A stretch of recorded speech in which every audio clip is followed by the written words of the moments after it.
This is Audible. Flamethrower. Iwo Jima Medal of Honor recipient and U.S. Marine Woody Williams and his controversial award, Japan's Holocaust and the Pacific War, by Bryan Mark Rigg and read by Bryan Mark Rigg from Fidelis Historia Press. And a note to the listener. Although I am fluent in German and English and have a working knowledge of Hebrew, I am not fluent in Japanese or Chinese. And so when I read proper names and nouns and events that I have used Chinese words for, I will sometimes not pronounce it correctly. But I will do my best with the transliteration that I have found in my research.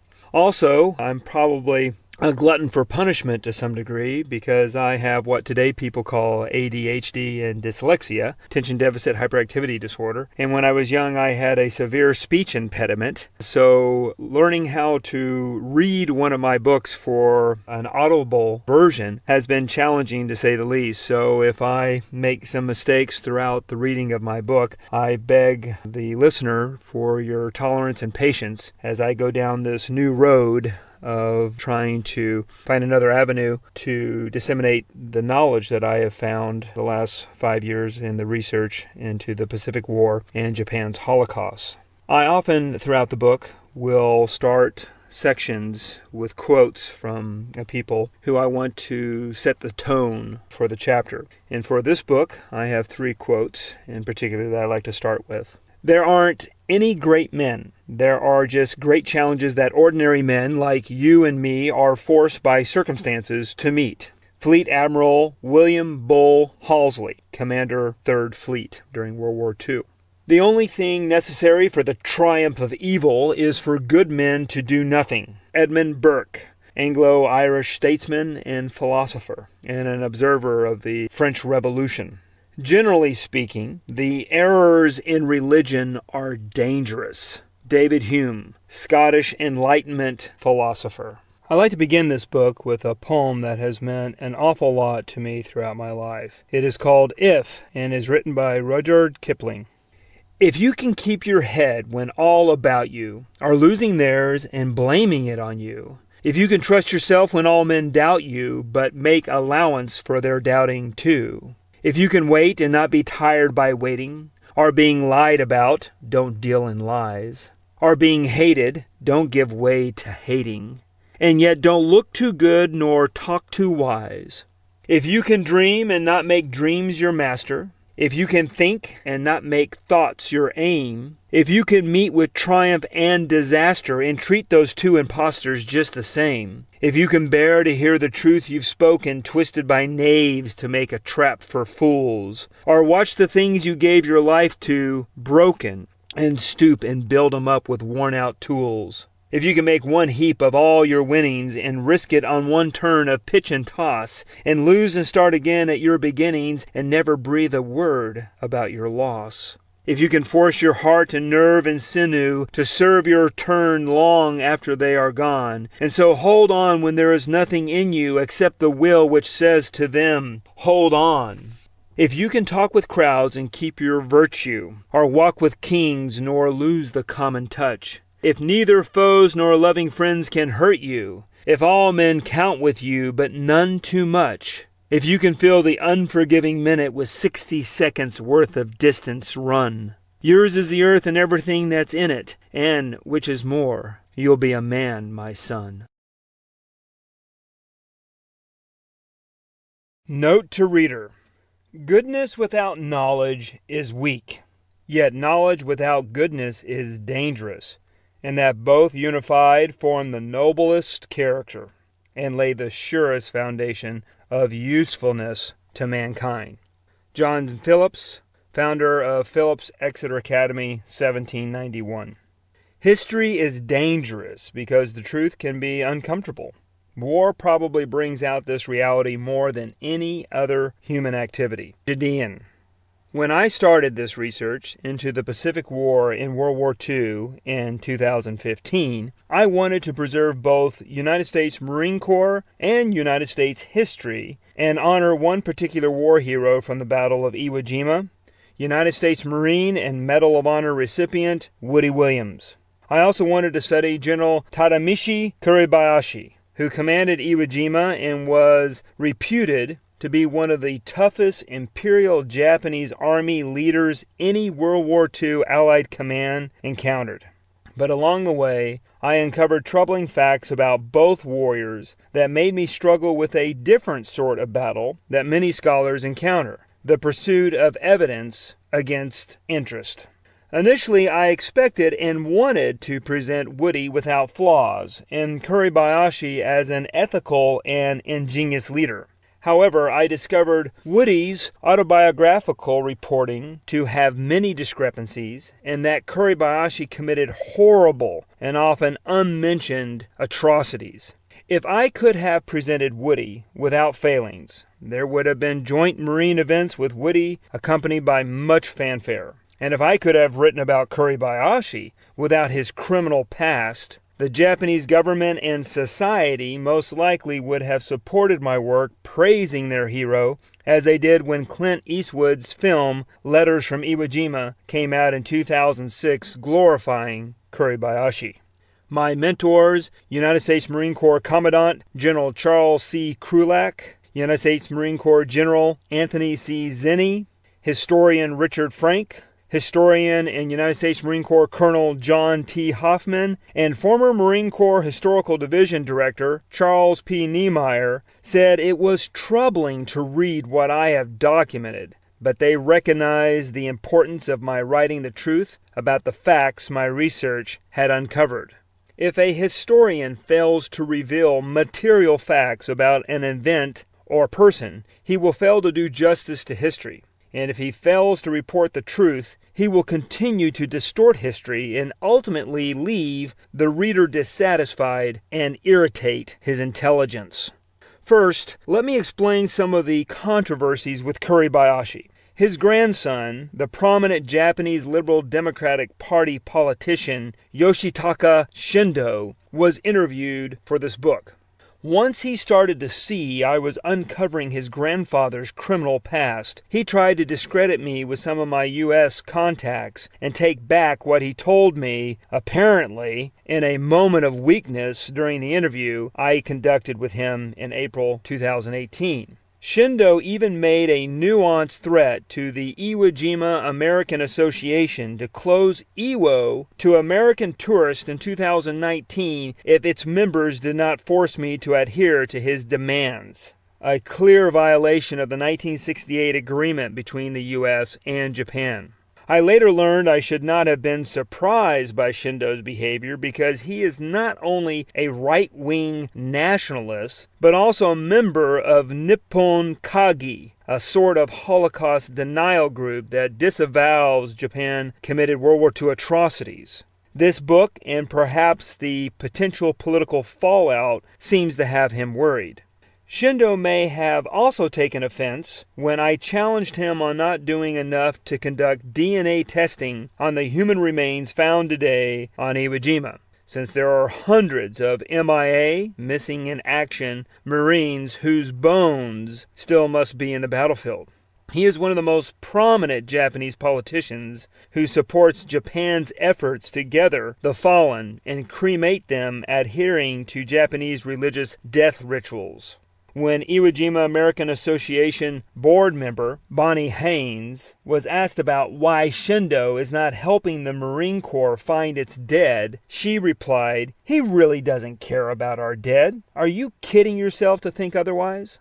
Shindo admitted no DNA testing is being done on the skeletons found and did not take kindly when I told him that this was wrong. Apparently, when bones are found on Iwo Jima, they are put together in a pile, set on fire, and offered up to Shinto gods. Unfortunately, there probably have been several Marines whose remains have been improperly burned along with the enemy they have battled.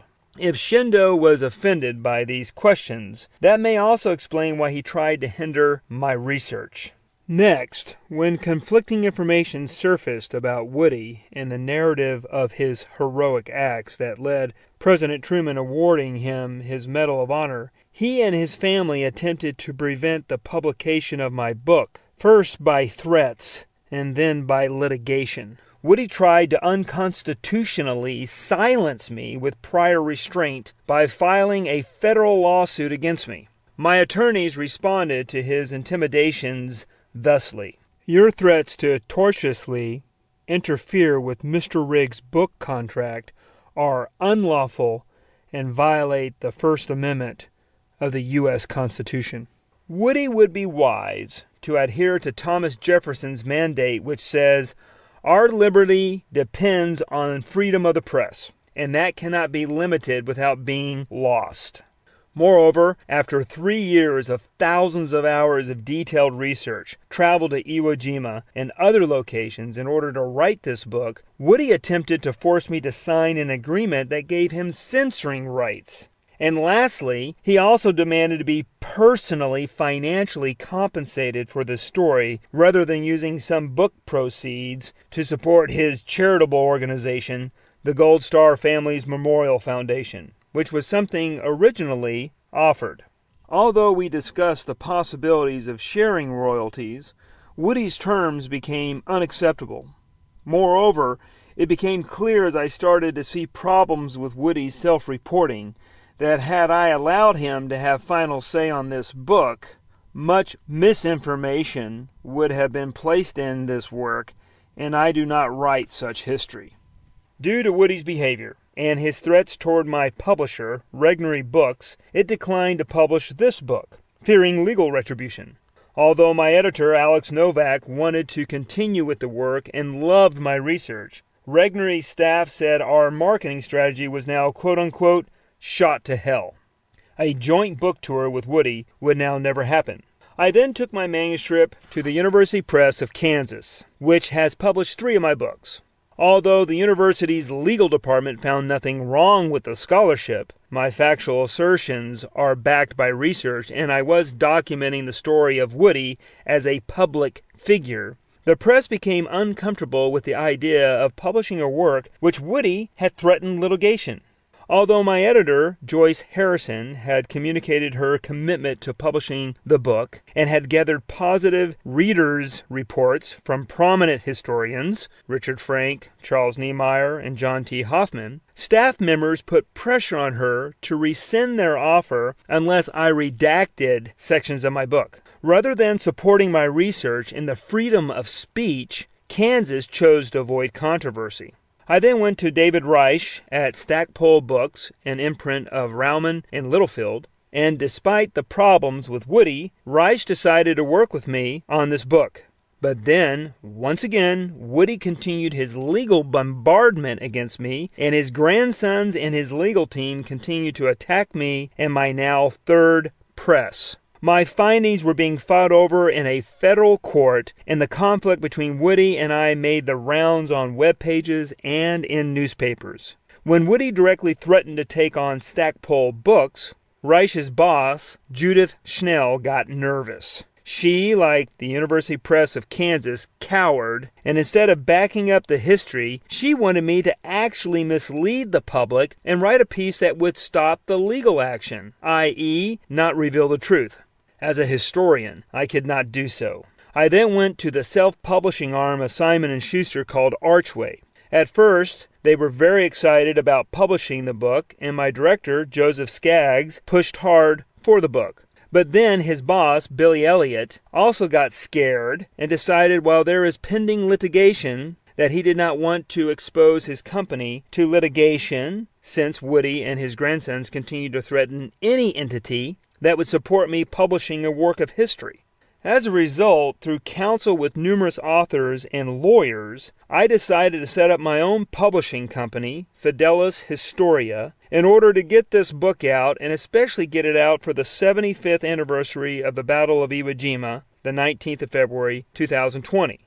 In the end, I am thankful to Regnery, Kansas, Stackpole, Archway, Simon & Schuster, because they all helped me go through the review process, the reader reports, and even copy editing.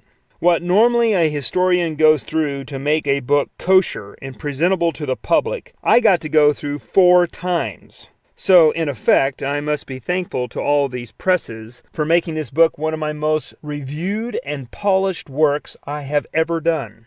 In the end, my lawyer, Jeffrey Harper, and my mentor and world-famous Holocaust historian, Michael Barabbaum, express what countless others have echoed when telling me they are saddened that all these presses showed little courage in presenting historical truth. In order to deal with these legal minefields, I hired the prestigious law firms Winston & Strawn, LLP in Texas, and Nelson, Mullins, Riley, and Scarborough, LLP in West Virginia, and my lawyers, Jeffrey Harper, Stephen Stodgehill, and Tom Hancock, have successfully guided me in my pursuit to present an accurate and faithful historical story of World War II in the Far East. My counsel fully supports this book since it documents the truth. I have followed the mandate of my cantankerous Yale University professor, Henry Ashby Turner, Jr., when he gave me the following advice. Follow the evidence wherever it goes and present your conclusions based on empiricism. In the end, it has been a struggle to gather the truth and publish this book, but I feel this work has faithfully portrayed the Japanese and Marines whose stories are told here. One would think in the land of James Madison and Thomas Jefferson, who helped form, write, and give commentary on the First Amendment to the U.S. Constitution guaranteeing the freedom of speech and the press, that such problems just described would neither exist today in America nor in Japan, where General of the Army Douglas MacArthur and his staff helped to embody the same values in shaping Japan's then new post-war government when it adopted its own constitution, which emulates our founding fathers' ethics. Ultimately, as Marine Corps historians Philip A. Crowell and Jeter A. Isley at Princeton University wrote, "History is of value only if it helps to solve pending and future problems. But if one does not reveal the unvarnished truth of those problems, because to do so might offend someone, then future problems cannot be solved. According to philosopher Theodor Adorno, in order to master the past, Aufarbeitung der Vergangenheit, one not only has to learn the facts, but also he must fight to know the facts despite those who would prefer to falsify or delete them." As one can see, this book has been written with much soul-searching, heartache, and many a sleepless night. I wrote with a burden on my shoulders. In due course, I returned to the Marine Corps code of honor, courage, and commitment, and I have relied on this code to present an honest history of all the battles and persons described within these pages. So it is both with great pleasure and honor, but also with much circumspection and sadness, that I present the following book to you, dear reader. I hope you will agree that it is better to deal with uncomfortable truths rather than beautiful lies if we want to learn from history to build a better society. Moreover, we should rise above threats to censor the truth. Thomas Jefferson said, "There is not a truth existing which I fear, or would wish unknown to the whole world." This work has followed Jefferson's mandate of facing the facts without fear. Due to the controversies within these pages, I went to numerous experts, both historical and military, to verify that what I was reading and discovering was correctly presented and analyzed. Consequently, this is the reason why I have requested of three of the most famous, celebrated Marine generals in the Corps history in Krulak, Gray, and Zinni to proofread and then write forewords for this book. I also requested of two of the most distinguished Marine Corps historians, Colonel John T. Hoffman and Lieutenant Colonel Robert Burrell, to read the work multiple times and review the documents to make sure I get this history right. And believe me, Hoffman and Burrell gave me detailed, lengthy, and tough feedback on different drafts.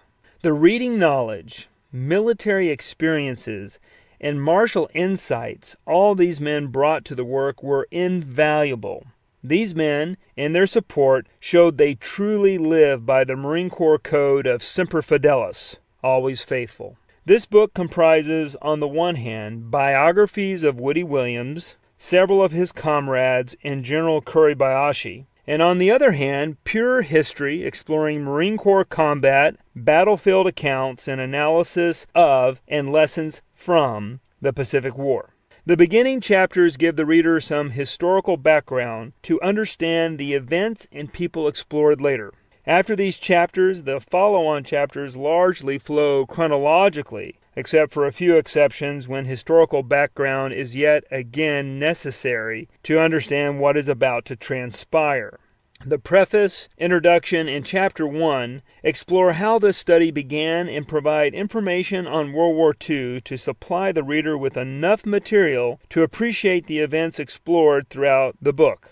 Without introducing several of the characters, concepts, and events from World War II in these chapters, one could not understand many facts and narratives later investigated. In Chapter 2, since Woody has become one of the most famous enlisted Marines of World War II, his biography is used to explore other brave servicemen who otherwise would be lost to history. This is one of the first thoroughly researched biographies of an enlisted Marine from the Second World War. However, in conducting this study, it became apparent that using his biography would be more beneficial for the public in telling the stories of other Marines and larger issues of American history and World War II, rather than focusing on just one single man.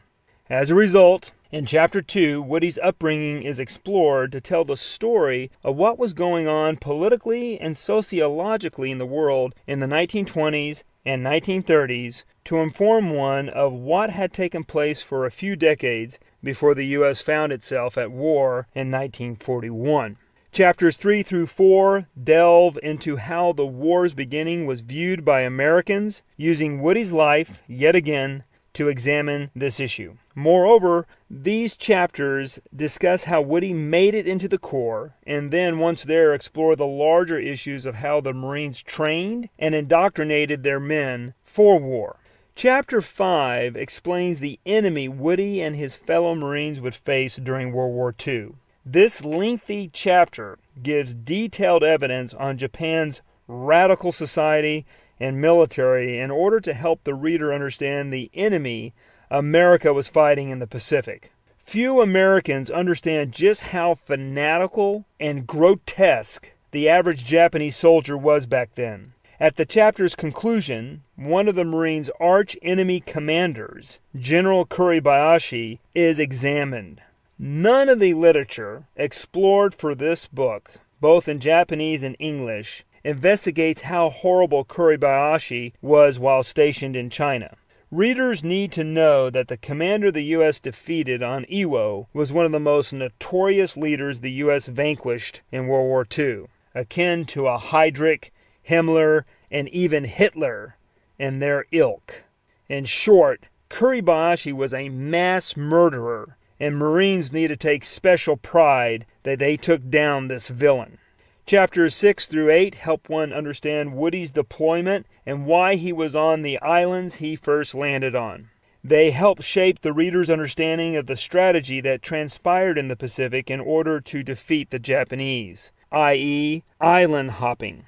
Chapter 9 backtracks in time to help one appreciate the importance of Guam for Nimitz's strategy during World War II. It deals with the island's history to help the reader realize that this was American territory and that the Japanese brutalized U.S. nationals for almost 3 years, killing thousands of its population after taking it in December 1941 until the U.S. took it back in August 1944. Few in America know about Guam, its history, and that a battle took place there in 1944. As a result, providing information about this island in the context of World War II is critical to understand the significance it had for America during the war. Chapters 10 through 11 explain the importance of taking the Marianas by exploring the battles to come at Saipan, Tinian, and Guam. Amphibious warfare is studied because without it being developed by the Marine Corps, assaults from the sea as seen at Normandy, North Africa, Saipan, Guam, and at other battles would have been virtually impossible, making the defeat of Nazi Germany and Imperial Japan much harder to have accomplished. Chapters 12 through 15 explore the first phase of taking the Marianas, studying the battles of Saipan and Tinian, and the naval battle of the Philippine Sea, known as the Great Marianas Turkey Shoot. Since Woody's division, the 3rd Marine Division, or 3rd Mar Div, was a reserve outfit to be used in case things deteriorated on Saipan, and the taking of Saipan and Tinian were crucial in liberating Guam, where the division fought, these events are explored.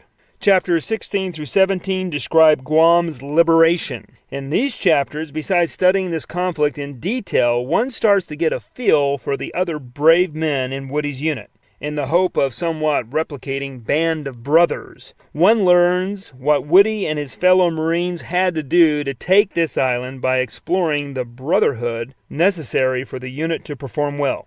Also, one of the largest banzai attacks of the war happened on Guam, and since Woody's unit was in the middle of it, Chapter 17 describes a facet of Japanese warfare that is always shocking in its retelling. In exploring this battle, one will learn Guam was the key to fully securing the Marianas and setting up the platform for the atomic bombs. Chapter 19 explores global events leading up to the Battle of Iwo Jima. Moreover, it focuses on how both the American and Japanese prepared for and viewed the upcoming combat on this island. It looks at Woody's training and Nimitz's strategy behind wanting to seize Iwo Jima. Moreover, never-before-seen facts about Kuribayashi and his Iwo defense are detailed for the first time. Without this information, a true understanding of the battle in its entirety would be lost. Chapters 20 through 21 document the actual Iwo Jima battle during the first days of the invasion.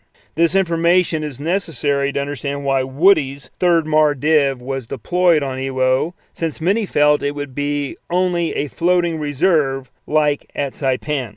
In short, these chapters give in-depth information about the events leading up to Iwo, and then the battlefield dynamics once the swords were drawn. Chapter 22 chronicles Woody's Medal of Honor actions and what actually took place. Since Woody's Medal of Honor exploits are some of the vaguest and undocumented ones of any Medal of Honor recipient from Iwo analyzed for this study, a detailed report of what can be documented versus what was thought to have happened is necessary to follow the controversy that plagues Woody's Medal of Honor to this day. Chapters 23 through 25 examine the rest of the battle for Iwo after Woody's Medal of Honor acts, focusing on the 3rd Mar Div. In exploring this division, one learns about Major General Graves B. Erskine and his leadership. Moreover, one will grasp what it took to conquer this island to secure this forward Pacific base. These chapters further investigate the reasons for taking the island, and throughout these chapters, more controversial stories are scrutinized about Woody's behavior. Chapters 26 through 27 survey what happened to Woody after Iwo and how and why he received the Medal of Honor. Moreover, Chapter 27 gives an in-depth case study of how medals were conferred during World War II and how a chain of command arrived at awarding a Medal of Honor. Moreover, this chapter studies the numerous problems with Woody's Medal of Honor with never-before-seen documentation and analysis.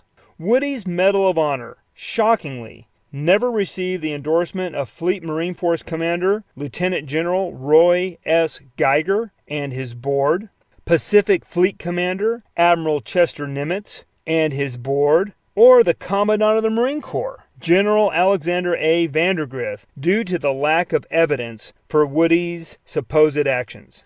And even more startling, Woody's platoon leader, 2nd Lieutenant Howard Chambers, refused to endorse Woody for the medal, the very Marine who supposedly witnessed everything Woody had done. This research shows that these men had reason to worry about the Medal of Honor going to Woody because it appears much of the information lower-level officers relied on to endorse Woody's Medal of Honor package actually came from Woody's own reporting about what he had done, which violates the regulations.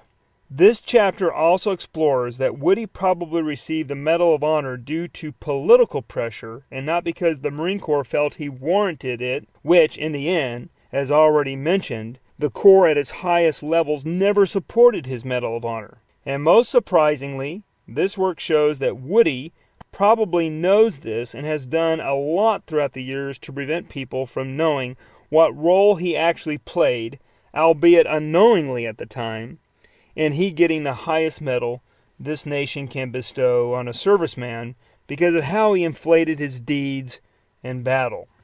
Chapter 28 dissects the problems and issues surrounding the bestowing of valorous medals, especially during and after World War II. Several case studies are given to explore the issues surrounding Woody's Medal of Honor and why there are so many more quandaries with his compared to others. In analyzing this history of medal awarding, this study supports Commandant Krulak's assessment that Woody should not have received the Medal of Honor for the package that was put in for him in 1945. Chapter 29 concludes with what Woody did after the war and how the Medal of Honor changed his identity. Moreover, it shows how he dealt with his combat trauma and what helped him live a productive life.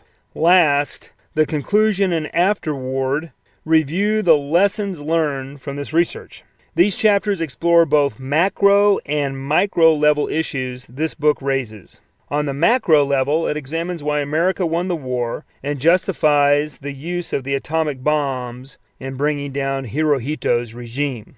They also explore how the U.S. evolved its strategy to win the war, why Hirohito decided to end the war and was not tried as a war criminal, and how the U.S. created a democracy in Japan and secured world peace. Moreover, these two chapters review Japan's crimes and Kuribayashi's behavior, and why the Japanese have not been truthful with their wartime past.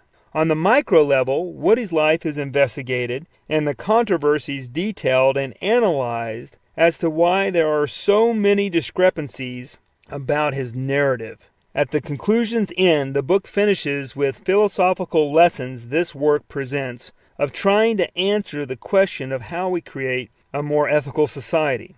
One may find the lengthy conclusion somewhat unorthodox, and he or she would be correct, as most conclusions are short and pithy. In contrast, it is felt necessary to write a long conclusion to try to tie the important lessons of this book together that explores strategic, operational, tactical, sociological, philosophical, and biographical information. As a result, it is hoped that this organizational tactic at the end of the book will help one understand more about two of the most pivotal events in world history, namely the Pacific War and Japan's mass murder. In the end, until now, no one has biographically explored a World War II enlisted Marine and his combat unit like in this book. Moreover, this is the first meticulous biography of Woody Williams, and in exploring his life, many never-before-seen facts, events, and people from the Pacific War will be presented.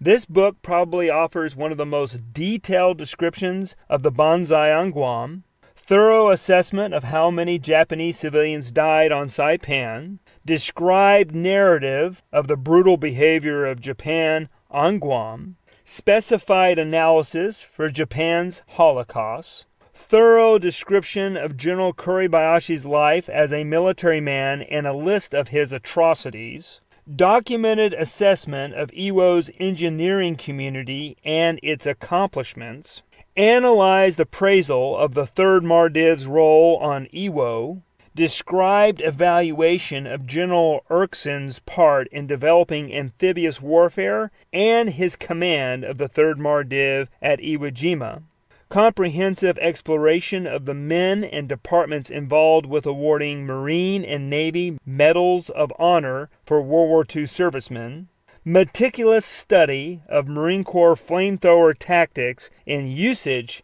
during the Second World War, and last but not least, one of the most controversial Medal of Honor stories to come out of World War II.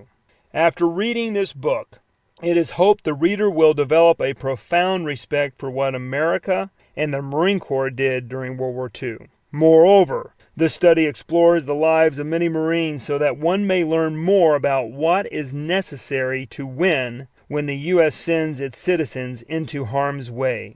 And in the end, hopefully one will come away not only learning more about the Pacific War and Japan's Holocaust, but also with a renewed respect for the men and women who helped defeat one of the most treacherous and morally bankrupt regimes known to mankind, Imperial Japan. Preface. History, with its flickering lamp, stumbles along the trail of the past, trying to reconstruct its scenes, to revive its echoes, and kindle with pale gleams the passion of former days. Winston Churchill. Early morning on the 21st of March 2015, a group of United States World War II veterans gathered at the Outrigger Hotel in Tamarin, Guam. Many joked with their children and grandchildren who had accompanied them for this historic 70th commemoration of the Iwo Jima battle. Over 30 veterans with family members returned to this famous battlefield on Japanese soil.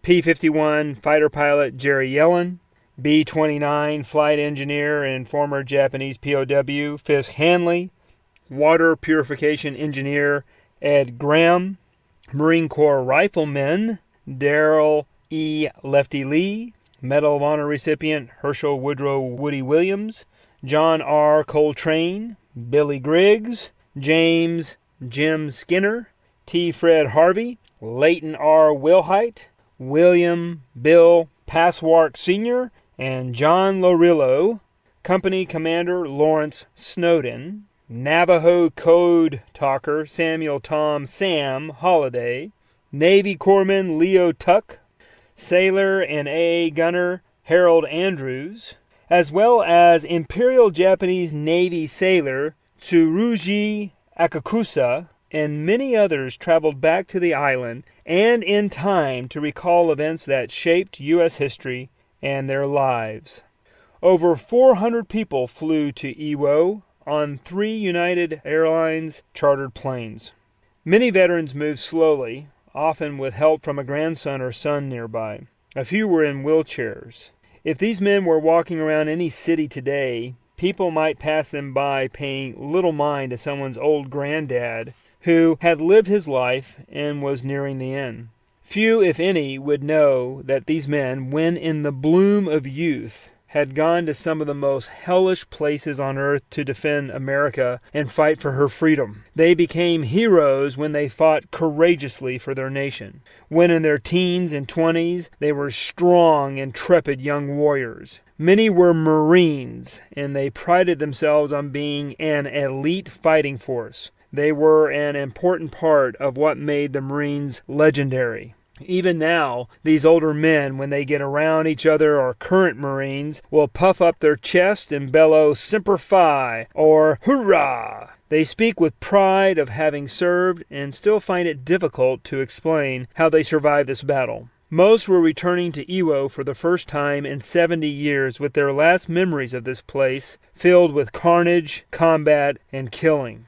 Many lost buddies there, and a few had a son or grandson carrying their comrade's name. Some children were there, now in their 70s, paying respects at the place that had taken their fathers' lives, asking for answers to unanswerable questions, getting closer to accepting their losses. These children, themselves now older men and women, needed to see where their fathers had taken their last breaths. Other children were there whose fathers had survived but now were deceased. They just wanted to pay their respects and learn more about what their fathers had told them throughout their lives, like Laura Leppert, president of Daughters of World War II, whose father, George Broderick, fought in the 5th Marine Division, 5th MARDIV, and suffered wounds fighting on this island. Dressed in our Sunday best, we took our time boarding the airplanes. Since there are still thousands of missing in action Imperial Japanese Army soldiers on the island, the Japanese treat the occasion as if attending a funeral requiring a strict dress code. My 12-year-old son Justin and I wore dark navy blue suits, dress shirts, and red and blue ties. But since we would be exploring the island, I also wore my black leather Marine Corps combat boots polished to a high gloss, as if I were undergoing an inspection. Veterans Jim Skinner wore a replica set of World War II Marine dungarees. Jerry Yellen wore his U.S. Army Air Corps officer outfit. John R. Coltrane wore his dress blues, and Navajo code talker Sam Holliday wore a blend of Marine Corps League and formal Navajo tribal gold and red uniform.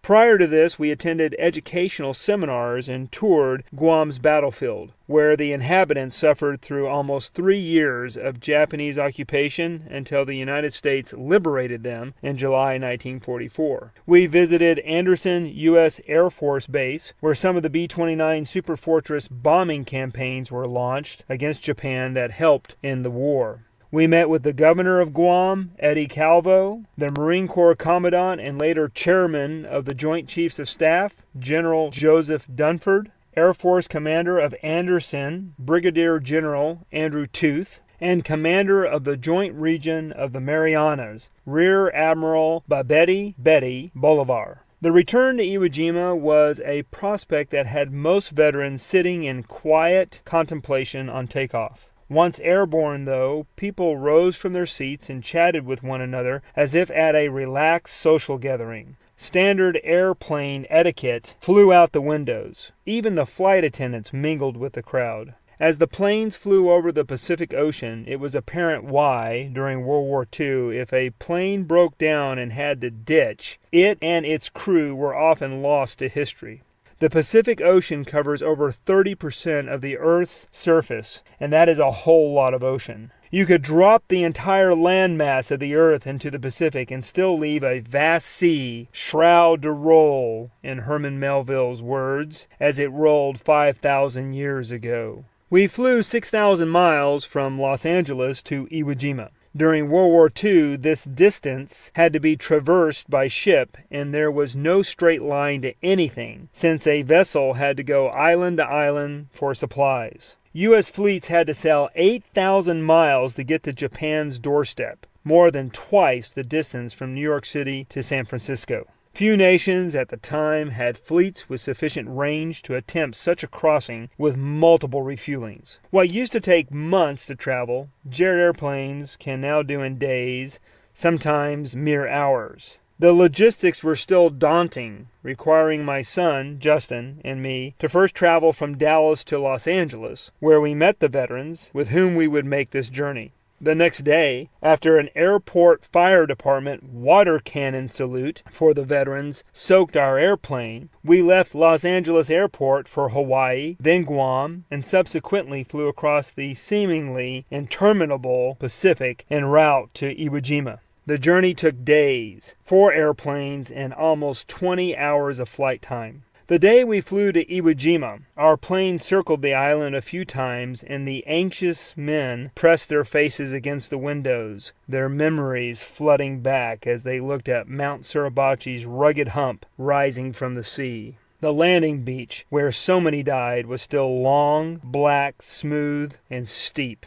Sunken ships in shallow waters, pillboxes, and machine gun placements dotted the greenish-brown landscape. The men described sounds and smells as memories flooded back. Iwo's craggy landscape and rolling beaches were surrounded by dark seas and clear skies, wielding a scene worthy for a painter, a mystery of an unknown earth. We landed on Iwo Jima and slowly pulled up in line near the control tower that had the new name of the island, Iwo Tu, printed on its structure. According to some, the island was renamed because the Japanese do not like being reminded of their defeat, especially after Clint Eastwood's 2006 films about the battle.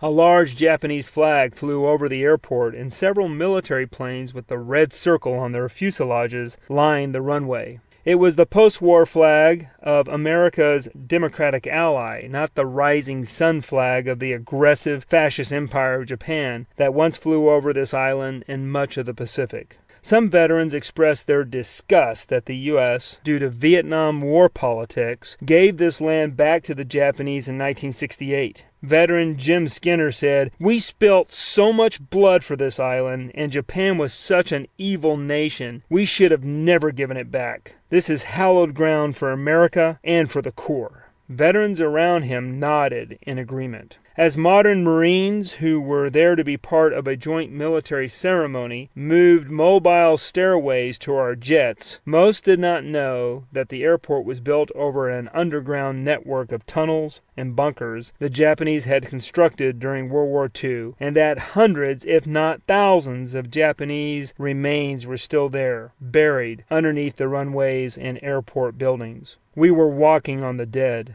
At least half of the Japanese force that fought at this battle is still buried on the island, along with the remains of 300 to 400 Marines who were never recovered. So every step we took on Iwo Jima would be on a graveyard. After disembarking, the ocean air and unmistakable sulfur fumes of the volcanic island entered our nostrils, reminding us of rotten eggs. The scent evoked the horrible memories of war for many of the veterans. Most talked of 1945. Their thoughts returned to a lost era. The last time their feet had crushed Iwo sand and ash, they were young men who had fought in one of history's bloodiest battles. They told my son Justin and me incredible stories, but one stood out. The veteran does not look impressive now, standing 5'4" with a bald, skeletal head and large arthritic hands. Yet he still has energetic movements and a strong gait. Often, a dark blue overseas cap rests on his head, denoting he is a Medal of Honor recipient,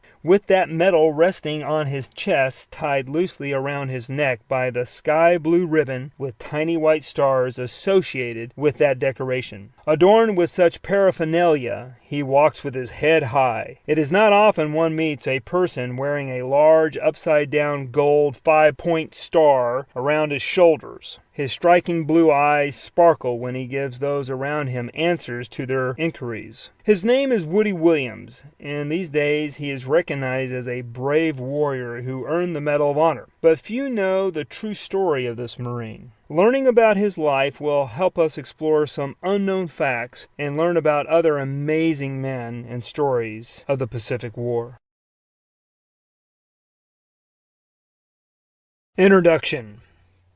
Background on World War II and Woody Williams. The more we prepare in peace, the less we suffer in war. Admiral Husband E. Kimmel. Si vis pacem, para bellum. If you want peace, prepare for war. Background on World War II. In 1941, the world was embroiled in a war started by Nazi Germany, Fascist Italy, and Imperial Japan. Hitler and Mussolini had taken over large portions of Europe and North Africa, while Hirohito had seized Manchuria, large portions of China, and other Asian lands. Great Britain, China, Australia, the Soviet Union, and other Allied countries fought for survival against these fascist regimes, and it was doubtful they would prevail. The American First Committee and other isolationists insisted the U.S. stay out of the conflict in the 1930s, blocked efforts to strengthen the armed forces, and obstructed aid President Franklin Delano Roosevelt, FDR, proposed to bolster Great Britain's military. Isolationists criticized interventionists who said America was threatened. Many argued the U.S. needed to finish its recovery from the Great Depression, focus on its own economy, and not fight other nations' wars. They insisted that, so long as it did not pose a threat to the fascists, America could sit out the conflict. In early 1941, Britain was suffering bombings, was running out of money to pay for war materials on a cash-and-carry basis, and was pleading with FDR for help. Roosevelt responded with a proposal called Lend-Lease, meaning the U.S. would retool its factories from producing civilian goods to war material and become the arsenal of democracy. Republican Wendell Willkie, who had just lost to FDR in the presidential election, testified in favor of Lend-Lease. Yet on the other side of the fence, Medal of Honor recipient and aviator Charles Lindbergh, a leader of and spokesman for the American First Committee, testified against the bill, saying it was a foregone conclusion Germany would win the war regardless of America's efforts. He further claimed there was no difference between Nazi Germany and Great Britain as Americans believed, and that Roosevelt was a greater threat to America than Hitler. Despite these sentiments, Congress passed Lend-Lease over such opposition. When Japanese planes sank the U.S. gunboat USS Panay, killing 3 sailors and injuring 48 others, and 3 Standard Oil tankers, murdering evacuees from Nanking and passengers on the Yangtze River in 1937 during the Second Sino-Japanese War, the isolationists encouraged America to do nothing.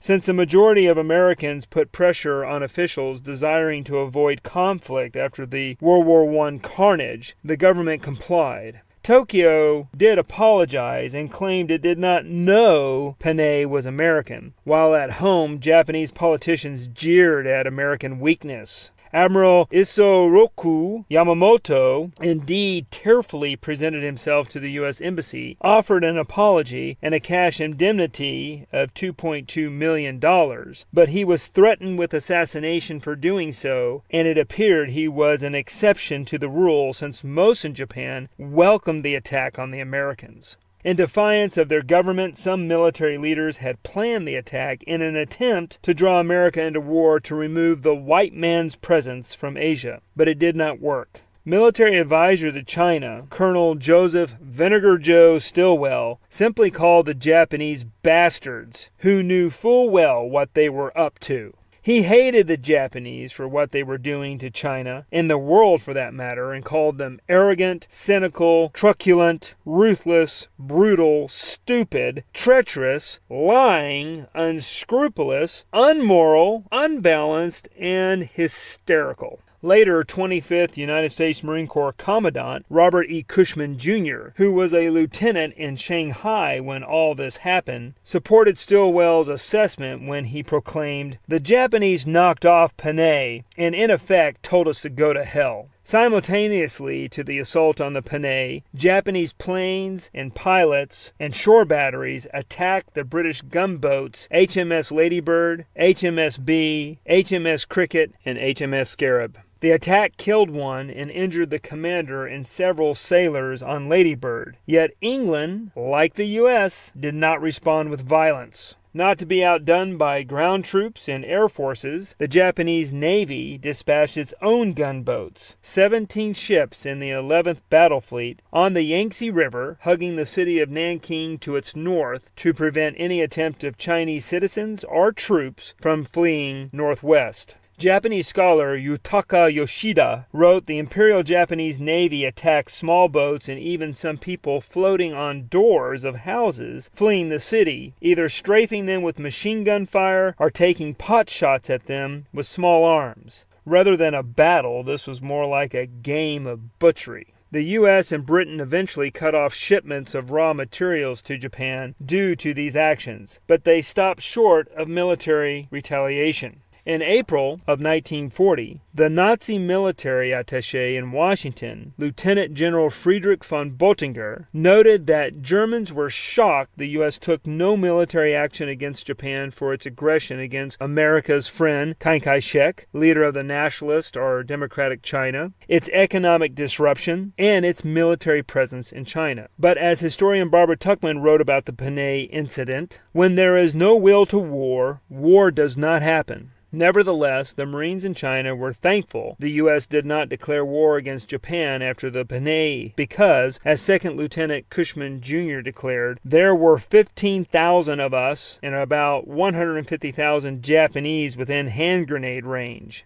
In other words, had America declared war, these U.S. servicemen stationed in China would have been slaughtered. Germans quietly subsidized and encouraged America's isolationist movement. Several strains of isolationists existed, and while many, such as the Communists, during the non-aggression pact between Hitler and Stalin from 1939 to 1941, or socialists wanted to avoid war, others started to support military buildup as Japan continued its war of aggression in the late 1930s, and while Hitler overran European democracies from 1938 to 1940. Even with this buildup and America's embargoes, the Japanese refused to change their policies and explained to their Nazi allies that, despite U.S. measures, they could continue to wage war in China unhindered for years. The support FDR needed to stop Japan and Germany only came when America was attacked. On the 7th of December, 1941, Imperial Japanese naval forces of 350 bombers, torpedo planes, and fighters made a surprise attack on the U.S. Pacific Fleet in Hawaii, sinking 4 battleships, destroying hundreds of planes on the ground, killing 2,403 Americans, and wounding an additional 1,100.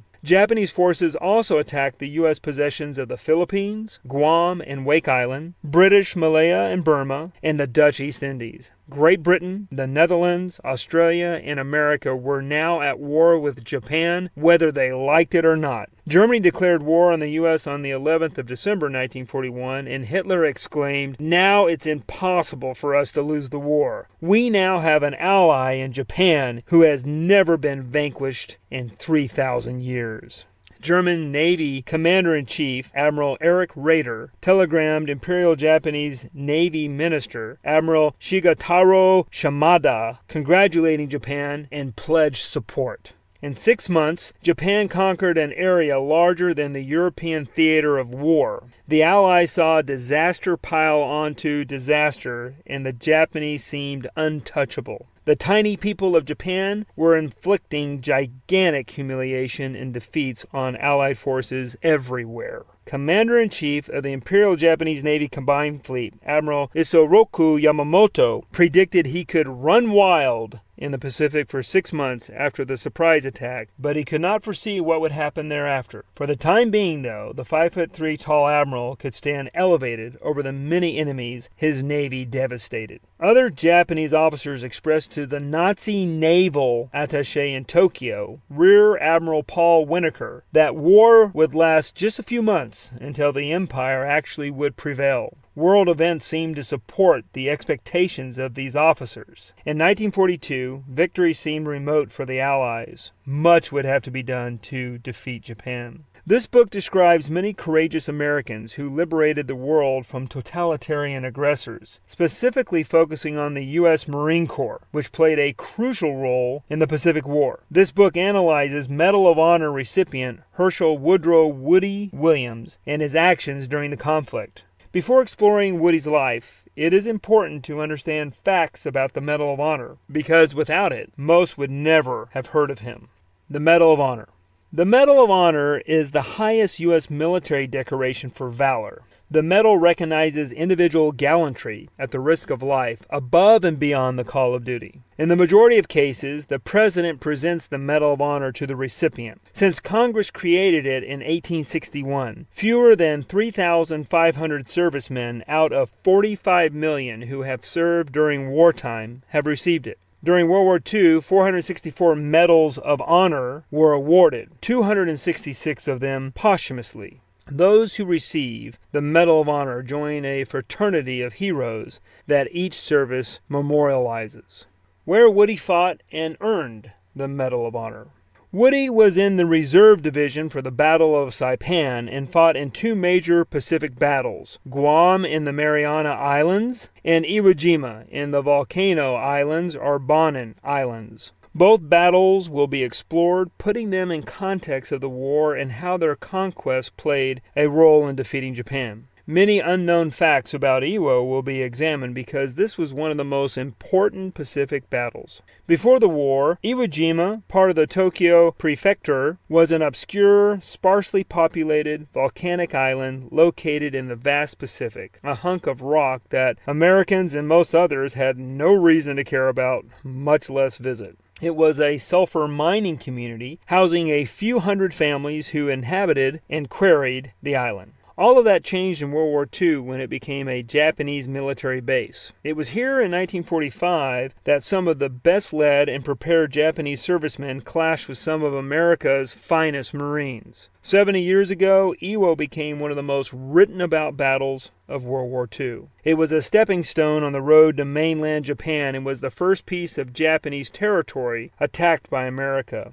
With time, the memory of this conflict has faded. Today, through film, many might recognize the name of Iwo Jima, but have only a vague knowledge of its location or what happened there to make it famous. For the 30 veterans who returned to the island in 2015, this battle was the most horrific experience of their lives. The harrowing events of their first trip to Iwo were seared into their memories. They knew the taste of adrenaline, fear, and courage that only battle can make one experience. They understood that the saying, "war is hell," was not an exaggeration, but a sincere attempt to describe combat. These men knew what it was like to push oneself to the limit of endurance and then further.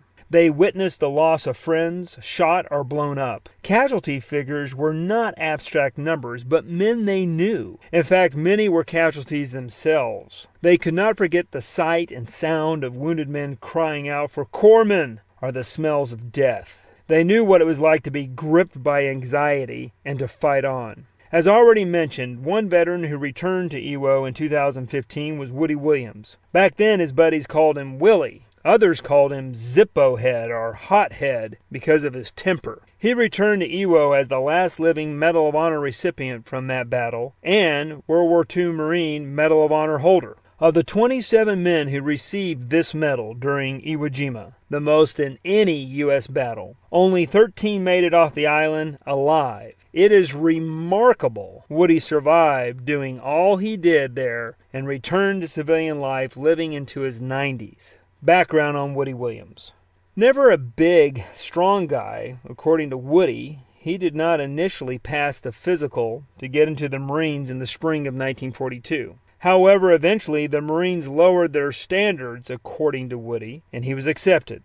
As a Marine, Woody was part of the reserve for Operation Forager at the Battle of Saipan and fought to liberate Guam, surviving one of the largest banzais, suicidal mass wave of charging Japanese, of the war. On Iwo, he continued fighting for weeks after he earned the Medal of Honor, while his company continued to suffer high casualties. Later in life, Woody survived a heart attack in 1985, lip cancer in 2003, and colon cancer twice in 2005 and 2012. To eradicate the colon cancer, surgeons removed 10 inches of intestine the first time and a baseball-sized tumor the second time. Describing what the doctors took out, Woody exclaimed, "And they didn't even pay me for it." At 96, he has defied the odds of living past the 76.4 years life expectancy of a Caucasian male.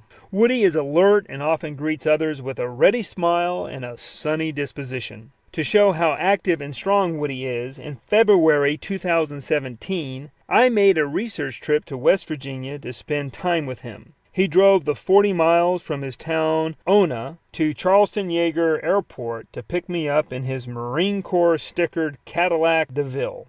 Along the way, the plastic ground effect or spoiler under the car's front bumper got partially dislodged, and the left side was dragging on the road, making noise. As we pulled into his driveway, he first got out, walked up the small hill his house is built on, urinated on the yard facing away from me, and then came back and said he was going to fix his car. That night, not having the proper tools to repair it, Woody drove his automobile on his car lifts in his shop, took a chainsaw in hand, and then proceeded to cut the dangling hard plastic off the car's front. Presto! He fixed the problem and could drive without noise. As recent as the 4th of February 2018, he walked to the middle of the field with a strong gait and happy grin to toss the coin to start Super Bowl 52. And on the 11th of November 2019, he was one of 5 Grand Marshals for the Veterans Day Parade in New York City, and welcomed his role with energetic waves, smiles, and numerous handshakes. President Trump even publicly mentioned him at the opening of the event. He likes the fame, and compared to many Medal of Honor recipients, has handled it well. Furthermore, to some extent, he deserves the attention for the service he gave to his country. He looks at each day as a blessing. The primary thing that helps him live such a vigorous life, having overcome hardship, death, and cancer, is the remembrance that he survived Iwo Jima. Everything after that was gravy. Woody's list of military accomplishments is impressive. A nation depends on men like him when it sends its citizens into battle to defend its freedom. Iwo was one of the most important battles the U.S. experienced, and having valiant Marines like Woody meant the difference between victory and defeat. His story is one of many, and it was not easy for most to become skillful and determined warriors killing enemy combatants. But many thousands had to do so, and Woody's story is theirs as well. Collecting material about Woody. I have spent hours with Woody and other veterans discussing their combat experiences. I walked Guam and Iwo Jima's battlefields with Woody in 2015 and 2018. On Guam, we stood on the beach where he landed and explored the ridge where he fended off the Banzai in July 1944. On Iwo, we explored the island and I walked the area where he took out pillboxes in February 1945. Historian of Guam's Pacific Battlefield National Park, James Olkey Farley, led me around these battlefields and offered insightful historical context on what we saw. To understand Woody, I explored his roots, visiting him in his home state of West Virginia, where he grew up, talking to his acquaintances. In October 2017, we also journeyed to the Marine Corps Recruit Depot in San Diego, where Woody completed boot camp on the 21st of August 1943 and became a Marine. And to verify what Woody and others told me, and to document the historical events they took part in, I traveled to 18 major archives, museums, and research centers throughout China, Japan, Guam, Germany, and the United States and reviewed tens of thousands of documents. I hope this account will help military historians and Marine Corps enthusiasts understand more about the Pacific War and better appreciate the achievements of those who fought there, especially at Iwo, where America sacrificed so much. Some were recognized with various medals, while the heroism of most is known only to God. Woody often says that he is just the caretaker of the medal, and that it represents those real heroes who never returned. In World War II, it can be said, echoing Admiral Chester Nimitz, that uncommon valor was a common virtue for most Marines. Chapter 1. A Nation Rises Up. Events before and at the beginning of war. Do not stand by idly while your neighbor's blood is being shed. Talmud, Jewish Oral Bible. It is difficult today to understand the significance of Iwo Jima for the U.S. in 1945. After suffering the humiliation at Pearl Harbor, Americans were shocked, fearful, and angry. Before the 7th of December, military and government leaders recognized the threat of a Japanese attack somewhere, perhaps in the Philippines where General MacArthur was preparing a defensive force. Manila was only 628 miles from Japanese-held Taiwan and 1,846 miles from Yokohama and Tokyo Bay. Pearl Harbor is 4,000 miles from Yokohama, and the possibility of a surprise attack occurring at such a distance was regarded as remote. After the devastating attack, though, stunned Americans asked, where would the Japanese strike next? Public images of the Japanese changed from little yellow men who were no match for Western countries to fearsome warriors. Could Americans stop them? Would the Japanese Empire try to conquer California? Despite the initial losses, there were steely confidence and determination among America's military and civilian leaders to defeat the enemy. Admiral William Bull Halsey said after Pearl, "Before we're through with them, the Japanese language will be spoken only in hell." Across the ocean, Japanese commanders rejoiced at their victories and gave parties and toasts to their success. The Lord Keeper of the Privy Seal, Koichi Kido, Hirohito's closest advisor, felt foreboding at the surprise attack, but on his way to the palace the morning when the Pacific War began, he bowed toward the sun and offered a prayer to the gods. He felt awe and reverence that their deities had given them initial victories, and he hoped the recent actions would lead Japan into a glorious future. Nearby, NHK, Japanese Broadcasting Corporation, set up hundreds of loudspeakers throughout the capital and blared news of the surprise attack against the Americans. People stopped in their tracks, startled. Then, as martial music blared out, many began clapping as if it were a ball game. The Japanese embraced war. On the 7th of December 1941, the years-long political battle President Franklin D. Roosevelt had fought against isolationists like the American First Group ended with the attack on Pearl Harbor. The U.S. was fully in the war after the day that will live in infamy.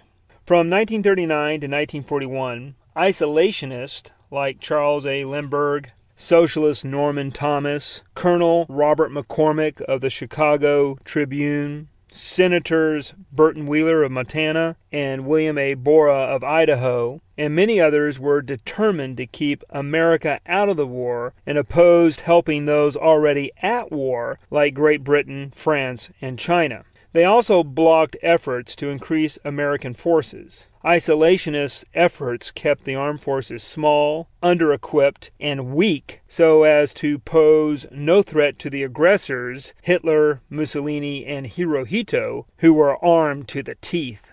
As war raged across Asia and Europe, isolationists responded to the growing danger with indifference and the belief the U.S. could stay out of the war by showing a desire for peace and non-involvement.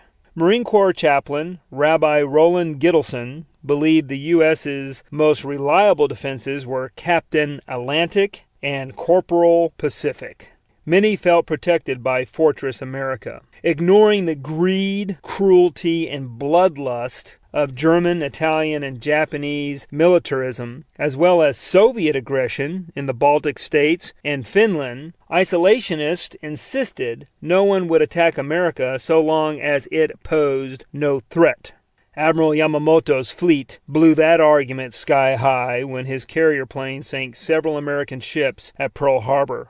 Soon thereafter, Hitler and Mussolini declared war against the U.S. Hitler thundered to the Reichstag, "We will always strike first." Der Führer then called Roosevelt mad and claimed he incited war, then falsifies the causes, then odiously wraps himself in a cloak of Christian hypocrisy, and slowly but surely leads mankind to war, not without calling God to witness the honesty of his attack. The fact that the Japanese government, which has been negotiating for years with this man, has at last become tired of being mocked by him in such an unworthy way, fills us all, the German people, and I think all other decent people in the world, with deep satisfaction. Under these circumstances, brought about by President Roosevelt, Germany too considers herself to be at war with the United States as from today. Later on that day, the 11th of December, Germany, Italy, and Japan signed yet another tripartite pact, affirming their unshakable determination not to lay down arms until the U.S. and England were soundly defeated. Suddenly, Americans, regardless of political affiliation, realized there was no place to hide in the modern world. All faced a global war now. A 3rd Marine Division, MARDIV, report noted, Pearl Harbor woke us up to the realization that we have been playing the part of the ostrich with our head in the sand for years. The 4,000 miles it took the Japanese fleet to attack Pearl Harbor only required a few weeks, and it made Americans unite behind FDR to seek revenge and become aware of the full extent of the Axis threat to their well-being and lead them to end the long retreat from responsibility. This realization led to a renewed gusto for freedom and an urge to fight the ever-present evil. Suddenly supporting allies in the fight had relevance. On the day of the Pearl Harbor attack, Secretary of State Cordell Hull received Japanese ambassadors Saburo Kurusu and Kishisaburo Namuro and refused to shake their hands. They handed Hull a note prepared by their government concerning future good relations between the two powers with the instruction that it was supposed to be given at 1 p.m. It was then 2:20 p.m. Reeling from the deception and surprise attack, Hull looked over the formal and polite document and, losing his patience, asserted, "In all my 50 years of public service, I have never seen a document that was more crowded with infamous falsehoods and distortions. Infamous falsehoods and distortions on a scale so huge that I never imagined until today that any government on this planet was capable of uttering them." The ambassadors tried to say something in response, but Hull hushed them and dismissed them with a curt nod toward the door. As they left his office, he muttered, "Scoundrels and pissants." A few days later, Roosevelt addressed Americans on the 9th of December via radio, setting the tone. "We are now in this war. We are all in it, all the way. Every single man, woman, and child is a partner in the most tremendous undertaking of our American history. We must share together the bad news and the good news, the defeats and the victories, the changing fortunes of war." As Americans rushed to recruiting stations, the Roosevelt administration met with industrial leaders to plan a massive shift to put the economy on a war footing. They formulated long-term plans for war on multiple fronts, which predominantly required ships. Quickly, America achieved naval supremacy over its enemies soon after the war started, with its shipyards working around the clock. Former commander of naval operations, Admiral William D. Leahy, feeling this was going to happen, said on the 7th of December 1941, "The war formally declared today will, in my certain opinion, result in the destruction of Japan as a first-class sea power, regardless of how much time and treasure are required to accomplish that." Unfortunately, Leahy's prophetic proclamations would take more treasure and blood than most could imagine. But the will and desire was there to destroy that Japanese naval power. And Leahy's predictions would slowly but surely start coming true, especially with America's shipbuilding program. For instance, the U.S. Navy went from having 352 vessels in 1942 to 8,800 by 1945, training a vastly enlarged force to support and man them. If one includes all the smaller boats, like the landing crafts classified as Higgins boats and Amtraks, then the vessels the U.S. produced comes to 88,000.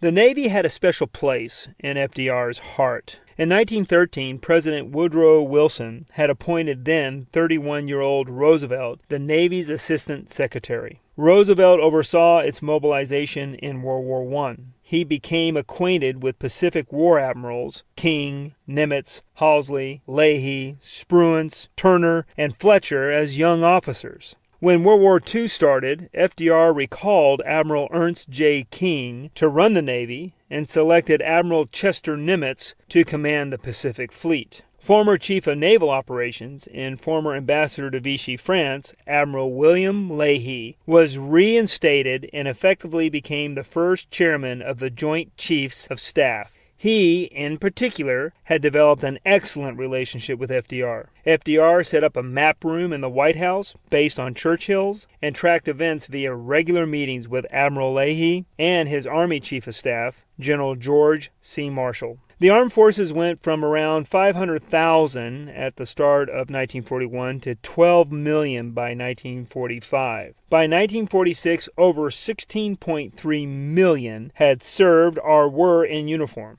The U.S. put 1/6 of its male population in uniform. Soon after the disaster in Hawaii, the U.S. deployed the Navy, conducting raids in the Marshall Islands, February 1942, and at the battles of the Coral Sea, May 1942, and Midway Island, June 1942. The Marshall Islands raids destroyed several buildings and supplies on the islands and damaged and sank some ships. Coral Sea was considered a draw, but America took the fight to the enemy off of Papua New Guinea and the Solomon Islands. In fact, when Yamamoto brought his fleet back 6 months later to secure control of the Pacific by taking Midway and destroying the aircraft carriers which had escaped damage at Pearl Harbor, it was the U.S. Navy's Pacific Fleet, under the command of Admirals Nimitz, Frank Fletcher, and Raymond Spruance, which surprised and defeated the Japanese. American pilots sank 4 fleet carriers and 1 heavy cruiser, while losing only a fleet carrier and a destroyer. The Battle of Midway crippled the Japanese fleet. Yamamoto recognized the turning of the war, saying, "Our one great hope for a negotiated peace was lost with this defeat."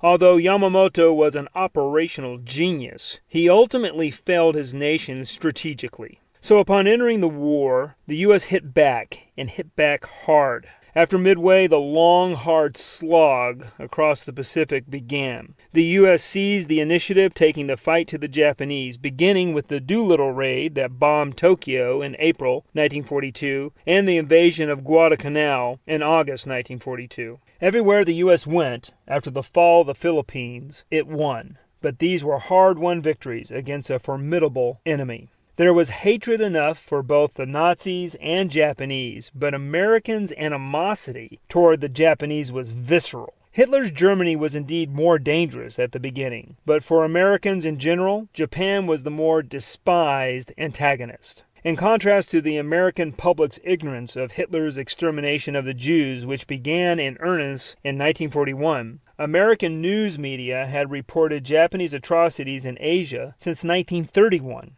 Once Japan made itself an enemy, Americans became hyper-focused on defeating this antagonist they had for years viewed with loathing. It is also important not to overlook that Japan attacked Americans on American soil, while the Nazis had only occasionally sunk a few ships far from the U.S. mainland. Yamamoto was right to think after Midway that it was just a matter of time before the Americans could gain the ultimate victory. However, there would be much combat, suffering, and death before the U.S. obtained that victory.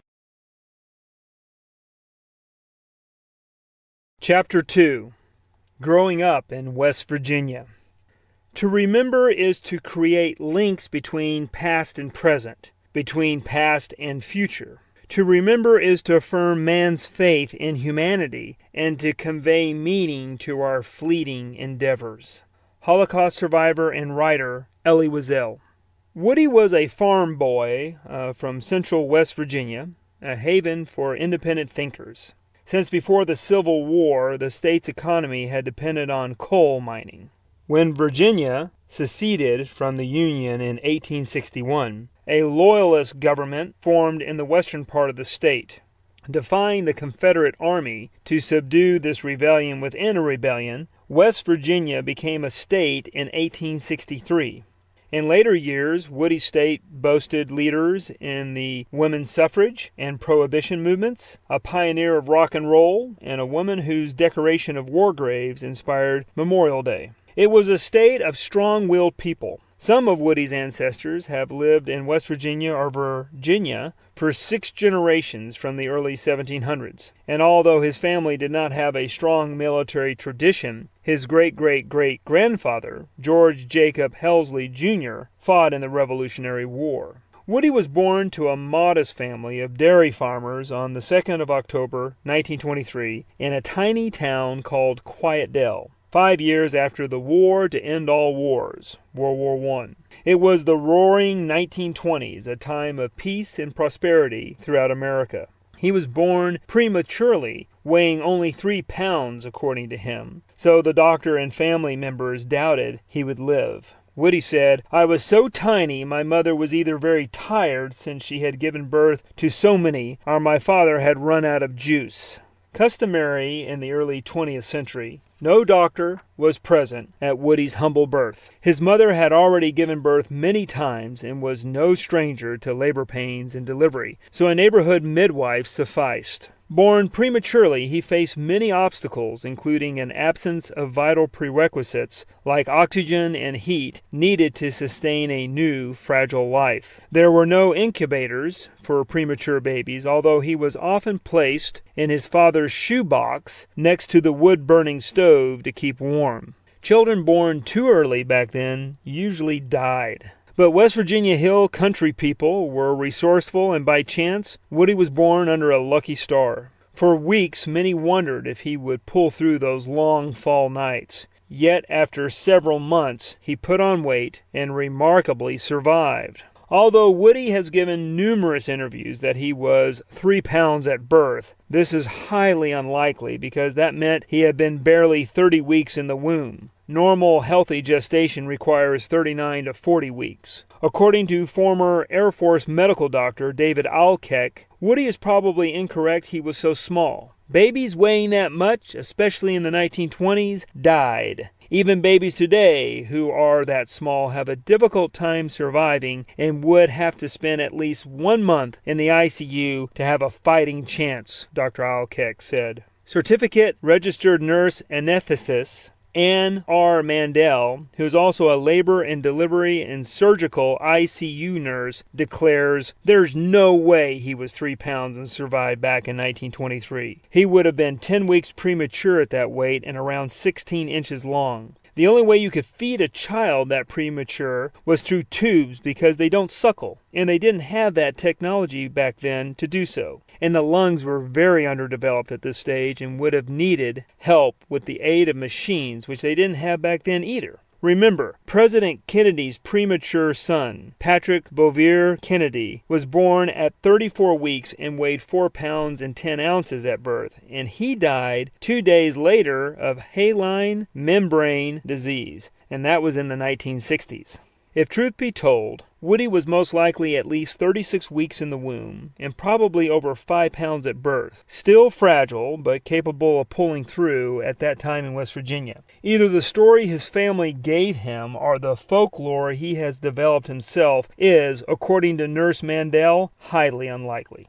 Woody spent his childhood in a rural area of the Mountain State. His family made a modest living in good times. That changed when Woody entered elementary school. The October 1929 stock market crash led to the Great Depression and failure of thousands of businesses. It was the most devastating economic blow the nation ever suffered. Unemployment was as high as 1 in 4, numbering 12 million in 1932. Within a few years of the crash, federal tax revenues dropped by more than half, and military programs got slashed. The U.S. Navy, for example, stopped the construction of 2 aircraft carriers, 3 cruisers, 1 destroyer, and 6 submarines, putting over 5,000 industrial workers on the street. Government response was initially ineffective, and there was no safety net for the average citizen. Private charities were overwhelmed. The Depression spread to Europe and became a worldwide catastrophe. In Germany, the Depression compounded the economic hangover from World War I and helped Hitler take power as Chancellor in 1933. The presidential election of Franklin D. Roosevelt, who also took office in 1933, brought hope to Americans in a torrent of government programs to restore confidence in banks and markets, reopen factories, rebuild the economy, and get people back to work. He inspired a nation with his speech on the 4th of March 1933 when he took the oath of office, saying, "First of all, let me assert my firm belief that the only thing we have to fear is fear itself, nameless, unreasoning, unjustified terror." Roosevelt helped the nation cope with pain and gave confidence that the future would be better than the current present. Woody's youth was not unique. He was a country boy from the farmland at a time before heavy mechanization, when a high percentage of Americans were farmers. His family worked hard and lived off the land. Yet farm life laid the foundation for a strong work ethic, a healthy body, and a patriotic spirit. The Williams family certainly knew misfortune and hardship. No stranger to heartache, Woody's mother likely prepared herself for the tragic words she had often heard, "Your baby did not make it." According to Woody, out of the 11 children to whom his mother gave birth, Woody says 6 died. In earlier statements, he has sometimes said only 4 or 5. He claims they died of complications during childbirth or the Spanish flu epidemic of 1918 and 1919. Freshly dug graves were a daily sight in most American towns as the country and world struggled with the outbreak. Most societies were unsuccessful in containing this pestilence that would claim 50 million lives. So when Woody was born on the 2nd of October 1923, he was born into a family that had seen much sadness. Nevertheless, Woody says his mother and father were strong and never seemed to get dispirited. Woody's full name is Herschel Woodrow Williams. His first name came from Dr. Herschel Yost, who visited his mother to check on him 3 days after Woody's birth, and his middle name came from the U.S. President his father admired, Woodrow Wilson. Woody's mother called him Herschel, but everyone else called him Woody. As a boy, Woody rose with the sun and worked all day. The family's dairy farm had 36 head of cattle, all of which had to be milked, fed, and cared for daily. Without electricity on the farm, all work was done by hand. Milk and butter had to be delivered on a route to customers. Their ice box could only hold a little food. Someone had to drive to the ice house in town, pick up a block, and lash it to the bumper of the Ford Model T or Model A pickup truck to carry it home. Flat tires frequently happened because the roads were unimproved and rough. Their car always carried a spare tire and inner tube with a pump and jack. Being without electricity meant they did not have time-saving of radio stations. As radio spread in the 1920s, it became popular entertainment for homes with electricity. For those without it, the best they could do was listen on a little crystal radio set with headphones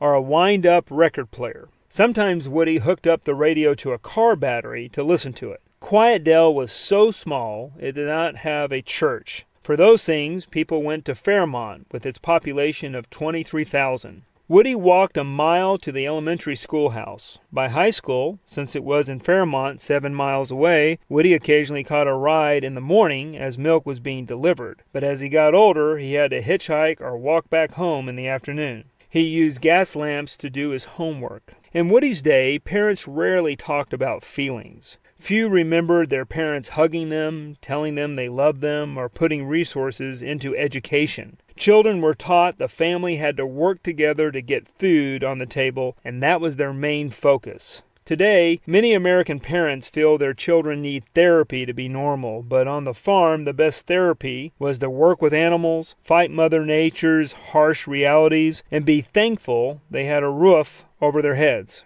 Many did not have the luxury to worry about how they felt. The goal was to raise and grow food, and if the family had excess, they would sell it at market or to a neighbor. Money was used to buy seeds, farm equipment or tools, clothes, and other items the family could not grow or make themselves. To supplement their meat, Woody's brothers hunted rabbits, squirrels, and groundhogs with a 12-gauge shotgun. Woody was content in this environment, especially considering that the bucolic was all that he knew. He did not give the morrow much thought, rising each day focused on chores. Long, hot summers and cold, harsh winters taught Woody and his siblings to live in nature and adapt to its surroundings. Everyone paid attention to the weather because it indicated how to manage the animals and crops, as their survival meant one's own survival. Life was one of paying attention to others' needs as well as the maintenance of equipment and the workable land. Time had to be made for school and church, but labor consumed people's efforts.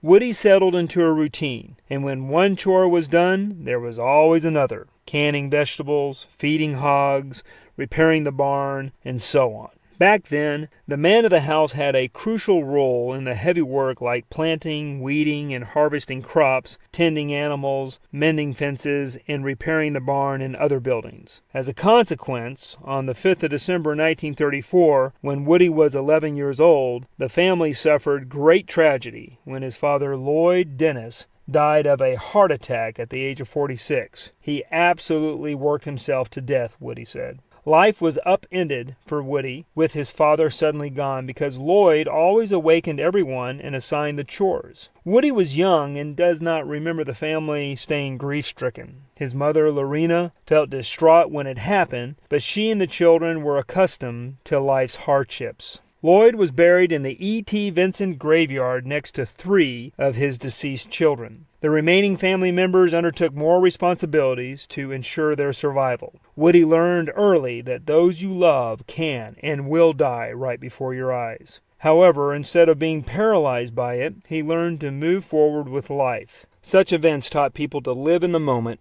prepare for the future, and not waste time looking back.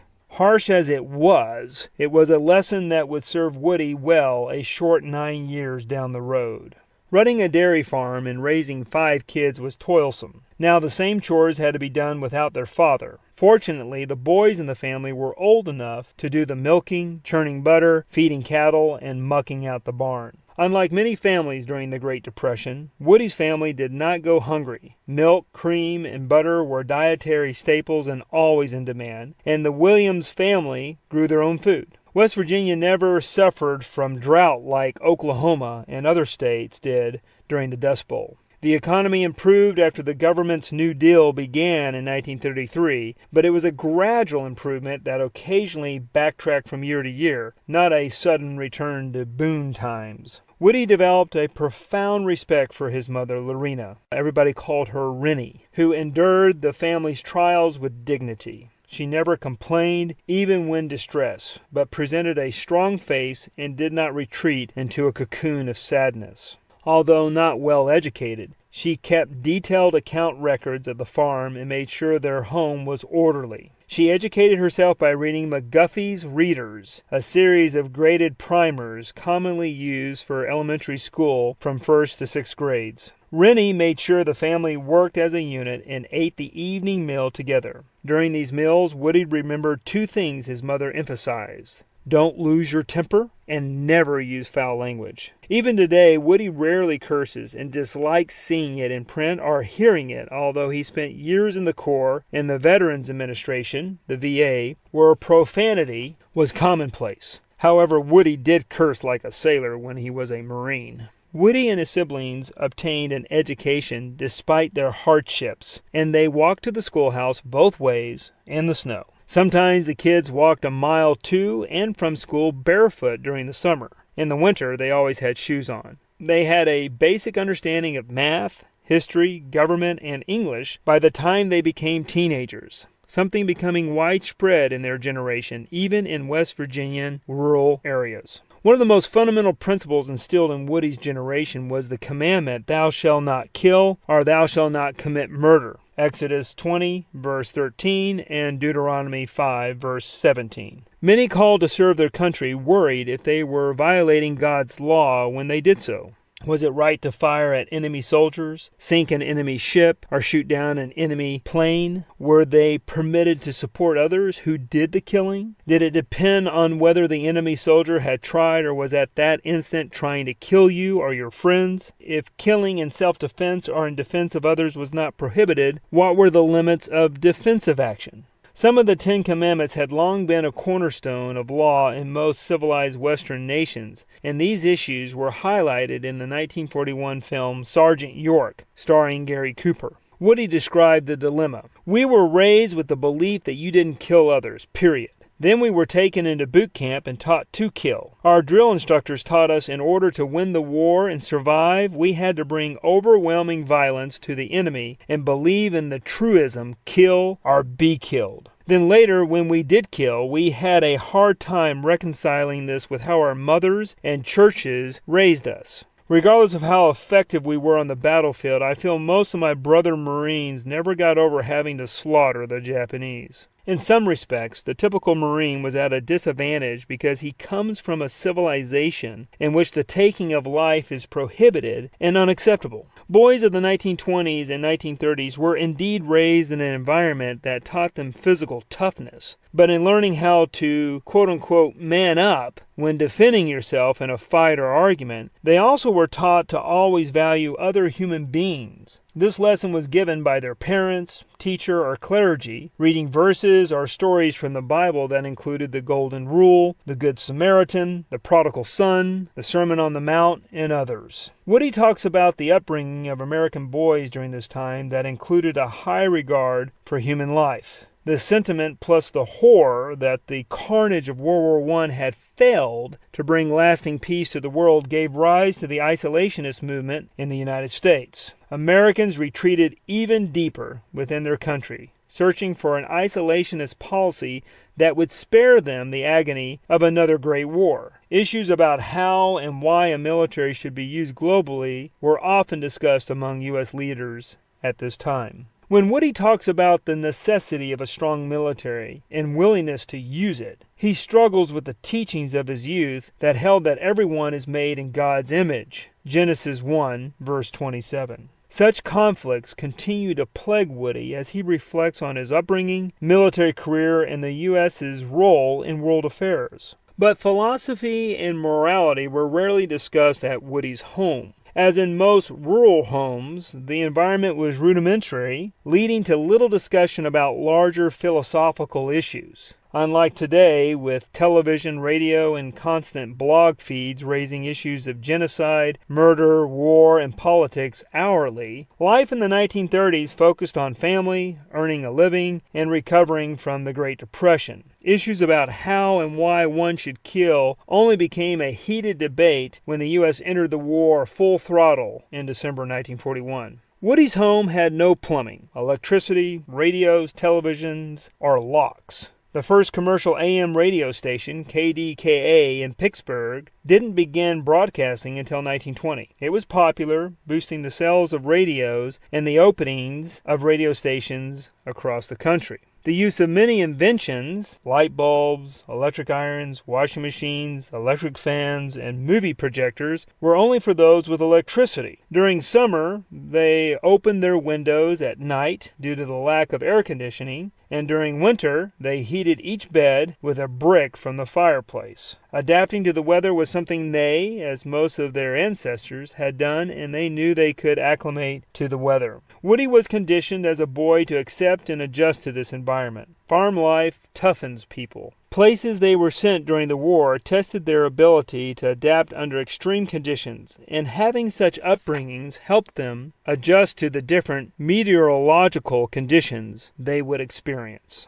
During long winter nights in the 1920s in West Virginia, they used oil lamps. In the 1930s, they used gas lights. However, Mama Williams only used them if necessary. They used an outhouse for the toilet, and since they did not have the luxury of toilet paper, they used plants, newspapers, or Sears Roebuck catalogs to wipe themselves. When the hole in the ground filled, they dug another nearby and moved the outhouse covering over it, and then covered the old hole with dirt. They bathed once a week in a tub of water that all siblings shared, with water heated in the fireplace. Woody does not remember smelling bad. However, he realizes current American society would find it unbecoming. People were accustomed to washing their hands and faces. Most did not floss or brush their teeth, but since food was organic, Woody claims their teeth did not decay as much as children's do today because of the modern consumption of sugar.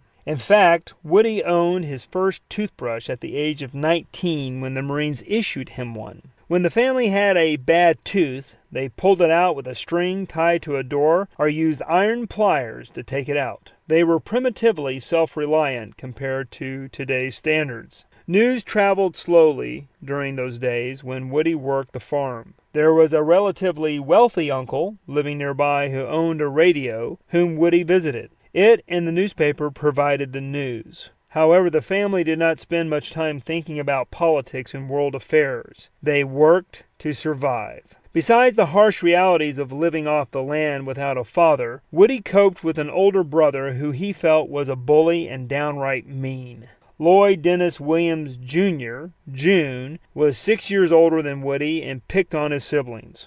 After June bullied Woody one day, Woody hid in the barn and grabbed a singletree, long piece of wood for attaching a horse to a wagon, and waited behind the door for his brother. June had been harsh that day, and Woody was scared June would hurt him. If he came in that barn, I was going to hit him as hard as I could with the singletree. Fortunately for both of us, he didn't come in. However, once when June was drunk, Woody snuck up from behind and hammered him across the head with a long, big stick of wood. Woody thought he had killed June at first.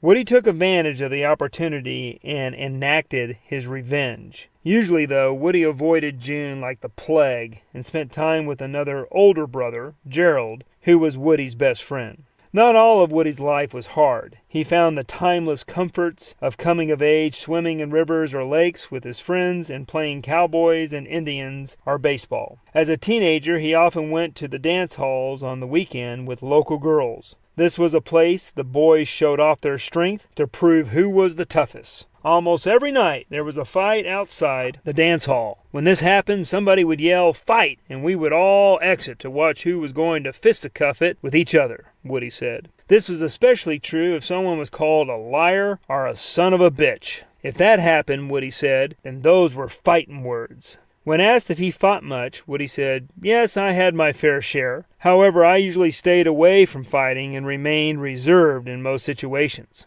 Although he says he was shy, he liked the ladies and the occasional drink. Woody would enjoy singing, "Up in Lehigh Valley, me and a gal named Sue, a pimpin' for a whorehouse, and a damn good one, too." There was a local girl he and his brothers nicknamed Mule, and she was the village slut, having sex with many of the local boys, including his brother June. When asked if she taught him about the birds and the bees, Woody gave a sly smile, but then answered no. He enjoyed performing musically for others, learned how to play the guitar, and sang the songs "Don't Fence Me In," made famous by Bing Crosby in 1943, "The Yellow Rose of Texas," "John Henry," and "Lonesome Valley." Such fun was rare, but a welcome break from the chores in school. Today, courses like Outward Bound teach survival skills and make kids tougher. But during Woody's childhood, every year was a survival course. Regardless, amidst the hard work, he learned to enjoy the sounds of birds, shapes of the clouds, clashes of thunderstorms, and the taste of well water. It was a life that seemed more real when viewed today behind the wall of electrical devices, cars, and heavily lit homes. His goals were modest. He wanted to be a cowboy like his heroes, movie stars Ken Maynard, Tom Mix, and Hoot Gibson. Sometimes his extracurricular activities turned dangerous. As a 15-year-old, he was thrown from a convertible after it hit a telephone pole, and his momentum carried him through a thorny hedge and dumped him in the neighbor's yard. He had a damaged shoulder, cuts, and a thorn broken off next to his spine. A drunk driver and passengers did not help the situation. Before the war, Woody's guardian angel was already hard at work. By age 15, Woody's older brother had become unbearable. Since June ran the homestead and was difficult, Woody couldn't take living on the farm any longer, so he left. He worked on other farms, earning 10 cents a day and having a place to sleep and board. "I learned early in life that one had to be responsible for their own lives, and with enough will and grit, they could do what was to be done." From an early age, Woody knew how to live off the land, dress an animal, eat everything on his plate, work to help family members, and most importantly, know that if one did not do his part, others suffered. There was no I in Woody's upbringing, and this conditioning is why Woody can claim he is one of the greatest American generations. Unlike today, it was a generation not of entitlement, but one of discipline and toughness. Many suffered during the Great Depression of the 1930s. From the beginning of his presidency in 1933, Roosevelt persuaded Congress to enact the New Deal programs to jumpstart the economy. But as the economy revived, many still struggled, and some just hoped to survive the next day. Events that erupted on the world stage in the 1930s were beyond most people's imaginations. Authoritarian, aggressive, and militaristic regimes ruled in Japan, Germany, Italy, and the USSR, threatening once again to unleash the dogs of war. America entered World War I with the Allies in 1917 for the last year and a half of the conflict. While American involvement in World War I had been decisive, it affected only the last part of the war and was small as far as society was concerned compared to the impact on European belligerents. World War II, in contrast, was a massive struggle for Americans and Western civilization, which dominated society and was everyone's daily focus. For many Americans, before Pearl Harbor, the world beyond their borders was something distant, and it did not involve or threaten them. They were spectators watching other less fortunate countries hash out their differences. They echoed the sentiment of many who did not want to get involved with other nations' problems. They saw no need to look for trouble in distant lands when there was plenty of hardships at home. Japanese mistreatment of people in China and Germany's takeover of one European country after the other did not create enough concern by the average American to force the U.S. government to get involved militarily. So it seemed there was not a power on earth to stop the world across the oceans from spiraling out of control by 1941. Friendly democracies, including Austria, Czechoslovakia, the Netherlands, Belgium, Luxembourg, and France, were threatened, invaded, and conquered by Nazi Germany. The British Expeditionary Force barely escaped annihilation at Dunkirk as it was pursued relentlessly by the Wehrmacht. Yet Woody doesn't remember learning about these conflicts as they happened. Some isolationists realized in 1939 and 1940 that the U.S. was going to have to fight Hitler, and they changed their views, except communists, whose views were directed in Moscow and reversed from hating to liking to hating the Nazis again between 1939 and 1941. But that change was not as fast as Great Britain, France, Canada, Austria, and others in the free world would have liked until Pearl Harbor. The America of December 1941, which was suddenly in a global war, had endured a lot in the preceding decades. The Depression conditioned many to focus locally in order to survive daily hardships. The massive Dust Bowl drought ravaged America's farms and ranches, as illustrated in John Steinbeck's The Grapes of Wrath, and taught many how to live on very little.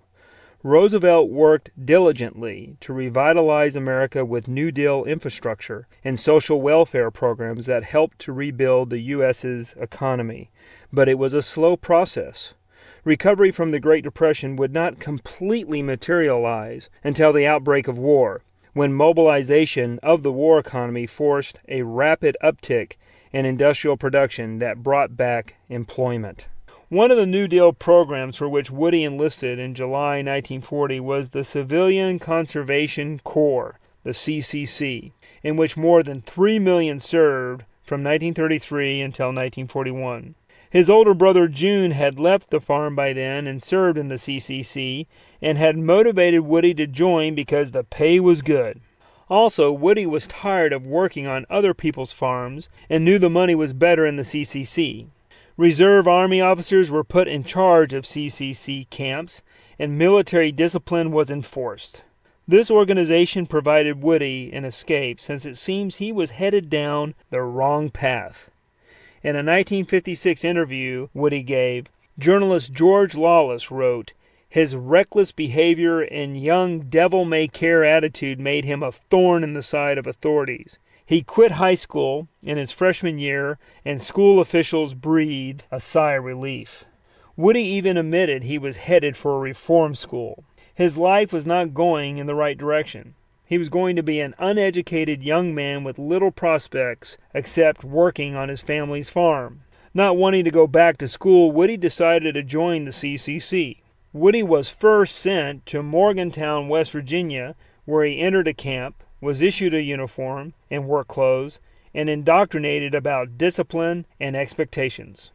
Soon thereafter, he worked at Cooper's Rock State Park, West Virginia, running a small jackhammer, drilling holes in rocks so the rocks could be blasted loose and used to build walls. He laid stone walls around cliffs to keep people from falling into gullies. Once he broke up the rock, demolition men blew up parts of the cliff to get the form they wanted.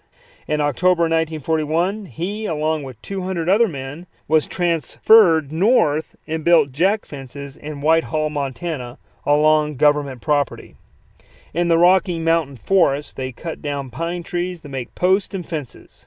Woody explained, the jack fence required 2 posts notched to fit together and forming an upside-down V, so that 5 strands of barbed wire could be nailed to each side to keep animals from being able to go through it or over it.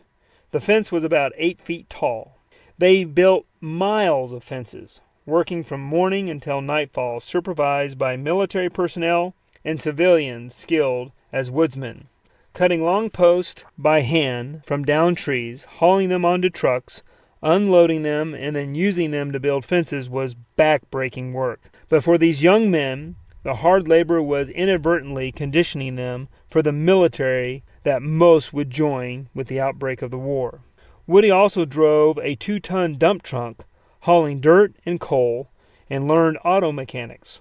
While in the CCC, he was doing his best to find a better-paying job to send money home, and the CCC made sure its men did help their families. Out of the eventual $30 he earned each month, he was required to send half home.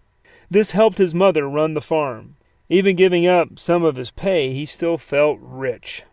Historian Robert A. Devine wrote CCC members contributed both to their family's income and to the nation's welfare. The CCC was designed to get idle young men off street corners and teach them job skills and a work ethic by getting them involved in shoring up the nation's natural environment. These men planted millions of trees, released fish in lakes and rivers, and built thousands of miles of channels and roads. This organization indirectly prepared some 3 million boys, many of whom would flood into the armed services for war when it came. The U.S. Army considered the CC experience valuable and made many in the program non-commissioned officers when the wartime draft began.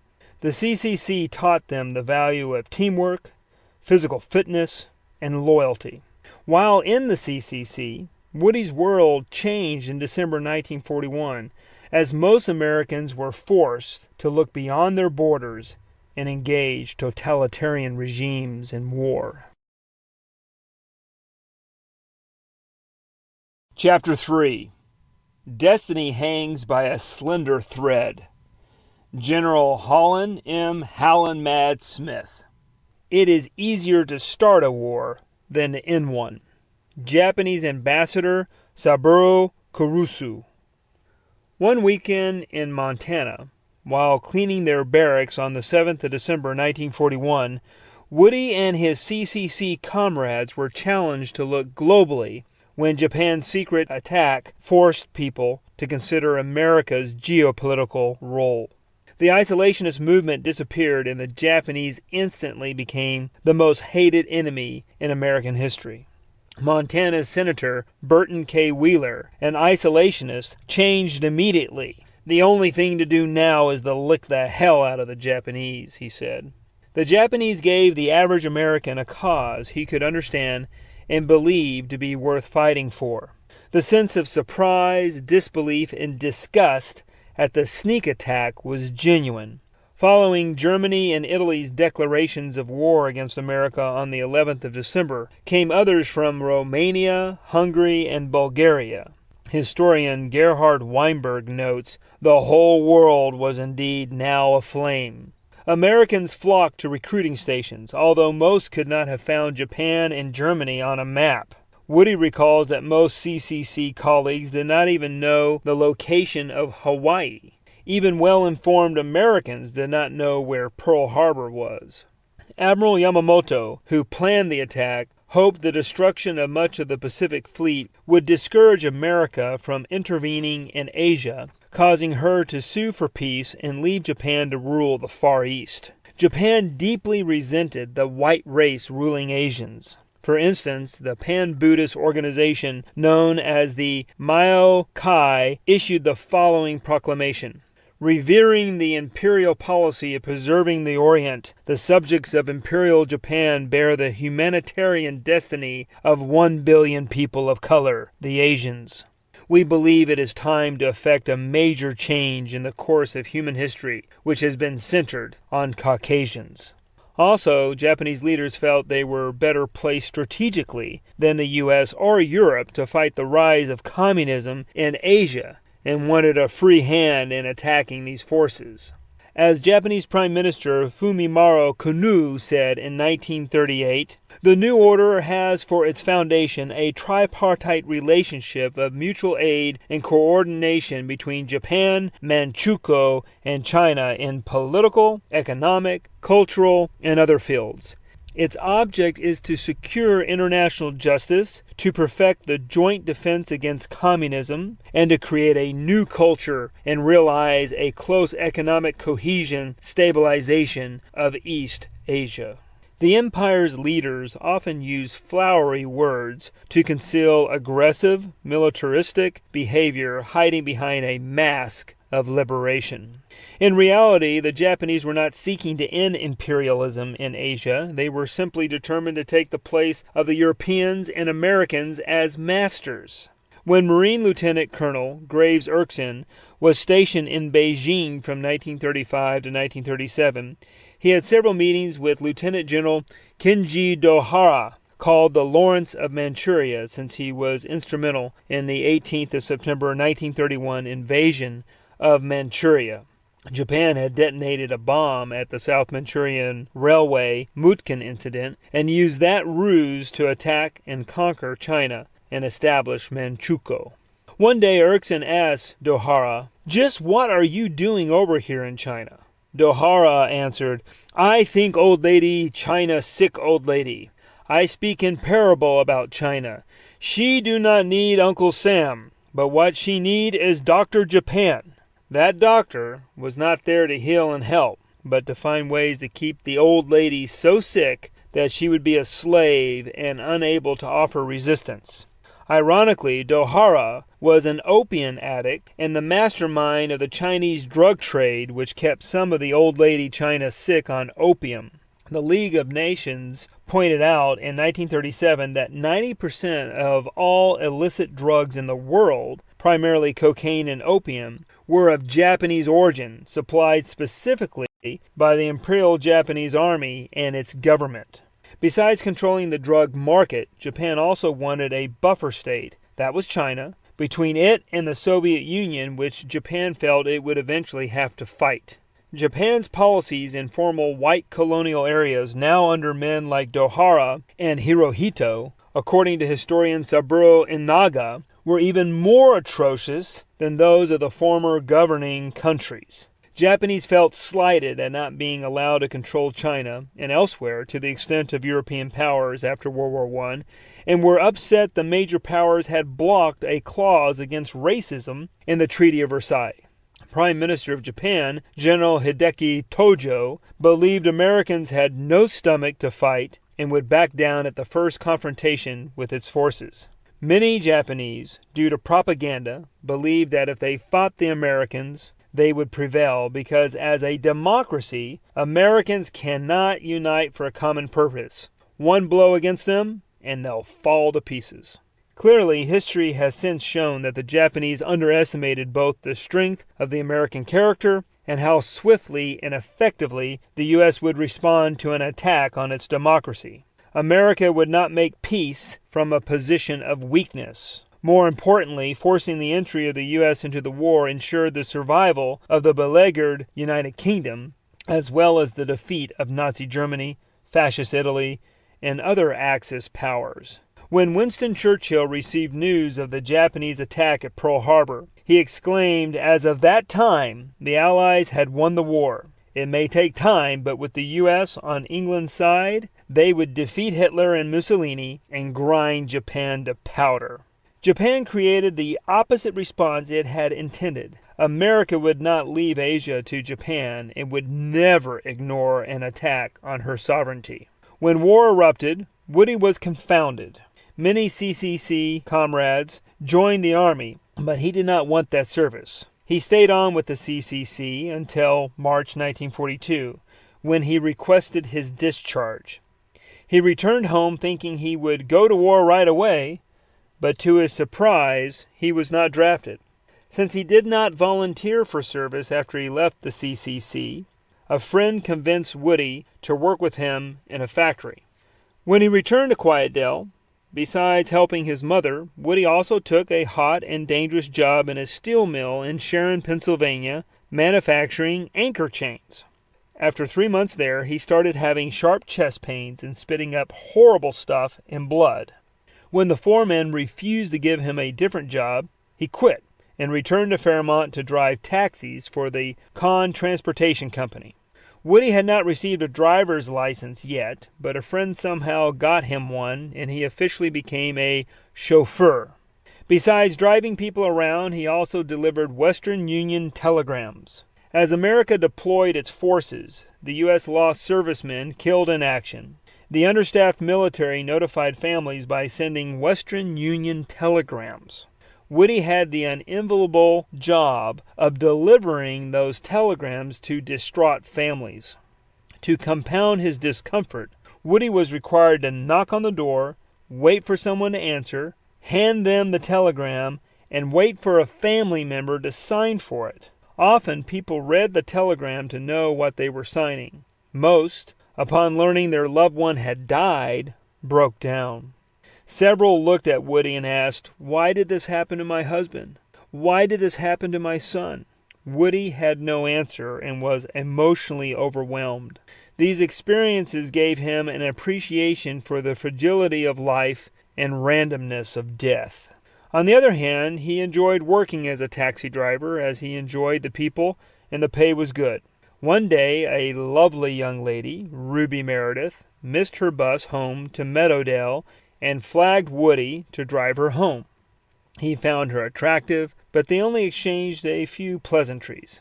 He probably was not as outgoing with her because he was currently dating Eleanor Genevieve Piles. Woody was also somewhat bashful, so he sometimes did not strike up conversations with strangers easily. But her curly auburn hair, full lips, beautiful brown eyes, and slim figure caught his attention. He dropped her off, sorry that he would probably not see her again. A few weeks later, however, she needed a ride again. This time, he invited her to sit in the front seat, and they talked the whole way to her home. Soon thereafter, he probably broke up with Eleanor and focused on Ruby. And this was probably why, since Eleanor was either divorced and or still married and had a young son. Thereafter, Woody and Ruby started to date and fell deeply in love.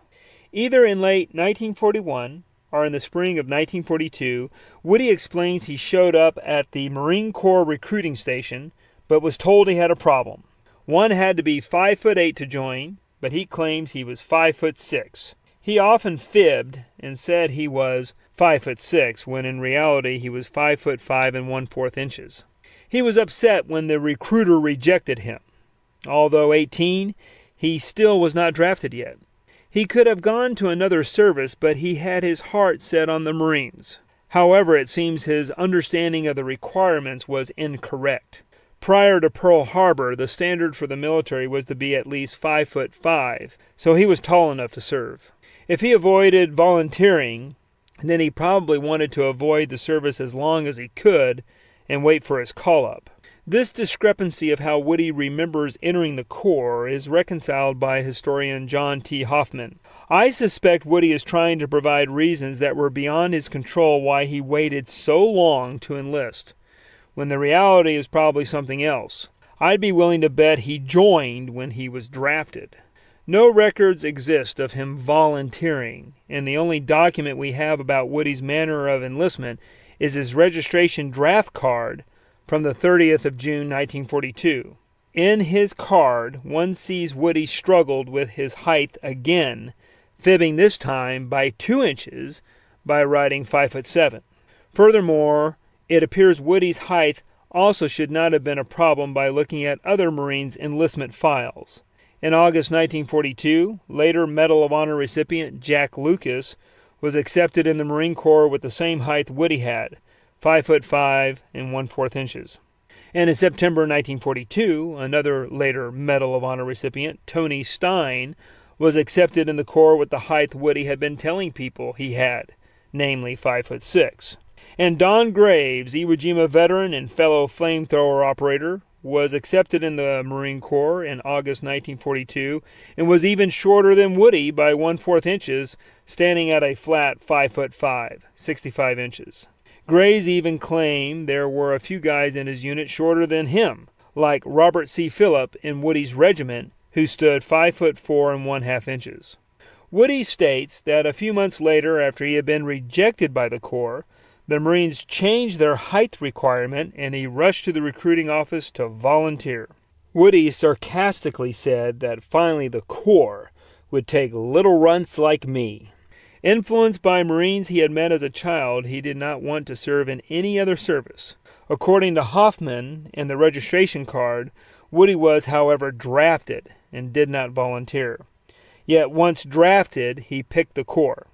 So why did Woody wait so long to enter the military?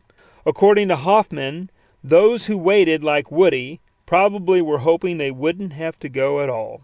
Woody's service record supports the fact that he enlisted at the local board number 2 at Fairmont, West Virginia, after his draft card was pulled. According to Hoffman, compiling this information with the executive order that put an end to voluntary enlistments by December 1942, except for 17-year-olds, the more reliable info on height requirements, I'd say Woody was drafted. At the time, Woody thought he was called up to protect his nation from invasion. After Pearl Harbor, he worried that Japan would invade the mainland, and many felt Hitler might come knocking on America's door after all of Europe fell to him. Had I been told then, Woody said, that I was going to be deployed halfway around the world to fight on bizarre islands, I wouldn't have been as anxious to go. I just wanted to protect my country. That Japan would soon hit our shores was something many feared. The seemingly unstoppable Japanese military had taken Guam, Wake Island, the Philippines, the Dutch East Indies, Malaya, Burma, French Indochina, parts of China, and much of Asia with incredible speed, and appeared poised to take Hawaii before invading the mainland. On a personal note, when my grandmother, Leona Rigg, nee Parr, in Philadelphia, heard about the Pearl Harbor attack, she became hysterical, talking incessantly about the Japanese killing Americans on our soil. My grandfather, Mark Rigg, sarcastically told her, "Leona, calm down. I'm sure they won't be here for a few more weeks." My grandmother was not alone, though. In neighborhoods all across the country, people stepped out of their homes and looked skyward, as if expecting a fleet of Japanese planes to appear suddenly overhead. Radio reports and newspaper articles added to the hysteria, documenting air raids over American cities. Nonetheless, Leona and many of her fellow citizens had good reason to worry. The Nazis sought to gain favor with Latin American countries to give the German military a stepping stone to invade America, and in particular made headway with Argentine fascist leaders.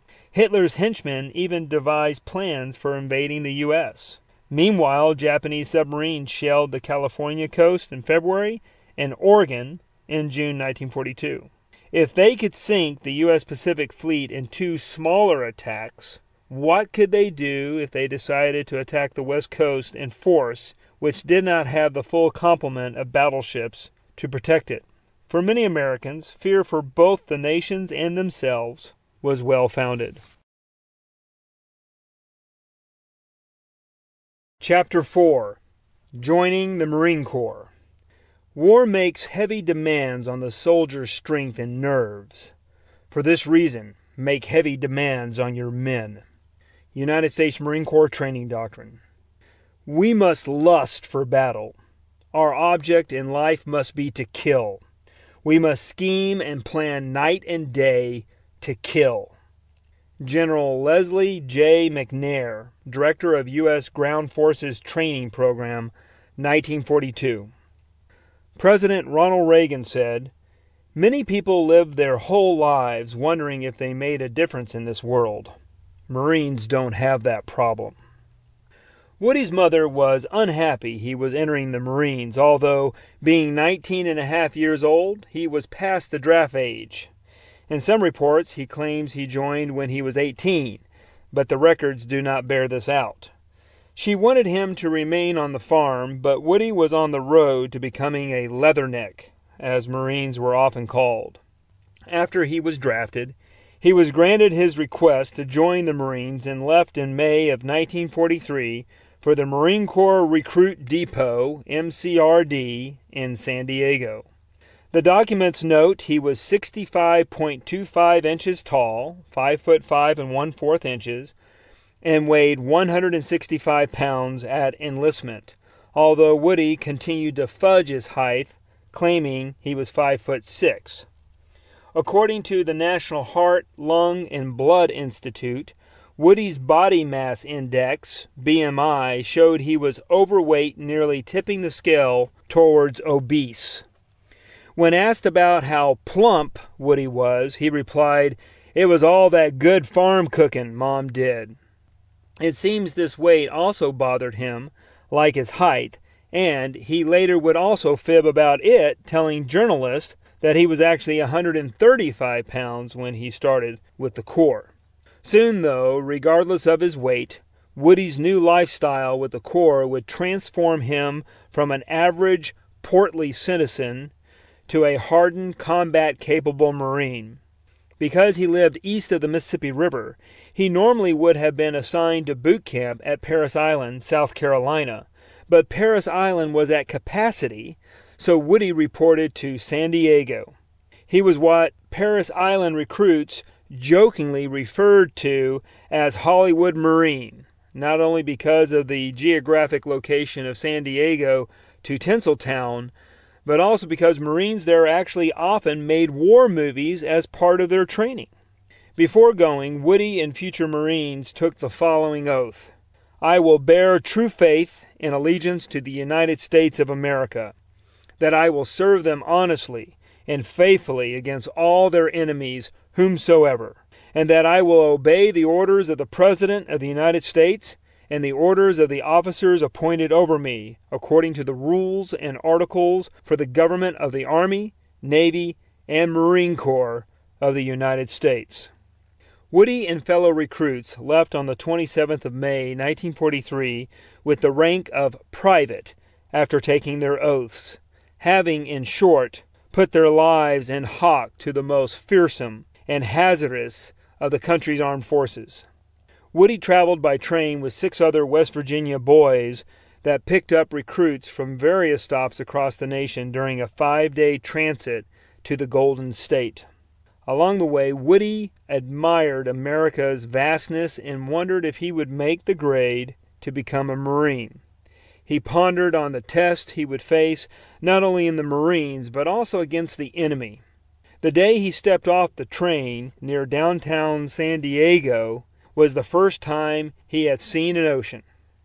A bus took the recruits from the train station to Marine Corps Recruit Depot, where there was a welcoming party. A master sergeant standing over 6 feet tall and weighing 250 pounds yelled for them to get off the bus. He scared the living daylights out of me. I thought he was going to eat me alive, Woody said. As they rushed off the bus, a group who had just finished the grueling months of boot camp shouted the traditional Marine Corps Recruit Depot greeting, "You'll be sorry." At the end processing, Woody and the others were told that in the civilian world, they had freedom to do what they liked. Sergeant Lawrence Henry Pepin further explained, "All of this was and always will be due to our great American way of living and our democratic form of government, of which we will allow no other foreign sources to interfere." However, of that moment, they belonged to the Corps and would learn how to kill and carry out orders efficiently and obediently, and would have to sacrifice their individuality to survive both in the Corps and war. Pepin taught them how to address their instructors and what they should eat. He even instructed them to tell their parents not to send them candy, cookies, or gum because sweets will make you sick. A platoon sergeant in perfectly pressed khaki slacks, shirt, and khaki tie, along with a campaign hat resembling the hat Smokey Bear favored, barked orders. This was their drill instructor, D.I., the man who would spend almost every waking hour with Woody and the platoon for the next 4 months. It was his job to turn civilians into Marines who would fight, accomplish their mission, and survive to return home when their work was done. He exclaimed, "If any of you idiots think you don't need to follow my orders, just step right out here and I'll beat your ass right now. Your soul may belong to Jesus, but your ass belongs to me and the Marines. You people are recruits. You are not Marines." Recruits were even more often called shitbirds and boots by their DIs than recruits. With a booming voice, the platoon sergeant ordered the recruits to line up in formation. They were taught how to stand at attention. Stand up straight. Keep your heels together, toes at a 45-degree angle, your arms by your side, your thumbs along the seam of your trousers, shoulders back, and eyes straight ahead. Don't look at me. No talking in ranks unless I ask you a question. Most had never been ordered around like that or stood in formation. Woody, on the other hand, had plenty of experience with military formalities from his CCC days, giving him an edge over others. There was no time to waste. Marines were needed for war, Everywhere they went, they marched in formation at a fast pace, quick time, with a DI counting cadence, or jogged double time at a precise number of steps per minute. As soon as he got to the Marine Corps recruit depot, Woody's platoon was taken to get their immunizations. Walking single file, medical personnel inserted syringes in both arms simultaneously. No one knew where they might be deployed after boot camp, and the variety of inoculations would protect them from a number of illnesses. Eyes and teeth were also thoroughly examined. On average, 30% of a platoon got glasses, for many the first and or best they had ever had, and 80% received some form of dental repair and cleaning. At one stop, they were issued their uniform, including dungarees, caps or covers, semi-high top shoes or boondockers, socks, underwear or skivvies, and web belts with brass buckles that were required to be kept highly polished. And there was a duffel bag or sea bag. Their helmets were called Iron Kelly or Tin Can Derby, and every recruit was given a boot camp haircut. It took less than a minute in the barber chair for a burr cut to about 1/8 of an inch. Recruits arrived at Marine Corps Recruit Depot San Diego from all backgrounds, social classes, ethnic groups, religions, and parts of the country, from big cities, small towns, and rural areas. They looked and talked differently. Their ages ranged from 17 to mid-30s. Some had a high school education or less, and others had started or finished college. There were bachelors and family men. Some were physically fit, and others needed exercise, which the Corps provided in abundance. Their attitudes towards authority in each other varied widely. What united them was a righteous anger at fascist warmongers who had started a war, and a determination to do whatever was needed to protect their country. For them to work and fight together at the highest level of efficiency, radical reshaping had to occur, and with the nation at war, this had to be accomplished quickly. The first 2 weeks, the DIs tore down the recruits' civilian facades so that they could build them back up into Marines. They converted boys into men by destroying the identity they brought with them. They spoke in the third person and did away with I, my, or me. If a trainee wanted something, he asked, "This recruit requests to go to the head." Or when admonished, the answer would be, "This recruit was wrong. This recruit will do better." Speaking this way broke down the individuals, the egoectomy, in order to build them into a collective group called Marines. They had to learn to talk like Marines using the right vocabulary. For instance, a rumor was called scuttlebutt, because that was the name of the water fountain or container on old ships of the British Navy where people met, and thus rumors spread. Gossiping was shooting the breeze. Information was dope. News was the scoop or the word. Straightening up was square away. And manipulating people was called working one's bolt. The Marines had nicknames for the other services, referring to the U.S. Army soldiers as dog faces and Army Air Force pilots as doggies or Airedales, while sailors were swabbies or squids. Because Marines often fought from ships or were sent by ships to secure beachheads and facilities ashore for the Navy, it was vital Marines and sailors spoke the same language. Recruits did not have walls in their barracks, they had bulkheads. They did not have stairs, they had ladders. They did not mop the floor, they swabbed the deck. Upstairs became topside. The bathroom or latrine was called the head, the nautical term for a toilet. They learned standardized names for letters from A to Z and ways to say numbers so that soldiers, sailors, pilots, and Marines could communicate clearly and quickly via a bad radio connection or in an environment filled with explosions, gunfire, and yelling. Companies, which are subdivisions in a battalion, were designated by letters, A, B, C, D, E, F, G, and so on. As such, companies were verbalized as Abel, Baker, Charlie, Dog, Easy, Fox, and George companies. If they did not learn to communicate with the same terms as sailors with whom they worked, confusion could result, and confusion on a ship can get people killed, and quickly. They never, ever referred to their weapon as a gun. It was a rifle.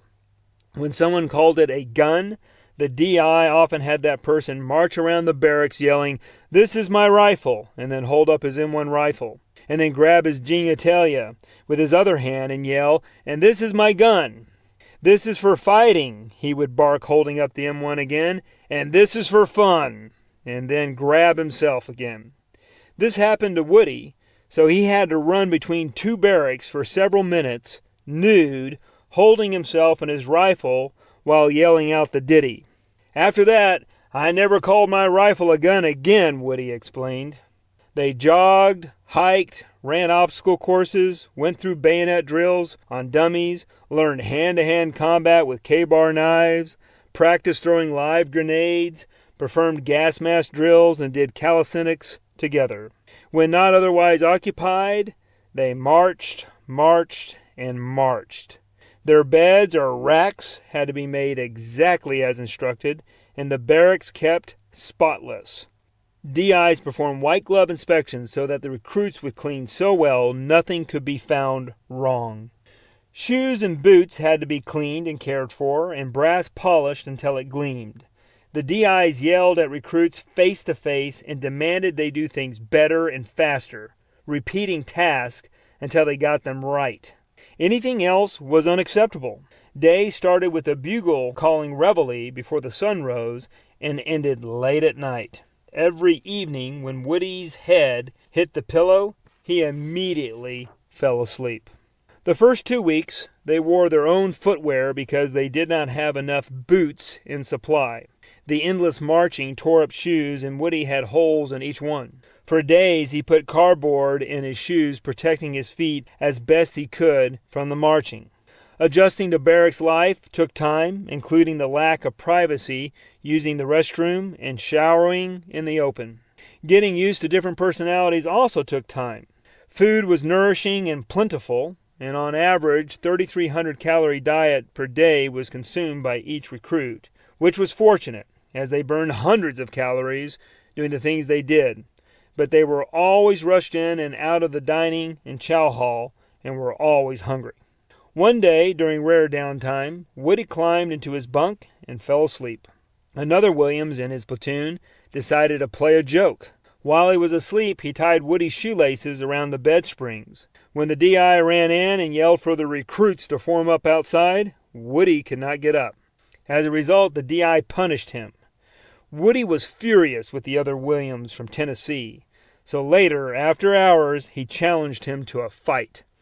"I was going to show him I was tougher," Woody said. They started to slug each other, and the platoon watched. When the DI noticed this, he stopped the fight, gave them boxing gloves, and then told them to beat the hell out of each other. Woody tried to match, if not beat, the other Marine, but after he was knocked down several times, he gave up. That cleared the air, and both Williams boys became friends. Marines are a unique breed. They strive to be an elite fighting force superior to the other services. It is a state of mind, and as Lieutenant General Victor H. Krulak said, "Among Marines there is a fierce loyalty to the Corps that persists long after the uniform is in mothballs." Woven through the sense of belonging like a steel thread is an elitist spirit. Marines are convinced that, being few in number, they are selective, better, and above all, different. There is a reason that is not bravado, but in the crusted reality of training of the mind and body during boot camp that creates this identity. From the Corps' inception on the 10th of November 1775, Marines have taken pride in their accomplishments and appearance, including their distinctive uniforms. Woody admits the dress blues sold him on the Marines besides the tall tales the Marines in his hometown told him. By 1941, the Marines had proven themselves to be one of the best fighting organizations in history as a result of defeating the Barbary pirates at Tripoli, Libya in 1804, the Mexicans at Montezuma, Mexico in 1846, and the Germans at Belleau Wood, France in 1918. The making of a Marine starts in a 3-month course known as boot camp. In World War II, it sometimes was truncated to between 7 to 10 weeks, although Woody attended it between May and August of 1943. Starting with his train ride, his training extended from the 26th of March to the 21st of August. The normal day during this training required rising at 5 a.m., 0500, followed by drilling on the parade ground, running the obstacle course, training with weapons, practicing small unit tactics, prepping uniforms, conducting physical fitness, and then finally turning off the lights at 10 p.m., or 2200, only to repeat the whole cycle the next day. Woody's typical boot camp day illustrates the metamorphosis of becoming a Marine. Reveille sounded at 0500, pronounced 0500. The military uses a 24-hour clock to avoid confusion and miscommunication between 8 a.m., 0800, and 8 p.m., 2000. Everyone in the barracks scrambled out of his bunk at 0500, ran to the head, shaved, made his bed, dressed, and then assembled in formation outside. Hundreds of recruits filled the parade ground. In Woody's day, they went by platoons of 63 each with 6 squads. At boot camp, everything is done with the recruit's assigned platoon. Once a platoon completed roll call, verifying all present and accounted for, it marched to chow hall for breakfast at 0615. After breakfast, the platoon returned to the barracks to study weapons, history, or small unit tactics, and then mustered at the obstacle course to run through it. They crawled under barbed wire for many yards in sand pits, participated in pugil stick brawling to learn bayonet fighting, carried each other to practice the firemen carry, or ran through the sand. They did this with intimidating, demanding DI circling them loudly, barking orders like vicious dogs. To complicate it for those not accustomed to working as a team, the platoon performed together or was punished. If someone did not do an obstacle correctly, the group was disciplined with extra push-ups, holding their weapons out at arm's length, doing squats for several minutes, or leg lifts for what seemed like an eternity. It was imperative that all help each other and that no one cheat. If there was cheating, the violator would bring down God's wrath upon himself and his comrades. Collective responsibility was drilled into everyone. If a recruit should faint from exhaustion during a forced march, the rest of the unit was trained to run in circles around the body while he was tended to until he came to. Everyone was disciplined to look out for everyone and everything. Rules ran the gamut, from how to handle a weapon to how to process trash. One day, Woody violated one of these. Thinking no one looking, Woody threw his cigarette butt on the ground. It was a huge violation to litter, and one of his DIs saw him. As a result, he pulled Woody into an office and gave him a needle and a line of thread explaining, "Look, recruit, you violated a rule here. As a result, you must get me 100 cigarette butts and bring them back to me on this thread, or I'll make your life a living hell. Dismissed." Woody now, in addition to everything else he had to do, had to collect butts during the few minutes of spare time he had. They had paper sheets and bags of tobacco to roll their cigarettes in back then, called blanket and freckles. Woody told his buddies to give him their butts once they finished smoking. Everyone smoked then, and cigarettes were part of every sea ration kit. For days, Woody circulated with what looked like a Christmas popcorn garland, begging people to help him out. He stalked people smoking and asked them for their butts. He knew if he did not succeed, he would be thrashed with extra fire watch at night, push-ups, or holding his rifle at arm's length until his muscles burned. Within the allotted time, he succeeded in stringing the 100 butts and displayed the garland to his DI. The DI inspected every butt, and when he found one that had some tobacco still in it, he ripped it from the string and told Woody to go back and bring him butts. I said to bring the butts in, not butts with tobacco. So Woody once again scavenged the grounds for butts and asked his buddies for their finished cigarettes. And before putting them on the string, he removed every tobacco shaving. He finished this mundane punishment and never again threw a butt on the ground. Paying attention to details was important, and doing these exercises conditioned men to be situationally aware and obey orders. After 1.5 years of being at war, some of the non-commissioned officers, NCOs, training Woody and fellow recruits had seen battle at Tulagi, Gavutu, Tanamboga, and Guadalcanal and Macon Island.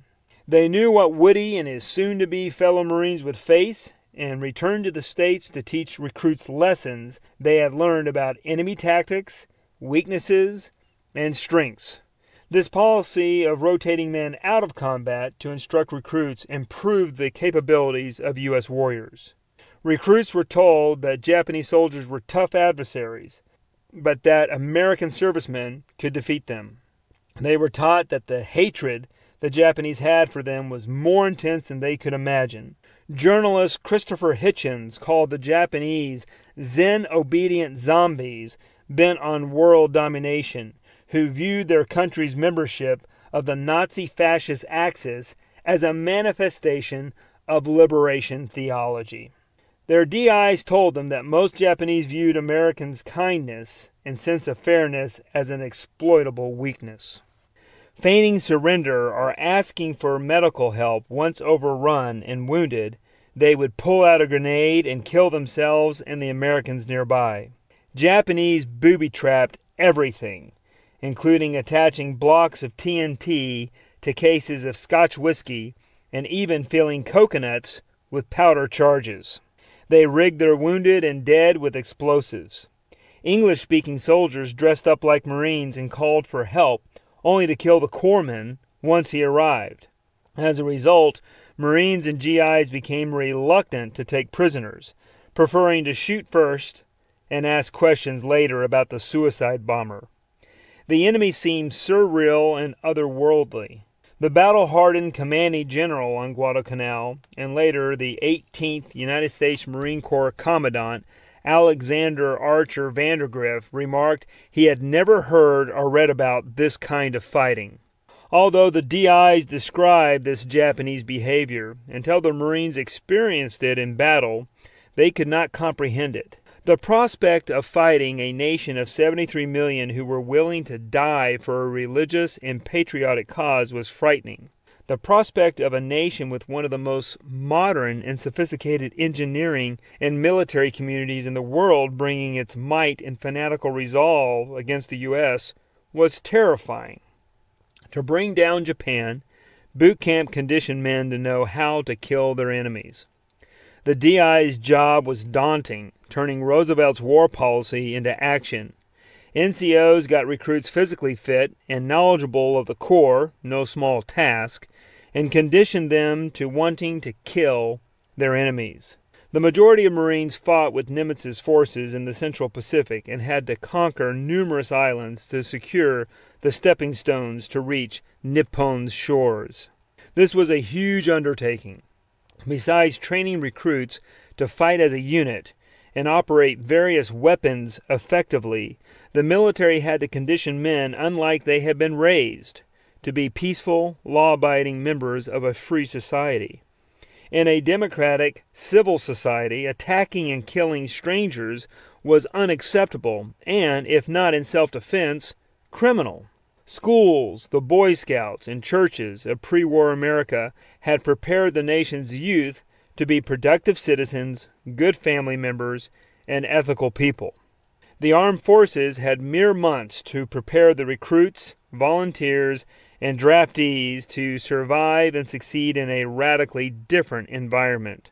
Marines in 1943 instructed men how to deal with an enemy whose ideals were the polar opposite of what they had been taught. In America, people valued a free press, liberty, and independent thinking. In Japan, these values were dangerous weaknesses the government suppressed. The vast majority of Americans adhered to a code of humane treatment of enemy civilians and POWs. The Japanese government had signed the 1929 Geneva Convention concerning the treatment of POWs, but never ratified it because of strong opposition from the Japanese military. To the Japanese, people not part of their nation and racial group had no rights or value except as colonial subjects or slaves. As for POWs, they were beneath contempt for Japan's military, and it degraded, beat, and killed them. After surrendering to the Japanese at Wake Island, several prisoners were taken from the ship's hold and brought top deck. The Navy lieutenant in charge, Toshio Sato, announced that because the Marines had inflicted so much death on the Japanese, they were to be executed. The Japanese beheaded and mutilated the Americans and then dumped them overboard. At least here, the Japanese killed them before throwing them into the sea. After Singapore fell, in one of the many rounds of butchery, the Japanese murdered 6,000 Chinese, often tying their hands behind their backs before throwing them off a ship into the ocean. There were isolated cases of crucifixion, displaying Japan's mockery of Christianity. Hearing of such events, Marines were warned never to surrender. The Marines had to retrain the recruits to view their enemy as brutal aggressors who deserved death. The enemy, if given an inch of kindness, would repay it with a mile of treachery. During training, DIs yelled, "If you show weakness, the Japanese will cut off your head and shit down your neck. Understand?" In response, the men shouted, "Sir, yes, sir." Or, "If you don't kill your enemy, he'll kill you. He wants to cut off your head and show it to the emperor as a trophy. Don't give him that pleasure." "Sir, yes, sir." Never give up. If you stick together and support one another, you'll win. If you don't support one another, you'll die.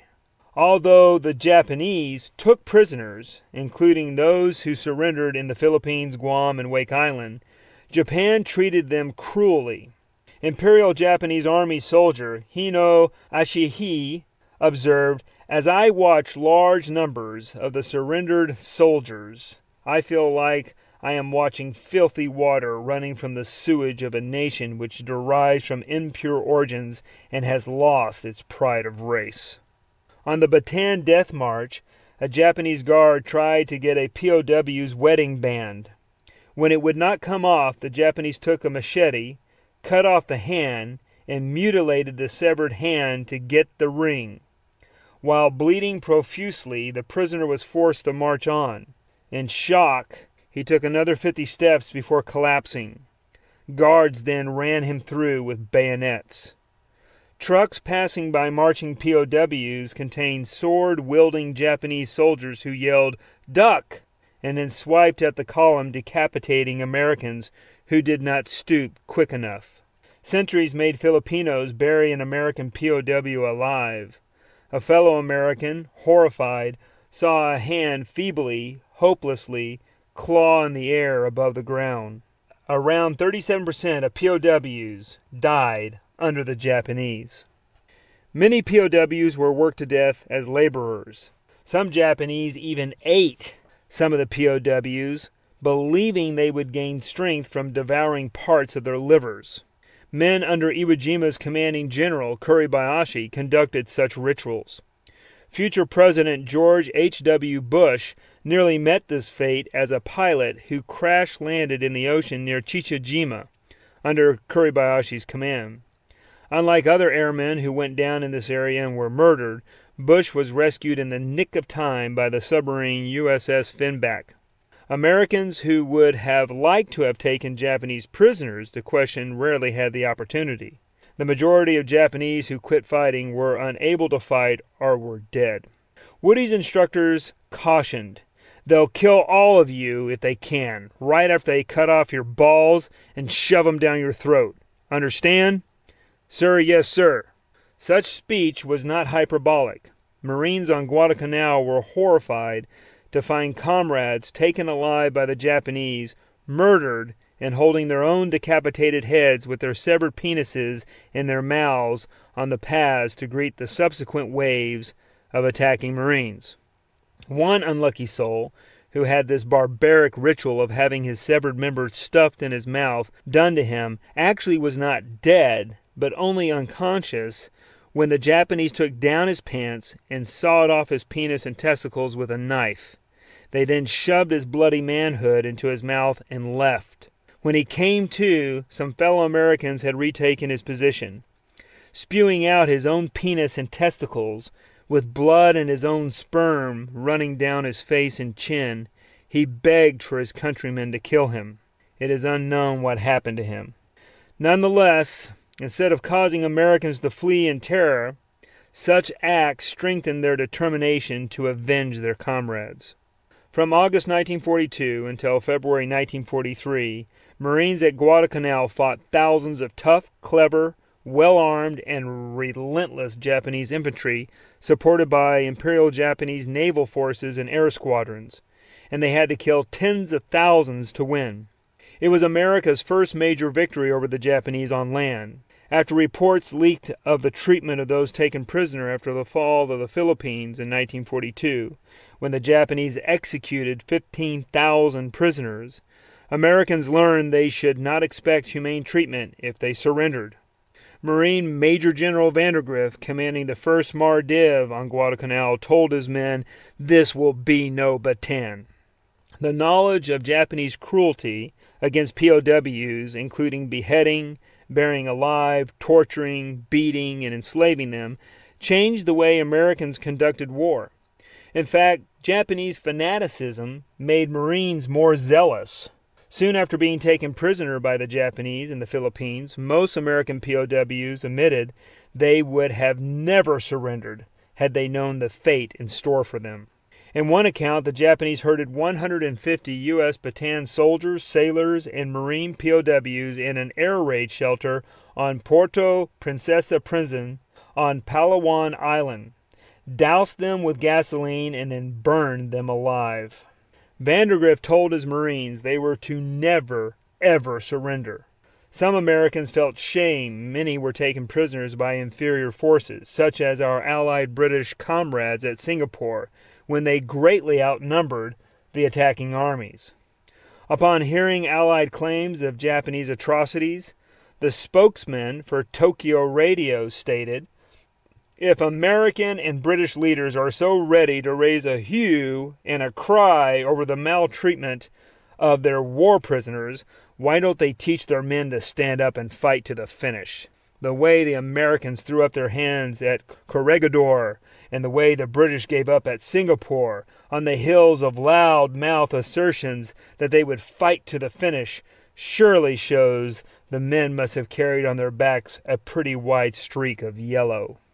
At Guadalcanal, there would be no streaks of yellow, and Vandergrift would do his best to make sure the Japanese did not have opportunities to commit such atrocities again. Under horrific conditions, including repeated ground assaults, heavy Navy gunfire, bombing, and strafing attacks by enemy planes and facing limited resupply, Vandergrift led his men to victory at Guadalcanal, killing 23,000 Japanese and seizing the island for an airbase protecting the lifeline to Australia and New Zealand.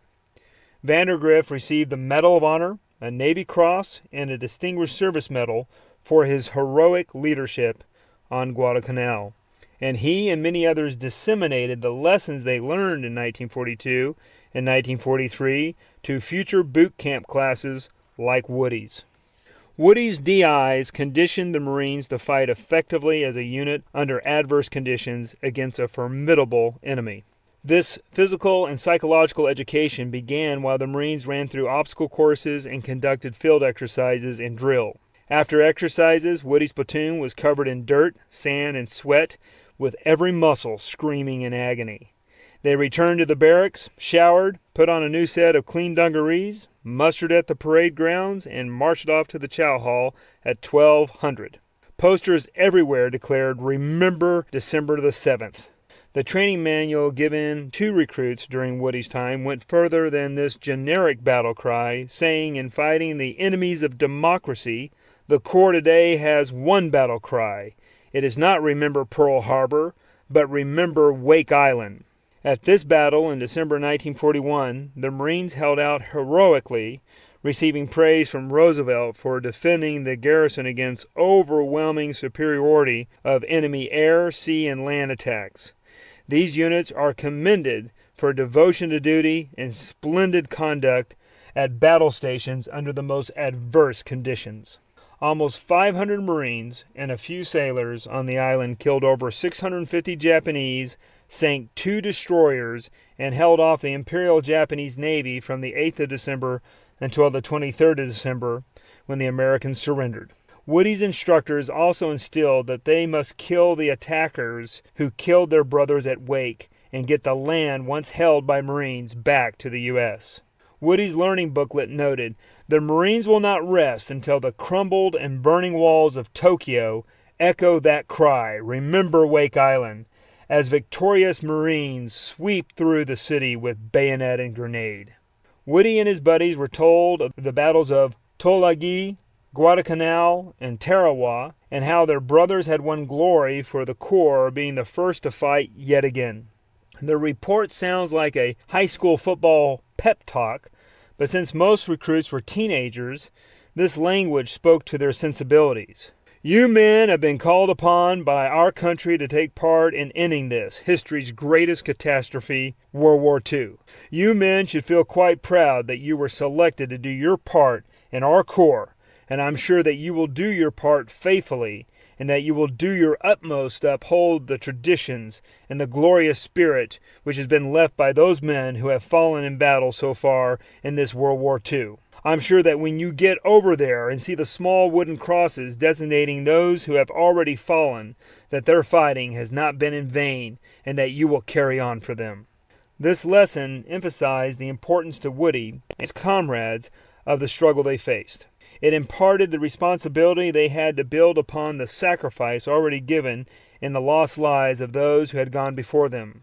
As Marines, their goal was simple: end this war quickly. Woody's instructors gave them a proper way to behave, telling them such platitudes: "Don't be a continual griper. Remember this little phrase, 'I complained because I had no shoes until I met a man who had no feet.' Or, 'The very foundation of good breeding is courtesy. Courtesy is culture. It is the sense of consideration for others.' Or, 'The greatest are the humblest, and conceit is the essence of ignorance.'" All were encouraged to read good books. Devote 2 or 3 hours a week to good books, and within 3 or 4 years you will have gained a liberal education. During boot camp, they received lessons in humanities, philosophy, and psychology. For many who had not finished high school like Woody, this was the best, albeit elementary, education received in their lives. Throughout recruit training, besides getting in shape and learning the Corps' creeds, Woody learned arithmetic, general orders, insignia, combat signals, first aid, chemical warfare, nomenclature of weapons, rifle rules, close order drill, hand grenade use, scouting and patrolling, manners and etiquette, Chinese and Japanese insignias, jungle warfare, and swimming, just to name a few. They were graded and were told, "He who is best educated is most useful." The men received lectures on sex education and venereal diseases. The teacher, combat veteran from Guadalcanal and Tulagi, Purple Heart recipient, a medal received when one was wounded or died in combat, scout sniper and drill instructor, Sergeant Pepin, gave a heavy dose of morality, saying if they contracted a disease and later gave it to a woman, their wife, whom they loved, then they could be harming her health later if they were irresponsible with their sexual exploits now.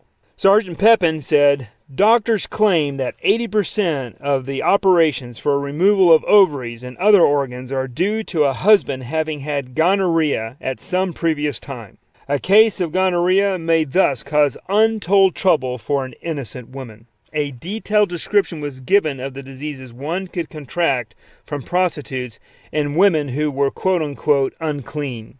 Pepin continued, "It is to be realized that you are young and human, and being human you may occasionally fall from grace. Therefore you must take the proper precautions to prevent serious consequences if you do happen to slip sometimes. There are certain things which will assist in preventing venereal disease. First, if by any chance you should be playing around with a woman that you think is producing only for you, remember that the woman who is producing for you is apt to be producing for someone else when you are not around. Therefore, take precautions, the same as you would if you were playing around with a whore. The best precaution is the use of the condom, commonly known as a rubber." Pepin then described how to clean the penis properly with soap and Sanitube medical cream. He gave a parting shot explaining this information was given not to be abused. "Do not think that these preventive precautions have been told you in order to indulge your lives without restraining. Stay away from free and easy women. Stick to decent ones. Statistics show that all women who are easy contract venereal disease some time or other. In some localities, 90% of these women already have venereal disease in some form." Pepin was overly obsessed with talking about sex, but since he was a closet homosexual, maybe talking about erotic matters in front of many good-looking young men allowed him some inner satisfaction, or maybe because he could not openly be gay, he was sexually frustrated, and this expressed itself with him talking about sex more. Or maybe he was just a typical young male struggling like everyone else with sexual desire and biochemical inputs. Nonetheless, many of the lessons he was trying to get across were indeed important. Since these men were going to train or travel for months without having a woman's comfort, it was imperative the Corps instruct them so that when they finally did have access to women on leave, they did it responsibly. More importantly, this information was useful sociologically, because it would be the first time many received sex education, having come from rural and conservative backgrounds. "They showed us movies with pictures of what these diseases look like on men's bodies," Woody said. "Moreover, they showed us what diseases like genital warts and syphilis and other diseases on women look like, and I wasn't about to stick my pecker in any of those," Woody claimed. Those instructions made a huge impression. The Corps was interested in this matter to ensure that when called upon, Marines could fight without an itch in their pants or a burning when they pissed. The 4th Marines in Shanghai, a unit of over 1,000 men, had a venereal disease rate of 35% in 1940. So the Corps needed to educate its men on these issues. But even with such education, boys will often be boys, and the 3rd Mardiv correspondent, Sergeant Frederick K. Dick Dashiell, wrote that even on Hawaii, there are regular houses of prostitution, or were until recently. These were licensed, and you could see sailors mostly lined up a block away waiting entrance. Kind of a sickly sight, like buying passion over the counter. After morning classes and noon chow, Woody and his platoon practiced close order drill marching on the parade ground and did classroom work on weapons, history, and tactics. They would also take their dirty clothes, wash them by hand, and hang them out to dry. Every Kwanzaa hut where they were bivouacked had a wood-burning stove that had to be cleaned out to be used that evening to keep warm. At 1700, they gathered for the evening meal, then returned to the barracks to clean weapons, organize equipment, iron clothes, and get ready for the next day. Everywhere they went, they carried their rifles. At 2200, taps sounded, lights turned off, and everyone went to bed except for a few who would post watch for 2 hours and then be relieved by 2 or 3 others at 2400. They cycled through the platoon every night, and everyone took a turn at standing watch over the unit. Woody was taught that Marines were better than other services, being one of the first body of fighting troops organized in the United States. The report claimed Marines were better than all the services in rifle and athletic tournaments, holding all world records with the rifle. It has a glorious tradition of never having surrendered. In no fight, when in action under the order of its own officer, has it retreated or given up an inch of ground. From the Revolutionary War to this day, its services have been glorious. Its history is such that it is recognized by both the people of this country and abroad as among the crack troops of the world. While this bravado instilled pride in the organization, and although the report did cite notable battles like Belleau Wood for its claims, it was also clearly false. Although rarely do Marines retreat or surrender. It happened at Wake Island, Guam, and the Philippines, just to name a few in World War II. The report's author would have been wise to adhere to what historian Alan Millett later wrote, "In the continual struggle to match performance with elitist rhetoric, in the daily challenge to separate organizational mythology from relevant military doctrine, the Corps must understand its own past without excessive self-congratulation." However, in Woody's time, most lessons were packed full of bravado and self-congratulation. This type of pedagogic methodology might not have been full of critical analysis, but it sure helped with the self-esteem and confidence for these Marine recruits. Woody described fellow Marines as simple boys from the heartland who really did not understand what they were getting into. They wanted to serve their nation and hated the Japanese for harming America. Many had a difficult time harmonizing their peacetime values with the warrior ethos necessary to fight the Japanese. Marines would have to fight on the beaches, on hot desolate islands, on rocky atolls, rugged shores, on hills and open fields, and in dense jungles against entrenched troops, and since Japanese never surrendered, they had to kill or incapacitate them with the most effective means. Bullets, flamethrowers, grenades, mortars, artillery, and sometimes knives in hand-to-hand combat. Some recruits would not make it through the 7 to 10 weeks of boot camp's constant physical activity and mental strain. When a DI doubted a recruit could handle combat, he would be tough with him. If a recruit did not become resilient, he would suffer. The DIs were not yelling, criticizing, and pressuring the recruits for fun. DIs and the officers who supervised them focused on turning recruits into strong, capable Marines who would be reliable in combat. Being too soft on recruits produced weaker Marines, more likely to become casualties or die in combat, causing injury or death to other Marines. Recruits learned about discipline and obedience in an atmosphere of constant apprehension and fear, of constant challenge to physical capabilities and mental stress. Often DIs disciplined the recruits who needed it the most, i.e. the weak and the defiant. Occasionally this led to a recruit killing himself because he couldn't comprehend or endure the mind-boggling physical and mental pressures. Woody took boot camp in stride, kept his mouth shut, and did what he was told. So his instructors left him alone, according to him. He felt boot camp was easier than working a farm because at boot camp they got Sunday mornings off to go to church, which was encouraged. Sergeant Pepin wrote, "Remember that there are no atheists in foxholes. God doesn't want you to wait until you are over there to get close to Him. No, He wants you all the time. Remember, a strong mind is a clean mind, and a clean mind is through the love of God." Ironically, for 6 days during the week at boot camp, Marines were conditioned to kill.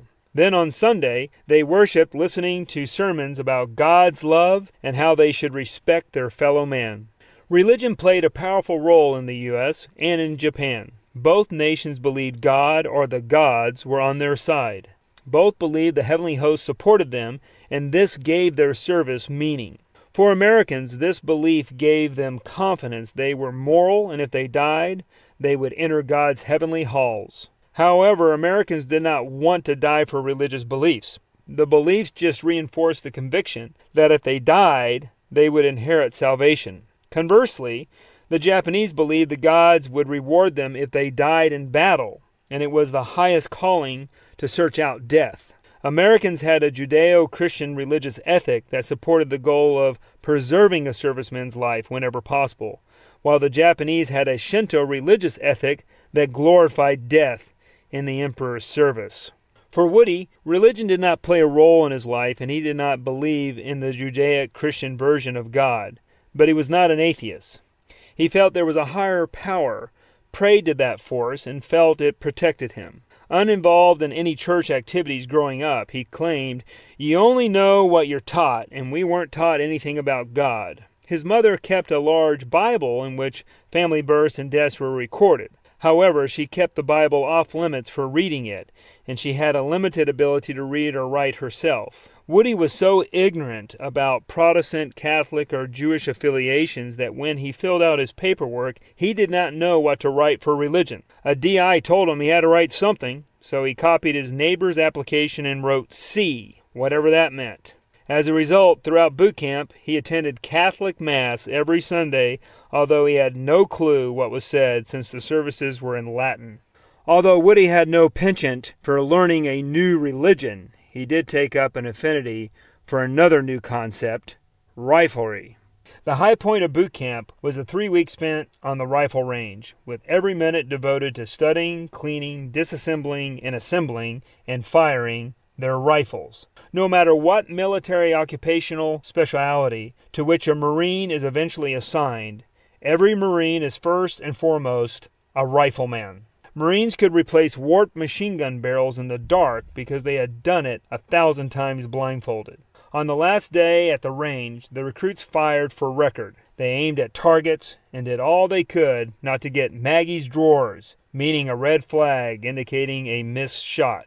All earned a classification as a marksman, sharpshooter, or expert to be displayed in a badge on their uniforms, with expert being the highest classification. They were indoctrinated with never point a rifle at anything you don't intend to shoot. Check your rifle each time you pick it up to be sure it isn't loaded. Many accidents have occurred with unloaded rifles, quote unquote.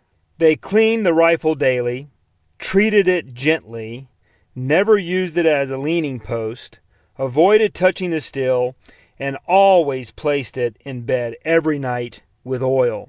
In other words, they were taught to view their rifle like a lover and trusted friend, as illustrated in the Marine Corps Rifle Creed.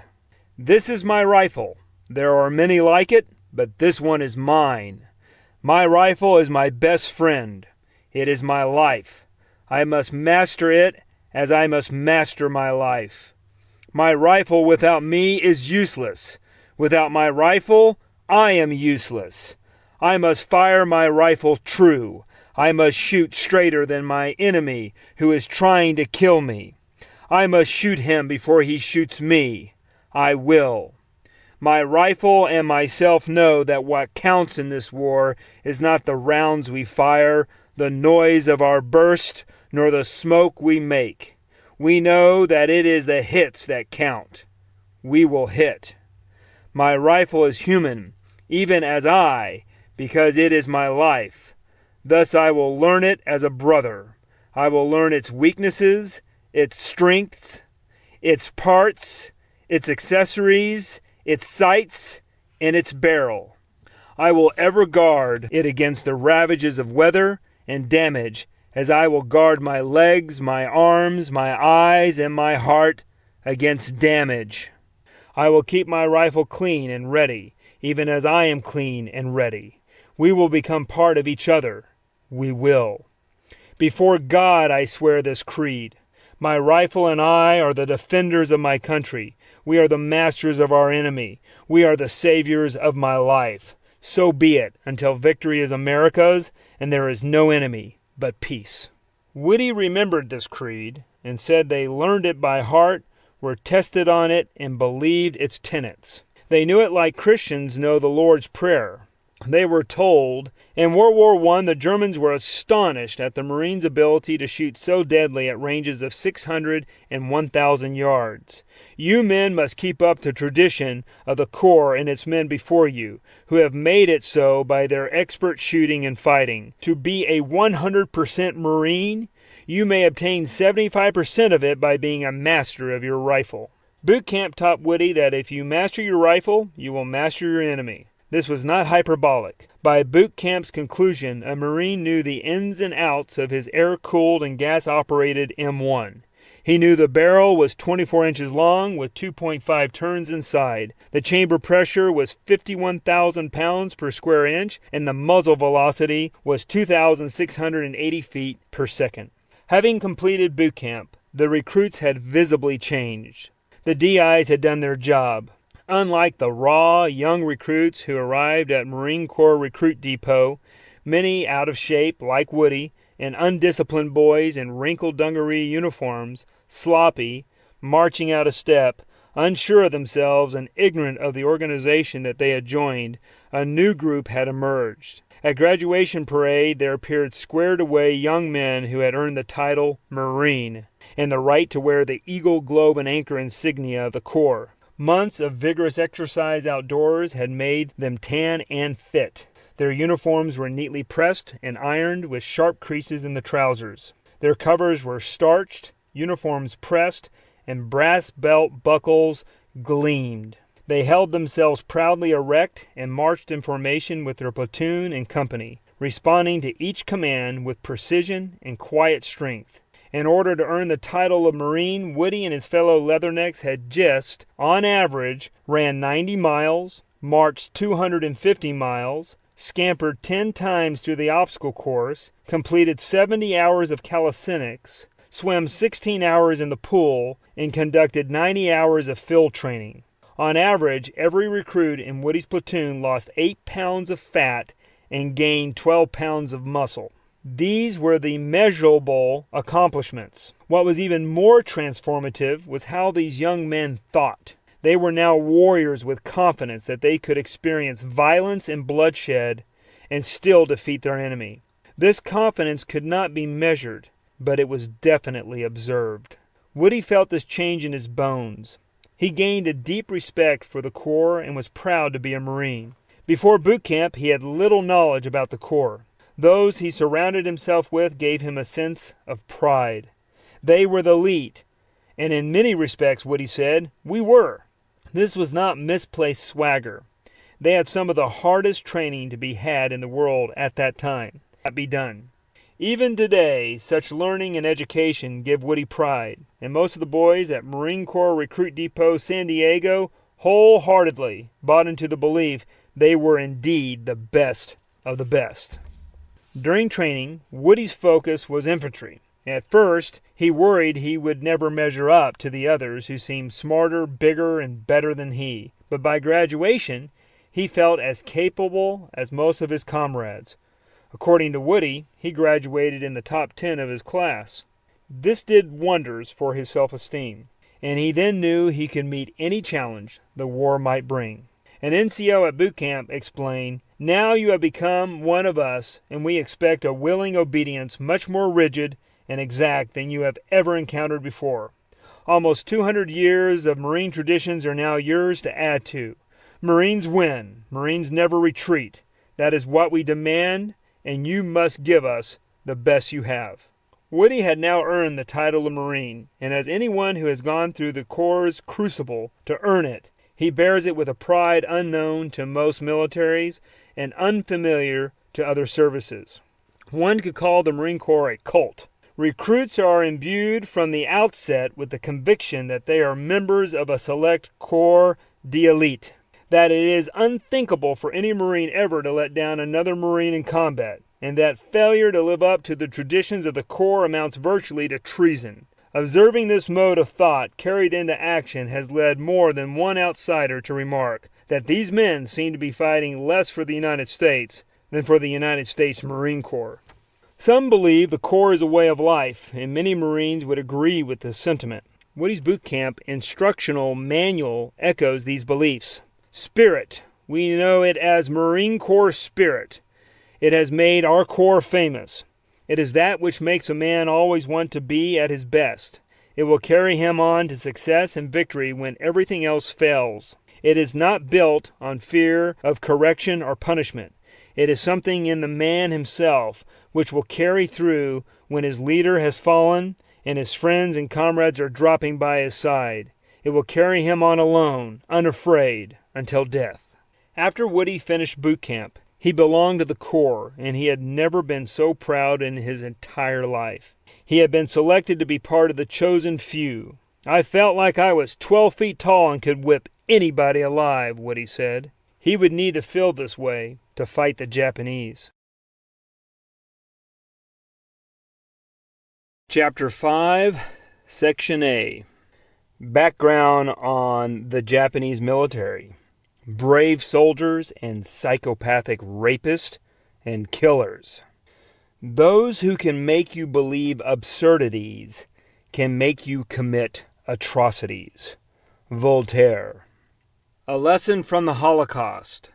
Never stop telling the terrible stories. Chicago Tribune. Preamble.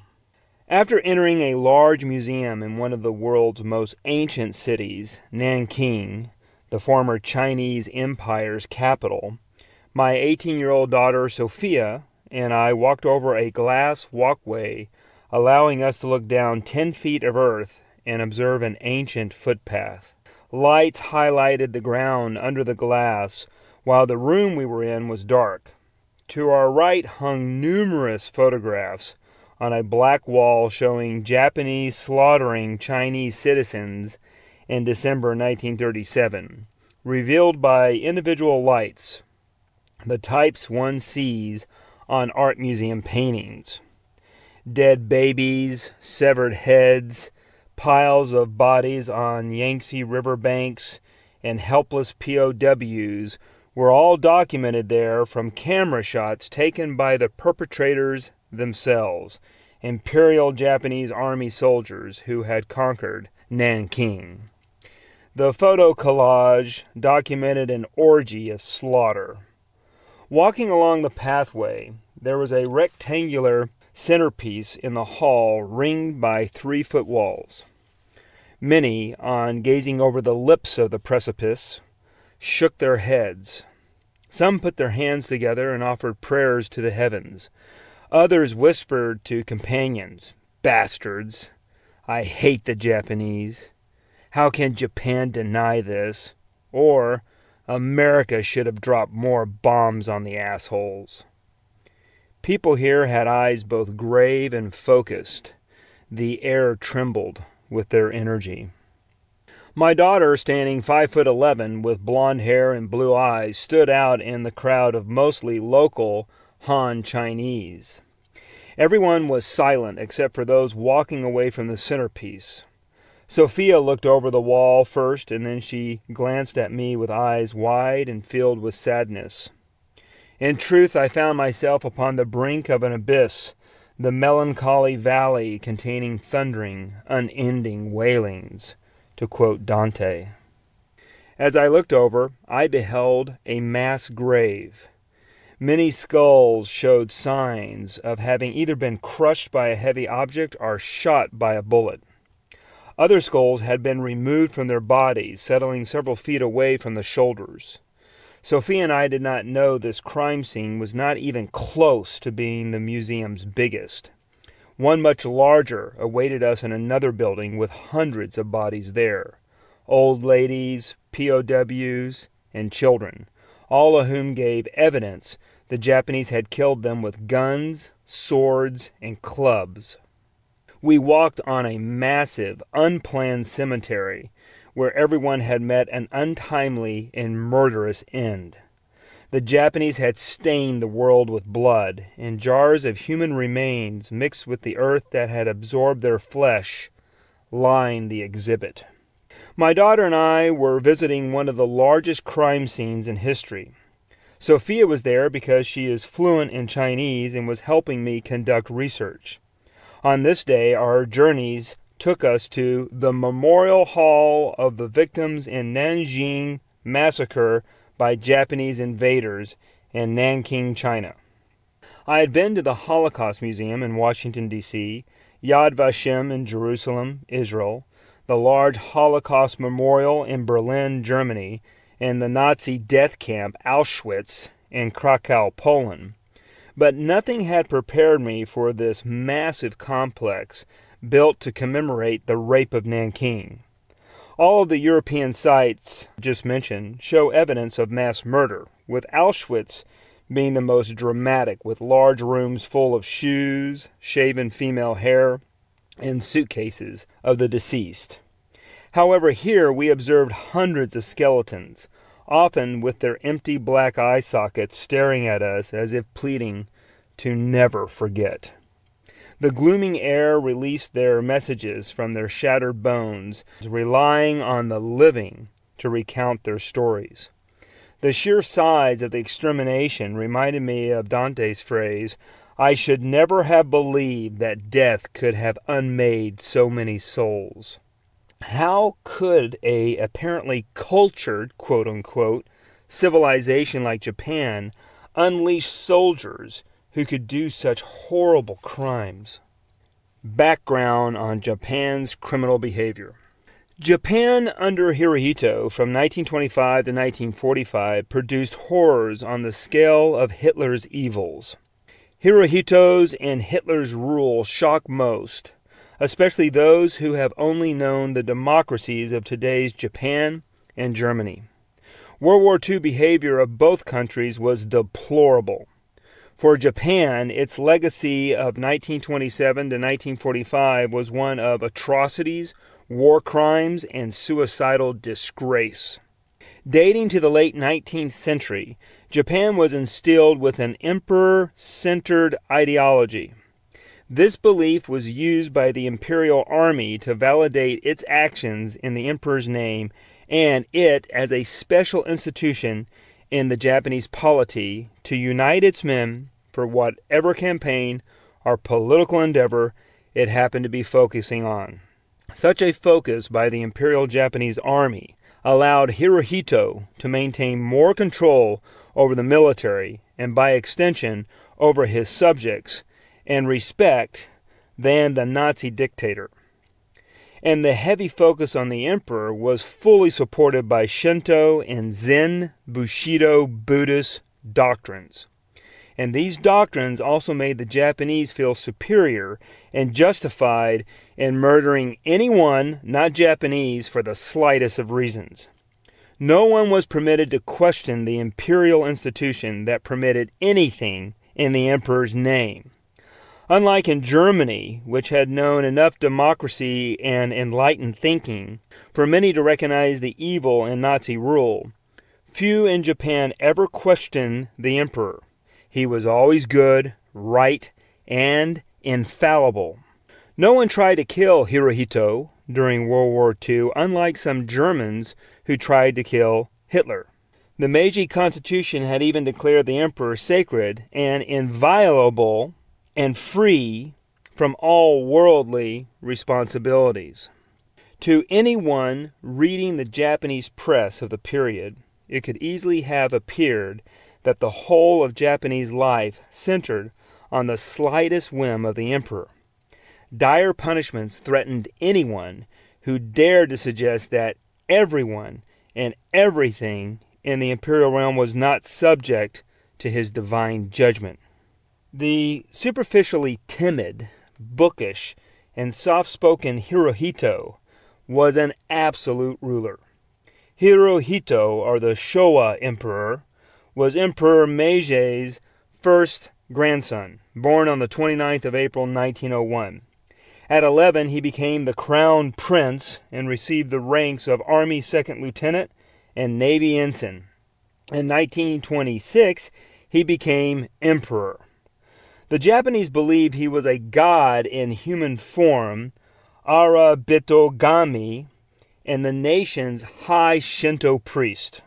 Zen Buddhist leaders believed Hirohito was the long-term protector of their religion and a gold-wheel-turning king, Kanrin-jo, one of the four manifestations of the ideal Buddhist monarch, or Chakravartin Raja. They believed Hirohito was a Tathagata, a fully enlightened being of the secular world. He was also head of the armed forces and a real war leader, exercising his constitutional prerogatives of supreme command, Daiginsuya. He stood 5'5", weighed 150 pounds, wore glasses, and carried a slight build. He did not look like a prototypical, bloodthirsty dictator. Moreover, he was a passive, sensitive man who enjoyed marine biology, studying fungi, and reading science books. Such subjects were unusual for a brutal dictator's curriculum. The emperor, as a source of law, transcended the Constitution. whose purpose was not to place limits on his powers, but the opposite, to protect him and provide a mechanism enabling him to exercise authority unimpeded by limits. In contrast to his demeanor, Hirohito often met with his commanders to dictate strategy. He ordered his men to commit acts in violation of laws and customs of war. Few World War II leaders had such control over the halls of power. He was land-driven, empire-hungry, resource-coveting, and indifferent to the suffering of conquered peoples and his own citizens. He seized more land, conquered more countries, and killed more people than the Nazi dictator. Like Hitler, Hirohito rarely allowed his forces to retreat. It became a hallmark for soldiers to fight in place until they died. Hirohito's armed forces accomplished some amazing feats, but the military was marred by rape, atrocities, suicidal banzais, and dramatic defeats. Hirohito ruled a Japan with an army run amok, led by fanatics whose blind devotion to the emperor encouraged barbaric behavior.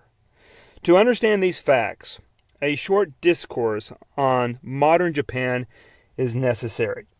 The homogeneous island nation of Japan had lived in self-imposed isolation as a feudal state ruled by shoguns, hereditary commanders-in-chief, from the samurai warrior class for 2.5 centuries before Commodore Matthew Perry and the United States Navy's black ships forced it in 1854 to open up to world trade, thereby shattering the closed-door policy of the Tokugawa government.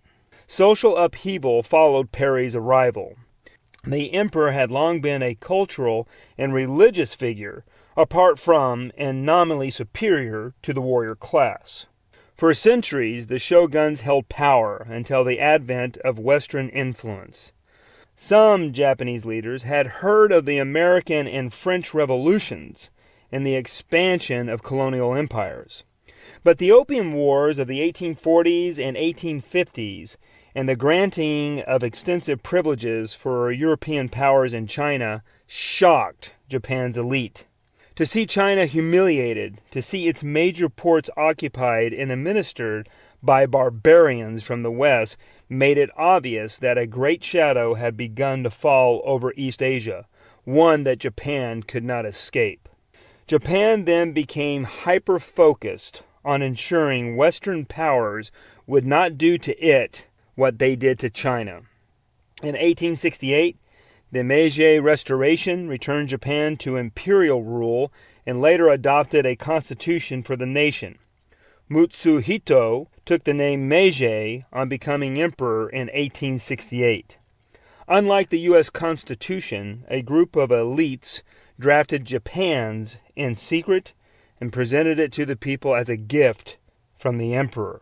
Meiji's constitution was done to impress the West, which Japan aspired to join, and prove it had modern institutions. It wanted respect from powerful countries, treatment as an equal, and protection from Western imperialism. Yet Japan's constitution was not meant to make her institutions viable or citizens' rights real. For instance, the constitution guaranteed religious freedom, a provision of great interest in the West. But in practice, regulations, law, and social pressure suppress non-Japanese faiths. State Shinto observances, complete with priests, spirits, gods, shrines, and myths, could not be questioned and were exercises of civic duty. There were elections in which, at first, a small percentage of men could vote, but the military was not accountable to elected officials, answering only to the emperor. Although male suffrage increased before the war, the military remained beyond the voters' control of their elected officials. In fact, the army often controlled elections and law issuance. New institutions altered to suit Japan were imported from the West, but Japan's elite chose not to adopt Western liberal institutions. Japan strongly strove to secure independence from other nations to avoid the risk of becoming one of Europe's dominions. Following Europe's example, Japan started building its own empire by seizing Okinawa and other Ryukyu islands from China in 1871. In 1871 as well, Japan needed a new focus to develop national feeling, to inculcate patriotism, and transfer loyalties previously centered on family, region, or one's local lord to that of a national level like Europe was doing. Glorification of the emperor was the answer. The Constitution declared Japan had been ruled over and governed by a line of emperors unbroken for ages eternal, and the emperor symbolized the unity of the people. U non zetai. The nation suffered during the transition from a feudal state to a progressive society. It was plagued by civil wars, pitting the modern military against conventional-minded samurai who wanted to keep Japan traditional. Thousands died as Japan was dragged kicking and screaming into the modern age. The country underwent rapid industrialization and urbanization, during which time it created a large, modern conscript military answerable only to the emperor, considered a direct descendant of the sun goddess, Amaterasu Omikami, one of the most powerful Shinto gods. This was why their servicemen were called soldiers of the sun. The sun goddess's creeds and traditions stemmed from a pre-Bronze Age culture that supported the belief that they were the special objects of the divine, our solar system's star, the sun. The belief that the main physical celestial sphere that dominates the sky was the sole progenitor of the Japanese shows their conviction that Japan was the center of the universe and everything in life was arranged with them in mind. This pathetic solipsism created an extreme self-centeredness and self-regard that helped create, along with other fascist ideologies, a powerful and unforgiving citizenry, willing and able to commit some of the most grotesque atrocities any modern power has ever performed precisely because they believed they had divine permission to do so. Their delusions justified their goal to acquire and wield power over others. Their beliefs lent themselves to convictions that everyone non-Japanese was the God's unfavored children, and during the 20th century, they were the only modern nation still ruled by a God who, by the very justification for his infallibility and power, espoused totalitarian convictions supported by a state requiring all to worship him. These forms of arrogance and servility, both of which flow directly from the power of the passions, were evident throughout Japanese culture and defined their beliefs. To ensure these Shinto creeds took hold, between 1870 and 1884, 10,000 evangelists were employed in a massive campaign to promulgate this renewed focus on the emperor and sacred country in a Mormon-like operation. The emperor, in Shinto belief, was a divine intermediary between the people and the gods. From 1890, an imperial rescript, a tokuho, like a Catholic encyclical, required school children in assemblies to memorize and recite an oath to offer yourselves courageously to the state, quote unquote, and thus guard and maintain the prosperity of our imperial throne co-equal with heaven and earth, quote unquote. And it as well affirmed the emperor's teachings, decisions, and decrees as infallible. Shinto priests developed rites to pay homage to the rescript and the imperial photo in ceremonies. Every aspect of life took on a military coloring. Boys went off to school in army uniforms. Instructors often drilled the children, indoctrinating them with military values. Every day, boys would face a picture of the emperor and be asked, "What is your dearest ambition?" And then in unison, the boys would answer, "To die for the emperor." Seeing his school catch fire, a boy rushed in to save the emperor's photo, trying to prevent the flames from destroying God's image, but died in the blaze in doing so. Instead of viewing this act as a tragedy, it was hailed as a happy manifestation of love for the emperor. These pathetic martyrdoms swelled the hearts of the people rather than depressed them. Children were taught myths as truth, that the emperor discussed decisions with the Shinto gods in pitch-black darkness, and then after receiving wisdom from on high, declared it to the nation. Japanese faith had become nothing now but credulity and prejudices and absurd mysteries. This created unquestioned obedience to the emperor, as millions were intoxicated with such legends. The emperor was recast as a military figure who appeared in uniform and was owed incontestable loyalty. Admiral Kanji Kato, occupying all the major educational and command posts in the pre-war Navy, wrote in 1933, "Whence comes the strength of our army, that during the 3,000 years since the founding of our country has protected us and has not yielded an inch of land to the enemy? For generations the emperor has led our imperial forces. It is the pride of the imperial forces to submit to the emperor, around whom everything centers. The soldier dies for the emperor. When he is about to die, the last words that break forth from his lips are, 'Tenno Haika Banzai!'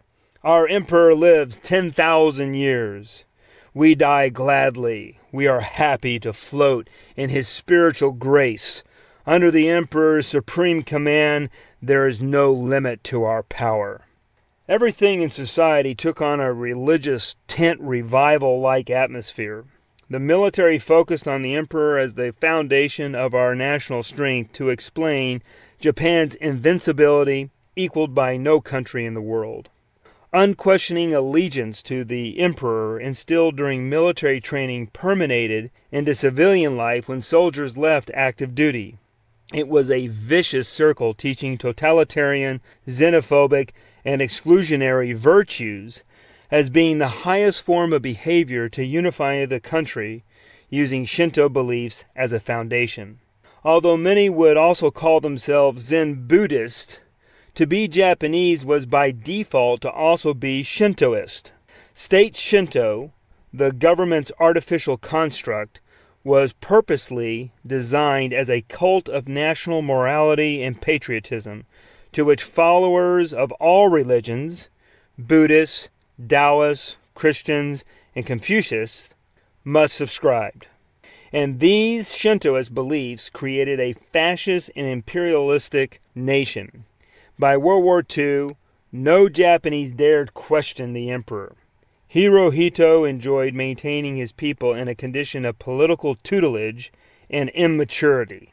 The government's propaganda was grounded in elite religious teachings and created an exaggerated metaphysical and epistemological solipsism, making Japanese feel they were the best humanity had to offer, led by the best the gods could create, the emperor. As Japan modernized, these beliefs expressed themselves in armed aggression. Having one dominant sect did not lead to a culture of moral restraint, and thus Japan's society embraced violence as an acceptable means of achieving its theological mandate to rule the world. Thus, the political beliefs of Japan were not liberated from religion, but rather were theocratic and not subordinate to a secular state, like in the U.S. One would think Buddhism would have prevented Japan from becoming fascist, but that was not so. Zen Buddhism at this time also took on Shinto-like characteristics and made itself subservient to the emperor, nation, and military. Although today most Buddhists would call themselves pacifists, under fascist Japan, their beliefs inverted themselves. For Zen Buddhists, warfare and killing were described as manifestations of Buddhist compassion. Historian and Buddhist priest Bryan Victoria continued, "The selflessness of Zen meant absolute and unquestioning submission to the will and dictates of the emperor. And the purpose of religion was to preserve the state and punish any country or person who dared interfere with its right of self-aggrandizement. As Japan continued to become more imperialistic and fascistic, it had its two major religions of Buddhism and Shintoism in its back pocket. Buddhism was indeed one, if not the only, organization capable of offering effective resistance to state policy, but instead, it offered its unquestioning loyalty. Zen Buddhism became fascist, claiming it was the best of all Buddhisms. It mandated for itself the following: Buddhism in India collapsed due to Indian culture. Buddhism in China collapsed because it ran directly contrary to the history and nature of the Chinese state, and was therefore only able to produce a few mountain temples. On the other hand, thanks to the rich cultivation Japanese Buddhism received on Japanese soil, it gradually developed into what Buddhist teachings was aiming toward. Many Japanese believed Japan was the only Buddhist country in existence, because Buddhism didn't simply spread to Japan, but was actually created there. And spreading Japanese Buddhism by the sword, killing unruly heathens, Jama-gido, was supported by Zen Buddhists. Quoting, "Discharging one's duty to the state on the battlefield is a religious act," they said. Buddhism doesn't merely approve of wars that are in accord with its values, it vigorously supports such wars to the point of being a war enthusiast, other Buddhist leaders said. And since Japanese religion, a synthesis of Shinto and Buddhist ideologies, was martial to its core, Bushido, the way of the warrior, it was just a matter of time before Japan's brainwashed legions swarmed out beyond the nation's borders to enact their God-given right, quote-unquote, to rule everyone. Eager to use the modernized military into which much effort and treasure had been expended, Japan conducted actions against China, Korea, and the Russian Empire, gaining territory in Manchuria, Korea, and Sakhalin. In the 1894-1895 First Sino-Japanese War, Japan crushed China and gained Taiwan, at that time called Formosa. As would be on display in World War II, the Japanese committed crimes everywhere. Some Imperial Japanese Army soldiers bayoneted children through their anuses and then held them up in the air for fun. Allying with Great Britain, Japan obtained a modern fleet at this time, which included European warships the British taught the Japanese to operate. Japan, with its military of leather-skinned dwarfs, quote-unquote, as the Russians called them, shocked the world in the Russo-Japanese War with a naval victory over the Tsar's navy at Tsushima, the strait between Japan and Korea in the Sea of Japan, in May 1905, in the first major sea battle with steam-powered vessels. With Krupp siege guns, the Japanese military also defeated Russia at its Port Arthur base on the Manchurian coast. It was the first modern victory of an Asian country over a Western power, boosting the confidence of Japanese militarists. The alliance with Britain in World War I gave Japan an opportunity to seize Germany's Eastern Empire, including islands in the Carolinas, Marshalls, and Northern Marianas, and concessions in northern China. Japan's new imperialistic totalitarian system at this time was paying huge dividends. This Japanese expansion worried the future chairman of the Joint Chiefs of Staff, Fleet Admiral William D. Leahy, and many in the United States Marine Corps. As a lieutenant commander and the navigator on the armed cruiser USS California, Leahy had a chance to visit Japan in 1910. Ever since Japan won its war against Russia in 1905, Leahy had been following its society and military, viewing it as a future enemy. Leahy would write after his time in country, and after meeting many Imperial Japanese naval officers, and even the victor at Tsushima, Admiral Hayachiro Togo himself, that Japan was ruled, quote unquote, by a people with a high order of military talent and an intense nationalism. It will be a menace to our institutions. Having such exposure to Japan's militaristic and aggressive society influenced Leahy greatly in the 1930s and 1940s as he, more than any other officer in America, shaped the United States' strategic handling and diplomatic thought concerning the enemy of Japan. Many Marines, like Leahy, long before World War II started, also viewed Japan as America's nemesis and took action to make sure Japan was part of the United States Marine Corps' war doctrine, viewing this nation as a serious threat. After World War I, the brilliant and prophetic United States Marine Corps Major Earl H. Ellis thought about what country in the Pacific could challenge America and her democracy.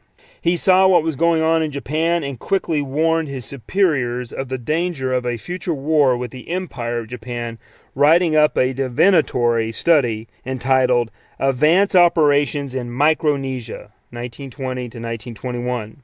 With the support of his superiors, Ellis spent years analyzing Japan, the Pacific, and Asia, and amphibious warfare to prepare for the possibility of future hostilities. His study and plans convinced some of those officers higher up his chain of command, like Commandant John Archer Lejeune, to focus on amphibious warfare for the Pacific, helping the Marine Corps prepare for World War II. In fact, his materials and study provided the framework for the American strategy for the Pacific War, adopted by the Joint Board of the Army and Navy in 1924 as the Orange Plan. He mysteriously died in 1923 on Japanese-held Palau, many thinking the Japanese government had sent an assassin to do away with the Marine Corps' Messiah who had seen correctly the future that Japan wanted and from which America needed to defend itself.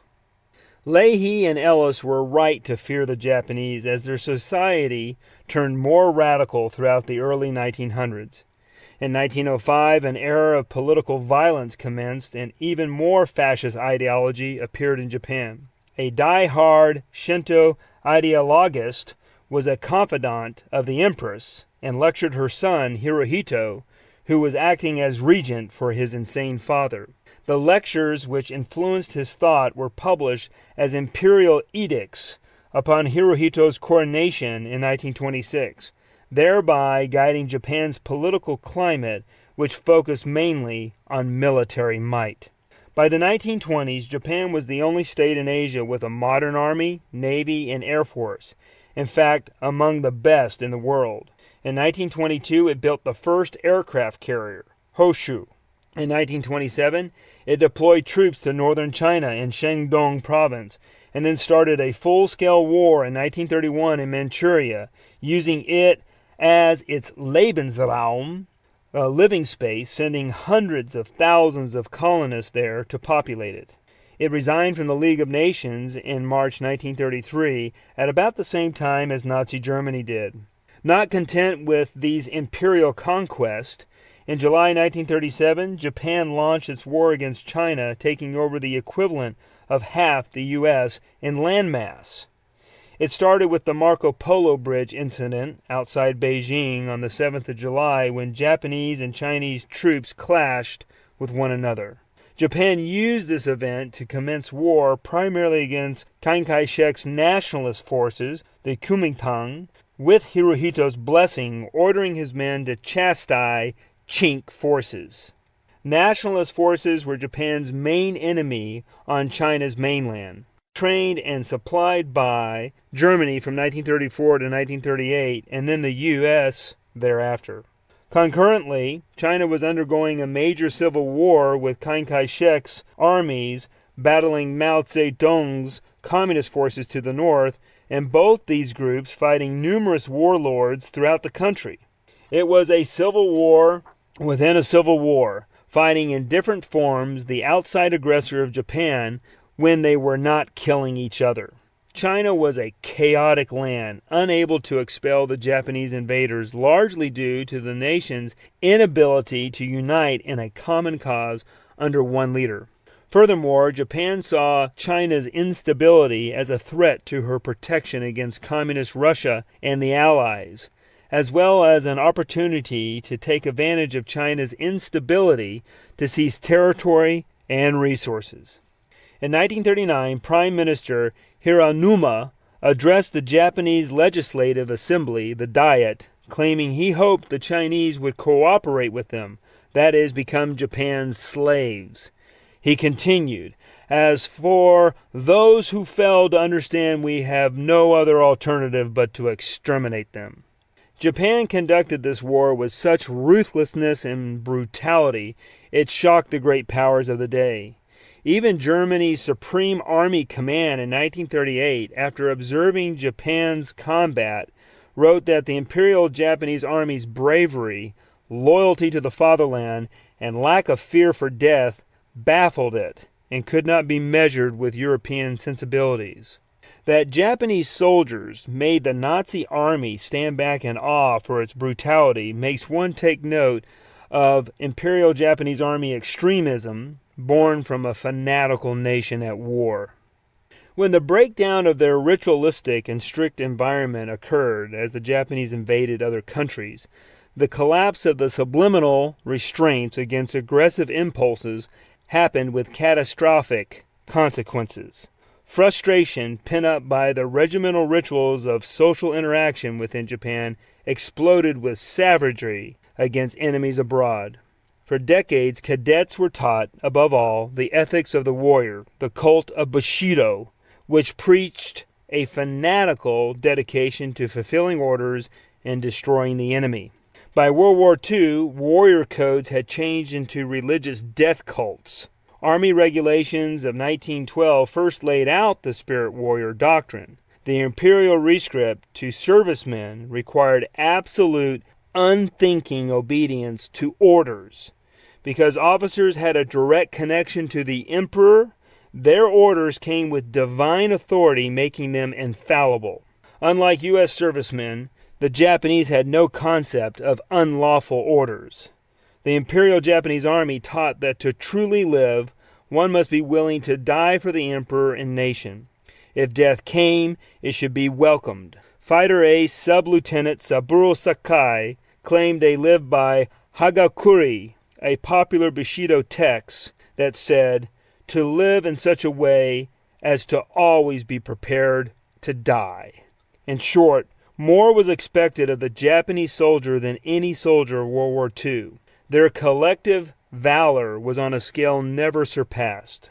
One reason for this was that for decades, Japanese preached their Aryan-like myth. They, the Yamato race, the Sun Clan, were the sun goddess's children and better than everyone else. Pseudoscientist Hashimoto wrote, "There's no nation that can compare with our national blood solidarity, which makes possible a unification like ours with the empire in the center."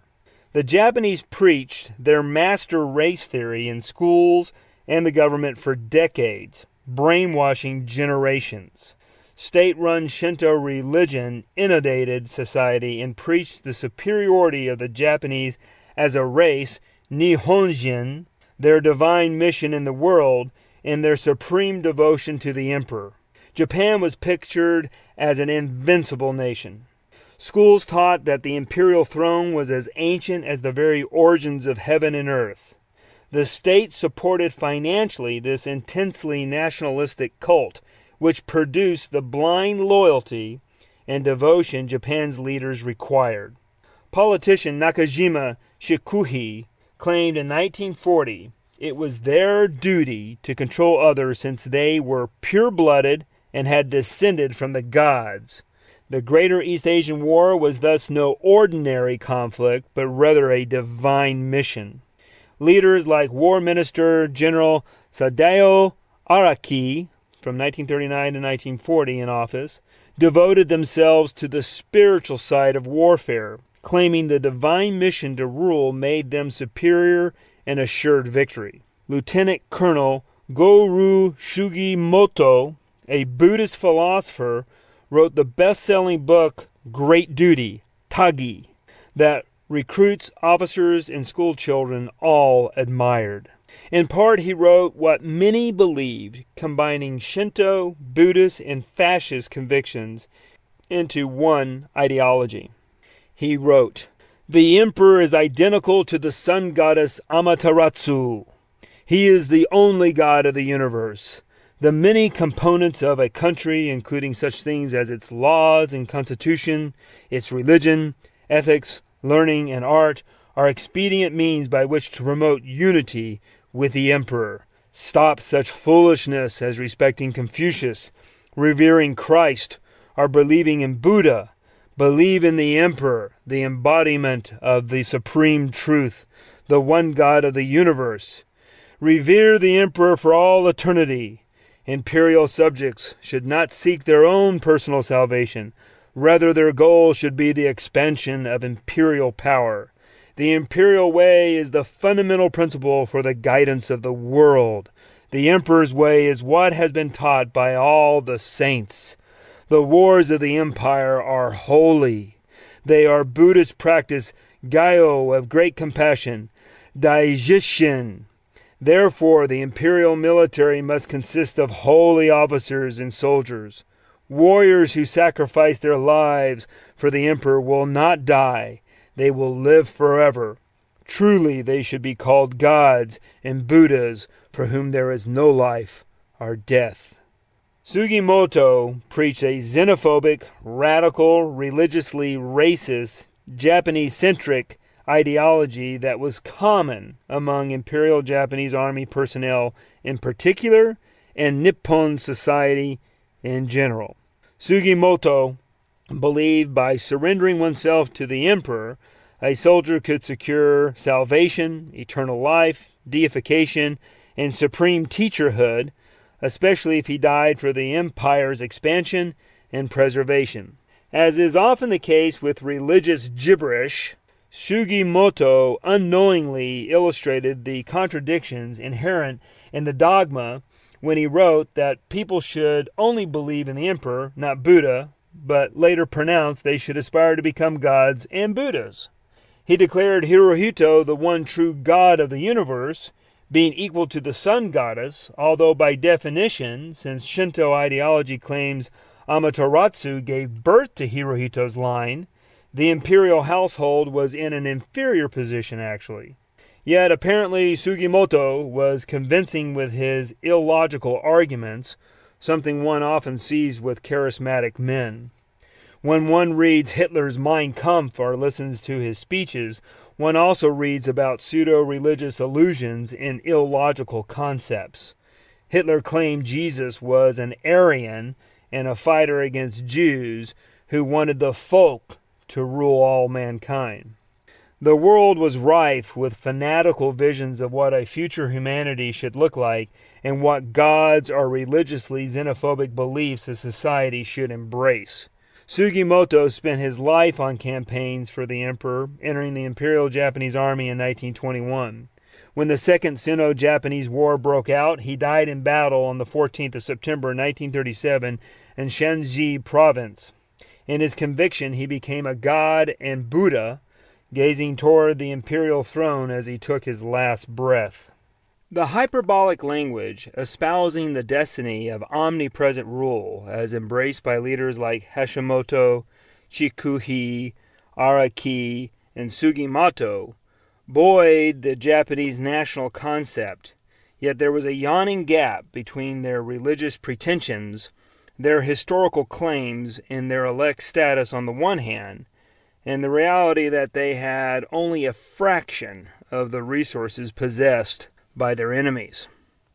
As a tiny minority in the world of nations with an island land, poor in raw materials that had just gone through an industrial revolution, the Japanese lagged economically behind other inferior nations. Able, industrious, martial, and religious, Japanese felt frustrated by their manifest inability to solve their political problems and to control Asia.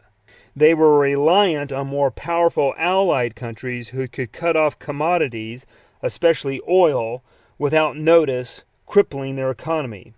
Was there not something monstrously wrong with a nation and its religion of Shinto and Zen Buddhism that claimed its values, people, gods, and society were the best humanity had to offer, yet the world around them was disproving these claims, with the US, Britain, and Germany being far superior in empire building than the Nipponese?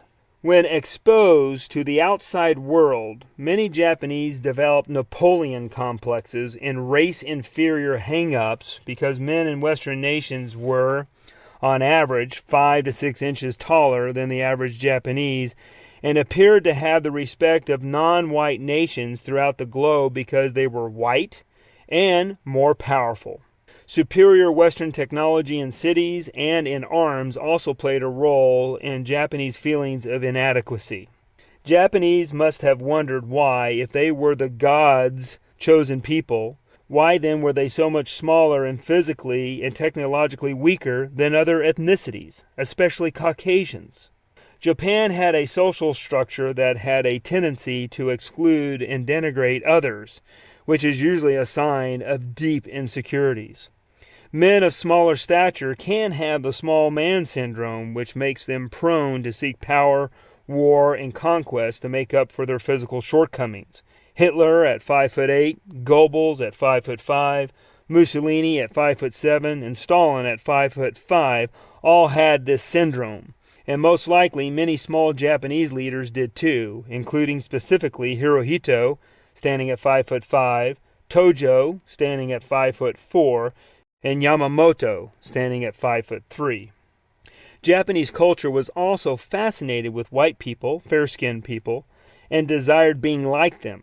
Worse still, even if there were individuals among the body politic who did not necessarily feel physically inferior with their height and pigmentation, the entire Western world depicted Japanese as little yellow men and monkeys, or as Rudyard Kipling claimed, little antinomies, rather than the future world leaders to which Japan aspired, irritating many Japanese diplomats, politicians, and flag officers. They hungered to be like the Europeans and Americans, who were more powerful physically, politically, and militarily, but they also despised them for their dominance in Asia and their ridicule for Asian races. If the Japanese were perfect, why did they feel these shortcomings, or why did the world view them as inferior? To what extent was the disjunction between Japanese aspiration and performance the responsibility of a fallacious religious analysis? The disconnect between their cult-like indoctrination and their personal views kept the Japanese world in a perpetual belligerence that would later erupt into a global conflict. In some ways, Japanese society, Shintoism, and Zen Buddhism were highly unstable and certainly self-destructive. Japanese history, myths, and religion had huge gaps and plenty of plagiarisms. It borrowed many of its beliefs from China and India, especially Buddhism, Taoism, and Confucianism, and adopted the conviction in the divine origin of the emperor from the political theories of China's Chu kings from 1100 to 300 BCE. It took its system of writing using Chinese-derived characters, or ideographs, kanji, and much of its legal theory from China, and its ethnic origins were largely Mongolian, Chinese, and Korean. China and Korea were Japan's forebears genetically, culturally, spiritually, and linguistically. Like many cultures with fanatical beliefs about a nation's origins being pure, quote-unquote, the Japanese exaggerated their beginnings and destiny. The more extreme Japan became in its mission to rule everyone and everywhere because they were superior, the more extraordinary, fanciful, mythical, and fallacious its claims became about its people and their role in the world. In 1934, Ruzan Shimizu, president of Nichiren Buddhist-affiliated Rizzo University, explained Japan's mission. The underlying principle of the spirit of Japan is the enlightenment of the world with truth. We must lead all nations of the world into righteousness and establish heaven on earth, where all men shall be Buddhist saints. This is the true ideal of the spirit of Japan. Zen master Sogaku Daiun Harada wrote in 1934, "The spirit of Japan is the great way of the Shinto gods. It is the substance of the universe, the essence of truth. The Japanese people are a chosen people whose mission is to control the world. Fascist politics should be implemented. All the people of this country should do Zen.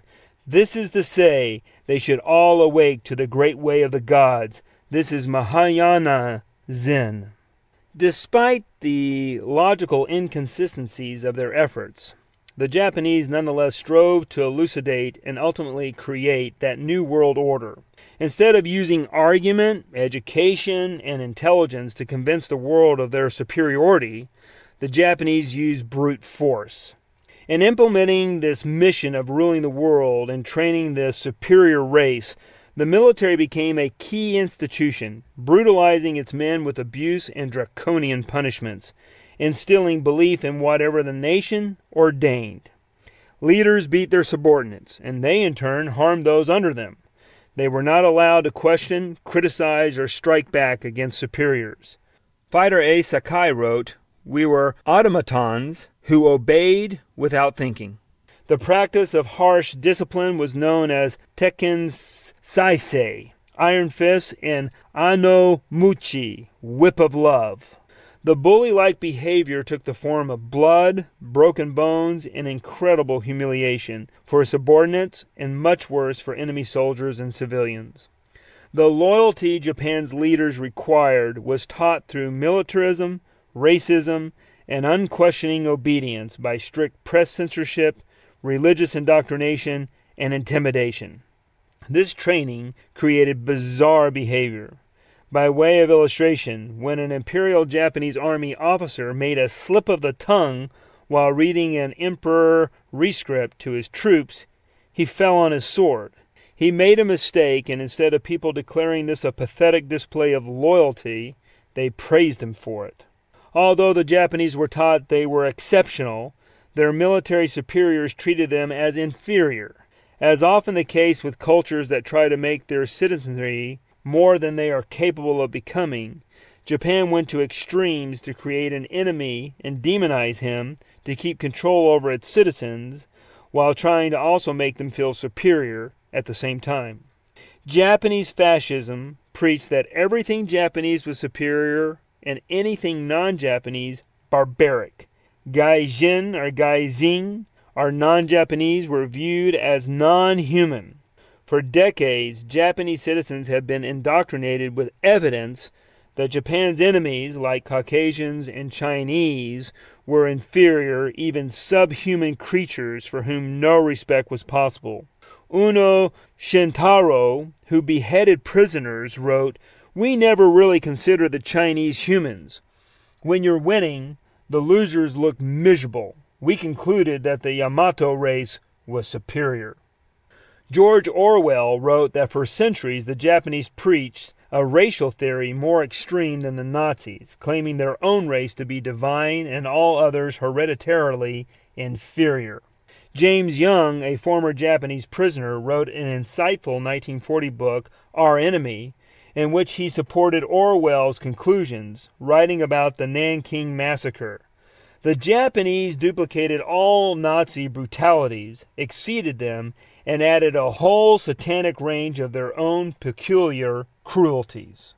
Japanese also disparaged foreign religions, viewing their adherents as heathens.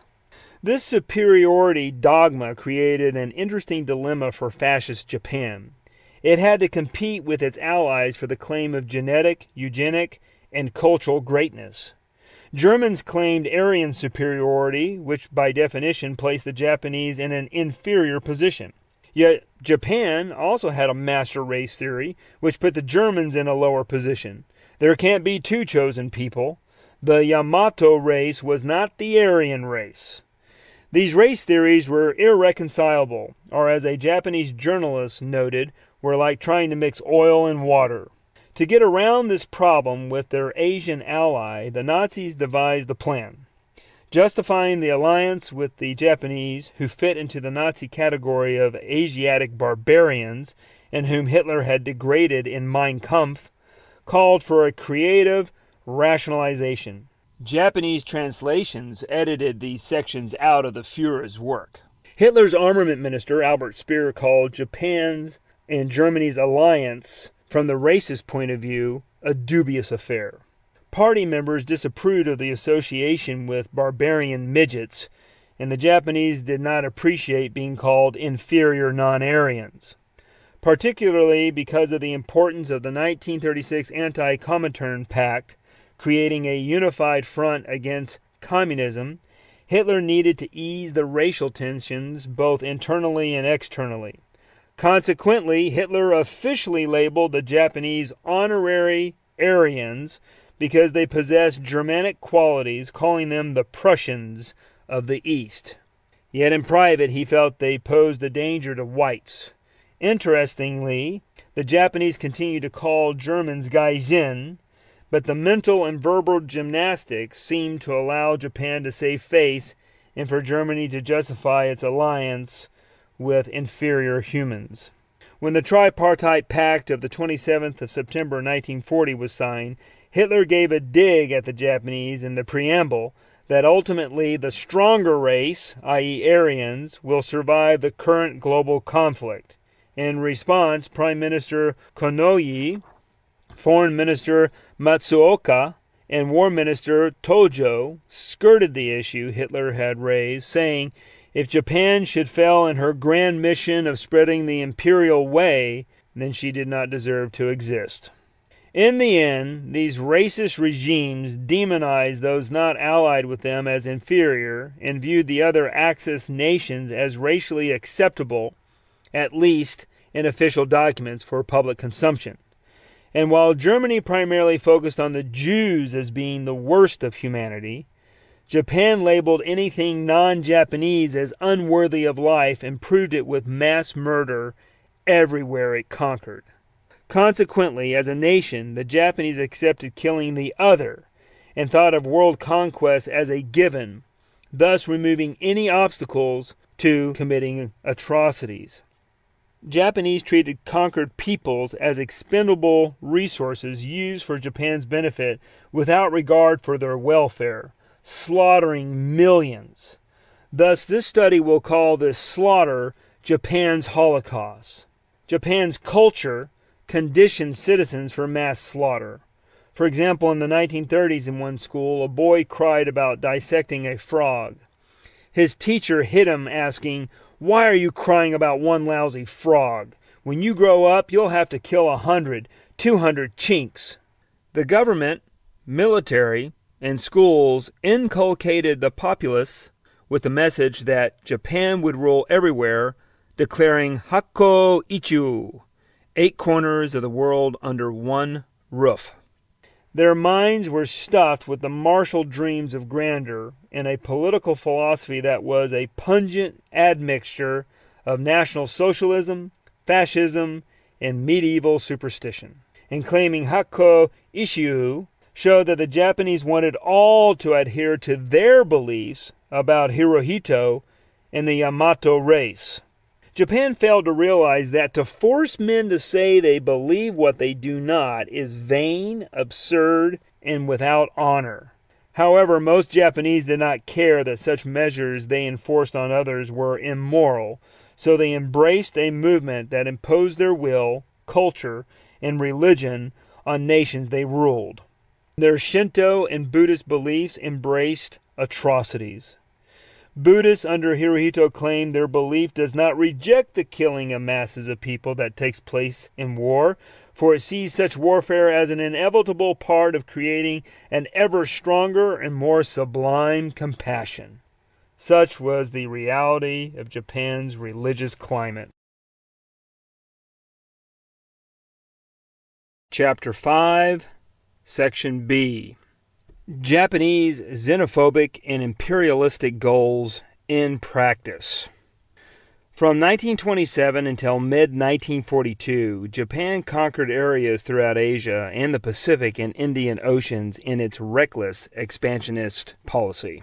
Years prior to Pearl Harbor, Japan had embarked on a program of aggression, taking Formosa, Taiwan, in 1898, Korea in 1910, German islands and concessions in China in World War I from 1914 to 1918, small parts of northern China in 1927, Manchuria, Manchukuo, in 1931, and large sections of eastern China beginning in the fall of 1937.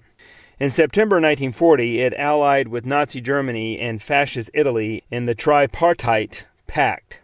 Hirohito wrote that these countries benefited Japan because they share the same institutions as ourselves.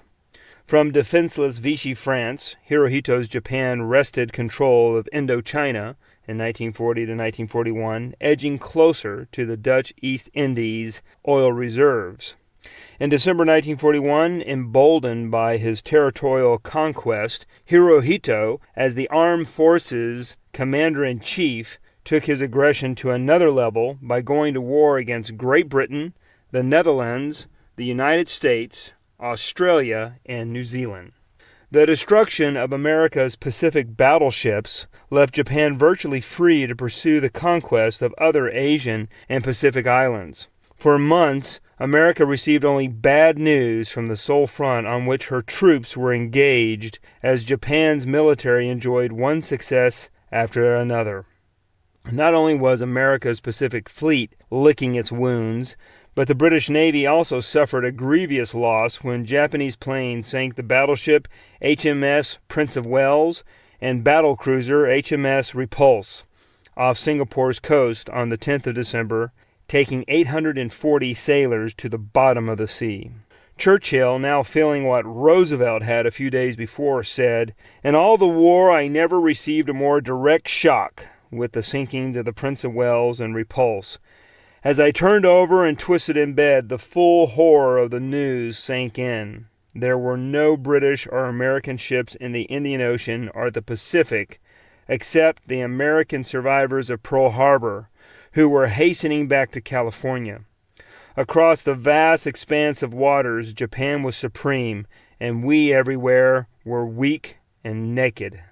While there were months of tremendous U.S. and Filipino heroism in defense of the Philippines and successful missions of the Flying Tigers, American fighter pilots provided to China, these were rare success stories in the early months of the war. America was unprepared for the conflict thrust upon her on both sides of the world, and at first the chances for an Allied victory seemed remote. During the first 6 months after the surprise attack on the U.S., Japan won a series of victories over unprepared British, Dutch, Australian, and American forces, giving it control over an enormous area newly acquired or already held, including the Philippines, Guam, Burma, Malaysia, Singapore, Hong Kong, and the Dutch East Indies, Indonesia. Japanese victories extended into parts of Thailand, New Guinea, and numerous Pacific islands. With the invasion and occupation of these objectives, which were ripe for exploitation, Japan showed her true casus belli. Hirohito helped plan these aggressive acts and got caught up in the fever of territorial expansion and war. Japan dealt harshly with anybody who tried to resist its expansion. Often in the areas Japan took over, one witnessed the decapitated heads of those who had resisted Nippon's invasion. The Japs, quote-unquote, hung severed skulls from telephone poles, stuck them on fence lines, or placed them on roads for all to see what happened to those who refused their rule. A few weeks after Pearl Harbor, the Japanese were knocking on Australia's doors and bombing its northern city of Darwin, which had little defense because most of the country's troops were fighting Field Marshal Erwin Rommel's Afrika Korps in North Africa. In the early days of the war, the Japanese were an invincible force in the Pacific, moving swiftly and easily from victory to victory and island to island. Hirohito was one of the driving forces for Japan's aggression, and his empire dwarfed Hitler's in size. The rising sun was blinding, and anyone who looked at an atlas in 1942 concluded the Allies were losing everywhere and that the Japanese reigned supreme in Asia. It appeared that Japanese policies were also being blessed by the Shinto gods with their conquest. They had seized territories amounting to 1/7 of the Earth's circumference, 3 times larger than the U.S. and Europe combined, in developing their co-prosperity sphere, with their super race, quote-unquote, ruling 500 million people. Lieutenant General Kuribayashi's grandson, Yoshitaka Shindo, a politician in Japan's Liberal Democratic Party, a right-wing nationalistic conservative party actually, observed, "Just like America seized lands from the Indians and Mexicans, or ruling people like in Guam or in the Philippines, we were building a nation. It was our manifest destiny. It was our time to spread our borders. To prevent colonization of ourselves could only be done, we felt, by spreading our physical influence throughout Asia. Although the Japan of that time did this with the wrong means by killing people and without the freedom of speech and democracy. I tell you this to help you understand why the Japanese felt the way they did back then." Japanese Pacific War destroyed white colonial rule in Asia under the guise of Pan-Asianism. In reality, Japan was supreme ruler. The Western Pacific had become a Japanese lake. For months after Pearl Harbor, Prime Minister and General Hideki Tojo, appointed by Hirohito, could stand behind his declaration to citizens given on the 8th of December 1941. "The key to victory lies in faith in victory. For 2,600 years since it was founded, our empire has never known a defeat. This record alone is enough to produce a conviction in our ability to crush any enemy, no matter how strong. Let us pledge ourselves that we will never stain our glorious history, but will go forward." Tojo was not slowed by the facts that to crush America, he needed more aircraft carriers and field armies than he and his Axis allies had.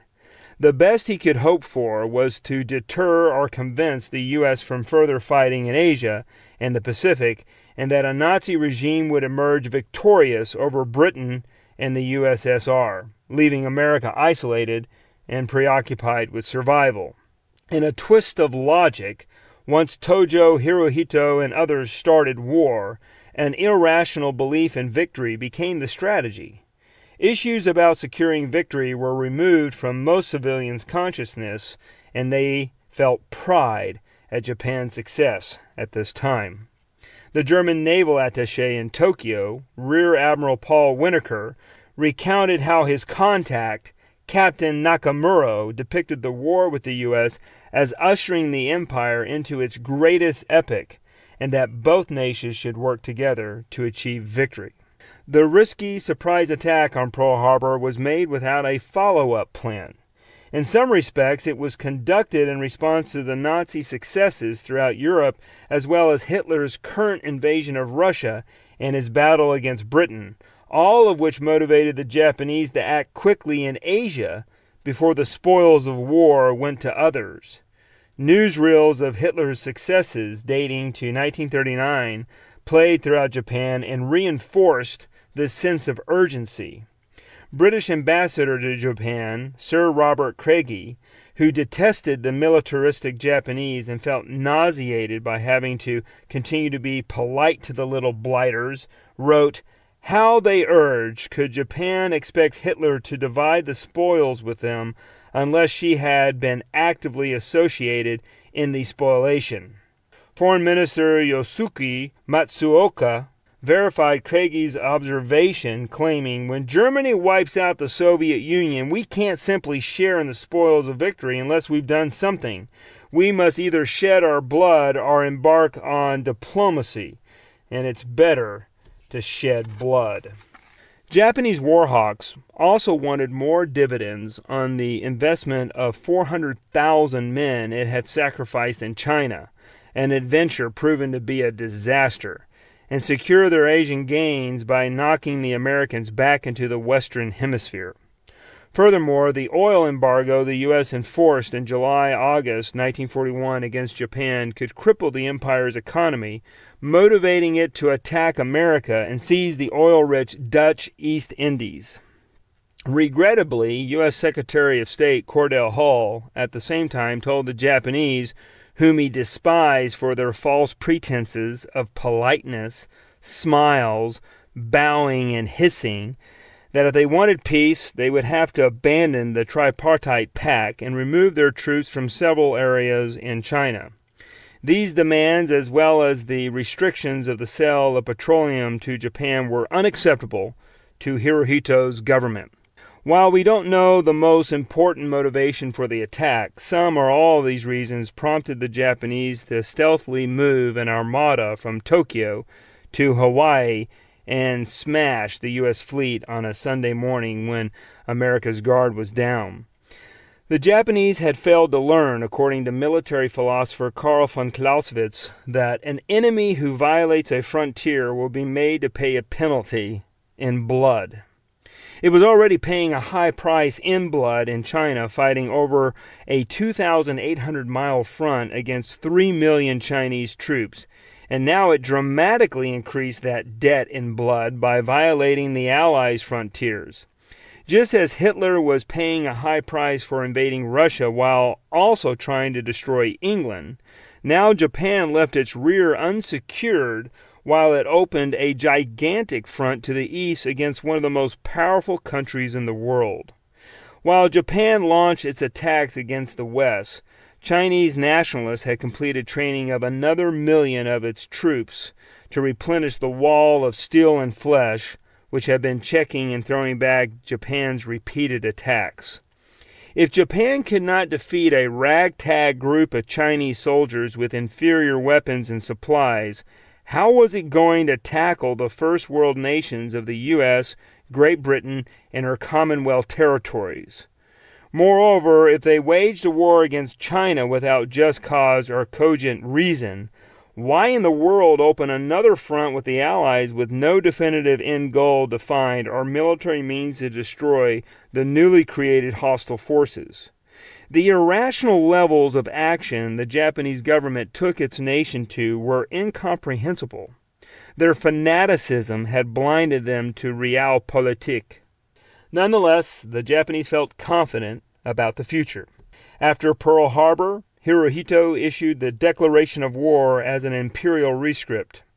It blamed the U.S. and England for causing war by supporting China and undermining Japan's efforts to create an Asian co-prosperity sphere. In other words, the war started because the Allies had disturbed the peace in East Asia by spreading their unbridled ambition throughout the Orient. The emperor wanted peace, but the Allies forced him to strike first. Our empire, for its existence and self-defense, has no other recourse but to appeal to arms and to crush every obstacle in its path, Hirohito said. Soon, overwhelming military successes greeted Japan, thereby reinforcing its citizens' belief that they were God's chosen people. On the day of the attack, Hirohito wore his naval uniform and was in a splendid mood, gloating over the victories. Hirohito praised frontline units and sent rescripts to commanders, which carried far more honor and prestige than did presidential citation for American commanders. On the 12th of December, Hirohito thanked the gods for Japan's victories and asked for their protection as he led the nation in this time of national emergency. Instead of prosperity, Japan's conquest brought hardship, disease, starvation, slavery, and slaughter to enemy soldiers, prisoners, and civilians, as had already been proven with Japan's actions in Manchuria and China throughout the 1930s. Rape, brutality, and torture were encouraged and publicized, becoming common occurrences when a Japanese army was in control. This was illustrated with the Rape of Nanking, where from July 1937 to March 1938, the Japanese slaughtered around 300,000 Chinese and conducted a minimum of 20,000 rapes, fighting from Shanghai to Nanking. The majority of the slaughter happened after the Chinese army of 150,000, the Nanking garrison force, disintegrated under the better equipped and led Japanese by mid-December. The majority of Chinese soldiers had laid down their arms, approximately 90,000, 10,000 had died in battle defending Nanking, and 47,000 had escaped west. Many have asked why the Chinese did not fight more ferociously at Nanking. Chiang Kai-shek's men had fought bravely around Shanghai for months, inflicting thousands of casualties on the Imperial Japanese Army in protracted urban warfare. But when it retreated in November to Nanking, it was an exhausted force, and its leaders had not prepared the capital for defensive battle. The Chinese commander, General Xing He Tang, abandoned Nanking and the majority of his troops. He was ordered to leave Chiang Kai-shek, who along with his wife also had abandoned the city, but one would think he and the Generalismos would have looked out for their troops before leaving. Without effective leadership, the Chinese soldiers showed little initiative and caused much military confusion. The U.S. military advisor in China, Colonel Vinegar Joe Stilwell, observed that Chiang Kai-shek was an ignorant, illiterate peasant son of a bitch, and that the Chinese soldiers are excellent material wasted and betrayed by stupid leadership. As a result, the Chinese at Nanking were quickly defeated. Capturing so many prisoners of war, the Imperial Japanese Army resorted to wholesale butchery. Military correspondent Yukio Omata provided testimony to the POW executions. Those in the first row were beheaded. Those in the second row were forced to dump the severed bodies into the river before they themselves were beheaded. The killing went on non-stop from morning until night, but they were only able to kill 2,000 persons in this way. The next day, tired of killing in this fashion, they set up machine guns. 2 of them raked a crossfire at the lined-up prisoners. Rat-a-tat-tat-tat-tat. Triggers were pulled. The prisoners fled into the water, but no one was able to make it to the other shore.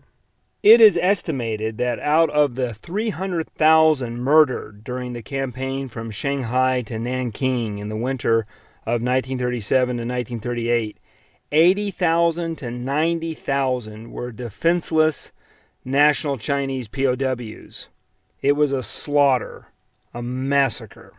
Although the one treaty the Japanese had signed and ratified, the Hague Convention of 1907, which forbade the killing of enemy soldiers who, having laid down their arms or having no longer means of defense, have surrendered at discretion, the Japanese ignored this accord and killed without remorse.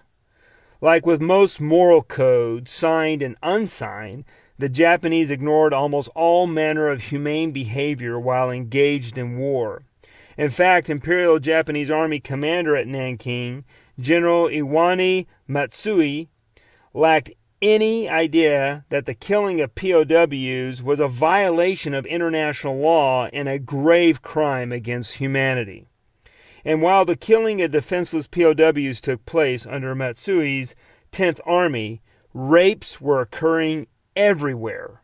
Women beseeched their captives for mercy as a starving man would for food and drink, but that mercy rarely came. A graphic interview given by Imperial Japanese Army soldier Shiro Azuma, who committed such crimes, was very poignant. At first we used some kinky words like bai kankan. Bai means pussy, kankan means look. Bai kankan means let's see a woman open her legs. Chinese women didn't wear underpants. Instead, they wore trousers tied with a string. There was no belt. As we pulled the string, the buttocks was exposed. We bai kankan. We looked. After a while, we would say something like, "It's my turn to take a bath," and we took turns raping them. It would be all right if we only raped them. Well, I shouldn't say all right, but we always stabbed and killed them, because dead bodies don't talk. Yale University historian Jonathan Spence wrote that Nanking's period of terror and destruction ranks among the worst in modern warfare. It was a storm of violence and cruelty that has few parallels. Today, in the Chinese consciousness, it is as significant for them as Auschwitz is for Jews. The 200 miles between Shanghai and Nanking in the fall and winter of 1937 was a flotsam of rape and dead bodies, a literal carnival of death. Horrible executions and gratuitous murder were observed at Soochow, a midpoint between Shanghai and Nanking, and its devastation mirrored countless other towns. Wild dogs grew fat on the corpses throughout the city. Similar acts happened in cities surrounding Nanking, such as Mufushan, Wuhu, Nitang, Wuxi, and Suhao. And unlike in Nanking, there were no international safety zones to protect people from Imperial Japanese soldiers. The pattern of behavior, not only in China, but also in Pacific Island nations, demonstrates that these murders followed such a similar pattern over such a wide range of territory and covered such a long period of time, and so many were committed after protests had been registered by neutral nations, that only positive orders from above, like from Tojo, Hirohito, Matsui, and Kuribayashi, made them possible. As a result of troops being sent to conquer Nanking without supplies, they had to source their own food. Nevertheless, in doing so, they did not have to destroy thousands of homesteads, but they did so anyway. Victims called the Imperial Japanese Army Huang Chun, an army of locusts. Japan used this campaign to create fear and submission. Civilians were massacred openly to entertain soldiers and encourage others to similar conduct. Sub-Lieutenants Tsuyoshi Noda and Toshiaki Mukai held a competition widely reported in newspapers about how many heads of civilians they had cut off. Japanese acted beyond the bounds of permitted aspirations. Manchester Guardian journalist Harold John Timperley summed up these crimes, writing, "Should anyone believe that the Japanese army is in this country, China, to make life better for the Chinese, then let him travel over the area between Shanghai and Nanking and witness the unbelievable destruction. This area 6 months ago was the most densely populated portion of the earth and prosperous section of China. Today the traveler will see only cities bombed and pillaged, towns and villages reduced to shambles, farms desolated. The livestock has been either killed or stolen, and every sort of destruction that a brutal army can inflict has been done. Countless numbers have been killed. Others have been maimed for life. Yet others are huddled in refugee camps, are hidden in mountain caves, afraid to return to their desolate farms, their empty shops, and ruined businesses. Those who would dare return are not permitted to do so by the war-mad Japanese army. It is shameful that the Japanese who control communication lines are proclaiming to the world that they are inviting Chinese back to their ancestral homes to live in peace and plenty." The audacity that Japan thought it could commit such atrocities without incurring the world's disdain showed it had a unique arrogance that it played by a different set of rules than the rest of humanity. The martial culture practiced in China, from which most of the Japanese troops came by the time they started fighting U.S. Marines like WWII, had hardened them into uncaring, unsympathetic, and indifferent men. Potent and dangerous combinations for warriors to have when heavily armed and directed to kill the enemy at all cost. Besides seizing more territory and resources for Japan, another Imperial Japanese Army reason for taking Nanking was that it was Chiang Kai-shek's Kuomintang's capital. Taking this city was not only a military victory, but also a triumph politically and psychologically, showing the world Japan waged a war of annihilation. For destroying and raping Nanking, Hirohito decorated his generals with numerous medals. Interestingly, within all ranks, Zen Buddhist monks and priests encouraged and fought with Imperial Japanese Army troops. Moreover, wherever they conquered, they exported their form of Buddhism and destroyed the Chinese Buddhism where they could. For instance, Imperial Japanese Army Buddhist monks invaded the Nanking Temple estates and preached their form of theology, extolling Japan's holy war and eradicating Chinese Buddhism, which it denounced as inferior and heretical. Nanking not only underwent a slaughter of its citizens, but a displacement of its culture as well. All these Nanking atrocities happened with the encouragement, approval, and knowledge of Japanese commanders. General Iwani Matsui, commander of the 10th Army, Lieutenant General Hisao Tani, 6th Division commander, Lieutenant General Kisago Nakajima, 16th Division commander, and Lieutenant General Prince Yasuhiko Asaka, Hirohito's 50-year-old granduncle and ultranationalist on the Supreme War Council. After battle started, Lieutenant General Nakajima lent his sword to help a subordinate fulfill such criminal orders. Takayami Kinshi visited me at noon today, the 13th of December. There happened to be 7 captives, so I asked him to try to behead them with my sword. I did not expect him to do such a good job. He cut off 2 heads. And as mentioned before, when Imperial Japanese Army soldiers were not executing Chinese men, they raped women everywhere. It became their obsession. For example, Chinese witnesses saw Japanese rape girls under 10 years of age and then slash them in half by sword. In some cases, the Japanese sliced open the vaginas of preteen girls to ravish them more effectively. Many girls died from internal bleeding. Australian journalist Temperley called the Japanese lust mad. In some cases, soldiers would enter a village, round up the men, escort them outside town, and place them under armed guard. Then Imperial Japanese Army soldiers took turns returning to the village where the women were and raped them. At one village, Chinese men sat on the side of the road trembling as they heard the screams from their wives, daughters, and sisters, but could do nothing about it. Nearby in Nanking, 2 husbands who ran back for their wives to save them were shot by their guards.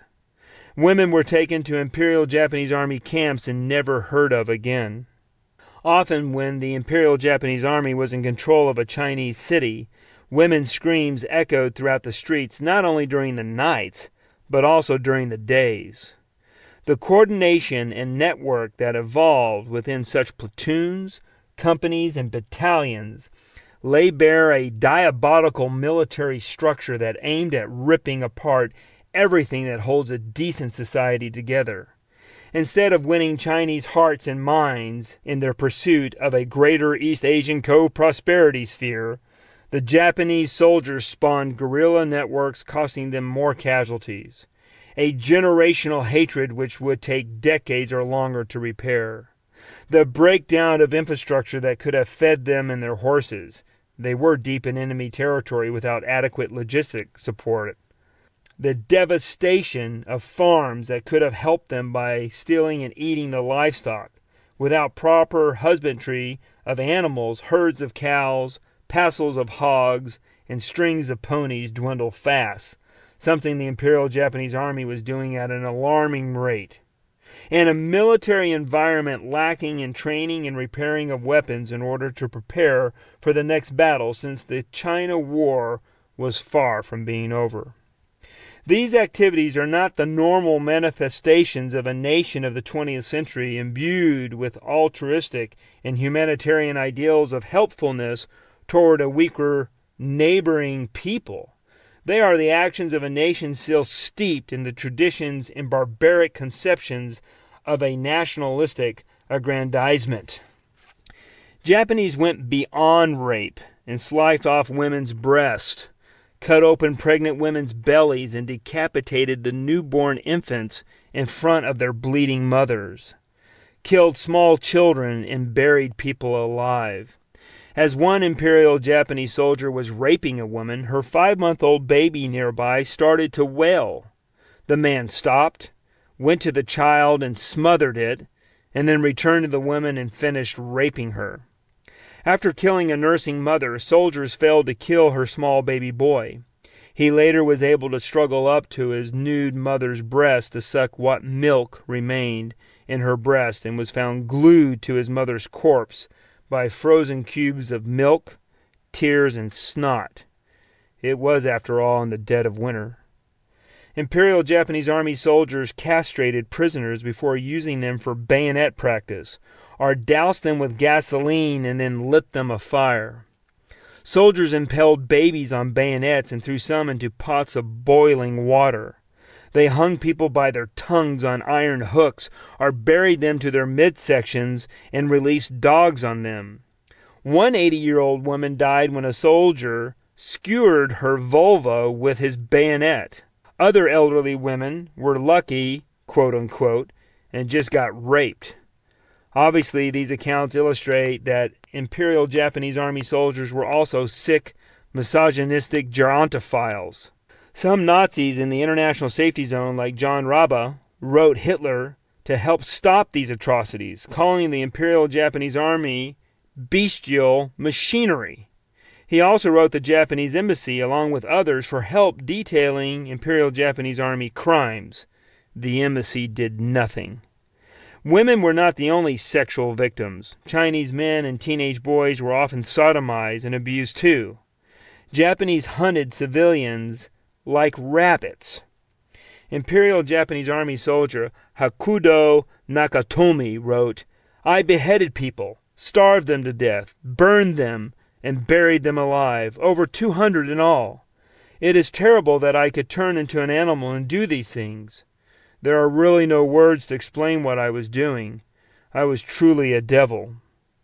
Uno Shitaro described cutting off heads as a sexual experience and felt refreshed after the killings, having first dragged the prisoner from the stockade, forced him to dig his grave, and then pushed him into a kneeling position by the hole to be his final resting place.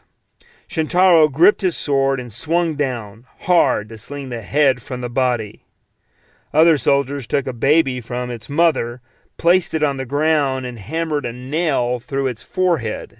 In fact, the killings would have been more widespread had the expatriate community, led by Nazi Party member John Rabba, who chaired the International Committee for the Nanking Safety Zone, along with help from Americans and Professors Minor Cyril Bates and Reverend Charles H. Riggs, not set up a precinct to protect civilians. Other Americans saving lives were Reverend John Magee of the American Church Mission and Professor Minnie Vautrin of Guilin College. These expatriates saved 200,000 from meeting the same fate as the 300,000 murdered by Matsui's forces by defending a Japanese free zone and using international relations and pressure to keep Imperial Japanese Army forces at bay. Although repeatedly badgered to provide them with women to rape, the expatriates refused to give in to the Imperial Japanese Army's soldiers' demands, although they could not protect everyone, and some were violated. Outside the zone, most Chinese suffered horribly. As mentioned, Nanking was not unique, as hundreds of cities suffered from Japanese barbarity.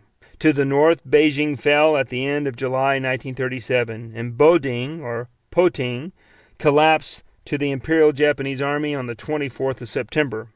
After the city's capture, 30,000 troops burst out in a week's rampage of murder, rape, and pillage. Also, just as they would later burn down a third of Nanking City, they also burned Boding's main buildings and all the school books they could find in a week-long bonfire. They also set afire Hopi Medical College library and laboratory equipment. A decade's records of crop statistics at the Agricultural Institute, the basis of its program for improved farming methods, were also deliberately destroyed. Japan was making war on an entire society. Everywhere Japan attacked, it met with success. American military advisor Colonel Stilwell had to deal with Imperial Japanese Army officers and found them insufferable. Beijing, under the command of the arrogant little bastards, was hard to bear. Throughout Japanese-controlled lands, there were numerous cases of cannibalism of their enemies, even frying up entrails, penises, and testicles. Bestial acts were the sons of Japan's modus operandi. Many Japanese soldiers seemed to relish in their demonic exploits. No law could curb their reckless debauches, no ray of wisdom penetrate their blindness. Japan had produced a nation of Hannibal Lecters from the movie Silence of the Lambs. Joseph Conrad's Heart of Darkness could have described them. They were conquerors, and for that you want only brute force, nothing to boast of when you have it, since your strength is just an accident arising from the weakness of others. They grabbed what they could get for the sake of what could be got. It was just robbery with violence, aggravated murder on a grand scale, and men going at it blind, as is very proper for those who tackle a darkness. The conquest of the earth, which mostly means the taking it away from those who have a different complexion or slightly flatter noses than ourselves, is not a pretty thing when you look into it too much. In taking over nations, the Japanese often encountered what they thought were weaker communities. Vast tracts of China were rural, and any armed resistance there depended on the U.S. and Soviet Union to provide it with supplies. But citizens of the Philippines and Guam had neither the training, weapons, nor infrastructure to repel the Japanese. Many occupied islands had communities of unsophisticated tribesmen, like in Papua New Guinea. As a result, Japan easily used brute force. Japanese conducted their robbery with violence with an unsatiated appetite. Often, initiations into the Imperial Japanese Army fraternity were to have officers behead and the enlisted men bayonet prisoners.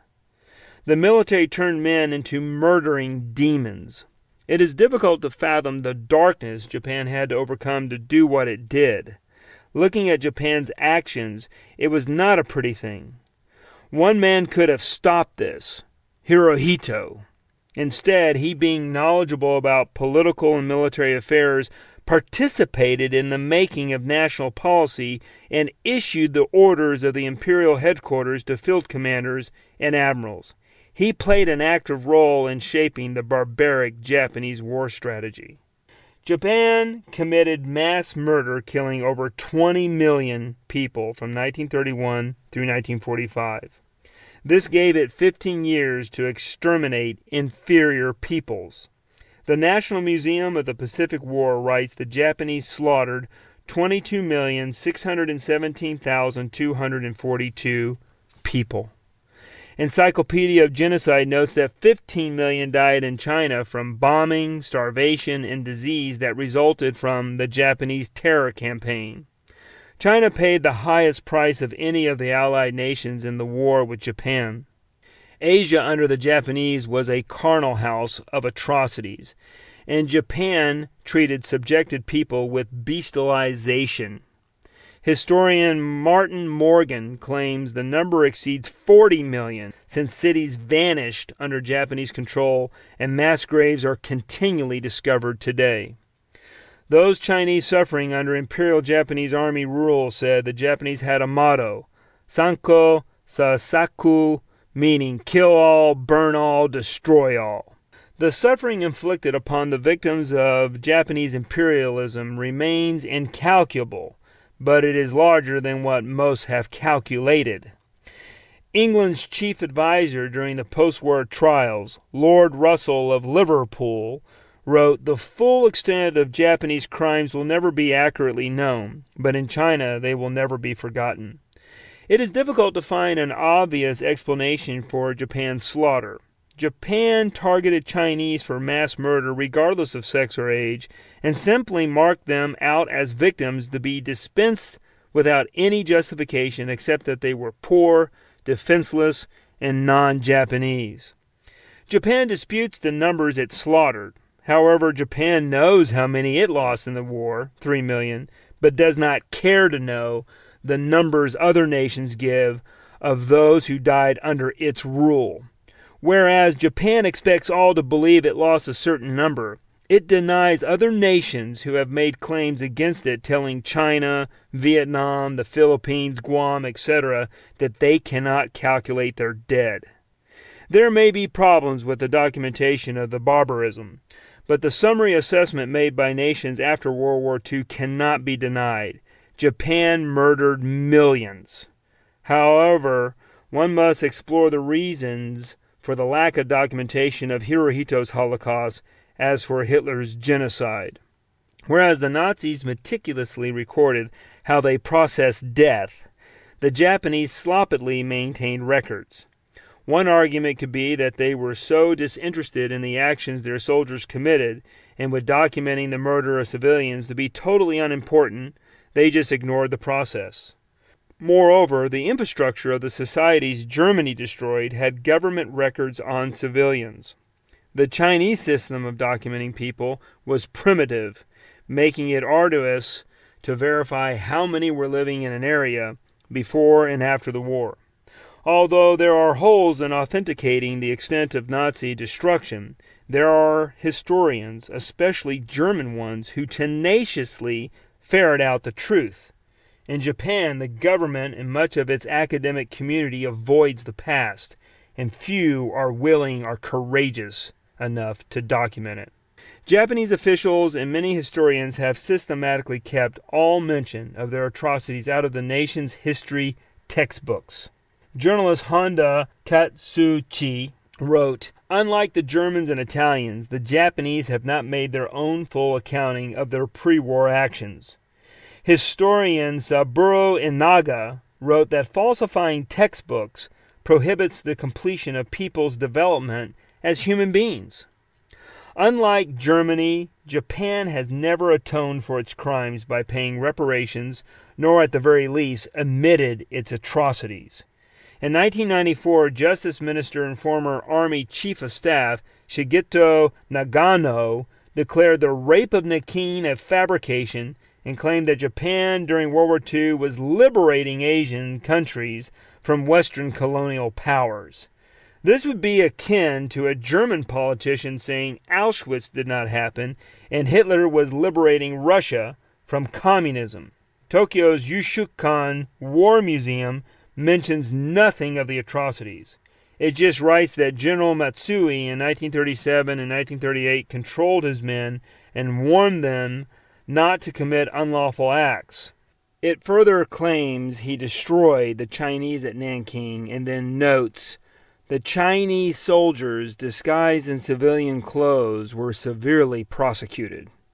They were not prosecuted, they were slaughtered. Commenting on Japan's falsifications, historian Yuki Tanaka writes that this dishonorable behavior naturally hinders full recognition of responsibility for Japan's abhorrent military acts and the losses its Asian neighbors suffered as a result of war and colonialism. Holocaust survivor Primo Levi said, "Those who deny Auschwitz would be ready to remake it." And one could say Japanese leaders who falsify history and deny Hirohito's atrocities in state-produced textbooks are people who could once again remake Auschwitz. There are some who are honest with the past, including Japanese historians Kishi Tsunishi, Yoshiaki Yoshimi, Hirofumi Hayashi, Yutaka Yoshida, and Yuki Tanaka, to name some. But they represent a minority among Japanese political and academic leaders. There are a few brave souls in the government, but not many. For example, Japanese Consul General in Houston, Texas, Tetsuro Amano, said in January 2018 that Japan should never forget the victims of Hirohito's Japan and that apologies and economic activity should back up that remembrance. However, although there have been some reparations, they pale in comparison to Germany's. Although Japan slaughtered at least twice as many as the Nazis, Japan has paid a little over 1% of what Germany has. 1 billion compared to Deutschland's 90 billion. As a result, many claim Japanese are both morally and monetarily deficient to the Germans by comparison. Most Japanese have little knowledge about or remorse for Japan's atrocities, and with the political stonewalling since the war, it is unlikely they ever will.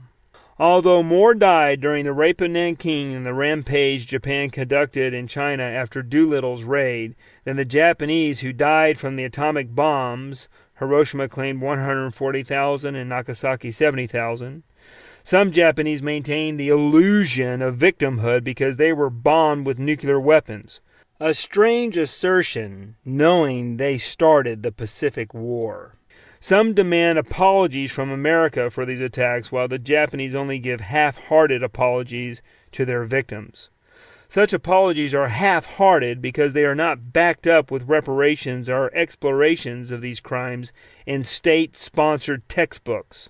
As recent as 2018, after San Francisco erected a memorial honoring sex slaves, i.e. comfort women, abused by the Japanese military called the Column of Strength, the mayor of the Japanese sister city in Osaka, Hirofumi Yoshimura, cut ties and called the memorial Japan bashing. The previous mayor, Toru Hashimoto, first denied the existence of comfort women in 2013 and then revised his statement saying they existed but were necessary so soldiers could rest. The indifference of Yoshimura and Hashimoto is commonplace among Japanese political leaders. Even the knowledgeable Air Force officer and senior fellow at their National Institute for Defense Studies, Colonel Yukio Yasunaga, felt comfort women followed the Japanese armies in China and were paid for their services. All the talk today about them is political. Yoshinaga's sentiments are commonplace. Japan's World War II sex slaves, or comfort women, as they are euphemistically called, have rarely been acknowledged by Japan's government. Historians believe at least 200,000 women were abused. Since the average age of these slaves was 15, one could argue the Japanese were not only rapists, but pedophiles.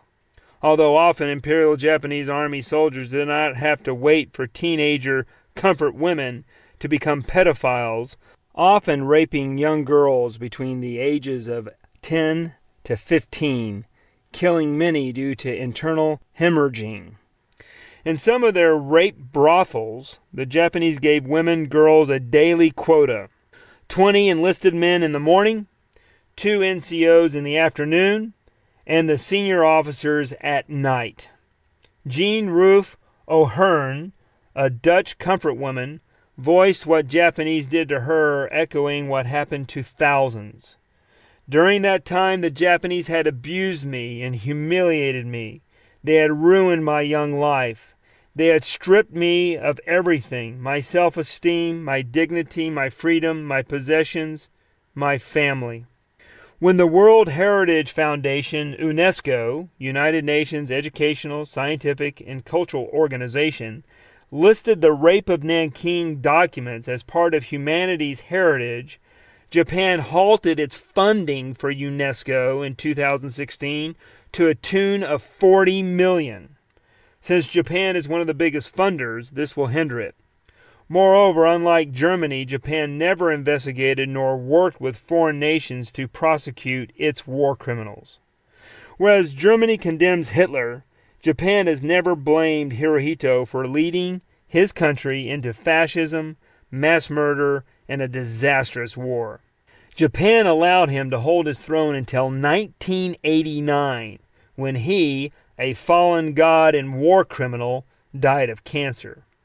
For years he enjoyed a life of leisure, often playing rounds of golf in the post-war era, blithely oblivious to his sordid wartime past. Since authority to act as the Japanese did derived from him, it represents an injustice he was never charged with crimes. The judges should have executed Hirohito. Woody says, "The man wasted 2 years of my life and was responsible for the misery and death of millions. You'd think there'd been some consequences for such behavior. What culture allows a mass murderer to get away with it?"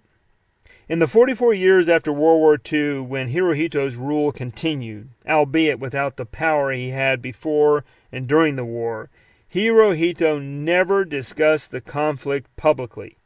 His diary has still not been released.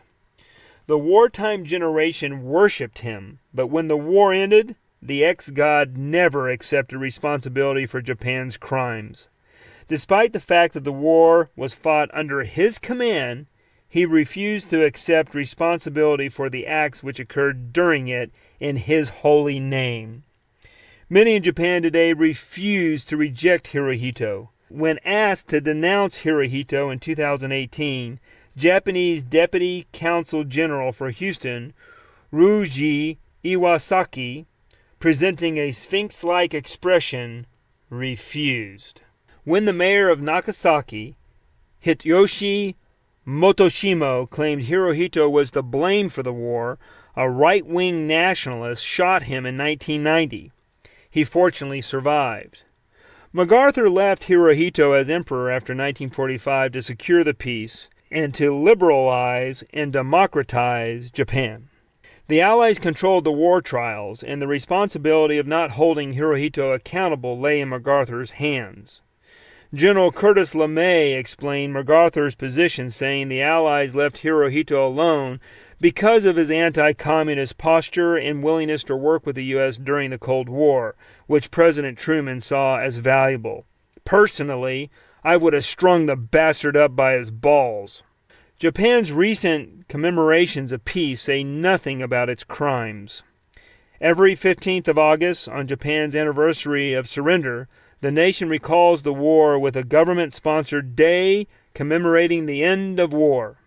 Although not a national holiday, Tokyo's Niho Budokan Hall, normally the site of concerts, professional wrestling matches, and martial art events, is used where national leaders and honored guests participate in ceremonies to mourn the war dead. In a sea of Japanese flags and chrysanthemum banners, leaders such as the Prime Minister, government and local officials, as well as family members of famous military dead, are among the VIP guests. The emperor reads a statement covered by the press, and then a moment of silence is observed. No apologies or regrets are offered to the millions who survived the depredations of the Japanese, and no one seems to consider anything to be amiss in that. Although apologies are demanded of the Japanese, they rarely comply. The disingenuous Hirohito lacked all consciousness of personal responsibility for what Japan had done, and never once admitted guilt for the war of aggression that cost so many lives. Yet Japan demands apologies from others. As recently as May 2016, when U.S. President Obama visited Hiroshima, Terumi Tanaka, Secretary General of Japan's Confederation of A-bomb and H-bomb sufferers, urged Obama to apologize to the victims, claiming the weapon inhumane and against international law. Tanaka attempted to convince the world to view the Japanese as World War II victims instead of the assailants which caused the use of the bombs in the first place. Historian John W. Dower writes about the Japanese today that a collective sense of Japanese victimization in that terrible war generally prevails over recollection of how grievously Imperial Japan victimized others. On the other side of the equation, some veteran groups advised Obama not to visit Hiroshima because it would be an implicit apology insulting U.S. veterans. Retired Rear Admiral Lloyd Joe Vassie, a World War II submarine officer, wrote, "Any presidential action or policy that even appears as an implicit apology for the use of the atomic bomb would be a gross insult to us and our valiant comrades who fought and sacrificed to win the war and bring us peace that liberated Asia." Obama made clear there would be no apology, but rather a reflection on the bomb's destructiveness and renewed commitment to avoid nuclear war. Obama's visit was followed by one of Japan's Prime Minister Abe to Pearl Harbor with an apology to the American spirits killed there. Although World War II events seem far behind us, in many ways they continue to shape mentalities in the contemporary world. Chapter 5, Section C. Lieutenant General Tadamichi Kuribayashi, one of Japan's most evil commanders. Many Japanese against whom Woody battled at Iwo were veterans of Japan's brutal criminal combat.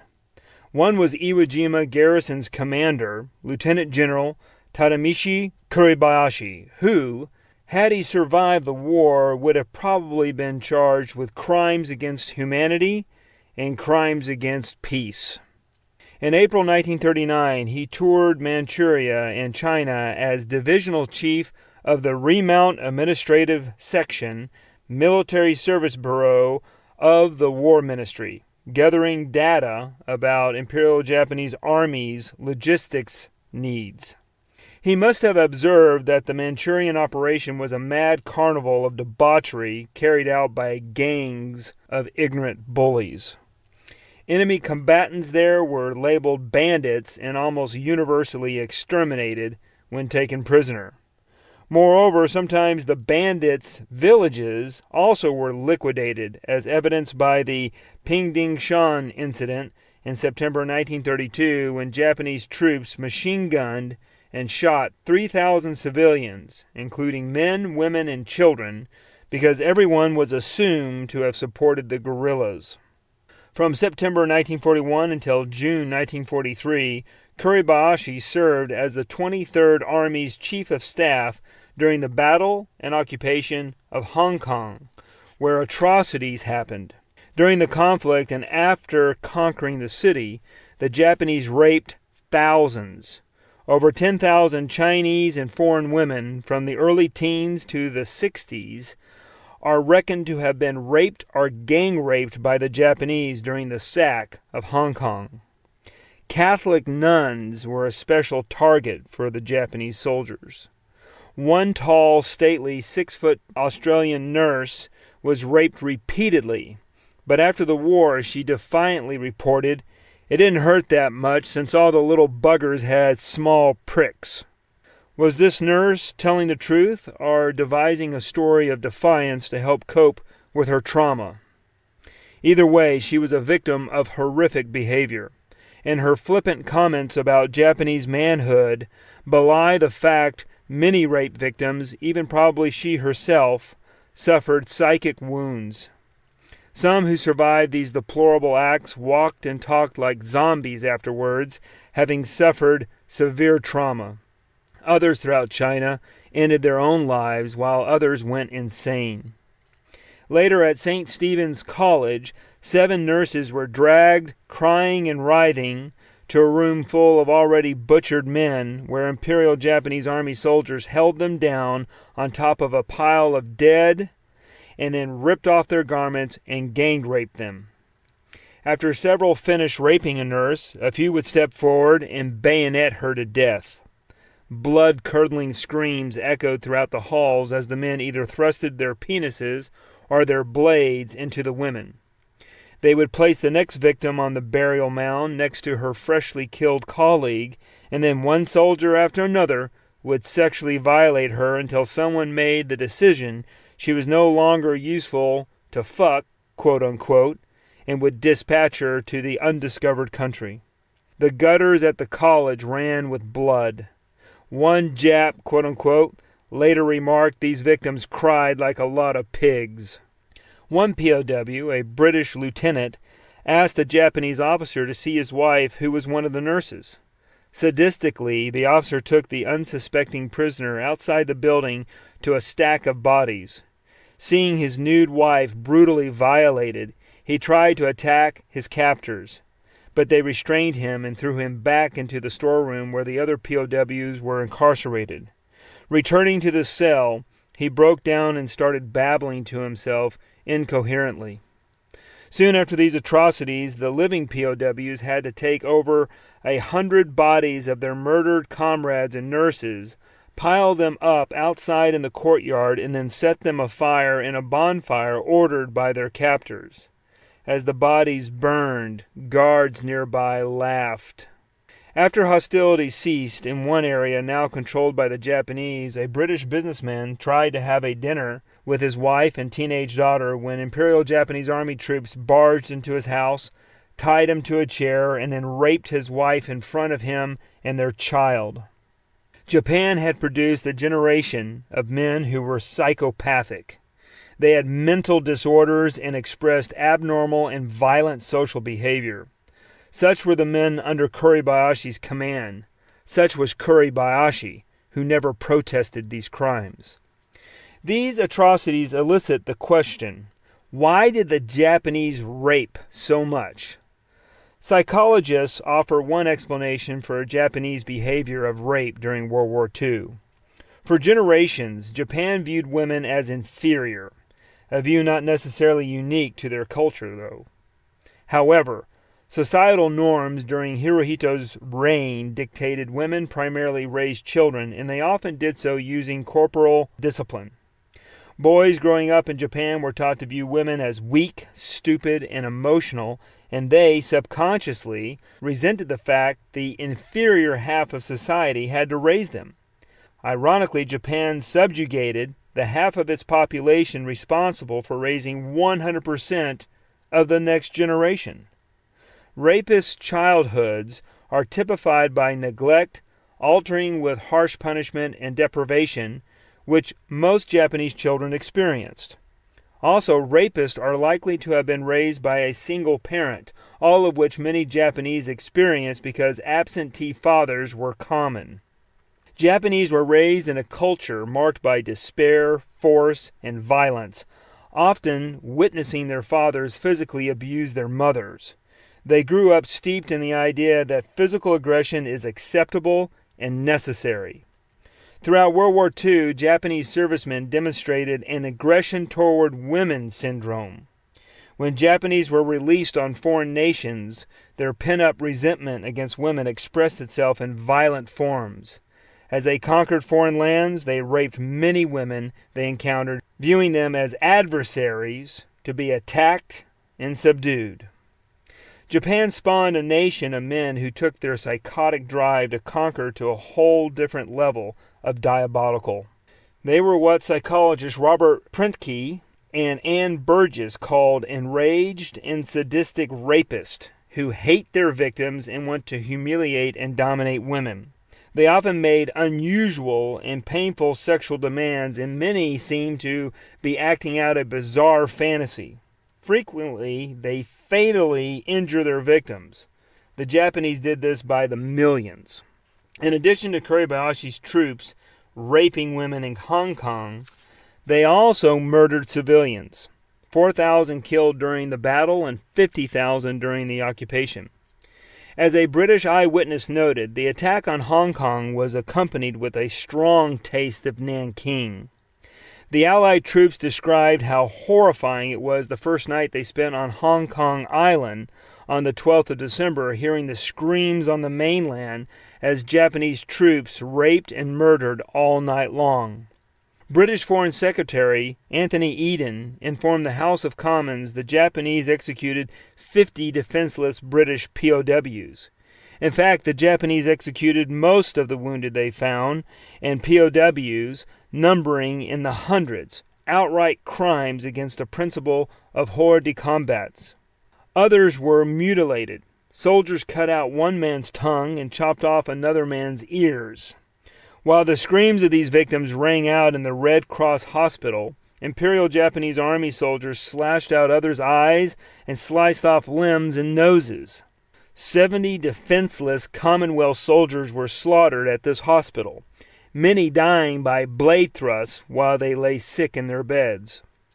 During the occupation, the Japanese raped, killed, and resettled tens of thousands of natives.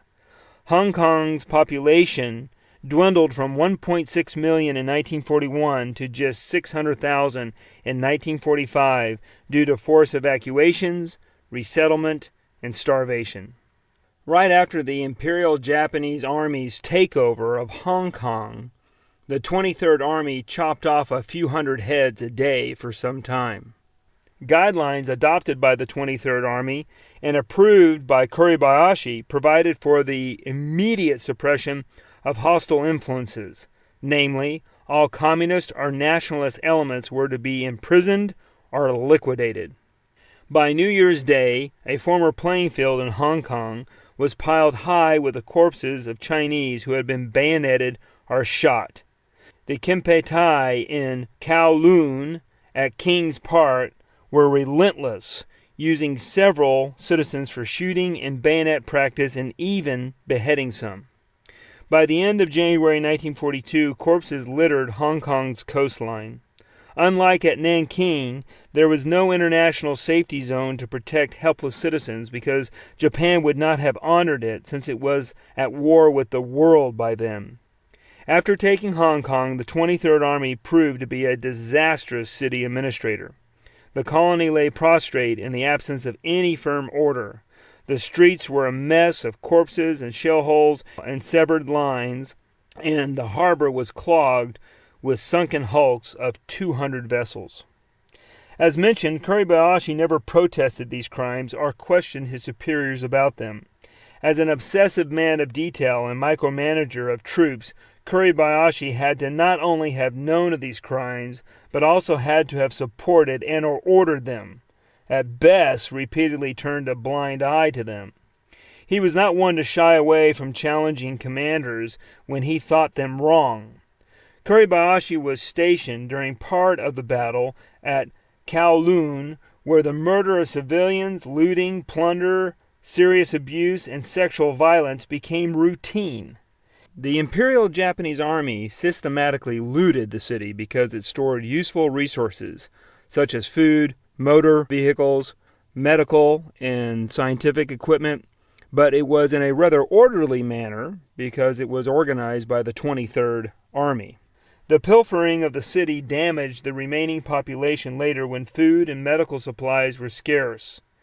Kuribayashi's commanding officer, 23rd Army Commander General Takashi Sakai, was executed at the Chinese war crime trials in Nanking in 1946 for his behavior.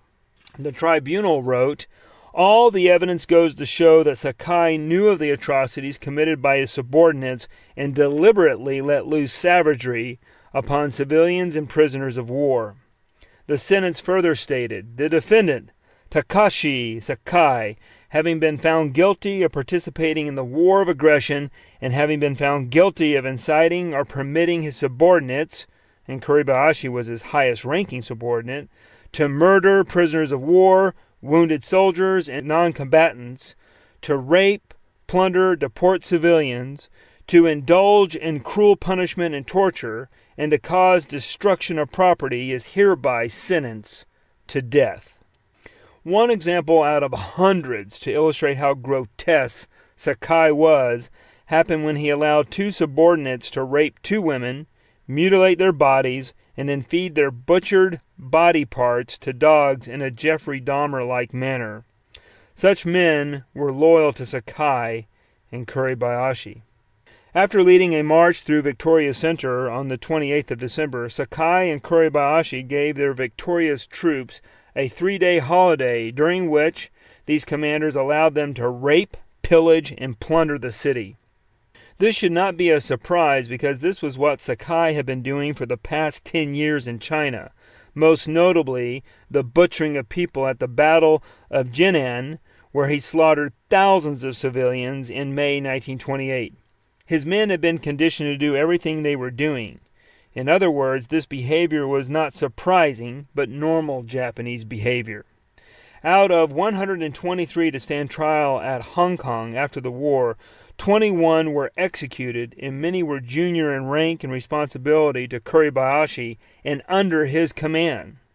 Had Kuribayashi survived the war, he probably would have been right next to them during their trials, or next to Sakai at the Nanking trial, since Kuribayashi implemented Sakai's orders. Historian Dennis Showalter said, "Kuribayashi's poor leadership in support of the crimes in his region of operation in China would have definitely put him in the crosshairs of the war trials after the war." Historian Philip Snow writes of Kuribayashi's failed leadership, "Few officers at Hong Kong seem to have made any notable effort to hold the men back, and one or two were even prodding them to commit their excesses." Moreover, men under Kuribayashi, like commanding officers Ryosaburo Tanaka of the 299th Regiment and Takeo Ito of the 28th Infantry Unit of the 38th Division, slaughtered defenseless POWs and were convicted of war crimes. Tanaka issued orders to kill all prisoners of war. Even POW camps suffered the deaths of many who need not have died under Kuribayashi's subordinates, like the commandant of all camps, Colonel Isao Takunaga, acting under Kuribayashi's orders. Despite Kuribayashi visiting these camps, the conditions there did not improve and the senseless death continued. According to Hong Kong's war crimes judge and prosecutor, Major Murray Ormsby, the burden of proof to convict a person of war crimes was to prove their subordinates acted against the laws of war and committed atrocities, which Kuribayashi's subordinates did in huge numbers.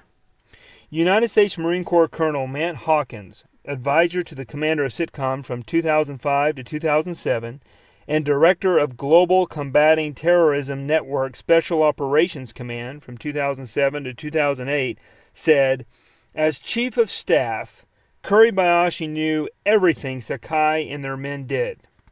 That no action was taken to curtail the atrocities is a testament to Kuribayashi's fascist mindset and brutal uncaring."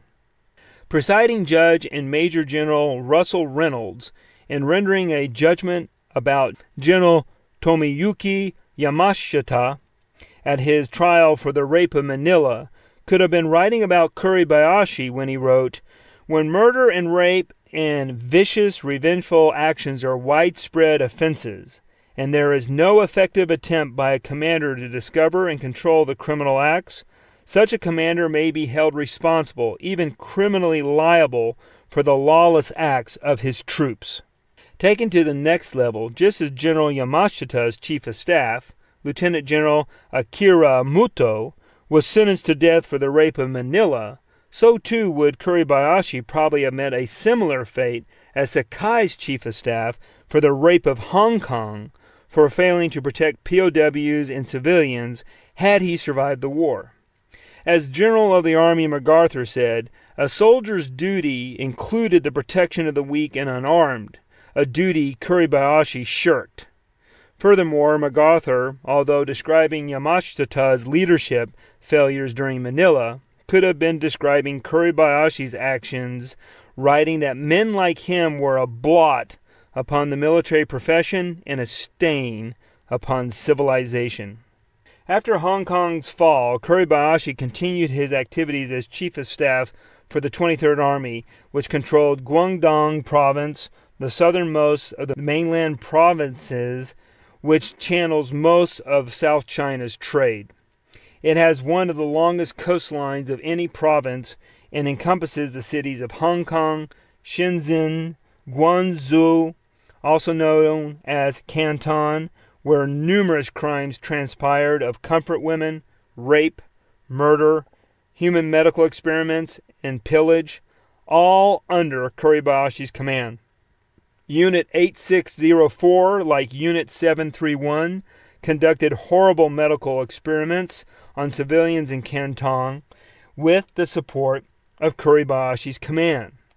Since Kuribayashi's 23rd Army was in control of Guangdong Province for security, maintenance of facilities such as airfields and economic measures, finance, currency, distribution of goods, and total control, he had to know of these atrocities.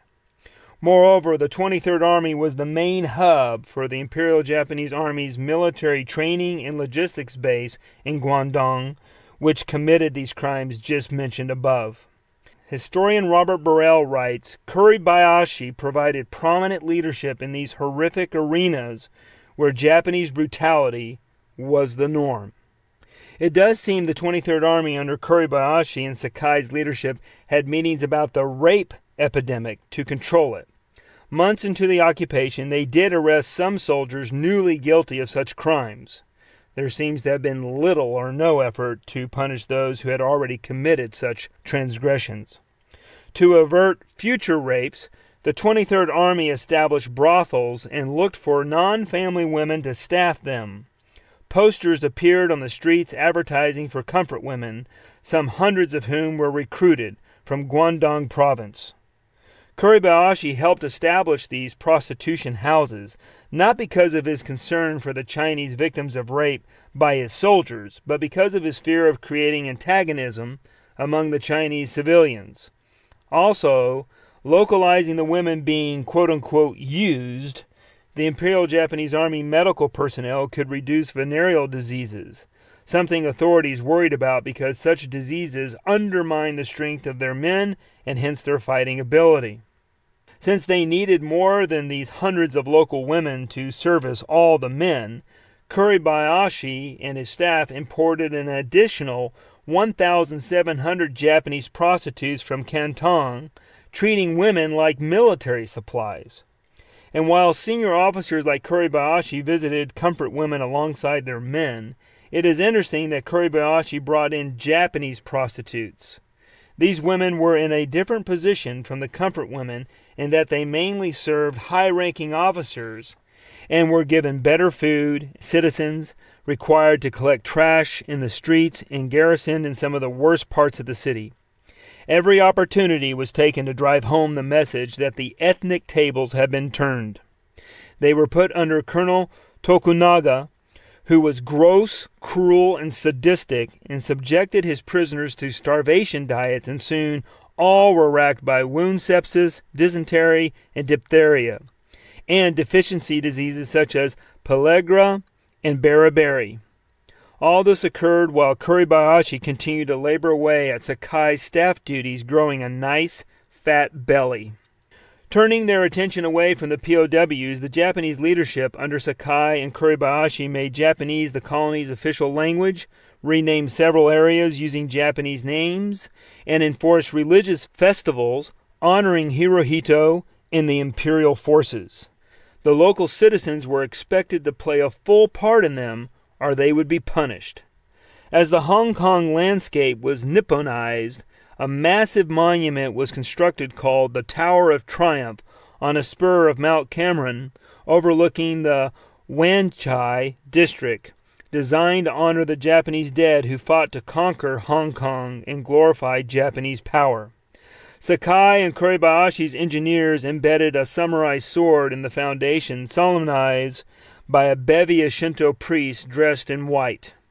Chinese leaders were forced to attend the ceremony, donate money, and display their conversion to Japanese values.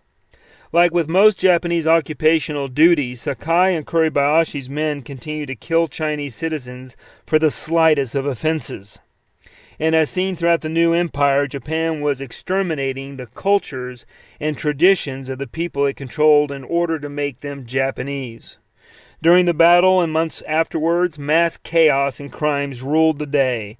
But by the summer of 1942, order seemed to have been somewhat restored to Hong Kong, and an organized return to a functional city resumed. Nonetheless, the crimes of the 23rd Army will forever haunt Kuribayashi's legacy. Kuribayashi also forced conscripts from Korea in the 23rd Army to take care of horses in Guangdong, and 1,600 Korean enslaved laborers on Iwo to build defenses. So whether it was raping Chinese women, killing POWs, pillaging Chinese cities, resources, slaughtering civilians, dealing in human trafficking, or enslaving Korean men, the list of misdeeds Kuribayashi was directly responsible for was legion. Kuribayashi knew about his country's crimes because he helped commit them. When Kuribayashi's grandson, Liberal Democratic Party politician Yoshitaka Shindo, was asked about these matters, he said, "I must be honest. I don't know about what my grandfather did in Hong Kong. I only really learned about my grandfather and what he did at Iwo Jima when Clint Eastwood made his film.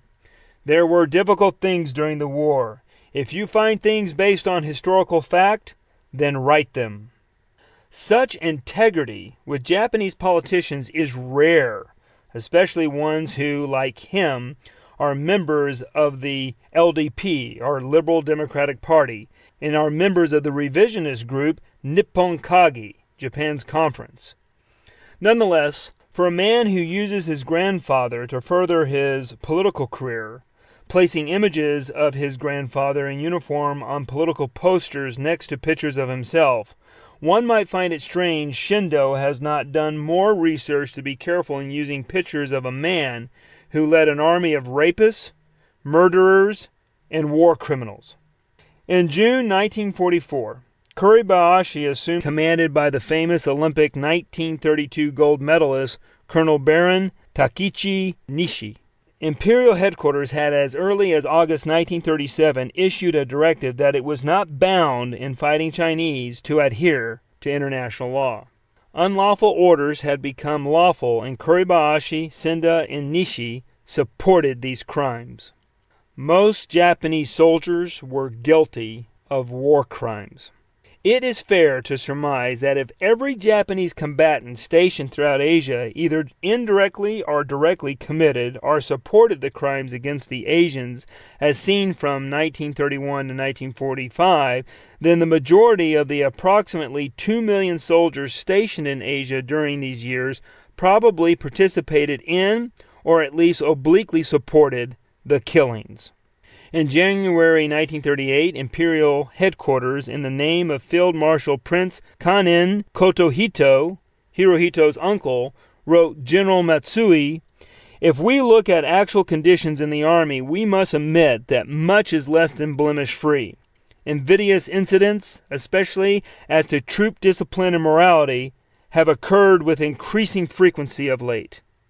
By August 1938, Lieutenant General Yosuji Okamura, who replaced Matsui, declared, "It is true that tens of thousands of acts of violence, such as looting and rape, took place against civilians during the assault on Nanking. Second, frontline troops indulged in the evil practice of executing POWs on the pretext of lacking rations." And head of the War Ministry, Lieutenant General Sashiro Itagaki, had a top-secret memorandum circulated throughout the Imperial Japanese Army in 1939 stating, "If the army men who participated in the war throughout all of China were investigated individually, they would probably all be guilty of murder, robbery, or rape." Kotohito, Akamuro, and Itagaki's statements display that the vast majority, if not all, of the troops stationed in China committed atrocities. Unlike the Nazis, the Japanese did not utilize factories of industrialized death with gas chambers, poison chemicals, and crematoria to kill and dispose of their victims.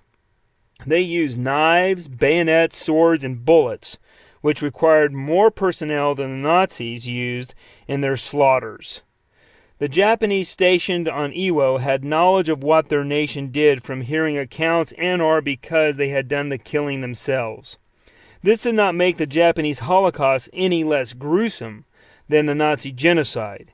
It did, however, leave no large-scale evidence. Everyone in the Imperial Japanese Army who served in China had blood on their hands. The Japanese military more broadly participated in individual acts of crimes against humanity than the Nazi military. Economic spoils for the Empire of Japan.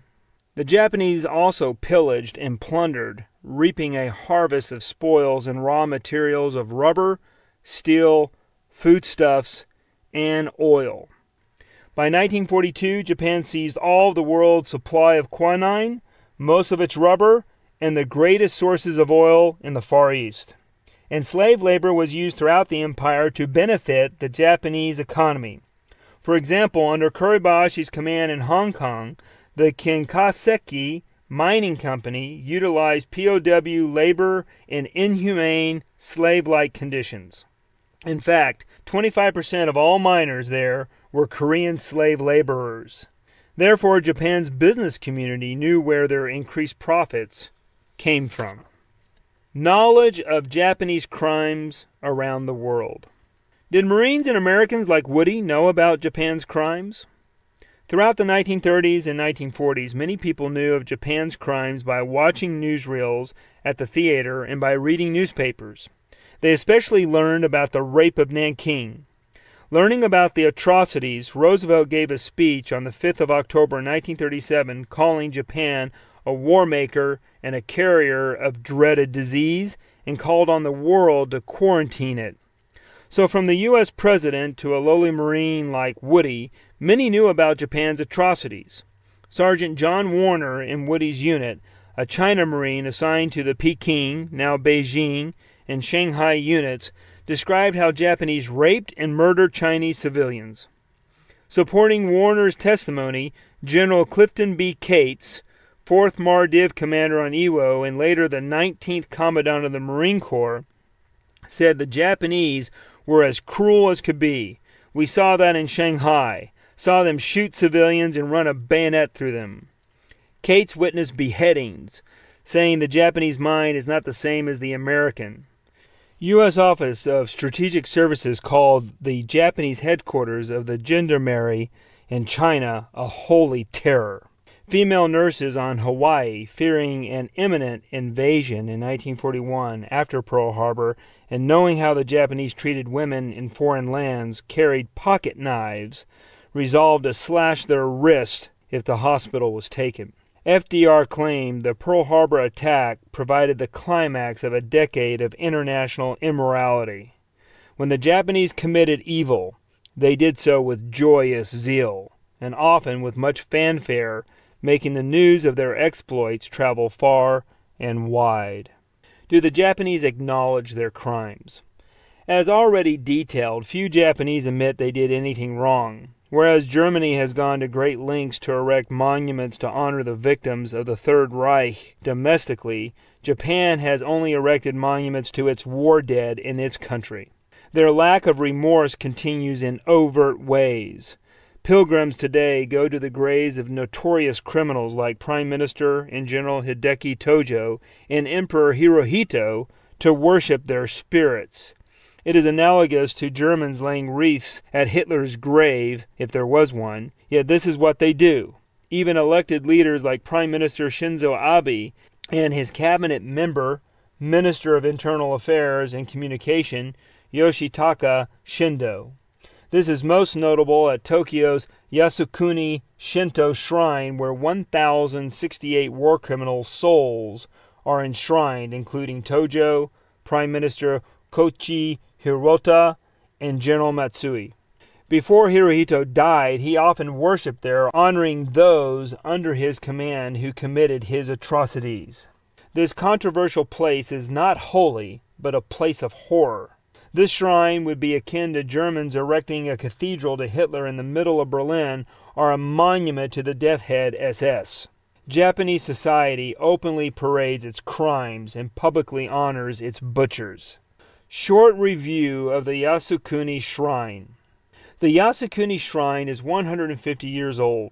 In addition to the 1,068 souls of criminals registered there are 2,465,138 soldiers' souls interned there as well, many of whom fought for the fascist regime of World War II. 8 million worshippers visit it annually. It not only honors those who have served the nation, but it also is viewed as a place of good luck where people go to ask the Shinto gods for help in passing college entrance exams, to get a good job, for healing from an illness, etc. So although war criminals are enshrined there, many others were decent citizens, thus causing confusion about the shrine's meaning. Kuribayashi often went there and even took his children. His grandson, LDP politician Shindo, goes there regularly. This is the final resting place of my other grandfather and my uncle's souls. When I go there to visit them. I've brought my children there. I like the cherry blossoms and the place is familiar to me. That other nations get upset that people go there is political. In short, we go there to console the souls of our ancestors.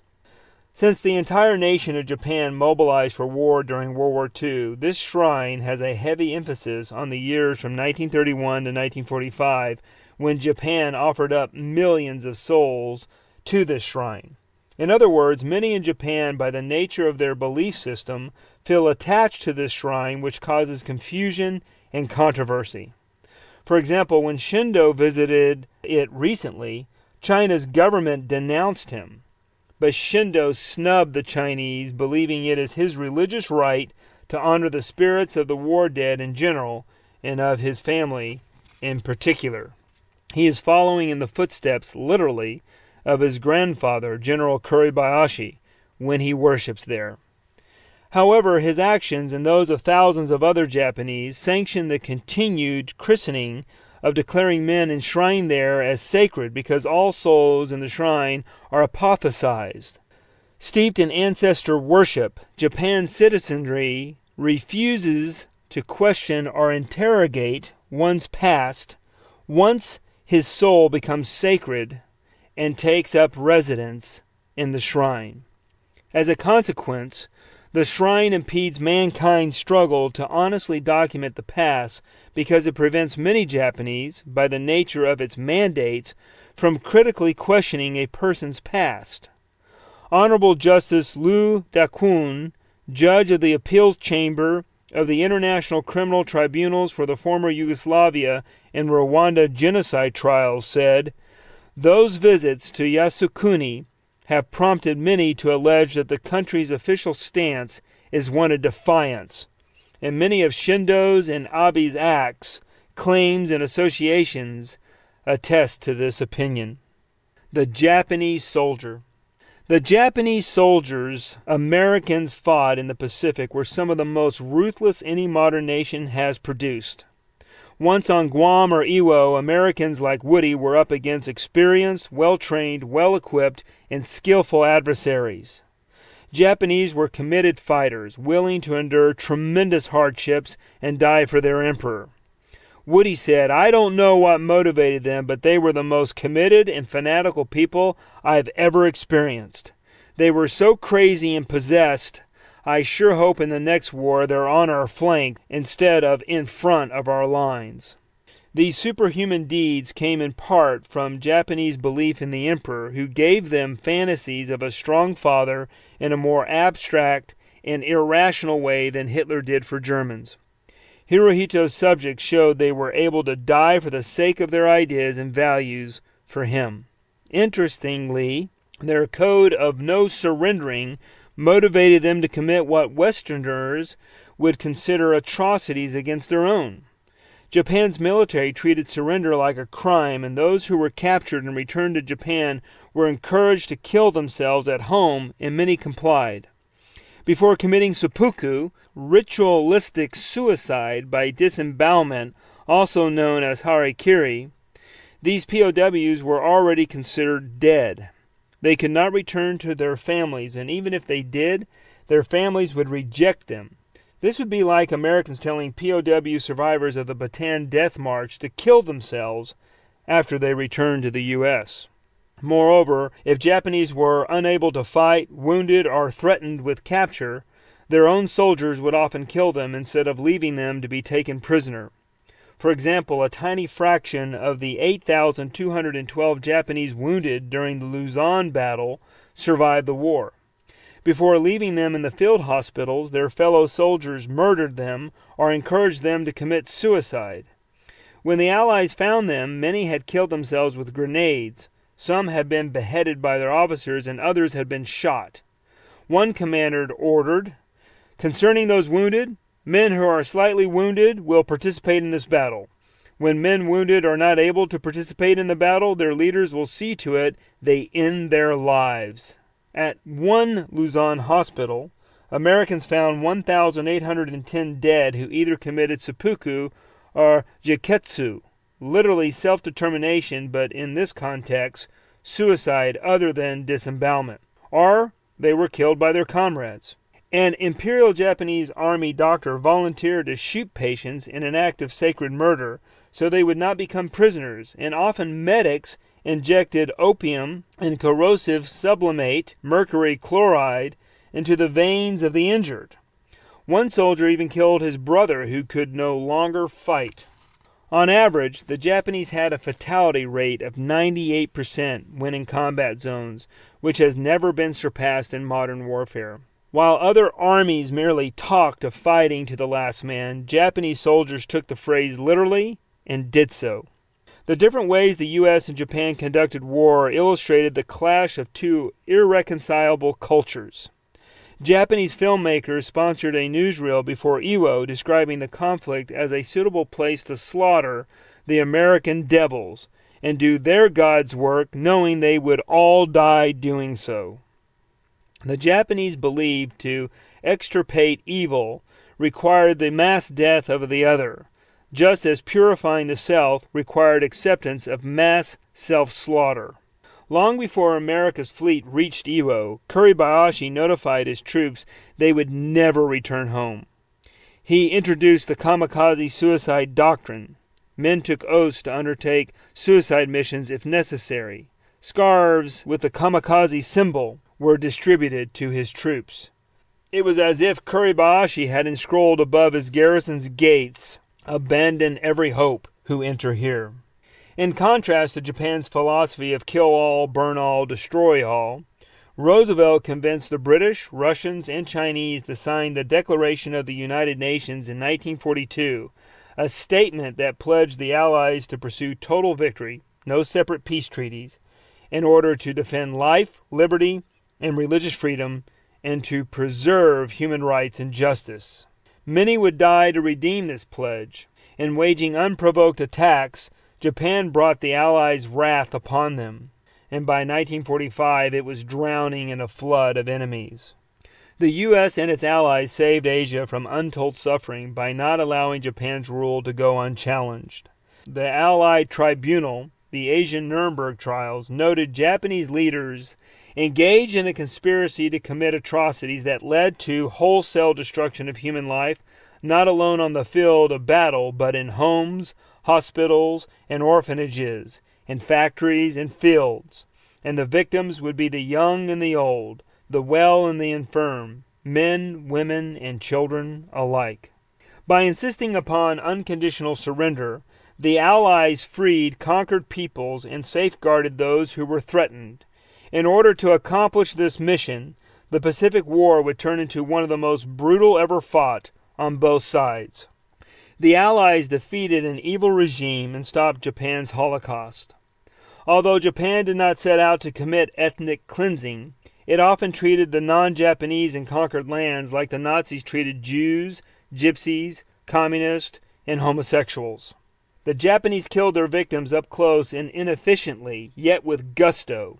It took them longer to accomplish their killing by gang-raping women, lopping off heads, bayoneting POWs, starving citizens, and burying people alive than by using Nazi-like extermination camps. Germans occluded their crimes, only allowing a select few to participate in the extermination, whereas the Japanese used military personnel and did not try to separate the people killed from those allowed to live. They also did not bury them in mass graves or cremate them. They just left the slaughtered to rot in the sun or threw them in a river or ocean. Japanese troops committed extermination from the front lines to the rear echelons. Japan's rape of Nanking killed 300,000 using 200,000 soldiers of the Shanghai Expeditionary Army, slaughtering on average around 50,000 monthly during its 5 to 6 month campaign from 1937 to 1938 in this one region alone, about 4,000 square miles or the size of Connecticut. Newspapers and newsreel makers throughout the world reported the atrocities, turning public opinion against Japan. Neither Hirohito nor his subordinates stopped this slaughter. War crimes may afflict all armies, but the scope of Japan's atrocities was so excessive and the punishment so disproportionate that no appeal to moral equivalency can excuse their barbarity. Woody and millions of Allied servicemen defeated one of the most horrible regimes known to man and saved untold millions from further bloodbaths. This Holocaust will forever haunt the old Japanese military. Paul Berman, author of Terror and Liberalism, wrote a primer on totalitarianism stating that such pathological regimes like Imperial Japan contain a genocidal and even suicidal dimension that get drunk on slaughter. The 24th U.S. Army Corps, after investigating Japanese atrocities at Manila, summed up what the Empire of the Sun was. Japan is truly an enemy of the civilized world.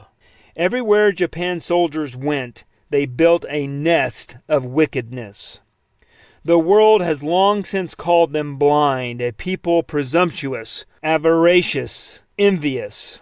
Be sure to cleanse yourself of their foul ways. By 1944 to 1945, America and her allies cleansed the world of Japan's filth and brought its mad ambition for world domination to an end. And Woody and thousands of his fellow Marines would be at the point of the spear to take out some of the main bodies of criminal soldiers Hirohito had unleashed on the world. Chapter 6. Deployment. New Caledonia. If a king is plagued by bandits, he must first find out where their camp is before he can attack them. Buddha. After boot camp, the Marines went to additional training for their assigned disciplines, such as infantry, artillery, engineering, communications, or other military specialties. On the 21st of August 1943, Woody trained as infantry working with tanks at Camp Jack Farms in Southern California. Tanks needed infantry protection from enemy soldiers who might sneak up and disable them by an explosive placed in a vulnerable spot or a grenade dropped down a hatch.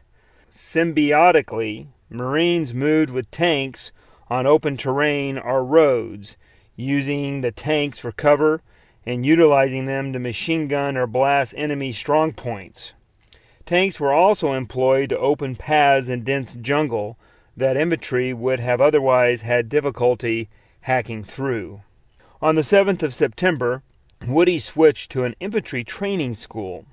During these 2 months, trainees learned how to work together as units with hand signals and formations in the field. Marines learned to fight, sleep, and eat over terrain features they would attack. It was challenging, but the Marines were further molding these men into fighting machines. After that time, Woody said, I knew how to work with my comrades and talk to them without uttering a word, all with the purpose of attacking the enemy without him taking advantage of us or learning we were there. On the 5th of November 1943, Woody completed the 8-week school. A few weeks before leaving for the South Pacific, Woody got sick with fever. In one of their last maneuvers, the trainees conducted a 10-mile hump with full packs and gear. Marines often do 10 to 20-mile hikes in formation with battle gear to build stamina, condition bodies, and foster unit cohesion. However, on the day of the hike, Woody awoke with dizziness and chills.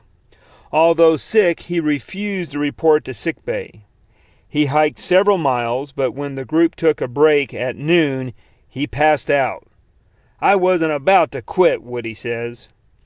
He was taken to the hospital where he was diagnosed with 104 temperature, racked with chills, and suffering from strep throat.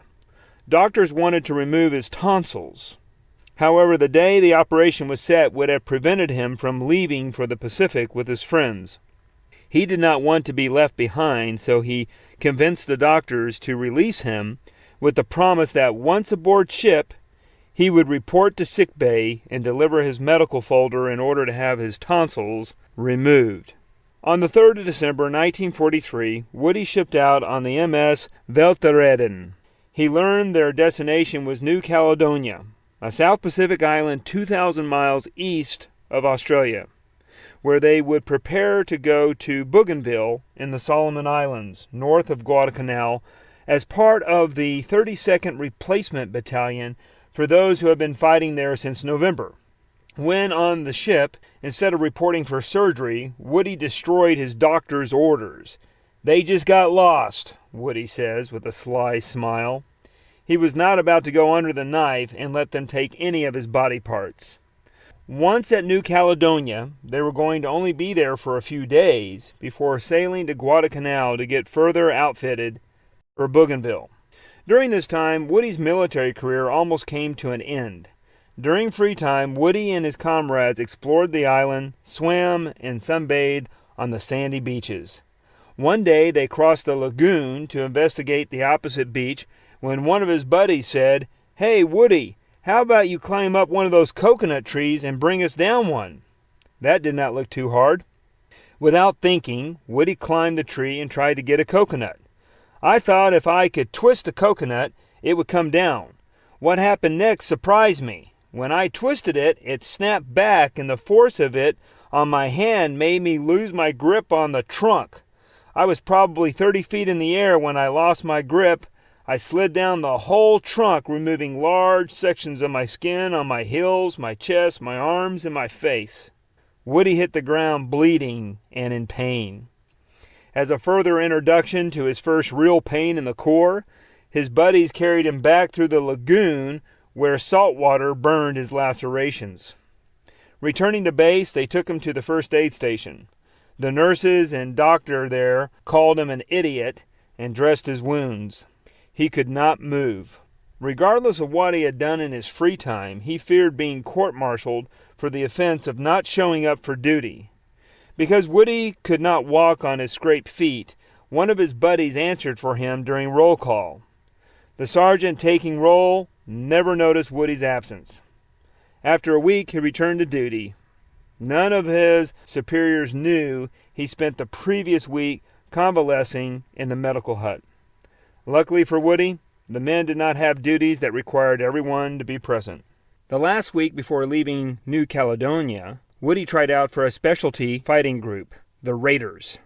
Everyone considered the Raiders to be the toughest in the Corps, and Woody wanted to join them. They were created in 1942 to be the first U.S. Special Operation Forces to see combat in World War II. They had become famous for their heroics at Guadalcanal at Edson's Ridge, fighting waves of attacking Japanese who tried but could not break their defense. Although Woody had scabs over his body, he signed up for the test, a 10-mile run. He did his best, but he failed to make the time. It was just as well, since as warfare in the Pacific required large-scale operations, the Raiders disbanded in January 1944 and their personnel were reassigned to other units. After New Caledonia, Woody and his fellow Marines boarded ships for Guadalcanal on the 22nd of January to get outfitted for Bougainville, the largest of the Solomon Islands. Woody was aboard the USS Rigg. This was part of Operation Cartwheel, devised by the Joint Chiefs of Staff, American Supreme Command, to have General MacArthur and Admiral Halsey advance along the north coast of New Guinea and the Solomon and Bismarck Islands. Meanwhile, Admiral Nimitz would advance across the central Pacific, starting in the Gilbert Islands in November 1943. Halsey initiated the leapfrogging strategy in August 1943 of going around strongly held islands or defenses to strike at lightly held positions. This approach increased the effectiveness of the two-pronged advance through the theaters commanded by MacArthur and Nimitz. In preparation for Bougainville, MacArthur and Halsey were in the process of skirting the Japanese stronghold of Rabaul, where 100,000 troops were stationed. Instead of fighting a bloody battle for Rabaul, MacArthur attacked weaker island positions, moving north toward the Philippines and Japan. Meanwhile, Lieutenant General George Kenney's 5th Air Force pounded Rabaul, destroying enemy forces. This strategy saved countless American lives. Guadalcanal and Bougainville were the southern part of these operations, and these two battles started to push Japan back into its own borders. They provided the southern foundation the Marines, U.S. Army, and U.S. Navy needed to project their power northward toward Japan's homeland. Chapter 7. Guadalcanal. Kill Japs! Kill Japs! Keep on killing Japs. Admiral William F. Halsey.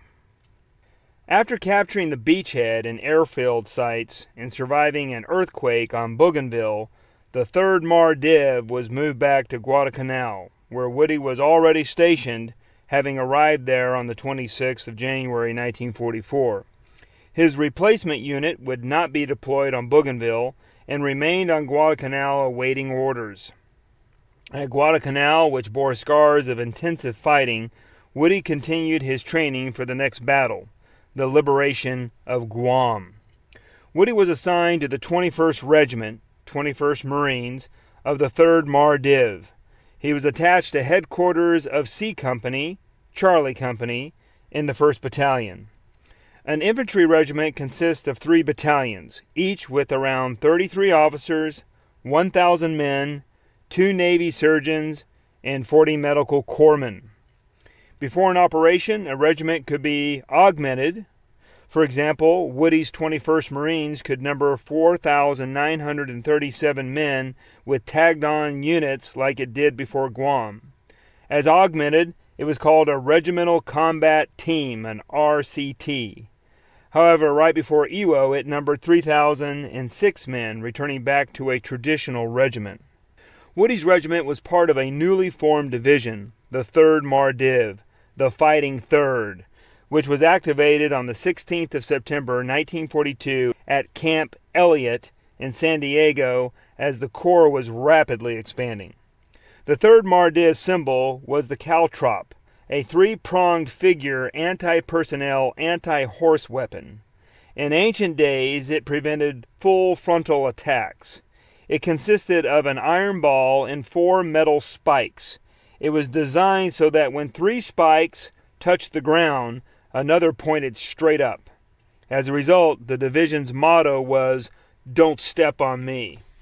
While on Guadalcanal, besides training and learning about the next island to evade, Woody's platoon conducted patrols to hunt rogue Japanese remnants. It was hard for the new men to overcome their natural aversion to killing people, but overcome it they did, especially after experiencing Japanese fanaticism. They focused on completing their assignments and returning home alive back to their families. 3rd Mar-Div correspondent Dick Dashiell wrote his wife, Vivian, "There is not much personal to write, really, except the old but very, very true words, 'I love you.' I often wonder how many times your walk, your talk, your smile, your sweet figure, and all have flashed through my mind or lingered there for long, long minutes. Millions, I know, since that August afternoon on the Charlotte station platform. My love for you is a constant, growing thing that not even the finest poet could begin to describe. My whole life and future are anchored in you and Freddie." Freddie was his 3-year-old son. "And with how much happiness I contemplate it. How much the memory of you two comforts me is something you'll never know." These men's homesickness was palpable, and many struggled with it. Another problem on the island was mosquitoes. Omnipresent and hungry, they swarmed the men, leaving behind itchy welts. While sitting down or conducting patrols, their skin continued to demand scratching, and often the bite areas turned bloody. The men used a thick, oily liquid repellent called scat, which helped, but many nonetheless contracted malaria from their bites. The natives on the island were also foreign to the Americans. Woody's company commander, Captain Donald Beck, described them. "The natives here look like all South Sea Island natives. They are small and not quite as dark as our American Negro. Many have reddish hair. I have never seen any of the women. Some who have seen them say they are sad sights. They wear only a cloth around their lower extremities, and therefore leaving their breasts exposed and hanging nearly to their knees. I have talked with several of the men. They speak Pidgin English and are of Christian faith. An example of Pidgin English is 'him go,' meaning you are giving him an order to leave. They have a great passion for trinkets and jewelry. When they saw my ring and watch, they were greatly attracted. They wear all sorts of gadgets in their ears. I saw one with a safety pin in each ear. This, I assure you, amused me a great deal. They have a great admiration for the Marines. They are lukewarm toward the Army soldiers and dislike the British. This description of Guadalcanal shows how primordial the people of the islands were the Marines were conquering. Although Beck had difficulty understanding their culture, he and his men had friendly interactions with the Gaoli.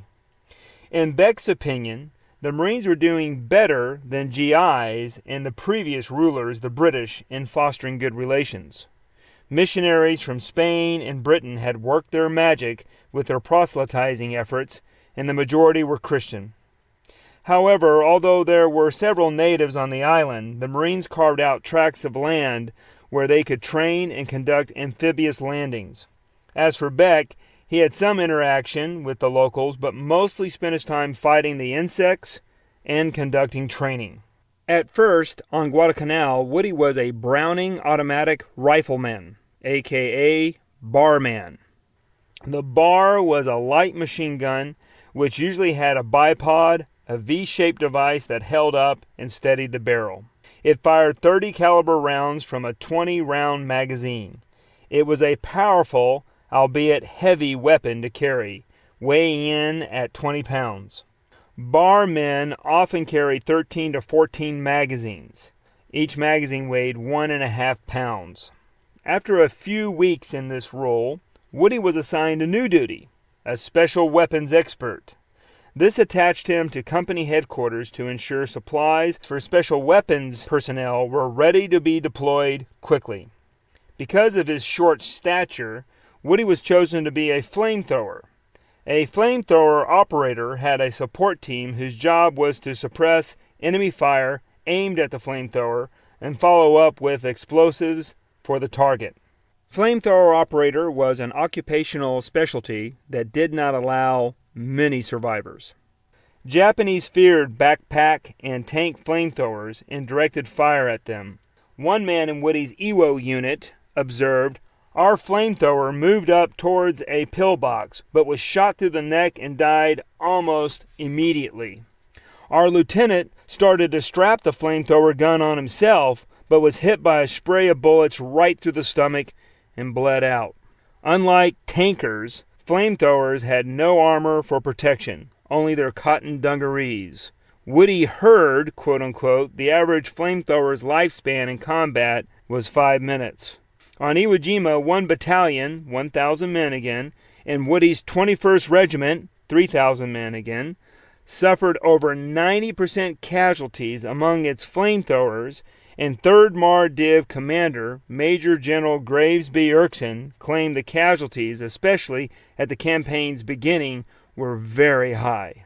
Veteran Eugene Sledge wrote, "Carrying tanks with about 70 pounds of flammable jellied gasoline through enemy fire over rugged terrain in hot weather to squirt flames into the mouth of a cave or pillbox was an assignment that few survived, but all carried out with magnificent courage." Considering the occupational hazards in the Pacific War, being a flamethrower was probably the most dangerous. This duty of being a flamethrower required Woody to also have TNT, satchel charges, and pole charges in addition to the flamethrowers to be ready to go at any time. This also earned him the name of Demolition Man. Satchel charges were bags of explosives that were to be thrown into a pillbox, cave, or other area to destroy it, and a pole charge was a C2 explosive attached at the end of an 8 to 10 foot long 2x2 wood pole used to place an explosive into a bunker's small opening or enclosure to blow up the structure. C2 is a moldable, Play-Doh-like substance detonated by electrical impulse or a fuse. They came in bundles of 8 small boxes, with each box about the size of a stick of butter. 4 of these could bring down a 2-story building. The flamethrower was the most unique of Woody's weapons. This was a new weapon, and his team worked extensively on how best to deploy it. Starting in 1915, the Germans had used the flamethrower with deadly effect in the trenches.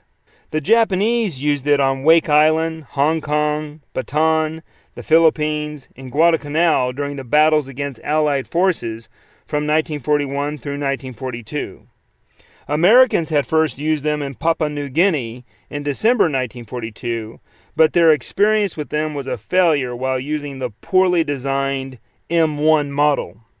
The flamethrower Marines used in 1944 and 1945, especially the improved M2-2, had two tanks about the size of scuba tanks, full of flammable fuel, 4.5 gallons, plus a slightly smaller center tank of compressed air or nitrogen. Nitrogen was preferred because it was not flammable. All three tanks were welded together onto a backpack with shoulder straps.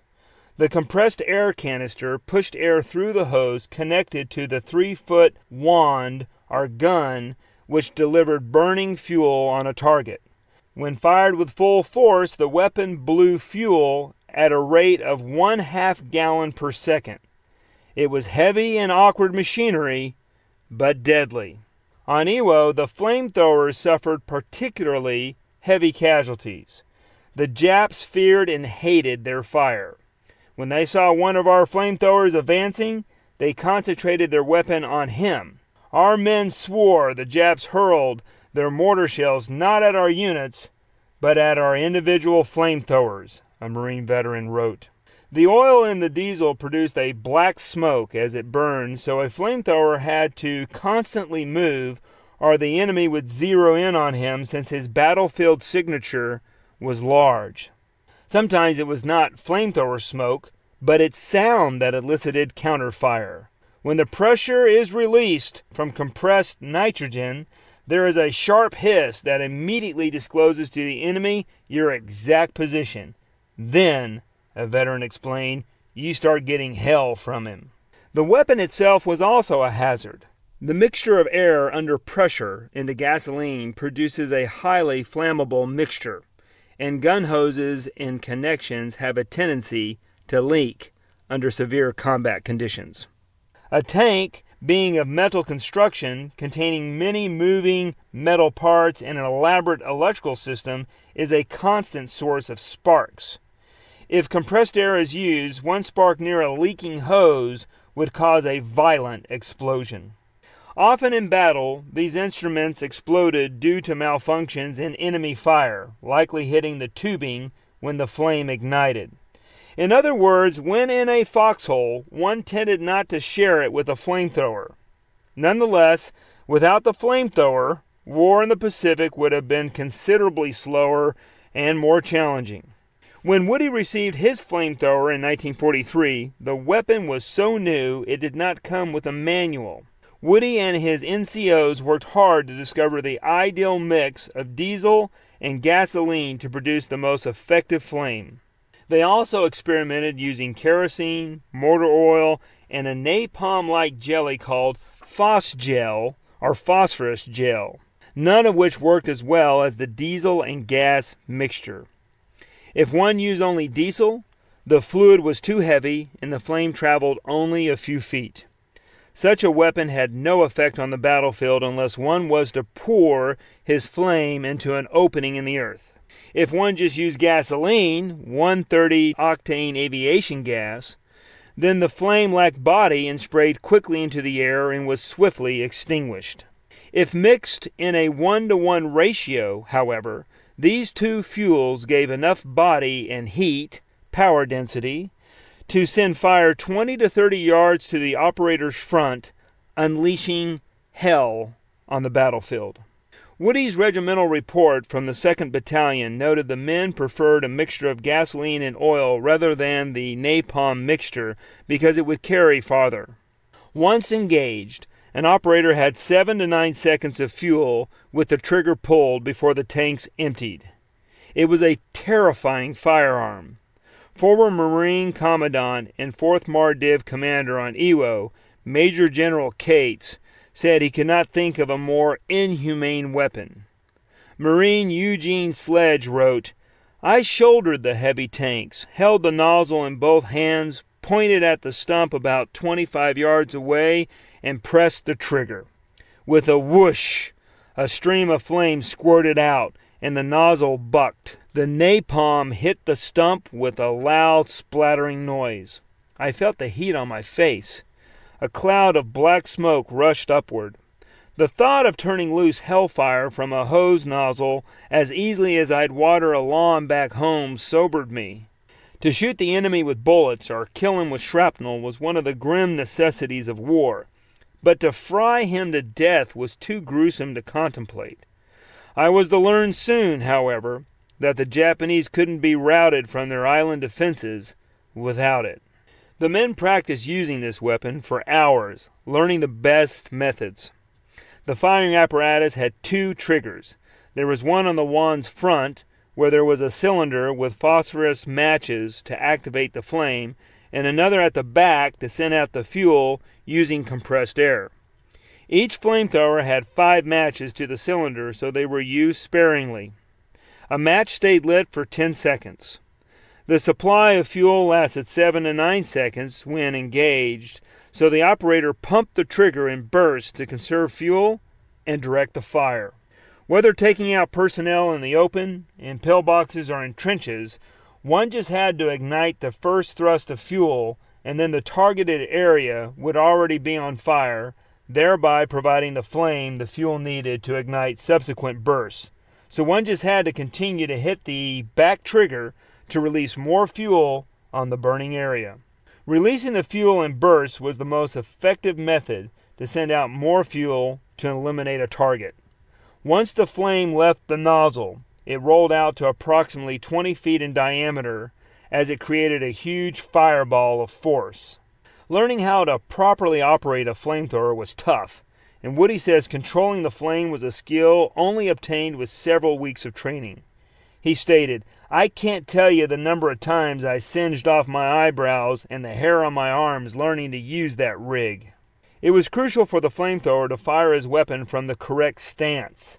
The propellant for the fuel had to be powerful enough to reach a target without getting too close. That gave the weapon a kick when compressed air was released from the center tanks, forcing the barrel up as it fired. Unless the operator was prepared to hold down the flamethrower as it fired and lean forward to absorb the kick, the barrel could wind up pointing to the sky. Not only would he miss the target, the fire would rain down, incinerating him. That happened in one instance when a trained flamethrower was brought down and an inexperienced Marine picked up the weapon and fired it. He did not lean forward, was saturated with flame, and was killed in an instant. Many expressed concern about being a flamethrower operator for a variety of reasons. Carrying so much gear made them an easy target. They looked like hunchbacks. And since they were carrying metal tanks with highly explosive fuel next to a tank with compressed air, they worried their hardware would not stand up to shrapnel or bullets. This would make them walking bombs. Hearing these concerns, one of Woody's NCOs tested the flamethrower's ruggedness. So they shot up some tanks with high-caliber weapons to see what would happen. Much to everybody's relief, even .30 caliber rounds from the bar rifle would not penetrate the tanks. The rubber tubing connecting the wand with those tanks was another matter. In short, although the tanks were tough, they still knew they would become targets and have difficulty finding cover carrying the metal backpack when engaging the enemy. Despite this vulnerability, they recognized the flamethrower would be one of the most effective weapons to use against emplacements. Bullets cannot strike targets inside pillboxes or trenches like a fast-flowing stream of liquid flaming gas. The flamethrower became one of the best weapons against strongly fortified enemy positions, even more so than tanks, naval gunfire, cannons, claymore mines, and satchel charges. Nonetheless, many have asked why battle tanks or cannons weren't used to take out enemy positions. The problems with tanks was they were unable to operate on some hilly terrain or on the soil on some of the islands, or where the enemy had constructed tank traps, and there was not enough of them to handle the multitude of fortified positions the enemy had created. Naval gunfire was great, but battleships were so far away it was difficult for them to make a pinpoint hit on a target. Moreover, it sometimes took hours to get the requested naval gunfire or close air support, and in the meantime, Marines were vulnerable to enemy fire. Once the Marines landed, great skill and targeting was required. A similar caution applied to artillery, which fired smaller shells from closer distances. There were a lot of enemy fortifications that, as a practical matter, only a Marine with a flamethrower could effectively neutralize. It was remarkable how far the U.S. had come with flamethrower technology in the short amount of time. After the Nazis had effectively used flamethrowers, model 1935 Flamethrower, and demolitions in May 1940 against the Belgian fort of Eben Emael and secondary positions around the fortification, such as Machine Gun Nest, the Chemical Warfare Service and the Army Engineer Test Board collaborated in the development of experimental flamethrowers, E1 and E1R1s. By March 1942, the Model M1 started to arrive in the Pacific. It was poorly designed and suffered from defective battery ignition systems, broken fuel lines, leaky valves, and frequent loss of pressure.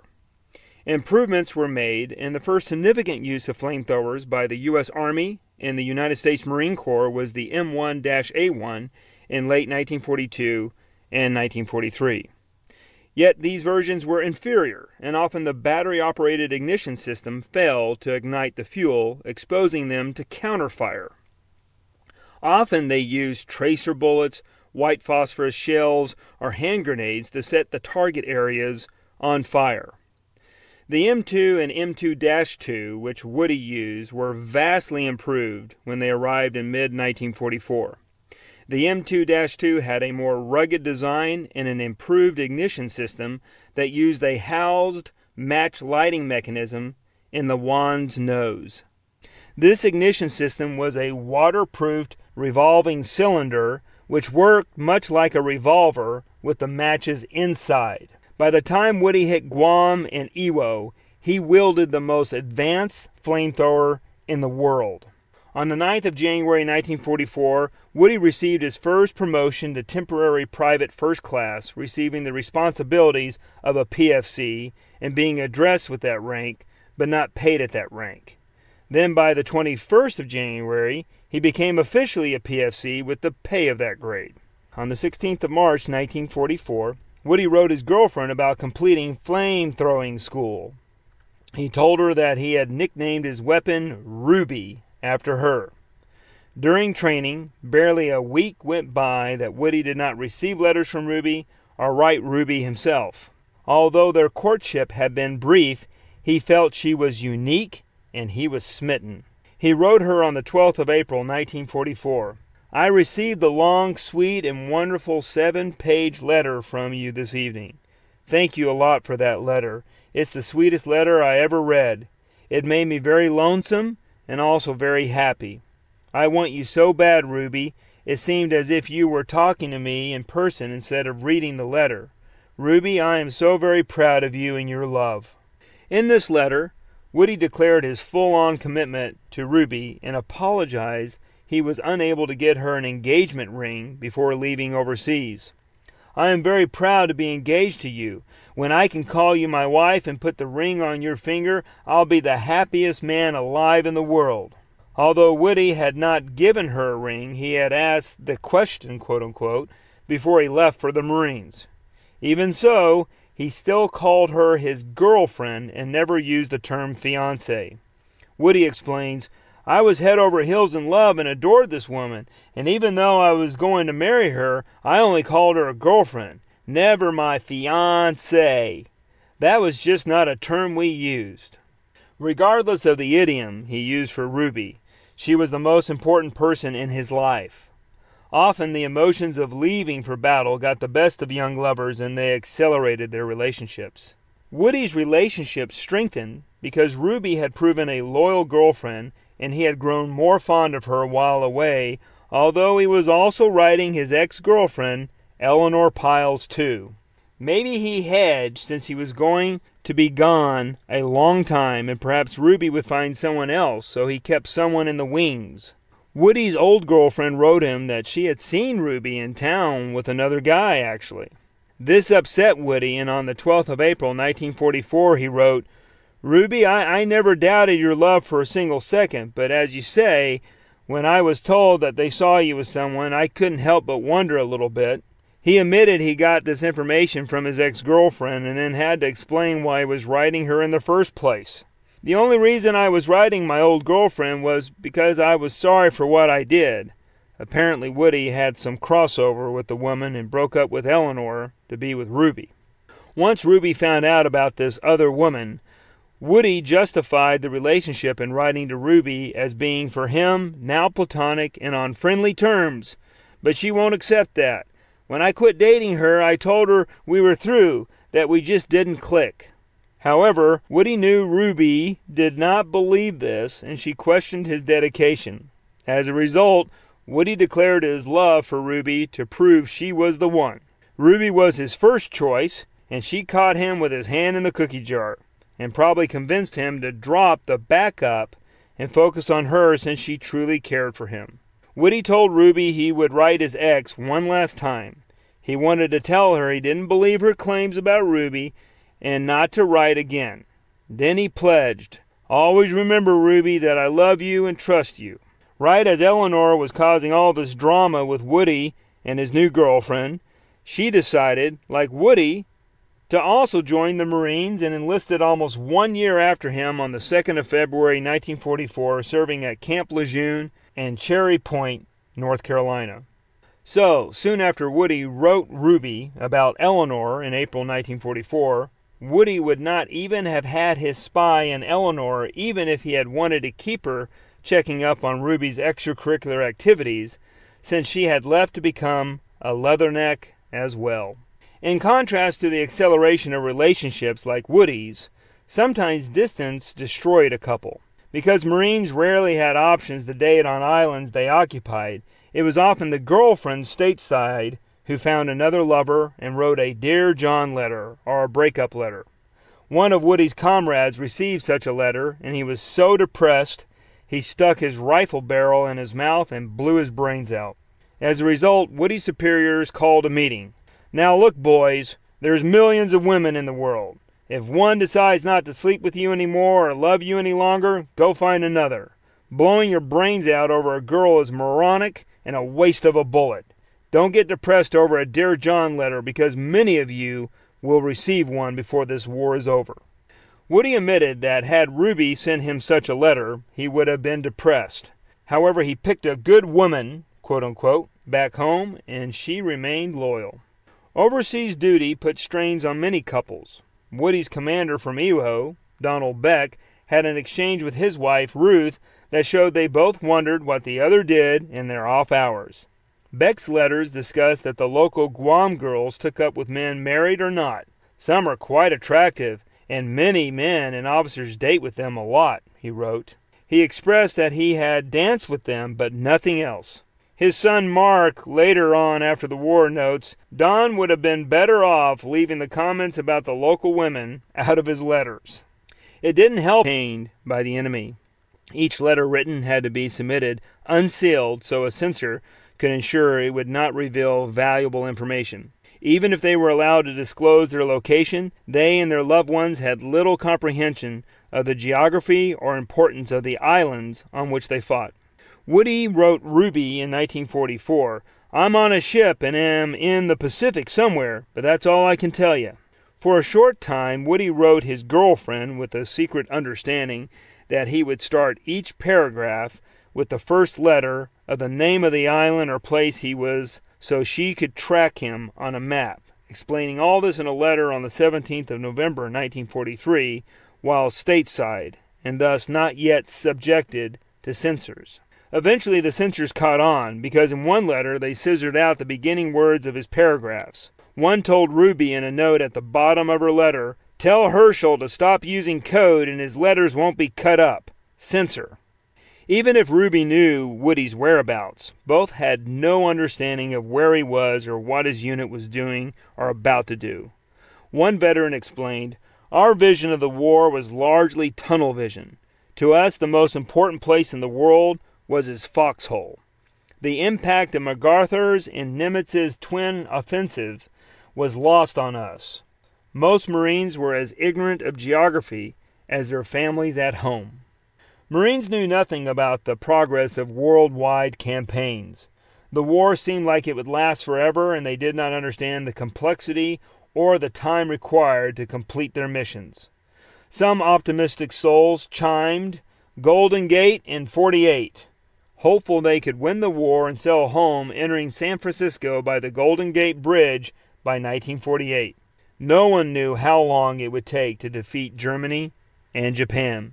5th Mardiv chaplain Rabbi Roland Gittleson, who saw war from the troop ships and the battlefield, lamented the Marines' lack of geographical and political awareness. They were fighting for freedom and democracy, but the inability to realize this end vision was America's greatest failure and potentially its most disastrous defeat, Gittleson wrote. The chaplain believed the Marines were probably the least politically aware, since all servicemen in that branch, regardless of their ultimate specialty, were considered infantrymen. Since Marines were absorbed with the daily task of warriors in combat, the big picture goals for which they were fighting were sometimes totally overlooked. Woody supports this analysis. "I was there simply to defeat the enemy who attacked us," he said. The Marine Corps created excellent warriors to defeat Japan. Had the chaplain seen the war at the top levels, he would have found a strategic vision and determination to not only win the war, but also to create conditions and institutions which would democratize and liberalize the fascist enemies they were fighting to prevent World War III. Every day was one of preparing for the next campaign, so the big picture may have been lost on them. They kept their reasons for fighting simple, often just saying they were there to defeat Japan. The South Pacific's oppressive heat clung to them, and white salt crystals wringed their clothes from perspiration. Not only did they train physically, but they also conducted classroom instruction as well. They learned tactics, terrain navigation, and radio communication. They practiced assaulting beaches using the landing craft to which they would be attached when the assaults began. Moreover, their division's intelligence branch, under the direction of Major General Turnage, focused on the psychology of how to view the enemy. The inability of conditioning hatred towards the enemy before combat worried many commanders. Waiting to experience war's horrors to develop the right mindset cost several their lives before they could acclimate to combat. As a result, a training brief made the rounds throughout the 3rd Mardiv that encouraged hatred. This brief described how commanders observed when Americans arrived at the front, they did not hate their enemy. Without hatred, the brief argued, the men would fear the enemy, giving the enemy the upper hand. It was evident from combat that Imperial Japanese Army troops did not fear, but hated Americans. Creating similar hatred in American boys was difficult, since Americans were different. They are fair-minded and think that the enemy will be fair-minded too. The report continued. Until John Doe, average American, learns to hate, he will be no good. As long as he regards his opponent as a good fellow, a man who, after all, does not really want to fight and kill him, John Doe will go into combat carelessly and not aggressively. He won't go and look for the enemy. He won't want to kill, to destroy, to win. When the enemy proves to be stronger, John Doe will not hold out and counterattack. Try to beat the enemy with the last ounce of energy. Beat him by his stronger will. Hate is like gin. It takes a while and then suddenly it hits you. After you have seen your buddies killed, after you see bodies or what's left of them piled up for burial, when you realize that they are after you too, when it finally connects in your mind that moral code does not exist in this war, then you will begin to hate and want to retaliate. A Marine has to develop the primitive instinct to kill anybody who threatens him or his own. Beyond that, he must learn to kill before the other can get at him. Until he hates the enemy with every instinct and every muscle, he will only be afraid. This is primitive psychology, a cruel and inhumane one. But war is all that. Hate must become first nature to a soldier and make him want to use every trick. Obviously, using hatred was one way to fight the Japanese. As elucidated earlier, the Empire of the Sun had conditioned its population to hate foreigners, and the corresponding lack of empathy made it easy for Japanese to slaughter other Asians and Americans. This deep sense of superiority fostered a widespread mentality among Japanese that committing atrocities was permissible without a prevailing feeling that these were morally reprehensible. American boys were at a disadvantage in war because they did not have such mindsets. These Third Mar Div officers who drafted this report believed Americans had to not only hate the Japanese, but also in order to win, they had to hate more than the Japanese hated them. This document showed that fascist regimes' escalation of fanaticism created a resolve in the American soul to fight and hate their enemies. The report admitted that the Marines would not understand and embrace hatred until they had confronted the enemy, experienced combat, and witnessed buddies getting ripped apart. Conditioning meant that it was acceptable in war to hate and kill. They re-engineered the Judeo-Christian education many arrived to the core with, namely, love your enemies, Matthew 5, verse 44, and thou shalt not kill, Exodus 20, verse 13. The report declared the will to kill the enemy must become a passion, and defeat it, hate, was a necessity. The new morality contradicted the Bible, and men were taught that the higher good was to kill their enemy, not love him. The draftees of this document noted how strange hatred training was. The Japanese and Nazis would not qualify hatred of the other, but American authorities who sanctioned this document needed to justify what they preached. Calling this training cruel and inhumane was not hyperbolic on the part of those who assembled the analysis. However, becoming hating warriors was a necessary evil if the Marines were to defeat the most brutal enemies Americans had faced since confronting certain Native American tribes on the frontier. As U.S. Ambassador to Japan, Joseph C. Grew, noted, to shape our foreign policy on the unsound theory that the other nations are guided and bound by our present standards of international ethics would be to court sure disaster. How did the Marines teach hatred? Woody does not remember, but it was nonetheless disseminated, and the commanders intentionally sanctioned the new language necessary for such training. When they conducted bayonet practice, the dummies were made to look like Tojo. At bases throughout the world, posters showed Japanese raping and destroying societies. Images of Japanese looking like rats, vampires, or ghouls hung everywhere. When conducting classroom work, pictures of Japanese slicing off heads of innocent Allied POWs were shown. One poster showed the brutal Bataan death march of American POWs with the declaration, "Stay on the job until every murdering Jap is wiped out." Dehumanizing the enemy was widespread, describing the Japanese as apes, yellow monsters, or buck-toothed, smiling, grotesque killers. This indoctrination gave permission to hate, something not part of the curriculum of American schools. The nickname of Jap, used for Japanese, had a negative connotation, and American servicemen also used terms like ringtails, tojos, rice bags, nippos, and nips, taken from Nippon, Japanese for Japan, to define their enemy.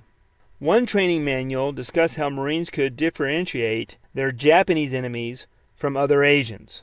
This racist document described the Japanese as having long torsos but short legs. Hardly any facial hair, and the eye of the Japanese is set at a slant to the nose. Japanese teeth tend to buck or protrude, and the nose lacks a distinct bridge. Practically all Japanese are pigeon-toed, and many are bow-legged, so that in walking they usually shuffle along. Two Army officers wrote in 1942 that the average Japanese soldier was 5'3" and 117 pounds and basically a runt. We know it was nothing physical that caused the Japanese to behave barbarically.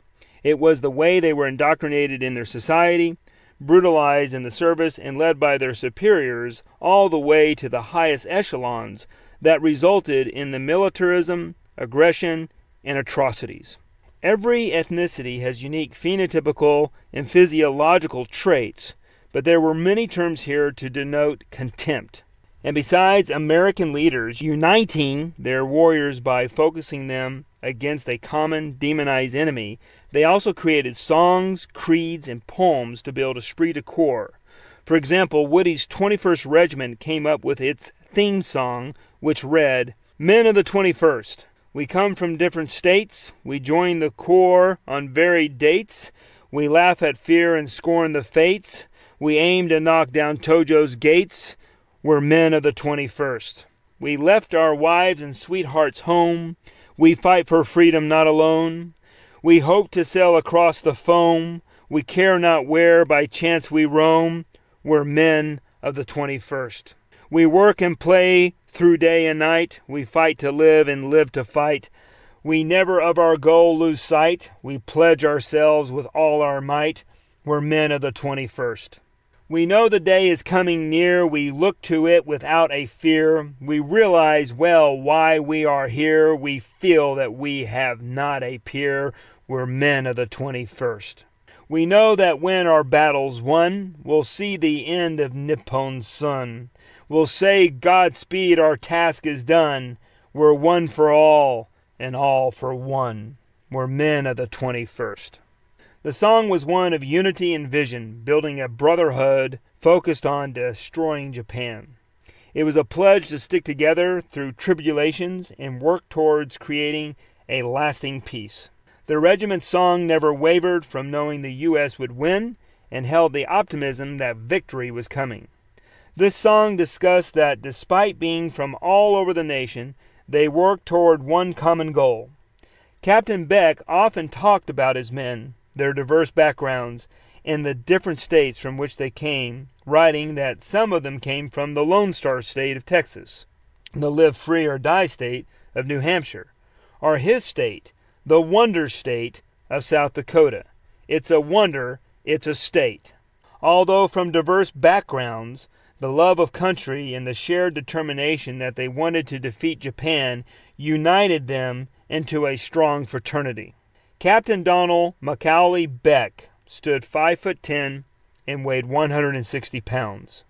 He was a quiet man with an athletic build and dark hair. His attractive face had clear eyes and an aquiline nose framed by a square jaw and prominent forehead. He was always calculating and thinking ahead. He was born on the 22nd of January 1917 in Gregory, South Dakota, on a ranch, and grew up taking care of horses. The family lost the ranch in the Great Depression, and he, like Woody, joined the Civilian Conservation Corps in 1934 and worked there for 3 years. He finished college at the University of South Dakota, where he majored in history and political science, ran track, and was a member of Sigma Alpha Epsilon fraternity. He entered the Corps soon after graduating college in May 1941.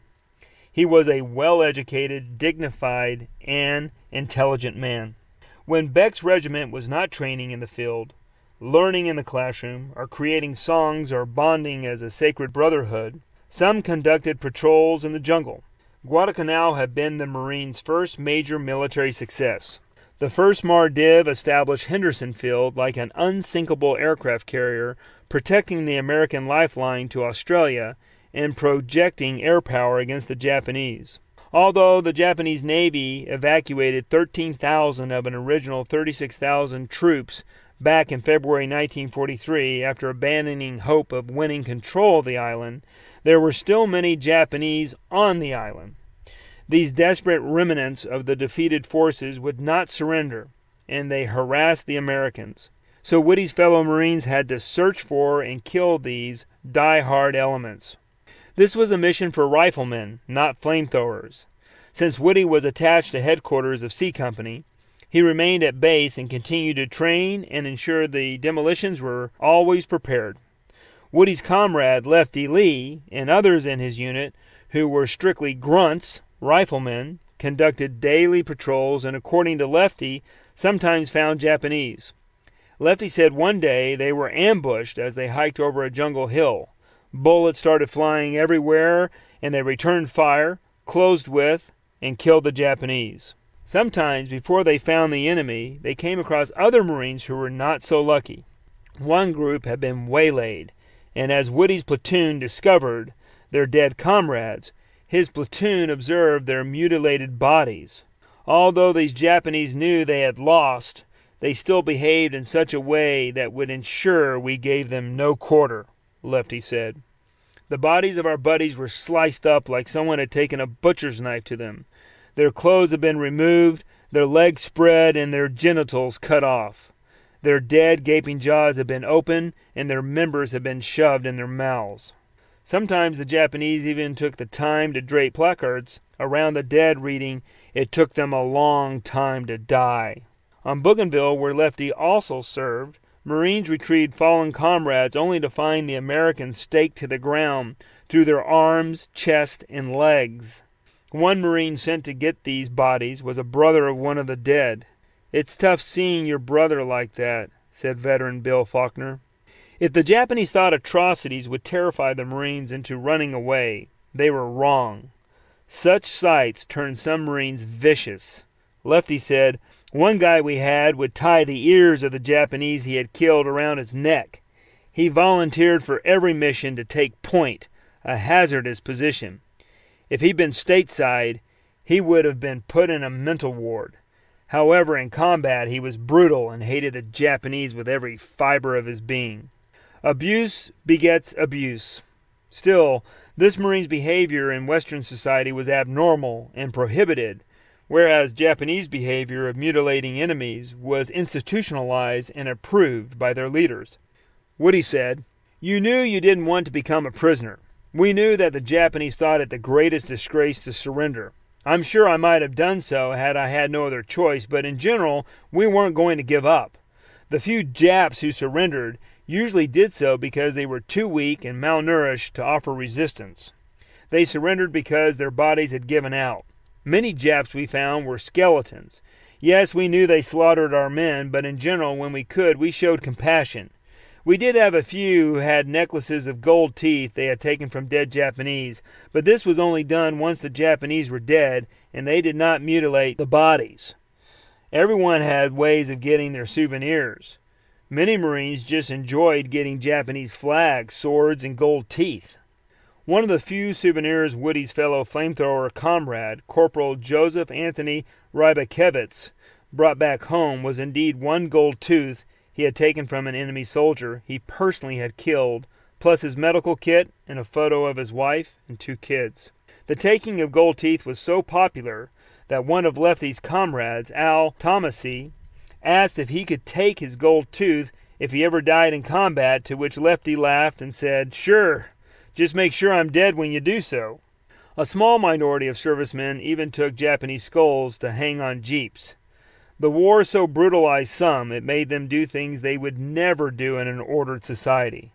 One man was so grateful for Navy nurse Catherine Van Wagner's kindness and care flying out of the hell of Iwo Jima that he gave her a green bag, looking at her with compassion and sad eyes and saying, "I want you to have this." Van Wagner opened the bag up and shockingly found gold teeth and bloody, dried-up Japanese ears. She gave them back and said she couldn't imagine using them. He was sorry this was all he could offer her, but this was all he had. As early as September 1942, Admiral Nimitz ordered that no part of the enemy's body may be used as a souvenir and warned that violators would face stern disciplinary action. The Joint Chiefs of Staff issued directives to stamp out the practice. Japanese propaganda relayed these stories to their servicemen, and several had these images of the Marines in their heads, creating more hatred, because the Japanese abhorred the desecration of the dead, although they desecrated bodies themselves. War often exposes man's hypocrisy.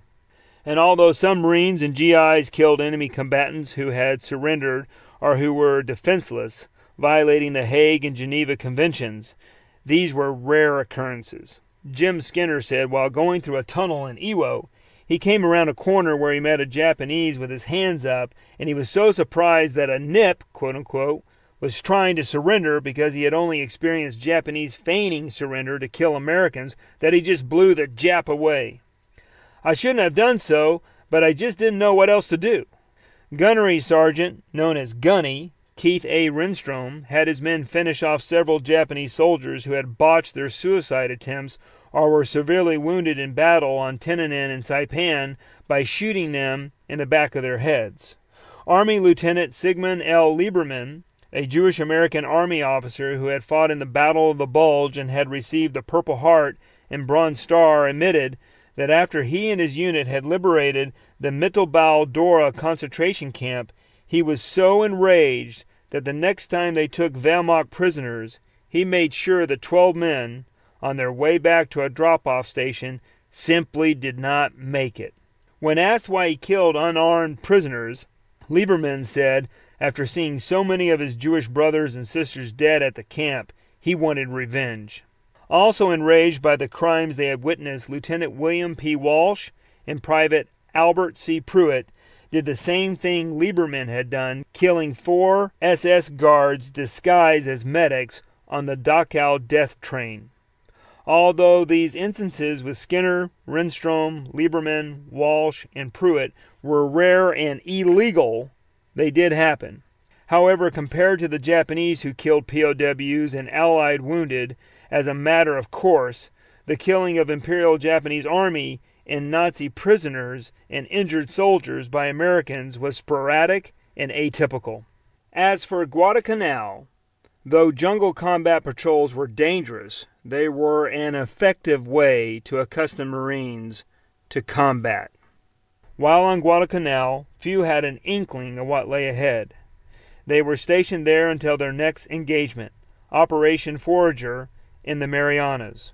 Unbeknownst to them, their 3rd Mardiv was originally going to invade Kavig, New Ireland, but Nimitz' rapid advance through the Pacific changed his plans, and his sights turned to securing airfields for bomber bases in the Marianas. Some 3rd Mardiv units were already underway to Kavig when the campaign was canceled and returned to Guadalcanal. Most never knew they were spared from taking another damn island. Kavig was bypassed, and the Japanese there were left to starve. At least 148,000 Japanese soldiers died nearby on New Guinea during the Pacific War, not due to combat, but because they had run out of food and water. Historian Edward Dray wrote that the majority of Japanese fatalities occurred due to logistic failures, not combat. The Imperial Japanese Army's incompetence killed more Japanese soldiers than did the Allies. Chapter 8. The Marianas. Sail on, O Union strong and great. Humanity with all its fears, with all the hopes of future years, is hanging breathless on thy fate. Henry Wadsworth Longfellow. A major operation directed toward ending the war was the quest to control the Mariana Islands, one of the main strongholds in the Japanese defensive chain. The major objectives in the Marianas were Saipan, Tiananmen, and Guam. American control of the Marianas would permit long-range, heavy bombers to make regular, round-the-clock raids on Japan and provide deep-water ports.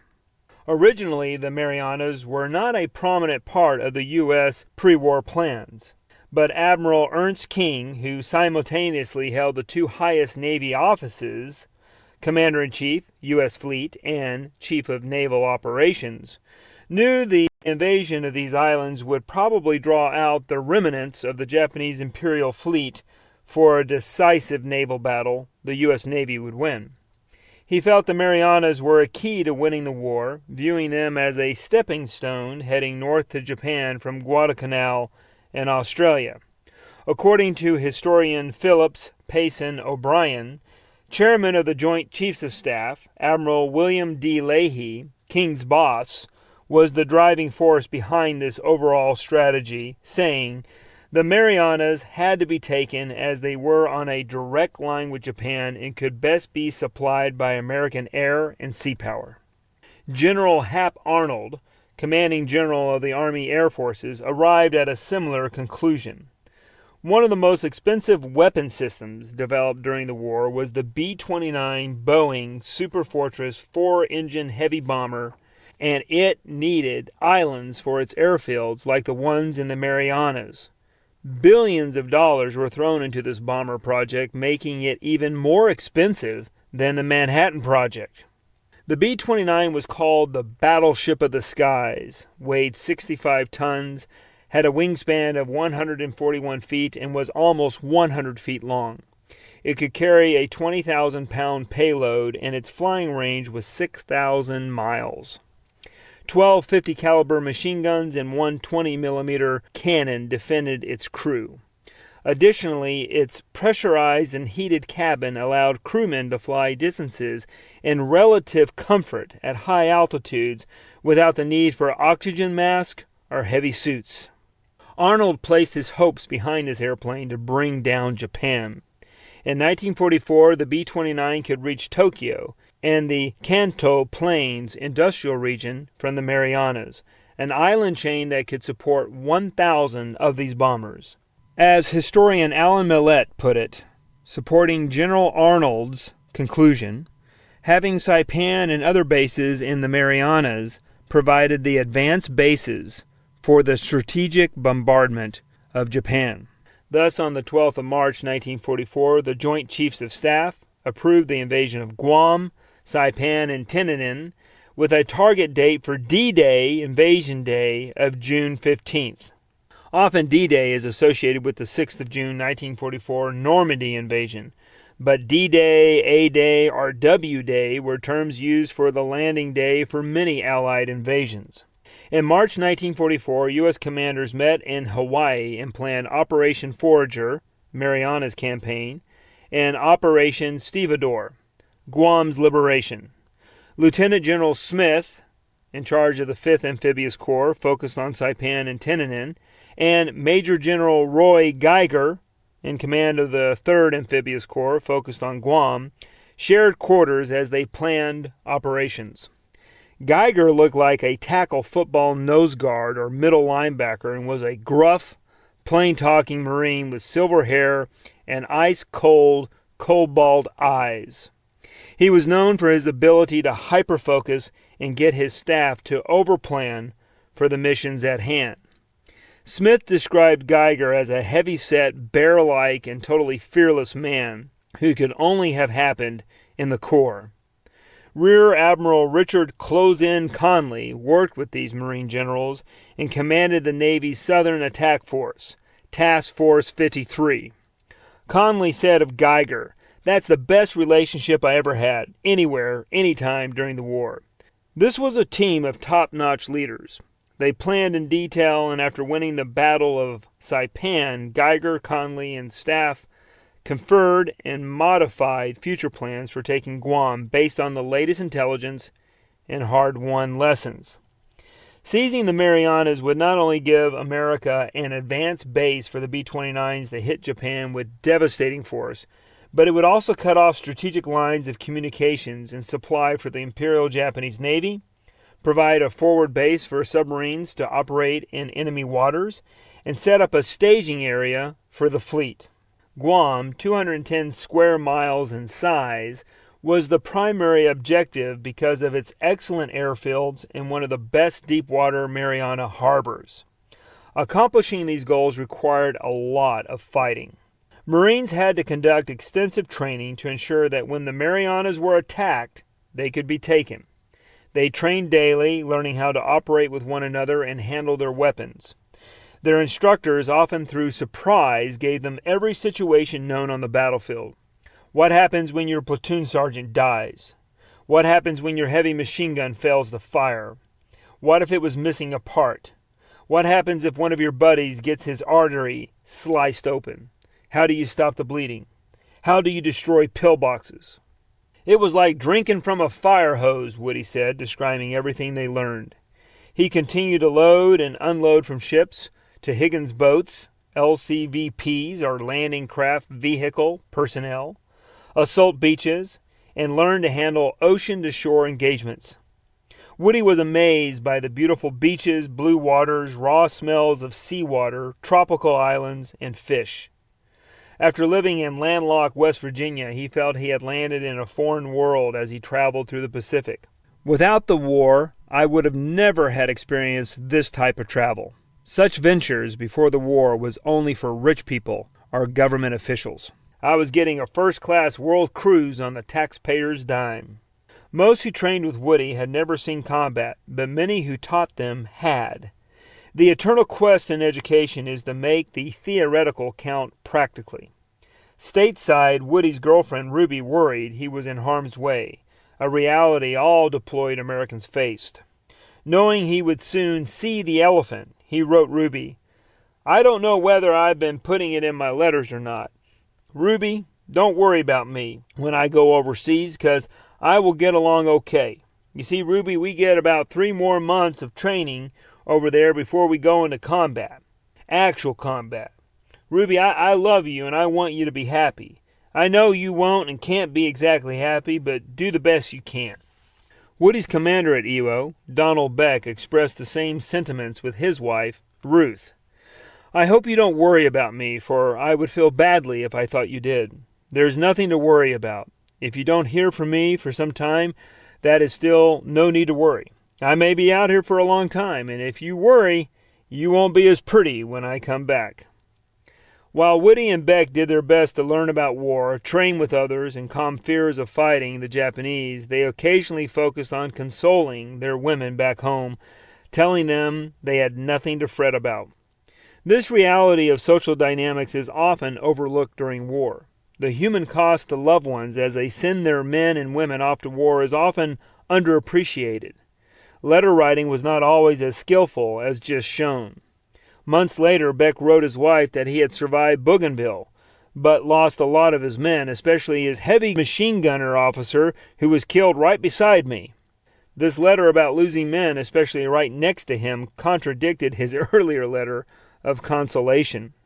As Woody, Beck, and others were about to meet the enemy on some far-off Pacific island, they had mothers, sisters, brothers, girlfriends, and wives concerned for their welfare. If they died, their deaths would devastate those left behind. It happened worldwide: American, British, Japanese, German, Russian, etc. The communal plea of "please make it home" from family members in every corner of the globe was repeatedly spoken. Their gods and words may have varied, but the prayer for safety was universal. The cost of war is much more than body counts. Marine veteran T. Fred Harvey remembered his mother, a Comanche Indian and not one anyone messed with, telling him before he left, "Sonny, now you listen to me. There are 4 things you must mind me about. When the war is over, you better come home to us. You don't come back, though, as a drunk, and you better not come back a coward. Oh, and don't be coming back with any of those tattoos." Harvey's mom was an example of millions of mothers worldwide as they coped with sending their sons to Russia, to China, to Germany, or to the Pacific, to places they knew boys would die. Globally, the emotional strain was palpable, in print and in newsreels, but mostly in living rooms. Mothers ached for the safety of their children. Spouses hoped for the long shared lives promised when they spoke their vows. Lovers craved the touch of their beloved. Daughters missed their fathers and the physical and emotional security they provided their families. In this emotional crisis, the lines of the need for war and the need for each other became blurred as the heartache of war trudged on. But there was that spark of hope beyond reason, which remained a light in the darkest nights. A letter, like the ones Woody wrote Ruby or Beck for Ruth, was a glimmer of hope to which they and millions of other women held fast. After the Marianas campaign, thousands of citizens would never receive another letter, kiss, or hug from their loved one because they had given their last full measure, taking the islands necessary to ensure victory. Woody's letter to Ruby was an example of thousands being written. "Don't worry about me. I'll be okay. I'll come back." Woody knew some would not come back. He knew Ruby lost an uncle in World War I. In the end, Woody and most of his comrades did come back to their loved ones, but there would be a minority in the hundreds of thousands who would die. So Woody prepared for combat and consoled his loved ones the best he could. Chapter 9. Japanese Attack and Occupation of Guam from 1941 to 1944. Every morning be sure to think of yourself as dead. 18th century samurai death code. The United States acquired Guam as a result of the Spanish-American War in 1898. Guam, the largest and most populous island in the Marianas, in the North Pacific, and in Micronesia, was located on the route from North America to the Asian continent and the Philippines and Japan. Coconut groves flourished under clear skies, and aqua ocean waters lapped white sandy beaches that surrounded the island. Jungle growth covered the interior. Guam and its sister island, Saipan, were big, rugged islands dominated by steep peaks, yawning gorges, undulating tablelands, fields of sugarcane, and thick vegetation. Guam was a coaling and supply station for ships crossing the Pacific, and later served as a stop for planes like Pan American Airways Clippers. It was populated by 22,000 indigenous Chamorro farmers and fishermen and their relatives, for whom family, church, and village lifestyle were vital. The later first chairman of the Joint Chiefs of Staff, Fleet Admiral William D. Leahy, described the people before the war. They have little and want nothing, living in little grass huts 1 story above the pigs and chickens, wearing what clothes they can find or none at all, and subsisting on whatever fruit happens to grow near. They appear to be happy and contented beyond the usual lot of humans. Most were Catholic, with a Protestant minority, and almost all were simple, good-natured, and kind people. Although not U.S. citizens during World War II, they had many of the rights citizens enjoyed. They spoke English, were permitted to travel to the U.S. mainland, and were given U.S. identity documents. A number of Chamorro served in the military, with 12 dying on ships during the attack on Pearl Harbor. A small U.S. government presence existed on Guam, which before World War II included 153 Marines, 271 sailors, 5 nurses, 134 civilian construction workers, 247 Insular Guard members, Chamorros under Marine NCOs, and a few civilian administrators.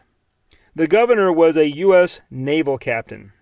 The garrison had a decommissioned oil storage ship, a lightly armored minesweeper, and 2 patrol boats. In Asia, the attack on Hawaii happened on the 8th of December 1941, since Pearl Harbor lies over the international dateline. On this date, Chamorros were celebrating the Feast of the Immaculate Conception as Japanese planes attacked. Panicked parishioners exclaimed, "Asiana Yose Santa Maria," Lord God, Holy Mary, as the capital Agana erupted in flames as bombs rained down. Frightened people exited to the hills inland. By sunset, the city was empty. 2 days later, 6,000 Japanese sloshed ashore and overwhelmed Guam's garrison. The small, lightly armed American detachment put up a defense, but in the end it was manifestly hopeless. The most powerful weapon the U.S. had, the minesweeper USS Penguin, engaged planes with anti-aircraft fire, but when its loss was certain, it was scuttled to prevent capture. When it went down, the only guns on the island larger than .30 caliber went to the ocean's bottom. The garrison's commander, United States Navy Captain George C. McMillan, surrendered on the 10th of December. The Japanese commander, Major General Tomitaro Horii, a seasoned veteran of the Sino-Japanese War, then commenced with the occupation. To hide his true intentions, Horii issued a proclamation that welcomed the 22,000 Chamorros to the Greater East Asian Co-Prosperity Sphere in its pursuit to do away with the white man in Asia and create a Pan-Asian realm. He stated, "It is for the purpose of restoring liberty and rescuing the whole Asiatic people in creating the permanent peace in Asia. Thus our intention is to establish the new order in the world. You all good citizens need not worry anything under the regulations of our authorities and my authority. Enjoy your daily life as we guarantee your lives and never distress nor plunder your property." These soon proved to be empty promises. Kwantung army troops who had occupied Manchuria garrisoned Guam. The Japanese seized farms, and their rule entailed arrest, beatings, interrogations, and torture. They forced civilians to grow crops, build fortifications, lay mines, dig caves, and provide women for their pleasure. Those who refused were executed. The Japanese occupiers changed Guam's name to Omiyajima, Great Shrine Island, and the capital Agana to Akashi, Red City, in honor of the rising sun, and they taught citizens Japanese culture. They also gave other towns and landmarks Japanese names. Many went mad or starved to death. A doctor with a stash of morphine committed suicide. Crazed by thirst, some went berserk. They slashed at the throats and wrists of companions to suck blood. Others licked and slurped up sewage from the open drains. Many who survived the journey would not survive the camps. Approximately 14,000 Japanese troops seized government buildings and private homes on Guam at this time. Over 2,000 residents were evicted from their residences, and some were placed in concentration camps such as Manangang in 1942. There were numerous reports of rape. In studying the rape of Nanking, the rape of Hong Kong, and the rape of Manila, and after going through the numerous war crimes affidavits on Guam with Park Ranger Kina Doran Lewis, this study concludes that the vast majority of women and young girls on Guam were raped by Japanese soldiers, since they often, in occupied lands, went girl hunting all the time. Often the reports looked at just talked about violence and abuse, but did not use the term rape, although it was clear this was what in reality happened. Since the garrison outnumbered the female population by at least 2 to 1, and given the penchant for Imperial Japanese Army and Imperial Japanese Navy men to rape anybody they wanted, the women on Guam had no chance to go unscathed for the almost 3 years they suffered under Japanese rule. Rape is immeasurably traumatic experience for the females involved. It leaves lifelong emotional scars. Given the shame-inducing nature of this crime, victims naturally wish to keep it secret, especially for such a Catholic community like Guam. Comfort women were indeed brought in to join the already abused native girls. Authorities established a brothel with Japanese, Korean, and Chamorro women to be raped, sometimes numerous times a day. The Japanese even conducted medical experiments on civilians. Japan did all it could to demoralize, debase, and destroy the society of the Chamorro people. As one Imperial Japanese Army soldier claimed of his time in China, but it might as well have been for Guam, the only skills I picked up after half a year in combat were how to rape and loot. Although possession of radios was forbidden, a number of Chamorros secretly had them. They picked up news from a station broadcasting from San Francisco's Fairmont Hotel. Despite the occupiers' efforts, the people later would get word American forces were defeating the Japanese everywhere. At first, radio reports were horrible, but within 6 months, Guam citizens knew America was on the offensive. Meanwhile, the occupiers wanted to increase agriculture to support a garrison of 30,000 troops. So forced labor increased. Food was seized from the islanders, who received back paltry rations. By early 1944, women were used to tend crops. Men were forced to construct tank traps, fortifications, and dummy fortifications, and transport food and ammunition. If they did not perform well, their masters beat and sometimes executed them. By Operation Stevedore, Japanese had massacred hundreds. In forced marches starting on the 10th of July 1944, like to Manangang concentration camp, some were beaten to death. The Japanese moved 80% of the population to 7 camps, areas of utter deprivation. There was very little food or medicine, no potable water, no sanitary facilities, and only makeshift or temporary shelter from the torrential rains. Some Chamorros were ordered to dig graves before being beheaded. Edward L.G. Aghion watched soldiers execute 4 people. The soldiers tied them to a cotton tree. Then the nips, quote-unquote, slapped and beat them, playing with them as a cat does a mouse. Thereafter the executioners bayoneted them even after it was obvious they were dead. The most painful thing I remember was to see the looks on their faces when the final stab of the bayonet pierced their flesh, to hear their cries as their last breath left their bodies, Edward L.G. Aghion said. Executions increased in mid-1944 and included teenagers discovered in the jungle just looking for food. They were tied to trees and decapitated. The Japanese executed one man when they found out his son was a U.S. sailor.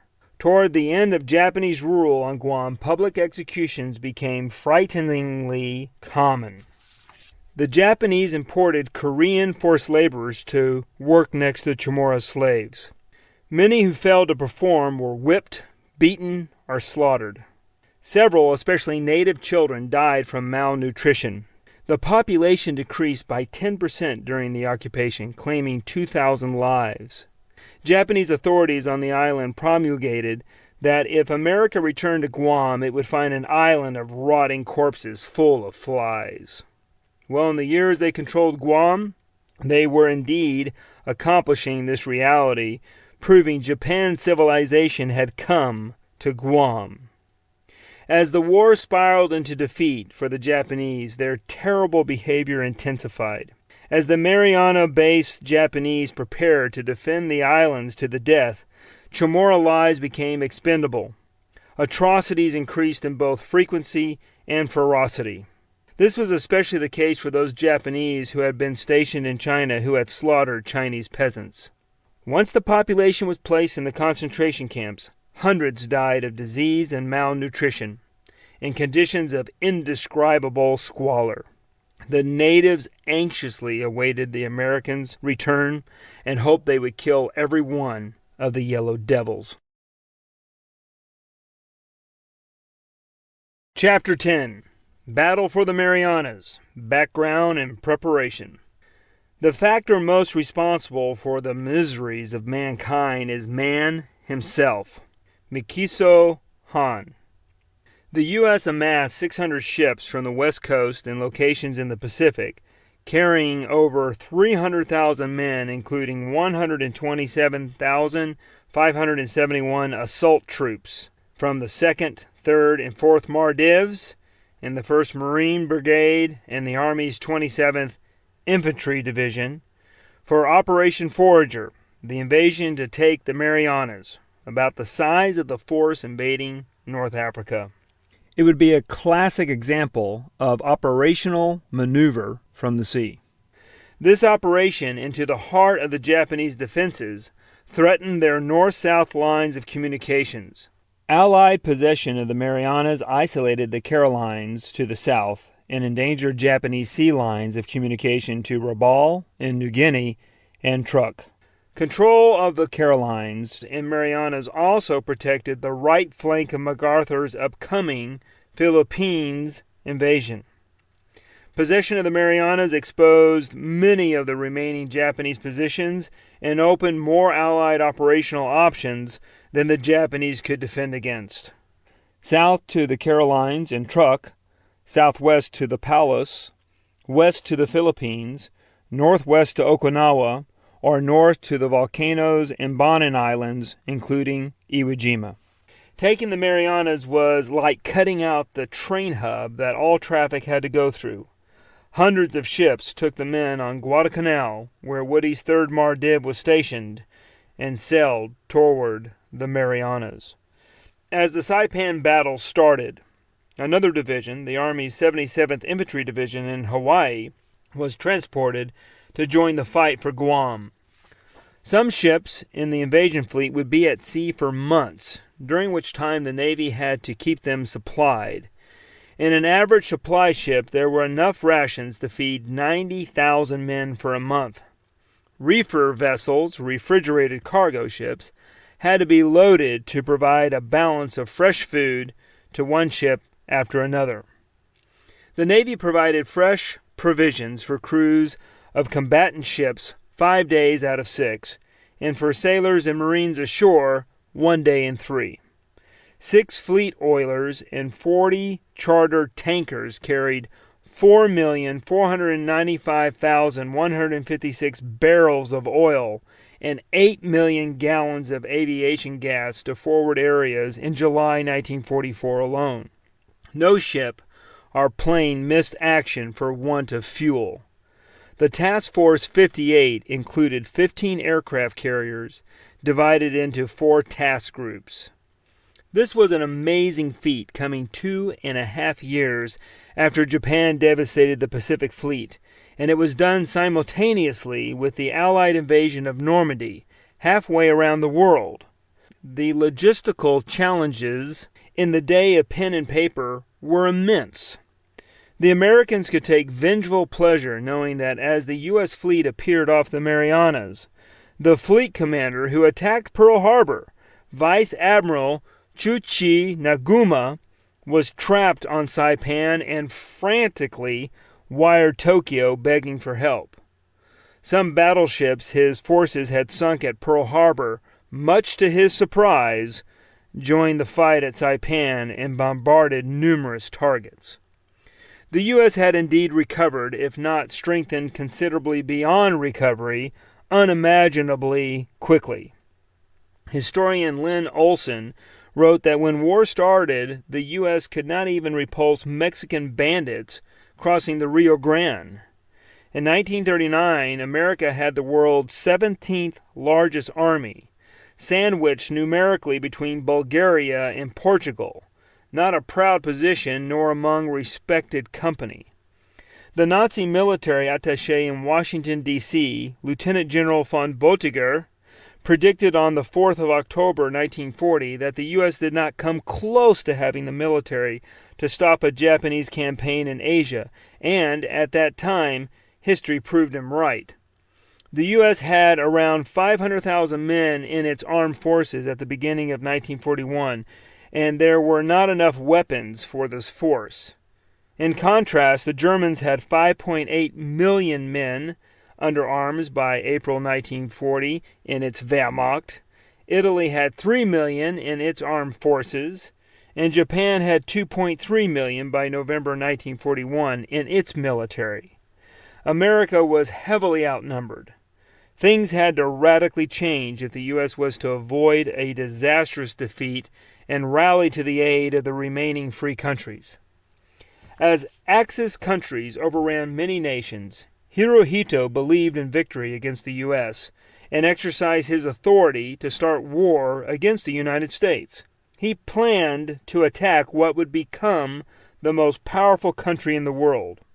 Admiral Yamamoto realistically noted that just taking some American possessions would not be enough to defeat the U.S., but the Japanese would have to march to Washington, D.C. to dictate the terms of peace in the White House, which he knew was beyond Japan's capabilities. He feared politicians in their armchairs failed to understand this reality. He believed Japan could not actually fully defeat the U.S. For expressing such convictions, although he was a highly respected and accomplished military leader, many ultra-nationalists wanted to kill him for even mentioning such defeatist beliefs. As a result, Prime Minister and Admiral Mitsumasa Yonei sent Yamamoto to sea in August 1939 as commander of the combined fleet to escape a madman's blade or a pistol shot in the back. Iwo Jima's commander, Kuribayashi, also spent years in the U.S. as Yamamoto did, and privately wrote that America is the last country in the world Japan should fight. Yet it would take years for Yamamoto's and Kuribayashi's fears to be realized. Although America was a giant in manpower and manufacturing, it took months to mobilize its military and industry. While the U.S. giant grew into its full size, Germany, Italy, and Japan, with the help from other Axis powers, pummeled America's beleaguered allies, destroying military and civilian shipping, slaughtering millions of soldiers and civilians, bombing cities, and capturing and fortifying vast amounts of territory that would take years and the lives of millions to retake. But America would rise to the occasion. After the first year at war, the U.S. increased its arms production equal to the total of all three enemy powers put together. It's a truism that governments seldom operate efficiently until they're squeezed by violence or the threat of it.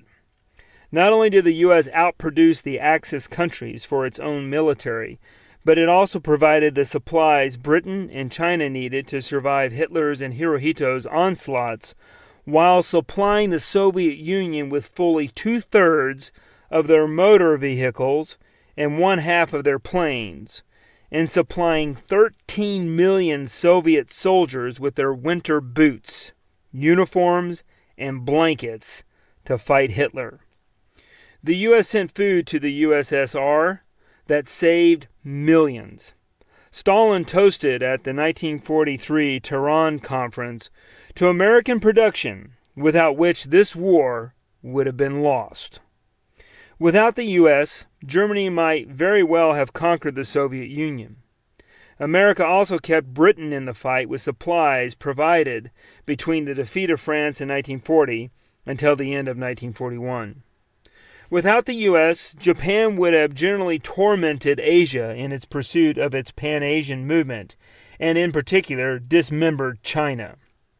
By 1942, the U.S. provided some supplies to China and sent millions of men and their machines and weapons against the empire. By the war's end, Japan had deployed 16 carriers to fight the U.S., whereas the U.S. had deployed over 140 carriers of all classes. Japan outnumbered America with aircraft carriers at Pearl Harbor, and its pilots and torpedoes were superior.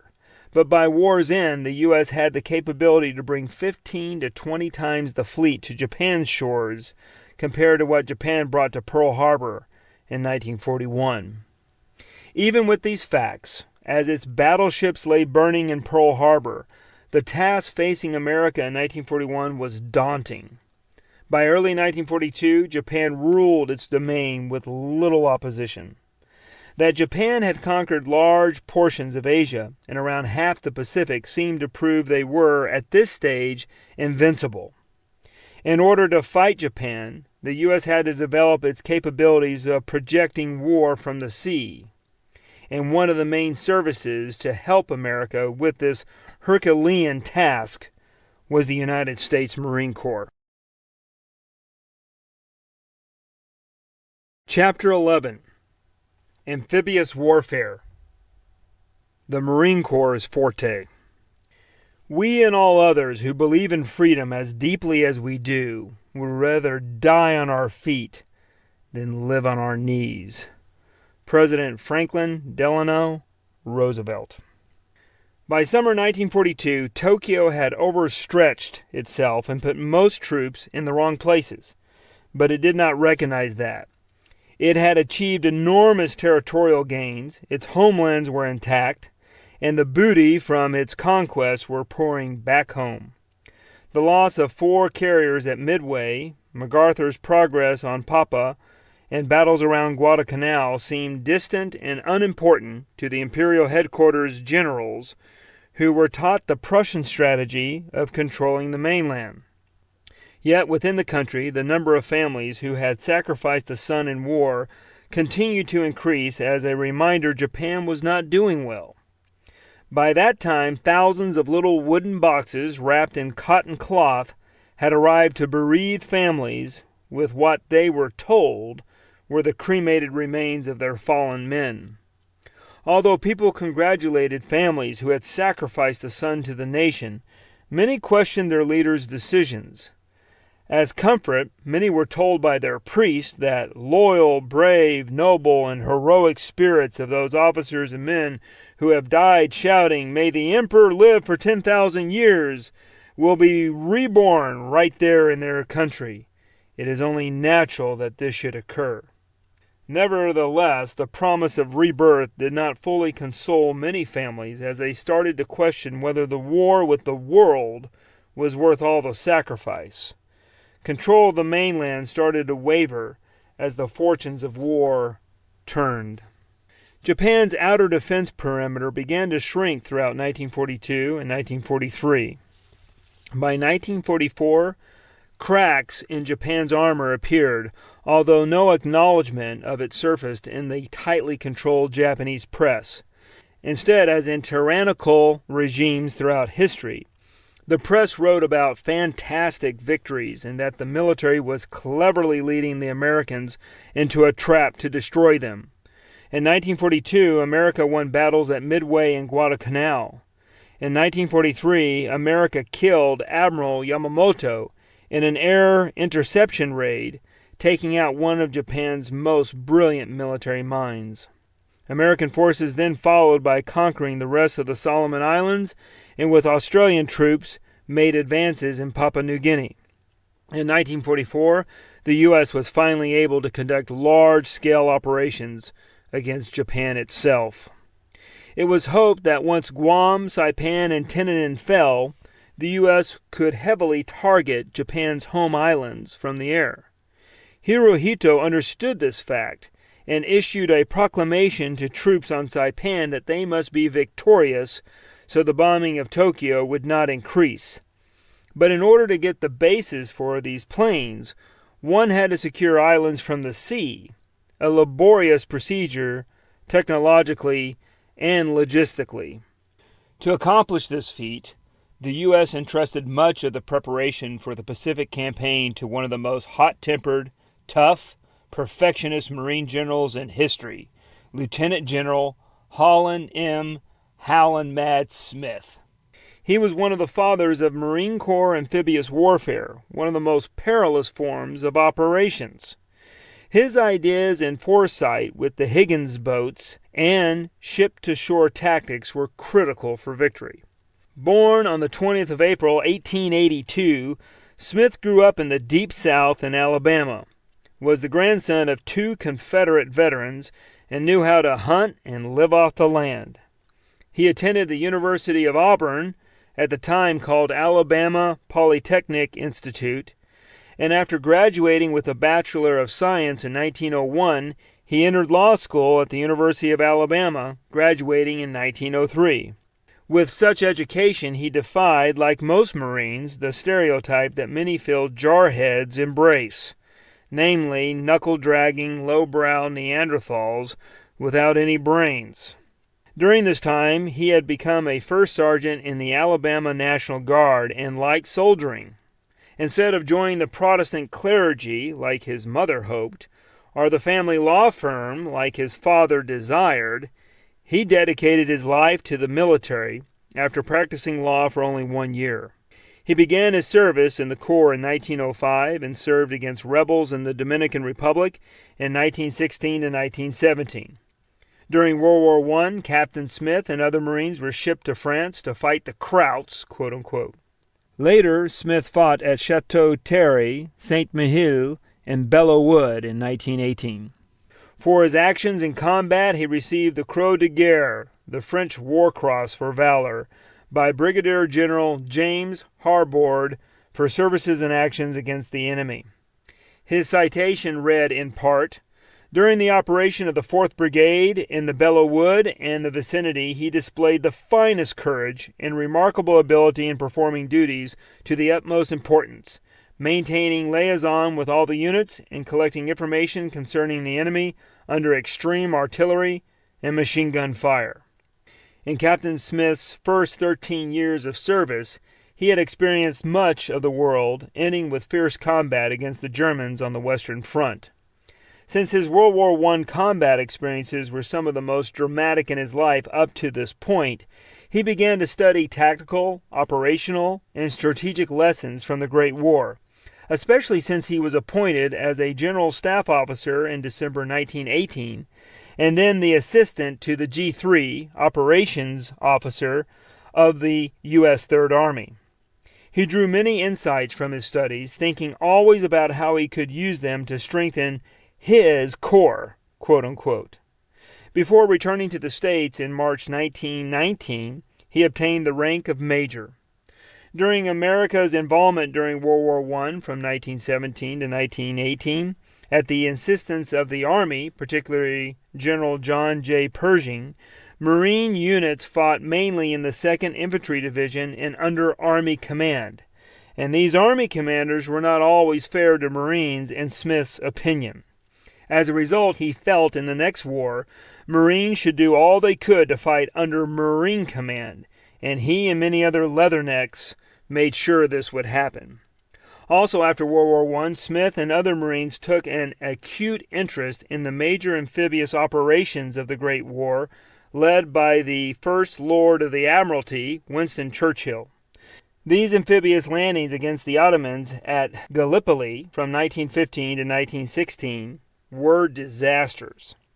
The poorly equipped, supported, and trained Commonwealth attackers suffered 97,000 wounded and 44,000 dead in a losing effort. The Marines learned from studying Gallipoli how to not attack from the sea. Consequently, after 1918, Captain Smith and many other Marines took a keen, active, and progressive interest in amphibious operations to justify themselves as a separate entity. The result of their efforts was to be seen in a combination of convincing warfare doctrine, improved technological and logistical assets, and well-trained specialist units that would forever identify the Corps with massive and effective assaults from the sea. Although Marines had practiced this throughout the Corps' existence, conducting 160 assault landings before World War II, these operations needed new equipment and tactics. While the Corps focused on amphibious operations, it had a long way to go to perfect techniques to assault heavily fortified enemy beaches. Few nations had focused on this at the time, making Marines unique. And by the Marine Corps focusing on such an important and distinctive form of sea maneuvers, it could also ensure autonomy away from the U.S. Army. Before Pearl Harbor, under now Brigadier General Smith's leadership, the Marines conducted several landings on the East Coast from destroyers. Those early landings were initially fiascos, but the Marines learned valuable lessons, especially with problems with ship-to-shore troop deployment. Andrew Jackson Higgins, an inventor from New Orleans and a friend of Hal and Matt Smith, had the solution for conducting ship-to-shore operations that were fast, efficient, and simple. His solution was the Higgins boat, an amphibious craft designed to move men and supplies from large ships to the beach. It was 36 feet long with a crew of 4.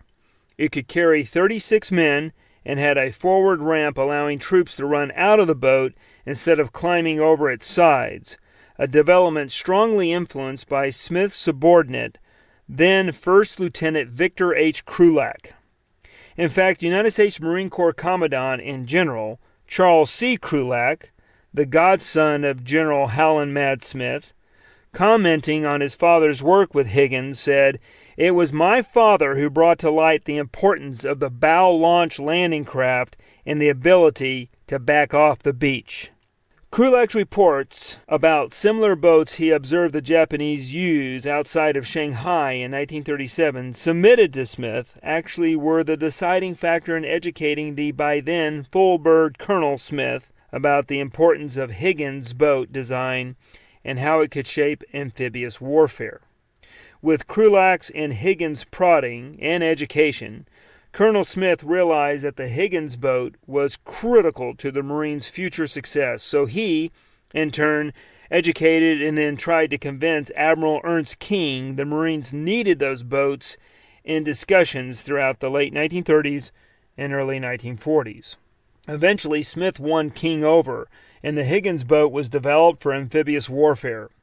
America would build 23,358 of these crafts, and they carried the bulk of the burden for successful amphibious operations around the globe. Smith said without this boat, landings on Japanese-held beaches in large numbers would have been unthinkable. So without the Higgins crafts and Smith's push for them, island invasions would have been difficult, if not impossible. The Marines brought this craft to the U.S. Armed Forces, which was one of the most important pieces of technology used in World War II. So by the time of Guadalcanal, the Marines had advanced greatly in building out the force for their missions. This was an amazing fact, knowing the corps size had shrunk to 15,000 during the interwar period due to the isolationist pressure to limit it to a basic defense role, since expeditionary forces were regarded as too interventionist. In 1940, seeing war on the horizon, the Corps was able to expand to 1,410 officers and 25,070 enlisted men, and continue to grow throughout the next year. By the time the U.S. entered the war, the Marines numbered 66,319 men and were in division strength for the first time in history, to Smith's great satisfaction.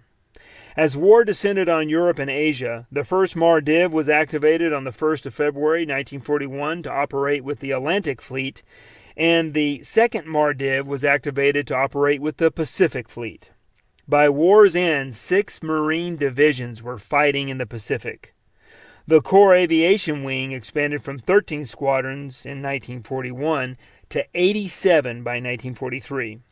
A squadron had on average circa about 12 to 20 planes.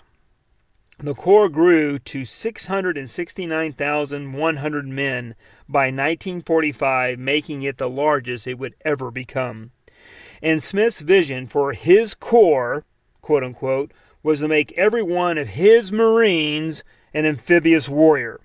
And history would prove that he was quite successful in doing so. Returning to General Smith's biography, by 1942 he had served throughout the world, from the Philippines to Haiti and Cuba, in the West Indies, not to mention at home in Washington, D.C., Norfolk, Virginia, and at the Naval War College in Newport, Rhode Island. He knew the world geographically, politically, and militarily. More importantly, during the crucial years from 1935 to Pearl Harbor, Smith led the Corps' development of amphibious warfare in all its forms, not just with the Higgins boats. Smith looked nothing like a typical Marine, standing 5'9" and wearing a rather round, unfit figure.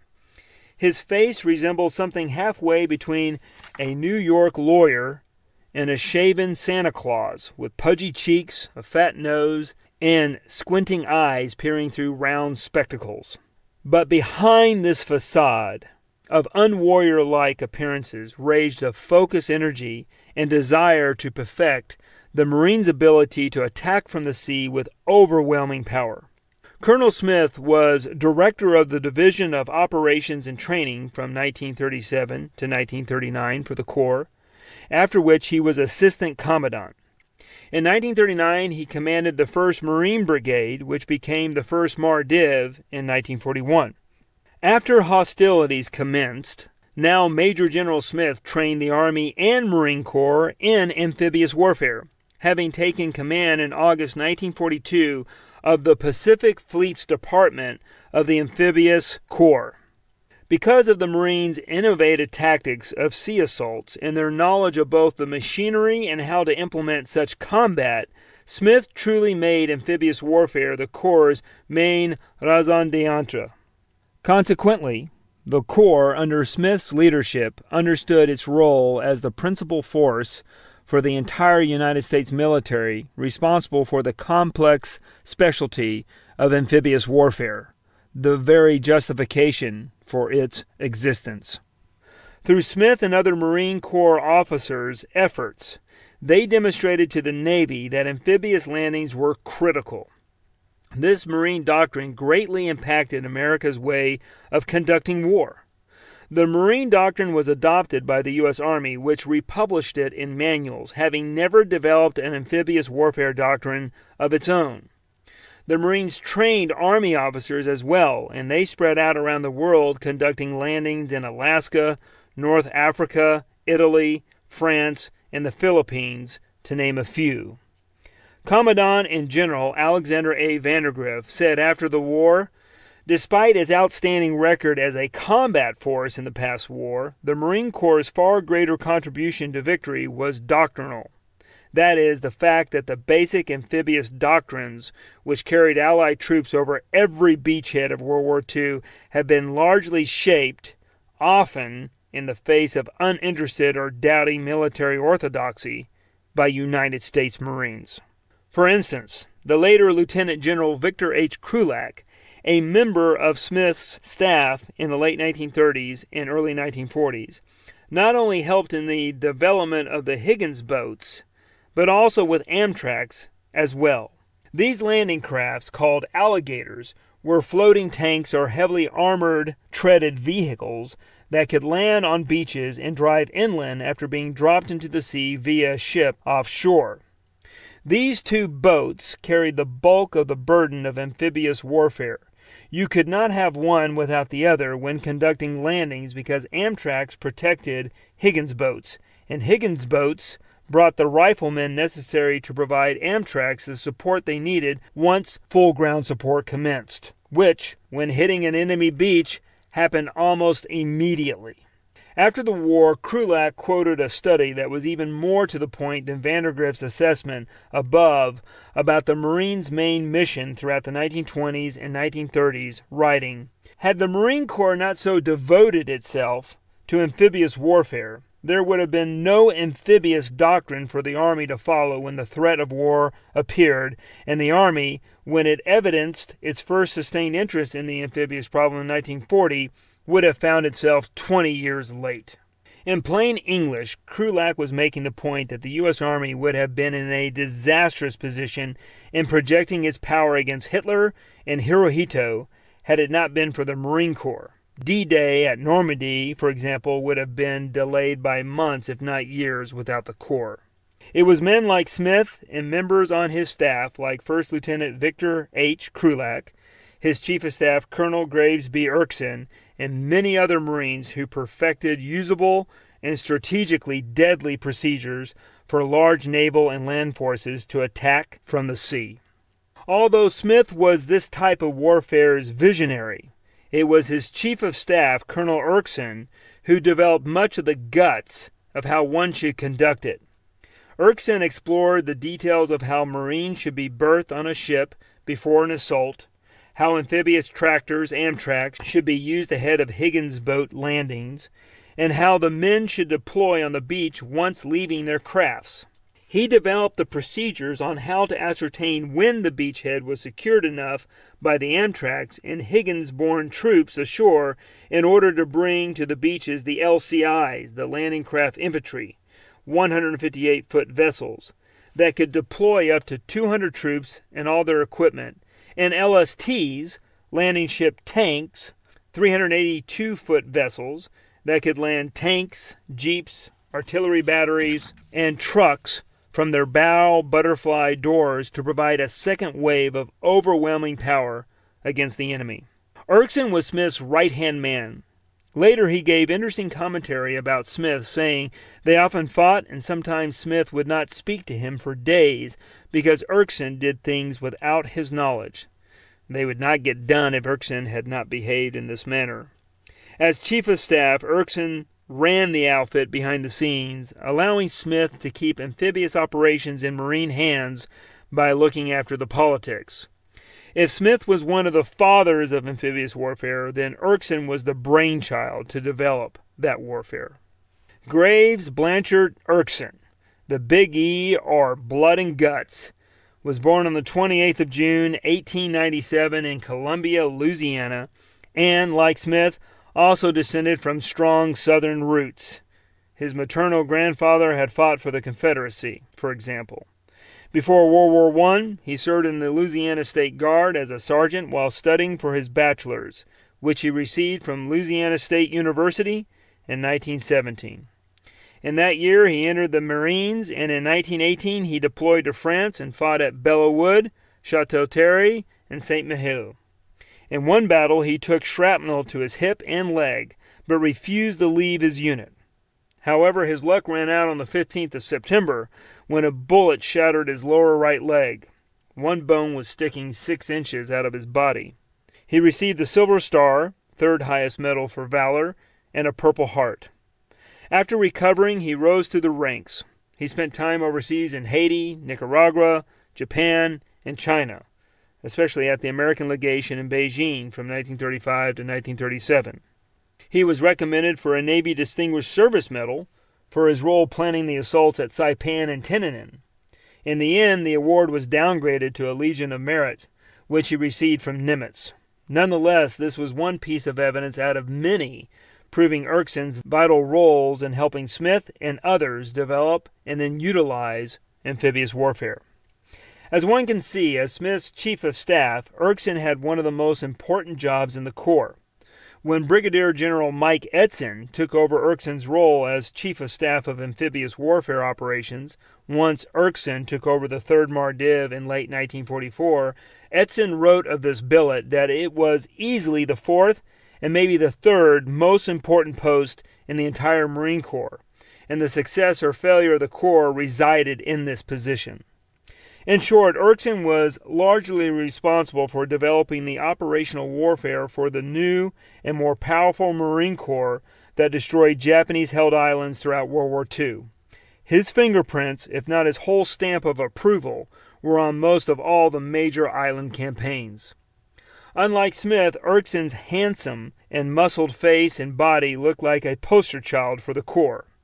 Standing at a lean 6 foot tall, he loved physical fitness and prided himself on his Scottish and Southern martial heritage. He had a sharp tongue, and behind his clear green eyes lurked a mind full of curiosity, ripe with critical analysis.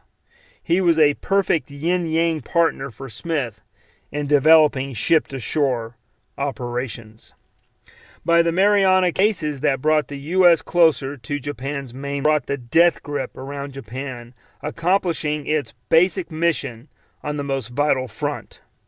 There was no other way to take those islands without hitting the beach fast and unloading quickly, which the Higgins boat and a host of other craft like the LCIs, the LCTs, and the Amtraks allowed Marines to do.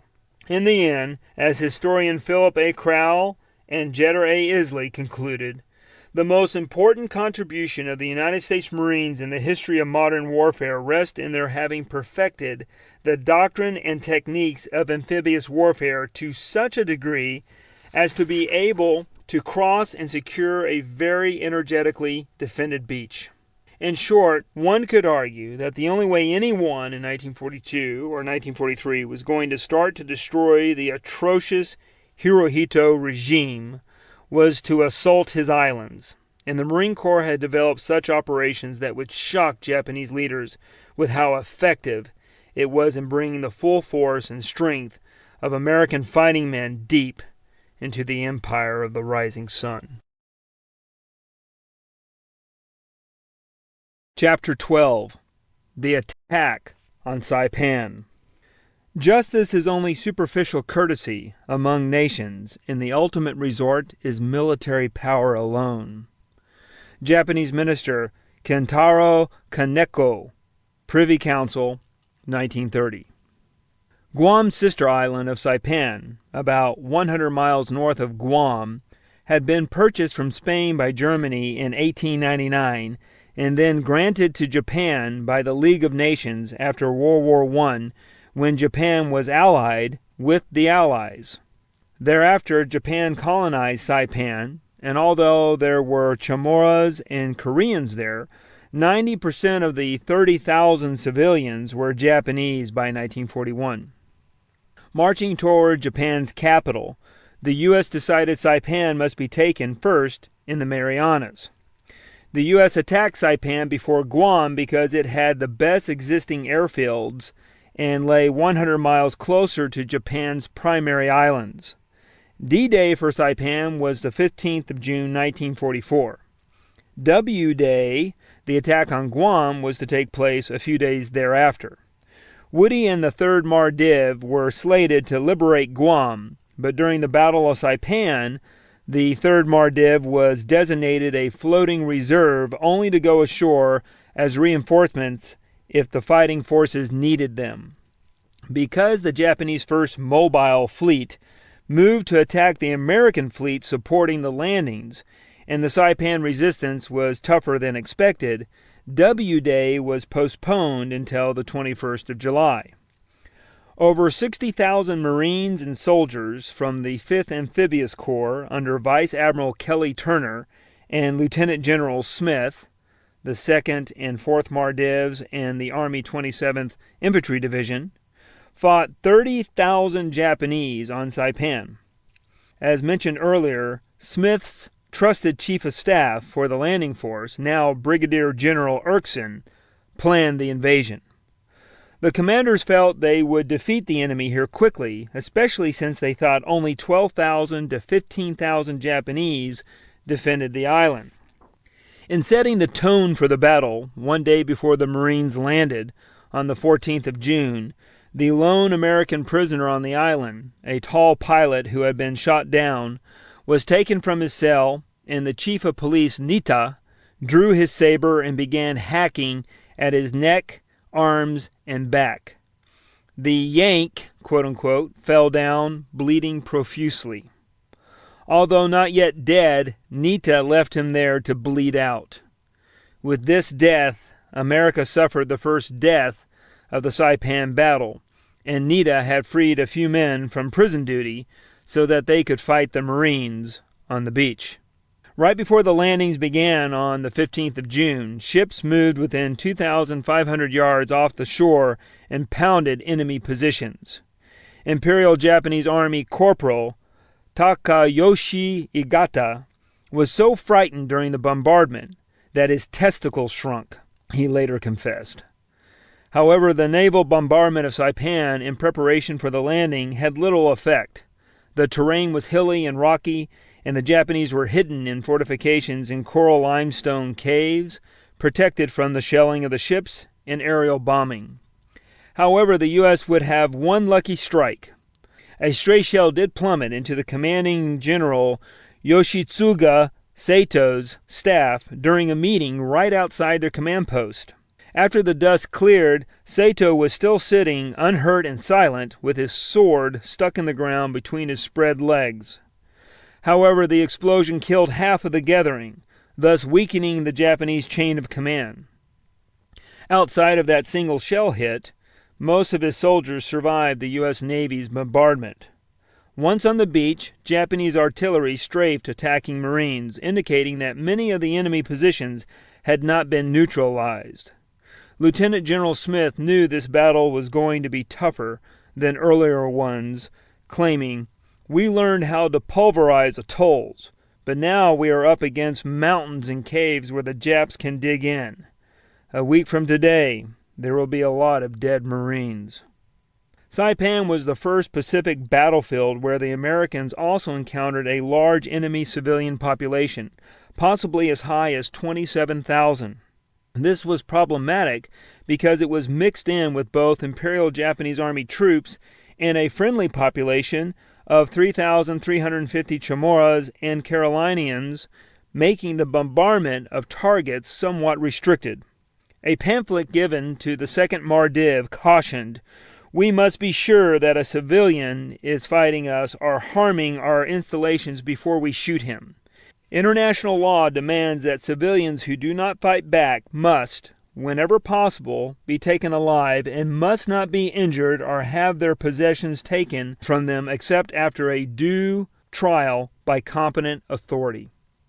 Unlike the Imperial Japanese Army's penchant for indiscriminately attacking civilians, even the most hardened American infantrymen had no wish to harm women and children.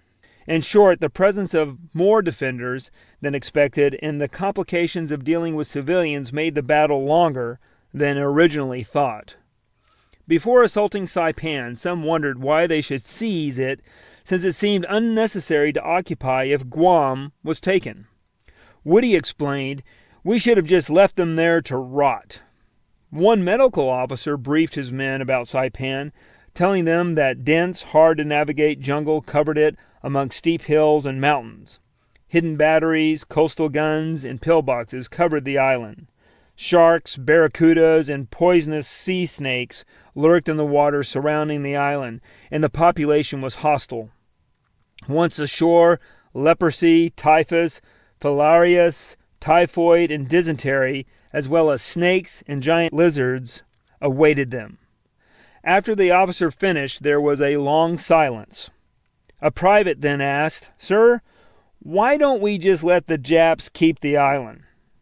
Unfortunately, leaving Japan with air bases and naval stations near Guam was not a prudent option. They would have to take Saipan and nearby Tinian to provide bases for U.S. air power and sea power while denying the same for the Japanese. After conducting a feint invasion to the northwest above Saipan's capital of Garapan, the Marines hit the southwestern beach below the city on the morning of the 15th of June with a lead wave of 96 Amtraks loaded with Marines, accompanied by 68 armored Amtraks, each with a cannon, 37 mm, or a howitzer, 75 mm, and a machine gun. In the first 20 minutes of battle, 8,000 Marines and 700 Amtraks hit the beach, conducting Erskne's amphibious blitzkrieg, since they used their tracks to not only go through the water, but also over coral reefs, beaches, and land to create a strong perimeter for follow-on groups of troops. Several casualties happened along the way when Marines became curious and peeked over the sides of the landing crafts and hit by shrapnel and bullets. Some Amtraks were destroyed before reaching shore, taking direct shell hits. Nonetheless, the majority hit the beach, unloaded troops, and drove inland, creating a moving iron wall to cover the following waves of Marines and Higgins boats by laying down artillery and machine gun fire. All the while, planes dropped bombs in strafe positions. Naval gunfire located caves and gun emplacements around the island and fired on them. By nightfall, 20,000 Marines had landed. Opposition was fierce from the start, however. By the end of the first day, 2,000 men, 30% of both the 6th and the 8th regiments, had been killed or wounded. That evening, the Japanese hit the American left flank with almost 1,000 men and a few tanks from Garapan. The counterattack was more than U.S. commanders had anticipated, but their men were able to push the assault back into Garapan. The city was leveled. Many commanders wished they had bombed the capital before the invasion, since it housed the attackers, creating unnecessary urban warfare taking place that night. Lieutenant General Yoshisuga Sato commanded Saipan, with the core organization being the 43rd Division. He was a veteran of the Sino-Japanese War as the 5th Imperial Japanese Army Division's Chief of Staff in 1938 at Canton and Chief of Cavalry Operations for the Kwangtung Army in 1939 in Manchuria. Japanese atrocities occurred where he served, especially in the activities of Unit 731.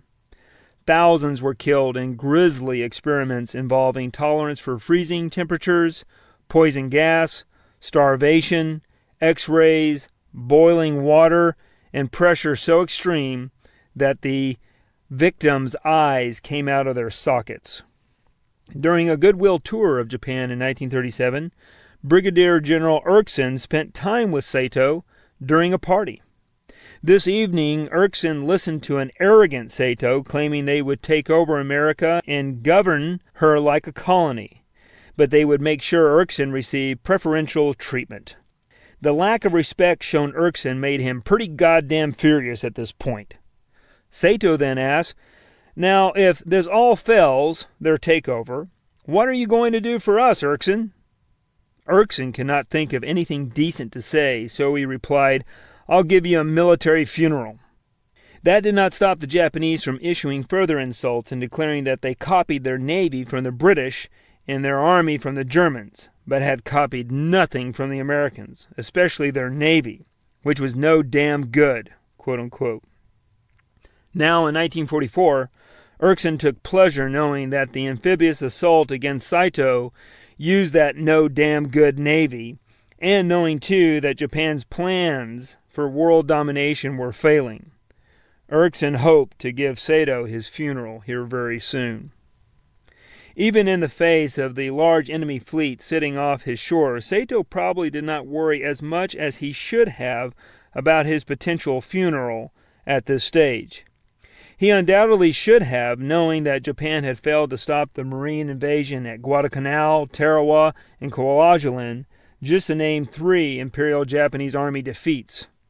Nonetheless, Operations Section Chief, Colonel Takushiro Hattori, of the Senior Officers Section on the Imperial Japanese Army's General Staff Office, had given commanders in the Marianas like Saito reason to feel confident, declaring on the 9th of March 1944 that the Imperial defenses in the Marianas were impregnable. Several Japanese senior officers called the chain of islands forming Saipan, Tinian, and Guam the Tojo Line, and truly believed it was invincible. They confidently judged that their weapons, tactics, and manpower there would check the tide of Americans' amphibious warfare capabilities. Their staff officers working in Ichigaya, near Tokyo, would have been wise to have studied more carefully the French experience with their Maginot Line in 1940 and how ineffective it was in stopping Hitler's Blitzkrieg. Time would only tell whether or not Tojo's line would maintain its integrity or snap in numerous places, like what happened to the Allied soldiers standing confidently behind their impregnable wall along hundreds of miles along the French border in May 1940. Indeed, the first couple of days of the Battle of Saipan convinced many American commanders that the Saipan wall they faced in breaching was more daunting than they expected, but they still felt they would eventually succeed in breaking the battlements there. The unexpected delays in taking Saipan as quickly as hoped postponed Guam's invasion, as air support for Guam was tied up at Saipan. Moreover, based on Saipan's unexpected defense, commanders decided the Marines attacking Guam needed more support.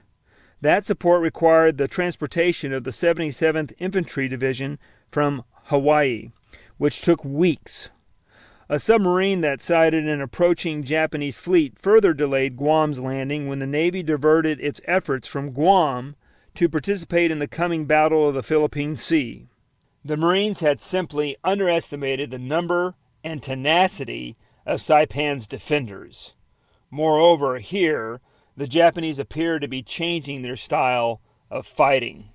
Instead of trying to throw the Marines back into the sea at the shoreline, they began to burrow into the ridges and caves to exact as many casualties as possible.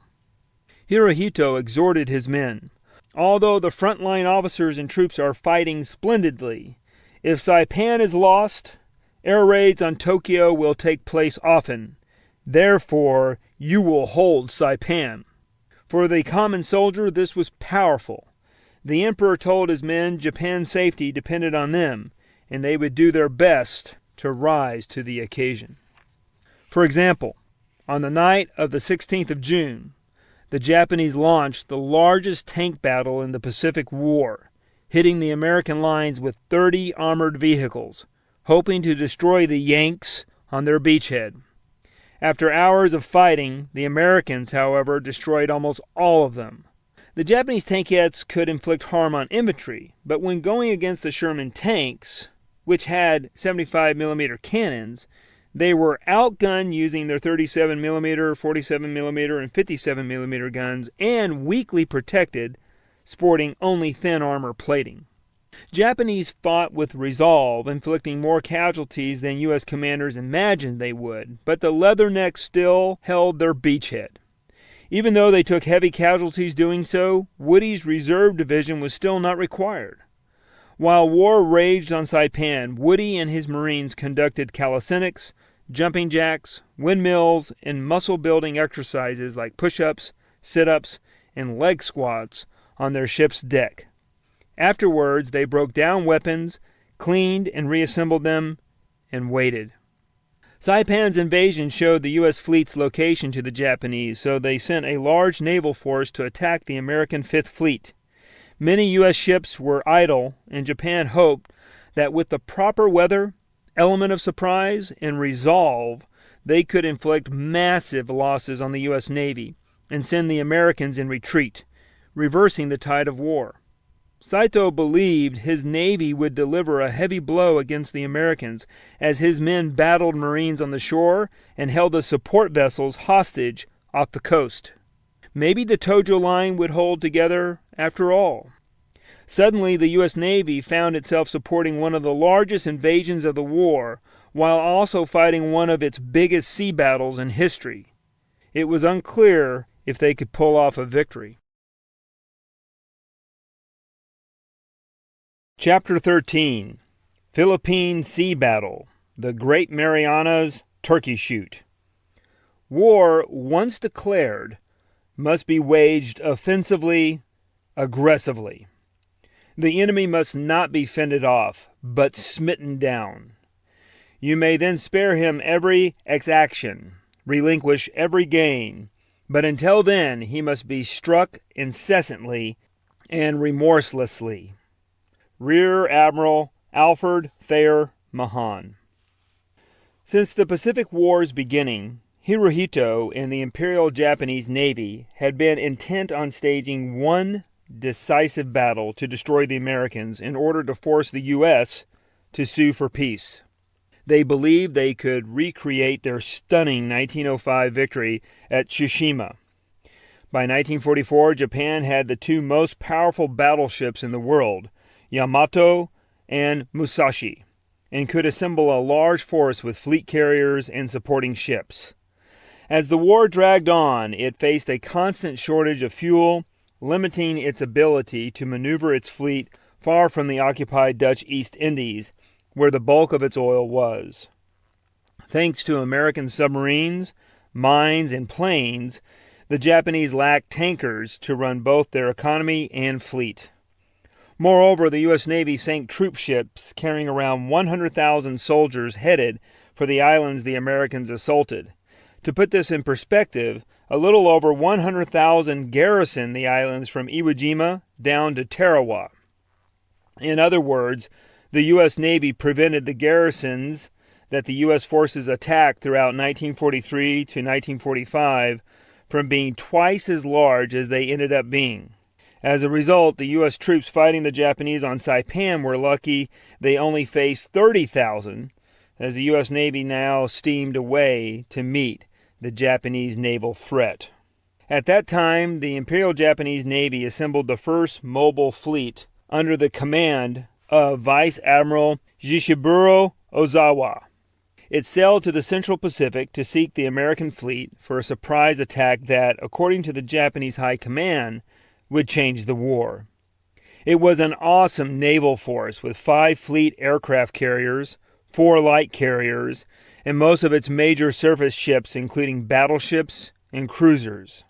It could launch carrier planes at a distance of 300 miles or more from their target and then land them on Guam, where the planes could refuel and reload ammunition. Due to fuel shortage, the first mobile fleet could strike the American fleet in the Marianas, but then had to withdraw to Japan's inland sea. The Japanese were also counting on large numbers of their land-based planes, First Air Fleet, to join the battle. The American Fifth Fleet, with its battleships, carriers, cruisers, destroyers, troop transports, and supporting ships numbering in the hundreds, was commanded by Admiral Raymond Spruance, who, with Admiral Frank Jack Fletcher, had vanquished the Japanese fleet at Midway. Constant movement and concealment in heavy weather were the best protection for aircraft carriers and other warships. A fleet lay most vulnerable to attack by a Japanese carrier, submarine, and battleship force while tied down supporting landings. The first Japanese mobile fleet knew approximately where the American fleet was, and that most of it could not leave to hide or maneuver without endangering the 70,000 Marines, soldiers, and sailors fighting on Saipan. The Japanese could maneuver freely while the Americans could not. Hirohito's message relayed to the first mobile fleet was, "This operation has immense bearing on the fate of the empire. It is hoped that the forces will exert their utmost and achieve as magnificent results as in the Battle of Tsushima. With luck, they would surprise the Americans, inflicting major damage before the Americans could defend themselves." Such an attack concerned Admiral Ernst King and Admiral Nimitz. The advantage of aircraft carriers was to strike the first blow with their planes instead of reacting to planes attacking them. American subs had spotted and tracked the first mobile fleet as it made its way toward the Marianas, and as it approached, search planes from Spruant's carriers reported contact with Japanese planes. Meanwhile, 2 U.S. submarines sighted Imperial Japanese Navy ships from 2 groups. Admiral Mark Andrew Pete Mitscher, his Chief of Staff Captain Arleigh Burke, and others favored launching an aerial attack on the first mobile fleet. But Spruant's orders were to cover the Saipan beachhead and transport fleet at all costs, so he chose to stay put in the Marianas for a little longer, much to the relief of Lieutenant General Smith. Spruant thus postponed Guam's invasion even more.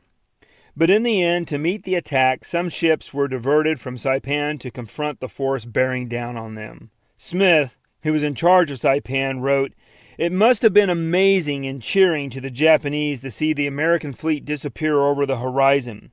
One day, hundreds of ships of all sizes and purposes filled miles and miles of anchorage, and the next day they were gone, leaving the invasion troops hanging on to a thin beach strip, unprotected from the sea."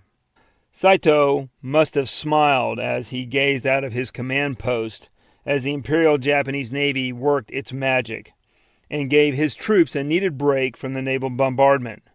Now he had his chance to knock the Marines back into the sea without proper shipping support. Spirits ran high among Saito's staff. Conversely, many Marines were shocked to wake up to see their entire Navy had vanished over the horizon overnight. The ground troops were stunned, Private First Class Albert J. Harris recalled, thinking to himself, "My God, are we doing that bad that they left us here? I knew we weren't doing very good, but they'd all pulled out. I didn't want anybody to leave me there." For the time being, the Marines were indeed on their own and had to make do, just like their comrades had done on Guadalcanal almost 2 years before. On the 19th of June, 1944, the day broke with fair weather, warm winds at 9 to 12 knots, mild seas, and good visibility around the Marianas, making it easy to spot and intercept planes. From the USS Lexington carrier's superstructure, one could see 40 miles in any direction. Ozawa's first mobile fleet carriers launched 4 air attacks south toward the Marianas against the Fifth Fleet. Would this Philippine Sea battle be the decisive battle that would change the war? Unlike in 1941, when the experienced Japanese airmen were flying Zero Zeke fighters superior to the aircraft of the less experienced American pilots, the opposite was now true. The Zeros had not been substantially upgraded, and their weaknesses, such as their lack of armored cockpits and self-sealing fuel tanks, were known to American pilots who had new tactics and vastly improved planes, like the Grumman F-6F Hellcat, using both against the enemy with devastating effect. In the Battle of Philippine Sea, American pilots from the Fifth Fleet, under the command of Admiral Spruant, destroyed 476 Japanese sea and land-launched planes at a cost of just 50 of their own. The enemy planes had come from the garrison on nearby islands and carriers. It was so one-sided that American pilots nicknamed the battle the Great Marianas Turkey Shoot. It was the largest carrier-to-carrier battle in history, with 200 ships and 100,000 men engaged. In every category of plane and ships, except for cruisers, the Japanese were inferior. Because the Japanese had to deal with the thrust up from the Southwest Pacific by MacArthur's forces, as it dealt with Nimitz's Central Pacific offensive, there was uncertainty as to where the Americans would strike. Japanese air assets were thinly spread over a wide area, and many were unavailable for battle. American raids conducted in the area before the battle destroyed much of the First Air Fleet and ground support before the Mariana Campaign started. So of the 1,750 land-based planes Ozawa counted on, only 435 were airworthy, and many pilots were undertrained. During battle, the USS Essex Helldivers put the airfield on Guam out of commission, so when the Japanese carrier planes tried to land there, most crashed. The Japanese not only lost planes and carriers, but also 445 aviators. During the three-day battle, U.S. submarines and planes sank 3 out of 9 Japanese carriers, killing 3,169 enemy sailors. The Americans stopped the Japanese naval force and sent them in retreat, ending once and for all any naval or air threat to the Marianas invasion. During battle, Woody and the 3rd Maldiv remained afloat. The danger that the first mobile fleet would sink Woody's ship had passed. The Japanese defeat in the Battle of the Philippine Sea ended their hope of holding Saipan. The defenders were doomed. They resembled fish caught in a casting net. As U.S. Navy ships returned and their planes once again darkened the sky over Saipan, Saito knew he and his men were going to die. The Tojo line started to slowly but surely now crumble. At the same time, the U.S. Navy and Marines were winning the Great Mariana Turkey Shoot and the Battle of Saipan. Half a world away, Allied soldiers under General Dwight D. Eisenhower made their amphibious landing on Nazi-held Normandy beaches and penetrated Hitler's Fortress Europe. British General Bill Slim's 14th Army at Impal and Kohina had defeated the Japanese army in its attempted India invasion. The Red Army offensive in Belarus, Operation Bagration, was destroying Hitler's Army Group Center as it, in a second offensive in the Ukraine, pushed west toward Berlin. On about all fronts, the Allies repelled the fascist powers from their conquered lands, pushing them to their pre-war borders. Many enemy walls were falling down all over the world. Chapter 14. The attack on Saipan continues. If the commander knows his enemy, where he is disposed, and what he can do, the tremendous power at the commander's disposal enables him to use his troops and the ground so as to surprise and overwhelm the enemy. 3rd Maldiv Intelligence Report. After the Philippine Sea Battle, the Americans focused on finishing off the Japanese on Saipan and other Mariana Islands. Imperial Japanese Army soldiers received the undivided attention of the Marine Corps, the U.S. Army, and the fleets of ships supporting them.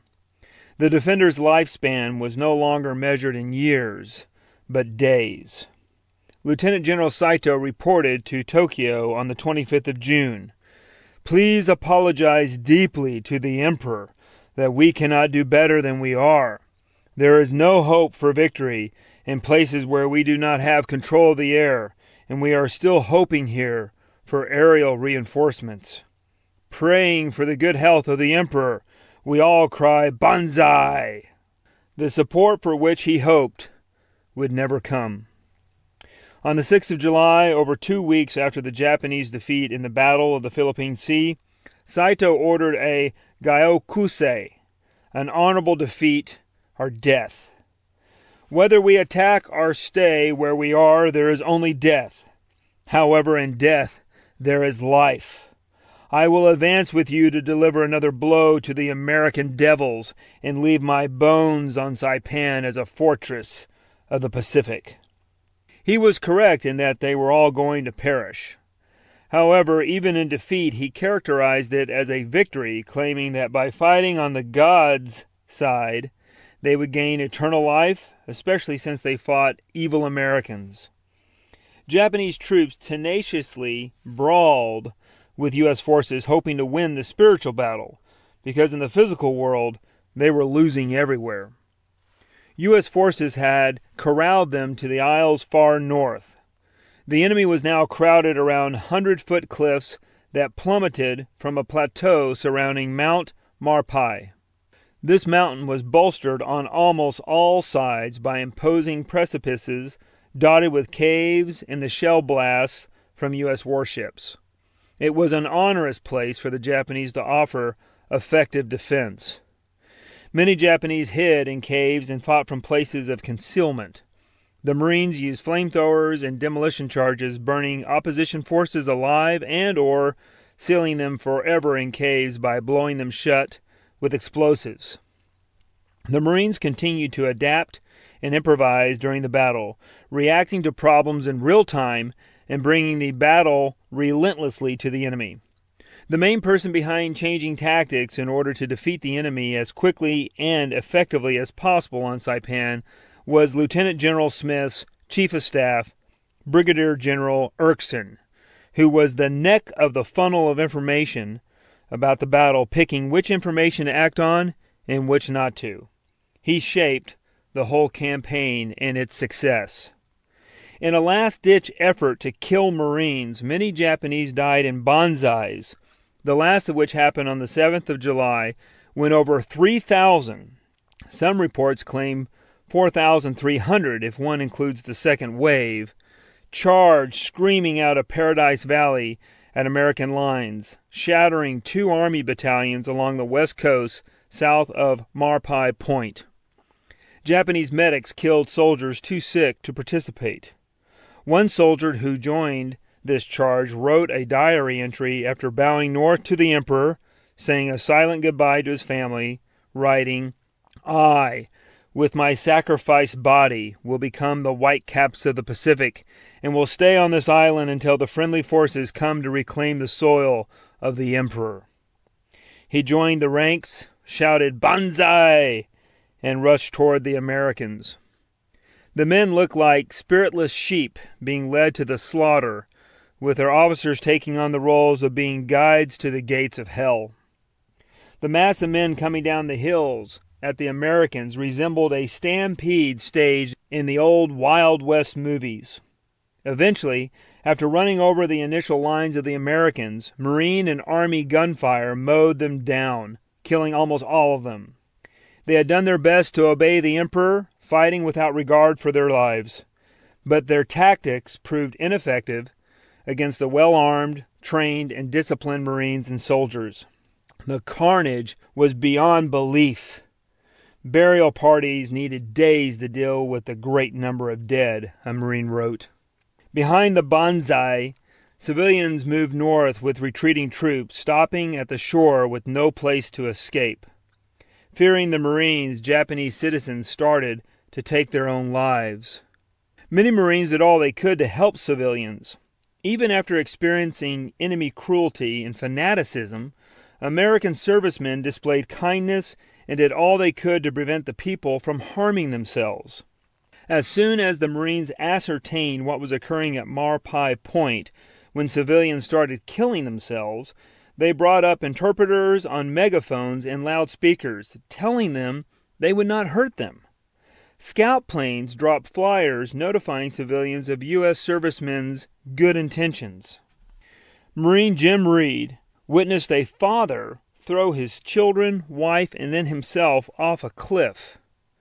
After observing such ghastly scenes, Reed wanted to help. When he encountered some children and women, he gathered them up before they jumped. Avoiding contact was difficult, and many Marines interacted with the non-combatants. In other island battles, the natives melted into the hills beforehand or sailed to nearby islands and returned after fighting stopped. But there were still over 20,000 in the Japanese-controlled area on Saipan. The civilians had a difficult time avoiding the conflict and behaved in bizarre ways when facing defeat. During the campaign's final days, Marines witnessed hundreds, if not thousands, of civilians kill themselves to avoid falling into American hands. Lieutenant General Saito had ordered civilians to commit suicide in the event of defeat. For years, Japan had fed its citizens the propaganda describing Americans wanting to cut the testicles off of Japanese and as sadistic, red-headed, hairy monsters who committed unspeakable atrocities before putting all Nipponese, including women and infants, to the sword. One document claimed Americans were barbarous and execute all prisoners and kill some by cutting them up and crushing them with steamrollers. Japanese were taught to despise Marines who purportedly had to murder their own parents to qualify for enlistment. Many Japanese believed these lies. A few civilians did take up arms against the Marines, but not many. Believing the propaganda, many civilians trapped at Marpai Point decided to kill themselves. Mothers threw their infants off cliffs and then jumped. A group of 100 passed grenades out to one another, from young child to elderly adult. Then they held the grenades next to their stomachs, pushed the pins, and blew themselves up. Women, men, boys, and girls slit each other's wrists and bled out. Others took cyanide. The 4th Mardiv reported, enemy soldiers and civilians killed their families and themselves rather than surrender. Later, a patrol boat's commander said as he motored along the coast by Marpai Cliff by the ocean, his craft's progress was slow and tedious because of the hundreds of corpses floating in the water. One of the dead was that of a nude woman who had killed herself while giving birth. The baby's head had entered the world, but that was all of him. There were piles of bodies floating in the surf and along the rock jetties, most of them dead, but many not, and sickening, gut-wrenching moans echoed throughout the wind and canyon walls, as those still alive dealt with compound fractures, lacerations, and internal bleeding. As civilians stood at Marpai Point, debating whether or not to jump, a Japanese sniper shot those reluctant to commit suicide. While 2 parents agonized over whether they should throw themselves and their small children over the cliff, the sniper killed the parents. This revealed his position to Marines nearby, who zeroed in on him. Realizing his position had been given up, he defiantly walked out of his cave and crumpled under 100 American bullets. In another cave, Imperial Japanese Army soldiers hid with women and children. When some infants started crying and threatened to reveal their hideout, a sergeant said, "Kill them yourself, or I'll order my men to do it." With that order, several mothers killed their own children. A 4th Mardiv report observed that the Japanese reputation for butchery did stand up. This was illustrated in the days at Marpai Point, where great numbers of civilians were slaughtered by maddened soldiers. Marines became disgusted with such behavior. Marine Gunnery Sergeant Keith A. Renstrom witnessed a family of 7 near the lip of a cliff struggling with the compulsion whether to jump or not. The 7 members consisted of a father, a mother clutching her young infant, a young boy and girl of about 5 years or 6 years of age, as well as 2 elder siblings, both of whom appeared to be in their young teens, and both dressed in exquisite kimonos. The family stood together, their forms pronounced at the cliff's edge, with the seamless backdrop of the ocean behind them. With their hair whipping around their faces wildly, they stared up at the position of Renstrom and his Marines. Suddenly, with a flash of movement, the father reached out and snatched the tiny infant bundle from his wife's protective arms and hurled the baby up into the air and over the jagged rock face. Renstrom watched as the child rolled down the face of the cliff until it was stopped near the bottom, where it got hung on the sharp coral edges by its blanket and clothing. As the baby dangled, still appearing to be moving its tiny arms and legs, the men glared in horror as the waves then came relentlessly to pummel its little body against the jagged wall. Its life seemed to ebb away from it on each crest of a whitecap. The Marines returned their attention back to the remaining family members in time to see the 2 eldest children solemnly bow to each other and, without hesitation, turn and throw themselves off the ledge.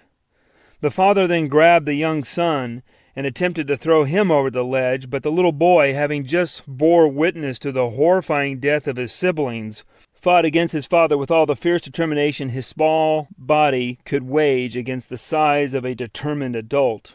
The father was able to disengage with the boy, and then he heaved him over the cliff to his death.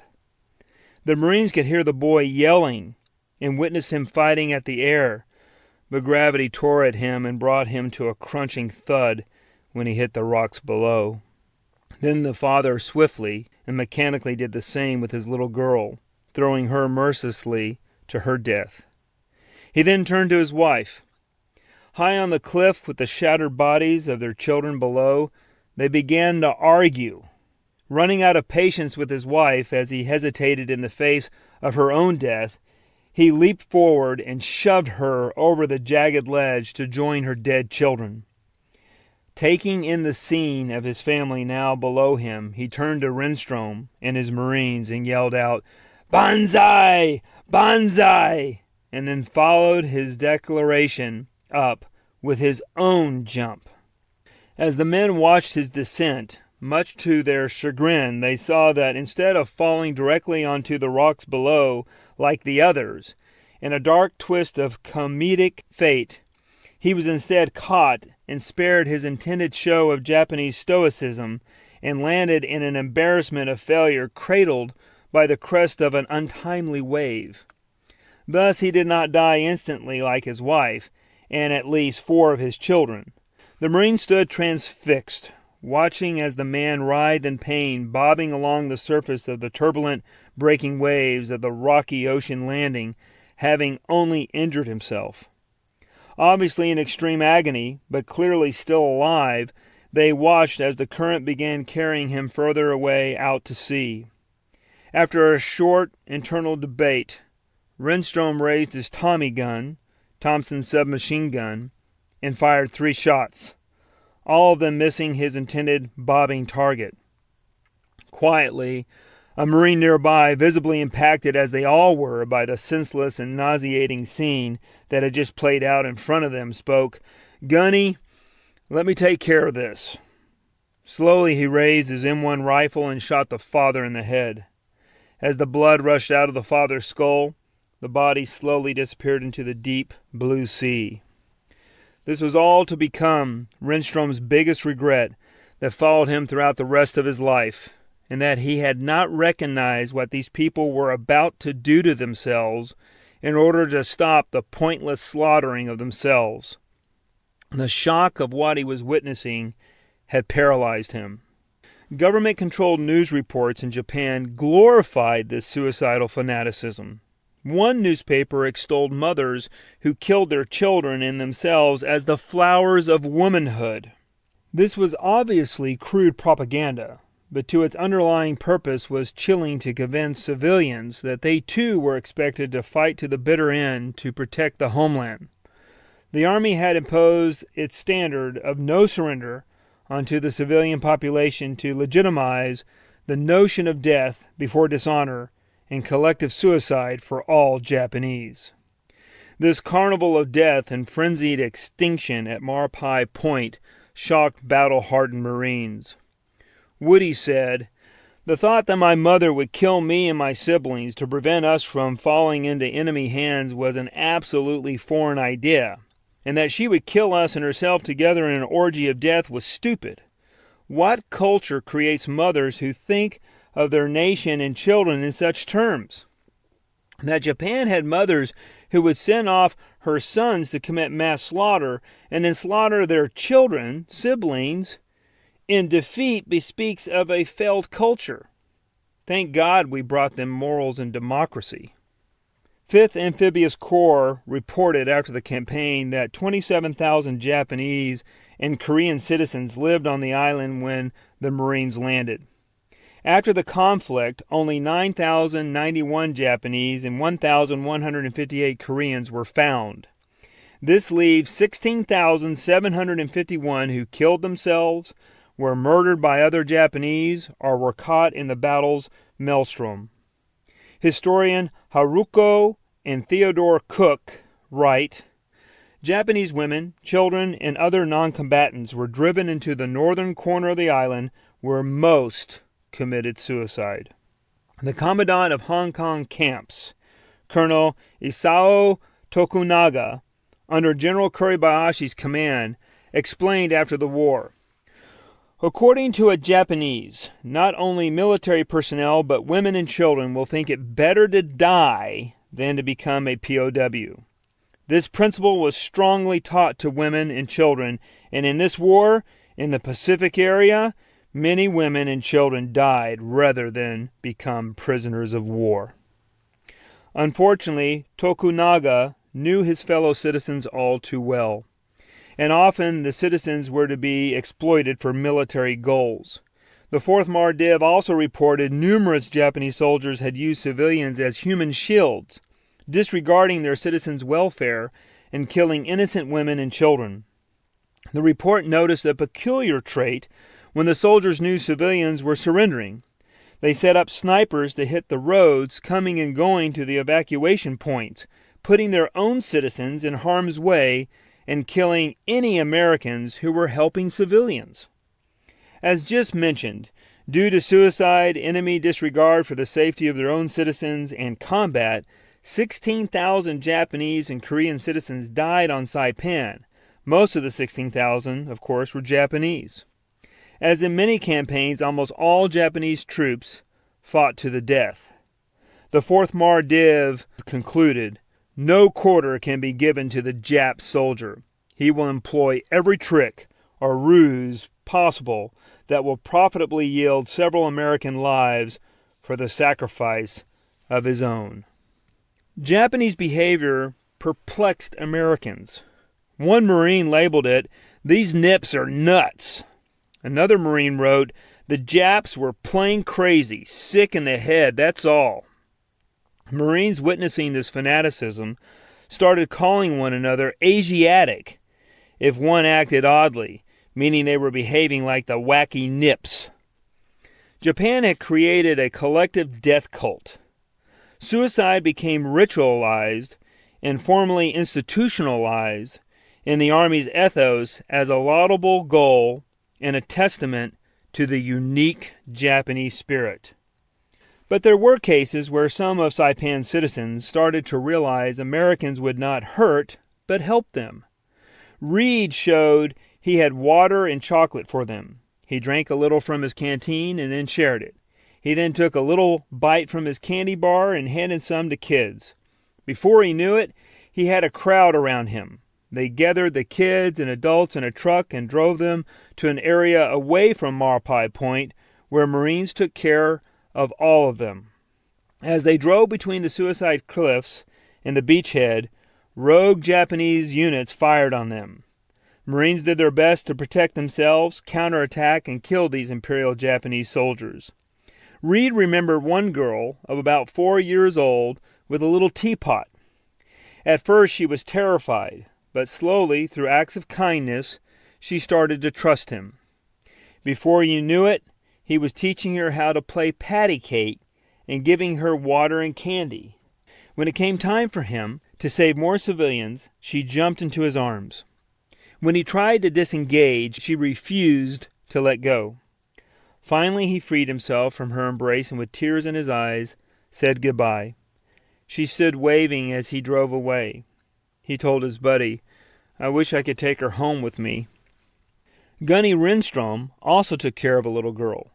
She too was most likely also an orphan, like the child Reed showed kindness to, but instead of helping his self-appointed charge for a few hours, Renstrom took care of her for 12 to 14 hours and overnight. She was just cute as she could be, quote unquote, and was wet and shivering since it had been raining. And on looking at all the Marines, she saw something in Renstrom and walked up to him and nestled next to his leg under his poncho. Soon thereafter, he sat down under a cranny of a large rock, with the sweet girl grabbing his leg and remaining under the drape of the poncho, sitting her body next to the entire length of his hip and leg and placing her head under his arm. Her eyes were wide with wonder and fear as she gazed at the numerous large men with rifles and machine guns staring at her. Renstrom slung his Tommy gun around his shoulders, took his canteen, unscrewed its lid, and gave it to her. She had to hold the bottle with both of her teeny hands, and she greedily tipped it as she drank deep from its neck. Water flowed over her little mouth, dribbling down both sides of her face as she gulped as much as she could. After she finished, she handed the canteen back to the gunny and smiled. her white teeth gleaming in the dull light of day that penetrated the heavy cloud cover. Renstrom also fed her some of his food. She ate 2 full rations, Renstrom said, and Renstrom was shocked such a little thing could eat so much. After her feast, she curled back up closely to the gunny, still under the poncho, and pulled her loose camouflage drape over her shoulders and slowly drifted off to sleep as evening approached. Marines nearby smiled, shook their heads, and laughed inside as they watched their fearless leader turn into putty as he doted on this child. Gunnies were to be feared, and they definitely never showed weakness in front of their men. But these Marine laws had disappeared when this innocent, frightened, and tender girl entered into Renstrom's life. As the day turned into dusk, the salty, filthy, heavily armed Renstrom stood watch over her little body, occasionally worried that she would give him lice cooties, but then rejecting the desire to stay away from her, thinking she was like one of his younger siblings who needed help. Often throughout the night, he would bend down and tuck the poncho around her slender torso and skinny legs. A few times he patted her head and brushed her coal black hair away from her face. As he cared for her, suddenly a Japanese patrol hit his outfit. His men returned fire and they started to kill the enemy right and left. Renstrom grabbed his Tommy gun, but did not fire it for fear of hitting his own men. It was fierce hand-to-hand combat, and he sat there with the weapon at the ready, right by the girl, watching the shadows of fighting all around him. After the engagement ended, he noticed his small friend never even woke up. She slept through the whole engagement. The next morning, Renstrom estimated that there were around 15 to 20 dead Japanese around their position. A few of his men, finding some of the Japanese still alive, shot these enemy soldiers in the back of their heads and put them out of their misery. Single shots from rifles echoed across the landscape. When the beautiful girl awoke, she smiled, stood up, and then grabbed Renstrom's hand. He then walked some distance away from his platoon, heading toward other Marines who were gathering civilians to take them to the camps. The little girl looked up at Renstrom with adoring eyes as they meandered through the Marines and around dead enemy bodies, hand in hand. On reaching the gathering point, he pointed to the men who now would care for her. Perceiving that the gunny was saying goodbye, her tiny hand squeezed his in a death grip. "Sweetheart, these men are good men," he said, as he pointed to his chest and then pointed to them, trying to reassure her that they would care for her. Since Renstrom outranked most there, he made sure those collecting civilians would protect his little girl, because he did not want to chance her going back to some crazed Japanese adult who would launch her and himself off a cliff. Prying her wee fingers away from his palm with his free hand, he hugged her and sent her on her way. When the girl left him to join a group of other children under Marine sentries, she waved to him, walking backwards with pint-sized tears dripping from her eyes, hitting her top lip and rolling down her chin in long, wet lines. This hardened gunny and grizzled warrior raised his hand and waved back at her, and then wiped the tears away from his eyes as his other hand held his Tommy gun pointing to the ground. As she walked away, her head continued to swivel back and forth, looking for Renstrom to assure her she would be all right. His smiles confirmed to her that she would be safe. "That's one child of God a fanatical Jap won't kill," he thought to himself.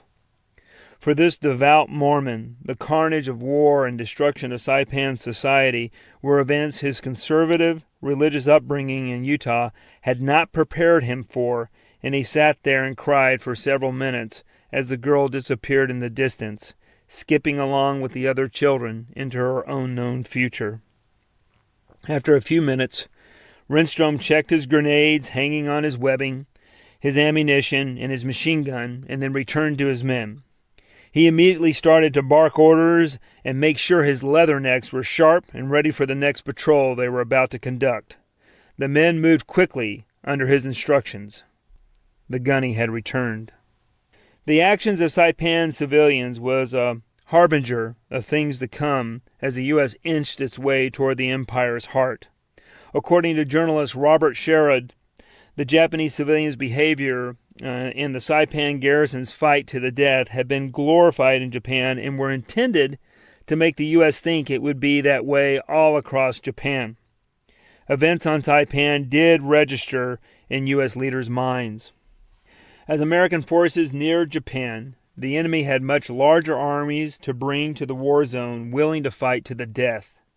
Typical was Saito at Saipan, who ordered his charges to swear allegiance to the ethical tenet Senjinkum, battle ethics, saying, "We must utilize this opportunity to exalt true Japanese manhood. I will never suffer the disgrace of being taken alive." The actions at Marpai Point illustrates the results of such orders on civilians and Imperial Japanese Army personnel conditioned to follow his lead. As the fighting on Saipan dwindled by the 6th of July, Vice Admiral Shuki Naguma, who had led the Pearl Harbor raid, committed harakiri, shooting his brains out. The Japanese defeats at the Philippine Sea and Saipan showed the U.S. Navy had rebounded in 2.5 years and was able to project sustained power in the Pacific, to destroy Japanese naval capabilities, to capture well-defended islands, and to kill famed enemy commanders. After the Battle of the Marianas and that of Leyte Gulf, the Japanese Navy ceased to be a serious threat, and victory lay within the U.S. grasp. The delay of Guam's invasion by the Saipan and Philippine Sea battles allowed the U.S. Navy to pummel Guam with extra gunfire of a scale and length of time never before seen in World War II. Meanwhile, Woody was unaware of current events. His world was circumscribed by his ship's hull, where he sang songs and played the guitar, prepared his equipment in case of deployment, and wrote letters to Ruby. It took weeks for reports to filter into the newspapers, and for those reports to make it into letters from home to frontline troops. Woody and most Marines lived in a world of geographical, geopolitical, and strategic ignorance. By the 9th of July, 1944, the Marines under Lieutenant General Smith declared Saipan secure. Sporadic fighting continued, but the Americans had won the island. America suffered 17,537 casualties taking Saipan, with 3,426 killed. On the 10th of July, General Saito sat down, declared Tenno Hakkai Banzai, and then disemboweled himself with his sword. As he lay over his bleeding belly with his sword shoved into his guts, his orderly shot Saito in the head to finish him off. Later, with Smith's blessing, Brigadier General Erskine found his corpse and gave Saito a memorial with military honors. Erskine fulfilled his promise given this Imperial Japanese commander in 1937 and must have taken pleasure with the outcome. While he conducted this ceremony, draping Saito's body with a Japanese flag and burying him with firing 3 volleys, many thought Erskine completely nuts, quote unquote.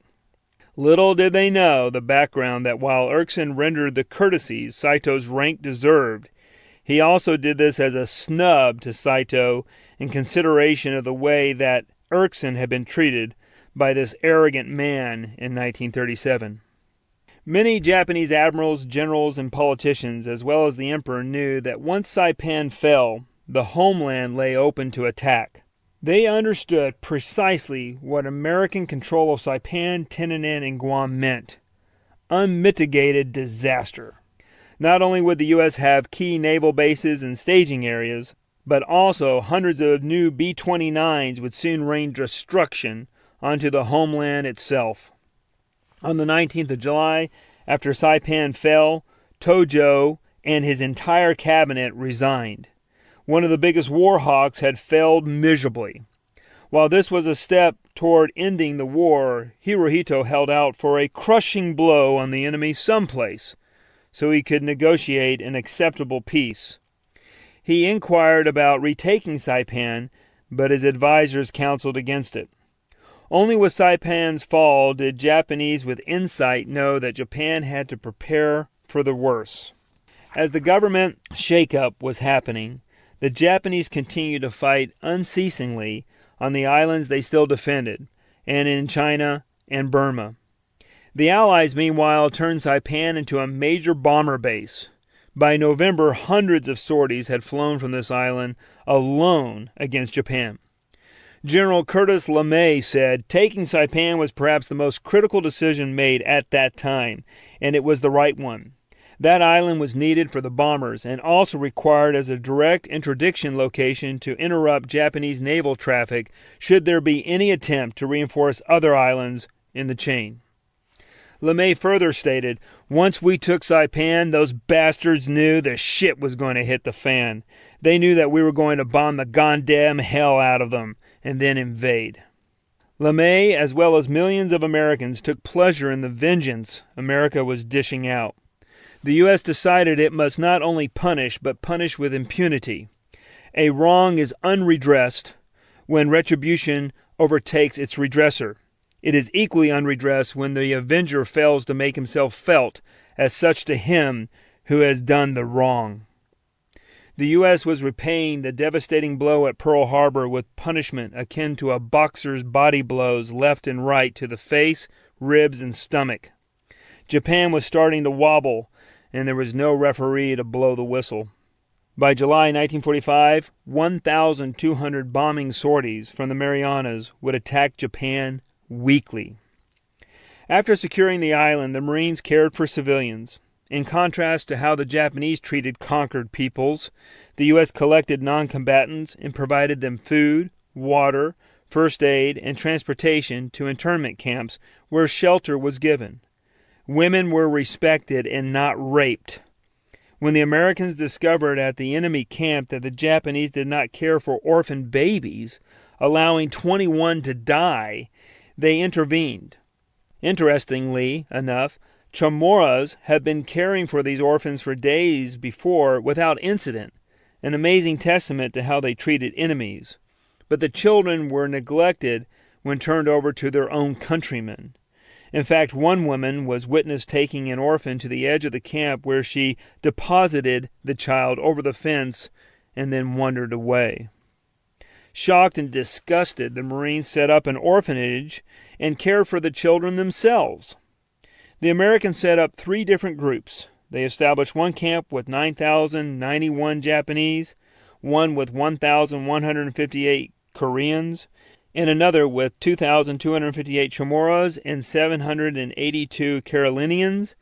The Chamorros and Carolinians stayed together for a total of 13,289 civilians that were cared for by the Marines.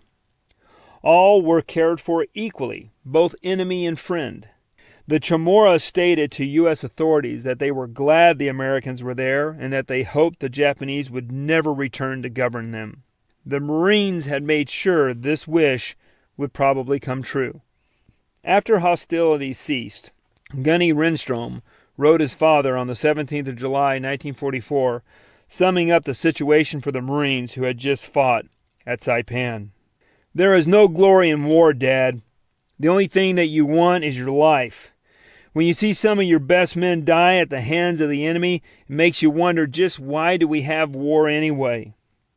Then you stop and think of the things the enemy has done to you and the men around you. It makes you mad. And the only thing that is left to do is try and get even. Well, Fox Company made the enemy pay plenty for the ones they got of ours. It took us a little longer than we expected, but as always, the Marines came through again." Renstrom's company accounted for killing 600 Imperial Japanese Army soldiers, with possibly 5 of them being eliminated by his hand. Renstrom knew this battle was tougher than they had expected. However, he took satisfaction that his men made the Japanese pay more in KIAs than his unit suffered. Nonetheless, the whole ordeal of making war and killing the Japanese made him question why mankind engaged in such activity as warfare. However, as a Marine, his job was to fight and defeat the enemy, and he would have to do more here very soon as his unit in a matter of a few days would engage in another island assault right next to Saipan, Tinanin. And instead of him being a part of a unit in this battle, he would find himself leading an entire platoon in battle due to his officer becoming a casualty. Chapter 15. The Attack on Tinanin. Tinanin was the perfect amphibious operation in the Pacific War. Lieutenant General Holland M. Smith. After Saipan was secured, and what was left of the Japanese First Mobile Fleet retreated to Japan's inland sea, Guam and Tinanin moved up on the list. Tinanin was a smaller, flatter island that already had 2 4,700-foot-long runways and another 3 under construction. To use either island as an air base, the Americans had to control both. Major General Harry the Dutchman Schmidt commanded the Tinanin landing force of 2 divisions from Saipan and used Smith's chief of staff, Brigadier General Erickson, to plan his campaign. Most who attacked Tinanin were based on Saipan and could see Tinanin's northern shores. On the 24th of July, 1944, the invasion began, code name Jig Day. After a diversionary landing on the southwest coast off of Tinanin town, an amphibious force of 39,000 Marines of the 2nd and 4th Mardivs invaded Tinanin on the northwest coast, 3.5 miles from Saipan. Over 9,000 Japanese defended the island, many of whom were hardened veterans from Manchuria. In a brilliant landing, the Marines achieved complete tactical surprise from staging areas at Saipan's most southern end, arriving on 2 tiny beaches at the northern tip that the Japanese deemed impossible for major landings. Following Erickson's instructions, the Marines placed their artillery south of Saipan's Aslito airfield and covered the landing forces with curtains of fire using 156 field pieces. Also, from the airfield, planes flew sorties to support attacking Marines. For the first time in combat, those planes used napalm bombs, firebombs consisting of jettisonable tanks to be carried under the belly of a fighter plane and containing a mixture of gasoline with about 6% napalm jelly. Tinanin was smaller and not as rugged as Saipan or Guam, but it still was daunting to conquer. Thousands of Marines engaged in fierce fighting, sealing off caves, shooting Japanese soldiers, and fending off bonsais. Several hours after the landings on the 24th of July, Gunnery Sergeant Keith Renstrom had been placed in another unit from the one he had served in at Saipan. Late in the day, he found himself now in charge of the 2nd Platoon of F Company, 2nd Battalion, 25th Marines, 4th Mardiv, after its platoon leader and sergeant had been wounded in action. This platoon was at the point of the spear, leading the forward elements of the attack on Tinanin down the center of the island along one of the island's main roads during the morning and afternoon. The gunny's platoon had made excellent progress and was a few miles or so away from Tinanin town, heading south on the right side of the isle as the afternoon turned into evening. When he took over these Marines, he found they had made some poor decisions. He did not make a good first impression when he immediately ordered them to remove themselves from their hard-to-dig foxholes because they had placed them right at the edge of a thick sugarcane field with stalks taller than 6 feet. Barking orders, Renstrom told them to move to the defensive line hundreds of yards behind them. Cursing the gunny, his jarheads grudgingly obeyed him and pulled back behind some trees near a road they had been using before they had come to the clearing and fields. From these trees they had some form of concealment, and they had now put considerable distance between them and any force that might suddenly appear out of the sugarcane field. Although Renstrom reasoned with them about this decision, these Marines still felt he had made them do unwanted and unnecessary work to reestablish their line since they had the Japanese on the run. Renstrom made sure his new charges stopped their griping and followed his orders. Besides the men being irritated by Renstrom making them move their foxholes, they also were somewhat leery of having a goody-two-shoes, quote-unquote, Mormon leading them. Yes, they had heard he had fought bravely on Saipan, but was a deeply religious Mormon really able to fight? As one of his colleagues wrote of him, "When I first met my gunnery sergeant Renstrom, I couldn't believe someone like him existed, in the Marine Corps anyway. A gunny who didn't smoke, drink, swear, or chase women? It never happened." Time would only tell whether or not they were in good hands and if an almighty Creator had sent them a man worthy of their loyalty and trust. Renstrom's men hunkered down into their new positions, and as evening fell, the front seemed uncannily silent. Renstrom explicitly told them that if they had any visitors during the night or morning, to wait for the sound of his Tommy gun before they fired on anything. Later that night, around 2300, some of the men on watch noticed some movement and then ensured everyone woke up.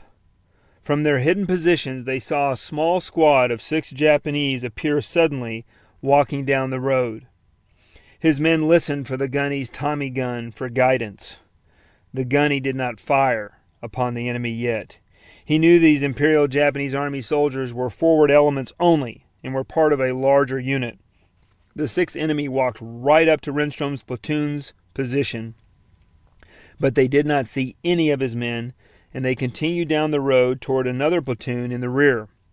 After several minutes, that rear echelon platoon opened up on the 6 enemy soldiers. Renstrom and his men heard the screams and witnessed the small arms fire tear into the squad. As they gazed north, listening to the battle unfold, they noticed a lone Imperial Japanese Army survivor from this attack running back to their position. The enemy soldier literally stopped a few yards right in front of the gunny's foxhole. "I could have almost have reached out and touched him," Renstrom said. All the gunny's men listened for him for direction. Should they kill the last one or not? Definitely not. Renstrom wanted this Japanese soldier to survive and go back to his larger group and tell them what he knew the Japanese man believed. The Marines' lines were behind where Renstrom was. The enemy soldier, out of breath, panted for a few seconds, found a pool of water on the road, kneeled down and drank from it, stood up, and then continued running away, disappearing down the road. "I was so proud of my men for maintaining fire discipline. No one shot at the lone survivor. Always let one Jap live to go back and sow confusion and fear was our motto," Renstrom said with a grin. And in this case, as the Imperial Japanese Army soldier disappeared over the horizon, he was doing exactly what Renstrom wanted him to do. The gunny smiled. After several hours of nothing happening, the dull roar of engines started to pierce the air. Renstrom knew exactly what was now coming at them. Tanks. There is nothing more disheartening for infantry than to hear the rumble of monsters coming at them when they do not have their own tanks in support. Disregarding such obvious danger, Renstrom quickly jumped into action and directed his men on how they could successfully destroy this enemy force. Renstrom instructed his leathernecks to let the tanks pass their position to be attacked by the other platoon in the rear, who he had informed on the radio that an armor attack was on its way. A Marine report noted, "Moving north along the coastal road, the enemy force consisted of 6 light tanks with infantrymen riding and following on foot. First warning of the enemy move came when Marine listening posts stationed along the road a short distance forward of the lines reported enemy tanks rumbling in from the south." Renstrom knew a lot of Japanese soldiers would be trailing the reconnaissance force of armored fighting vehicles, and he wanted to attack this group and not the tanks. When the advance guard of 6 Imperial Japanese armored tanks suddenly appeared driving north on the road, Renstrom's men stared at the tanks as they approached their positions. They rolled nearer and nearer to their lines. Suddenly, all 6 tanks near Renstrom's foxhole stopped. Mounting 37mm cannons and 7.7cm machine guns and parked a few yards away from his men, the gunny knew they were outgunned. "That terrified me to death," the gunny said. "Had they seen us?" Renstrom thought. He grabbed one of his grenades and held it firmly. Suddenly, a hatch flipped open on the lead tank, and an officer jumped out, oblivious that over 30 Marines had him triangulated in a perfect kill zone. The officer looked around, lit up a cigarette, talked to a few of his men, and then gazed down the long road. He finished his cigarette and threw it away and jumped back into his tank and slammed the hatch shut with a metallic clang. The tanks then lumbered by one, along the road, with none of them noticing the camouflaged Marines in hiding, covered by a nice blanket of darkness. As the tanks left them, the Marines peered back out toward the sugarcane field. They took in deep breaths of air tainted with the scent of gasoline exhaust.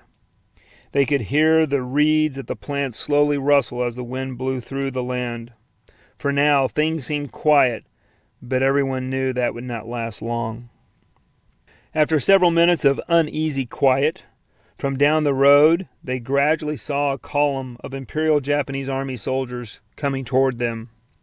The pounding of boots against the road and the jangling of metal weapons rubbing against combat gear ricocheted throughout the night air.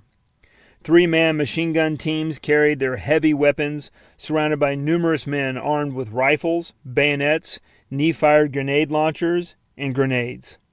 Like clockwork, Renstrom knew these troops would be coming, having studied Japanese tactics when he had been on ship just a few weeks before reading books in the vessel's library about the Imperial Japanese Army.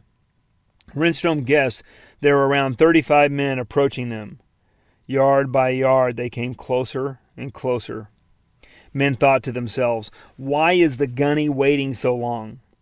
Renstrom behaved as if he really was waiting for the sign of seeing the whites of his enemy's eyes before he attacked. When the enemy was about 10 yards away from his men, Renstrom gave his Marines the signal to open up by firing his Tommy gun. As he squeezed his trigger, the field erupted with thousands of rounds being fired in a matter of seconds. Renstrom's men waylaid the attacking soldiers, killing all of them, largely using their general-purpose large machine guns to do most of the heavy lifting. Since they were on flat land, the enemy had no cover and did not have a chance to survive the onslaught. As the entire enemy force lay on the ground, Renstrom's machine guns still fired into the Imperial Japanese Army soldiers along the whole front. The dull, sickening thuds of slugs penetrating flesh and bone were interspersed with the sharp ding of other bullets bouncing off the coral rock surface or the dirt road to trail off either into the distance or hit an enemy body on the rebound. As the Marine Corps official history noted, at this juncture, the machine guns leveled a heavy volume of enfilading fire into the area. This fire, in the words of the battalion executive officer, literally tore the Japanese to pieces. As Gunny Renstrom's men annihilated this Japanese unit, over the horizon, the other platoon now engaged the enemy tanks with grenades, bazookas, and satchel charges, supported by 75mm half-tracks and 37mm guns. Ships near the shore began firing illuminating shells over the area, virtually turning night into day. Explosions echoed all throughout the land. Lieutenant Jim Lucas, a reporter, witnessed this attack and later wrote, "The 3 lead tanks broke through our wall of fire. One began to glow blood red, turned crazily on its tracks, and careened into a ditch. A second, mortally wounded, turned its machine guns on its tormentors, firing into the ditches in a last desperate effort to fight its way free. 100 yards more, and it stopped dead in its tracks. The third tried frantically to run and then retreat, but our men closed in, literally blasting it apart. Bazookas knocked out a 4th tank with a direct hit, which killed the driver. The rest of the crew piled out of the turret, screaming. The 5th tank, completely surrounded, attempted to flee. Bazookas made short work of it. Another hit set it afire, and its crew was cremated. Out of the clouds of dust and chaos, a lone tank had disengaged and now was retreating south, full speed, now back toward Renstrom's platoon. Then, once again, the tank stopped right in front of the gunny. Without hesitation, Renstrom's bazooka man shot a round at the treads, knocking the tank out. Smoke started to spread throughout the tankette's cabin. As its officer exited the tank, Renstrom unleashed a spread of bullets, killing the commander immediately in the middle of the road. It was an easy kill since he literally stood a few feet from the officer and could actually identify his insignia from that short distance. He had just taken out an Imperial Japanese Army captain. Looking around, the gunny did not see any more threats coming at them, but he felt uneasy, and it was still dark. Unsure whether there were more Japanese or not coming for them, he had his men reconsolidate their lines, check their guns, and reload all their weapons. And then they waited. After at least 40 minutes, things started changing on the horizon to the south of Renstrom's platoon. Sluggishly, eerie forms started to emerge between the waving long stalks of sugarcane until dozens of follow-on Japanese infantry emerged in their skirmish line, walking into the open field past the line of abandoned foxholes. Instead of the enemy coming at them in a column, slowly and methodically, the figures emerging from the field suddenly started to run and scream "Banzai!" in a phalanx attack. The men could see some soldiers wielding swords, flashing in the weak morning light, and others holding their rifles low in a fixed bayonet charge. Before the gunny knew it, around another 35 Japanese, full of rage, rushed toward him and his men. When they closed within 30 yards, Renstrom gave his men the sign, once again, by firing his distinctive Tommy gun, and then his leathernecks unleashed hellfire against the wave of suicidal attackers. The morning climaxed with the sounds of men shouting, shrieking, and expiring. Thousands of rounds were expended until the field fell quiet and no more Japanese were standing. After Renstrom's men let up, they gazed down at their watches. It was now around 05:30. The groans of the injured and dying echoed across the field, and then suddenly, grenade explosions here and there lit up the combat zone. The wounded Japanese were killing themselves, committing jiketsu. The yells of "Banzai" continued to ring out from the enemy's battleground, punctuated by a grenade blast. Renstrom said, "That made our job later easier, and I was glad they were killing themselves." Sometimes the Marines would hear an explosion and see Jap bodies fly 10 to 15 feet in the air. Leathernecks nearby shook their heads at each other as they witnessed these Imperial Japanese Army soldiers flipping and flying into the air, often in pieces in the light of dawn. Later, after the Marines mopped up the area, they found that many of the Japanese had been carrying magnetic mines. The Japs who were wounded and unable to flee were placing the tank mines under their bodies and tapping the detonators and sending themselves into thunderous spouts of blood, guts, and body parts. Some of those around, as if they were whaling sailors, yelled, "There she blows!" As the sun rose around 0550, Renstrom and his men observed the utter destruction they had dished out against the enemy. They had not lost one of their men, but they had killed at least 70 Imperial Japanese Army soldiers in their 2 attacks. As they left their positions, Renstrom's men, when they found Japanese who had botched their suicide attempts and were still alive, shot them in the back of their heads and helped those samurai get their battle deaths. They also did not want to chance that any Jap, quote-unquote, could kill any follow-on Marines. They had learned the hard way never to leave an alive enemy in your rear.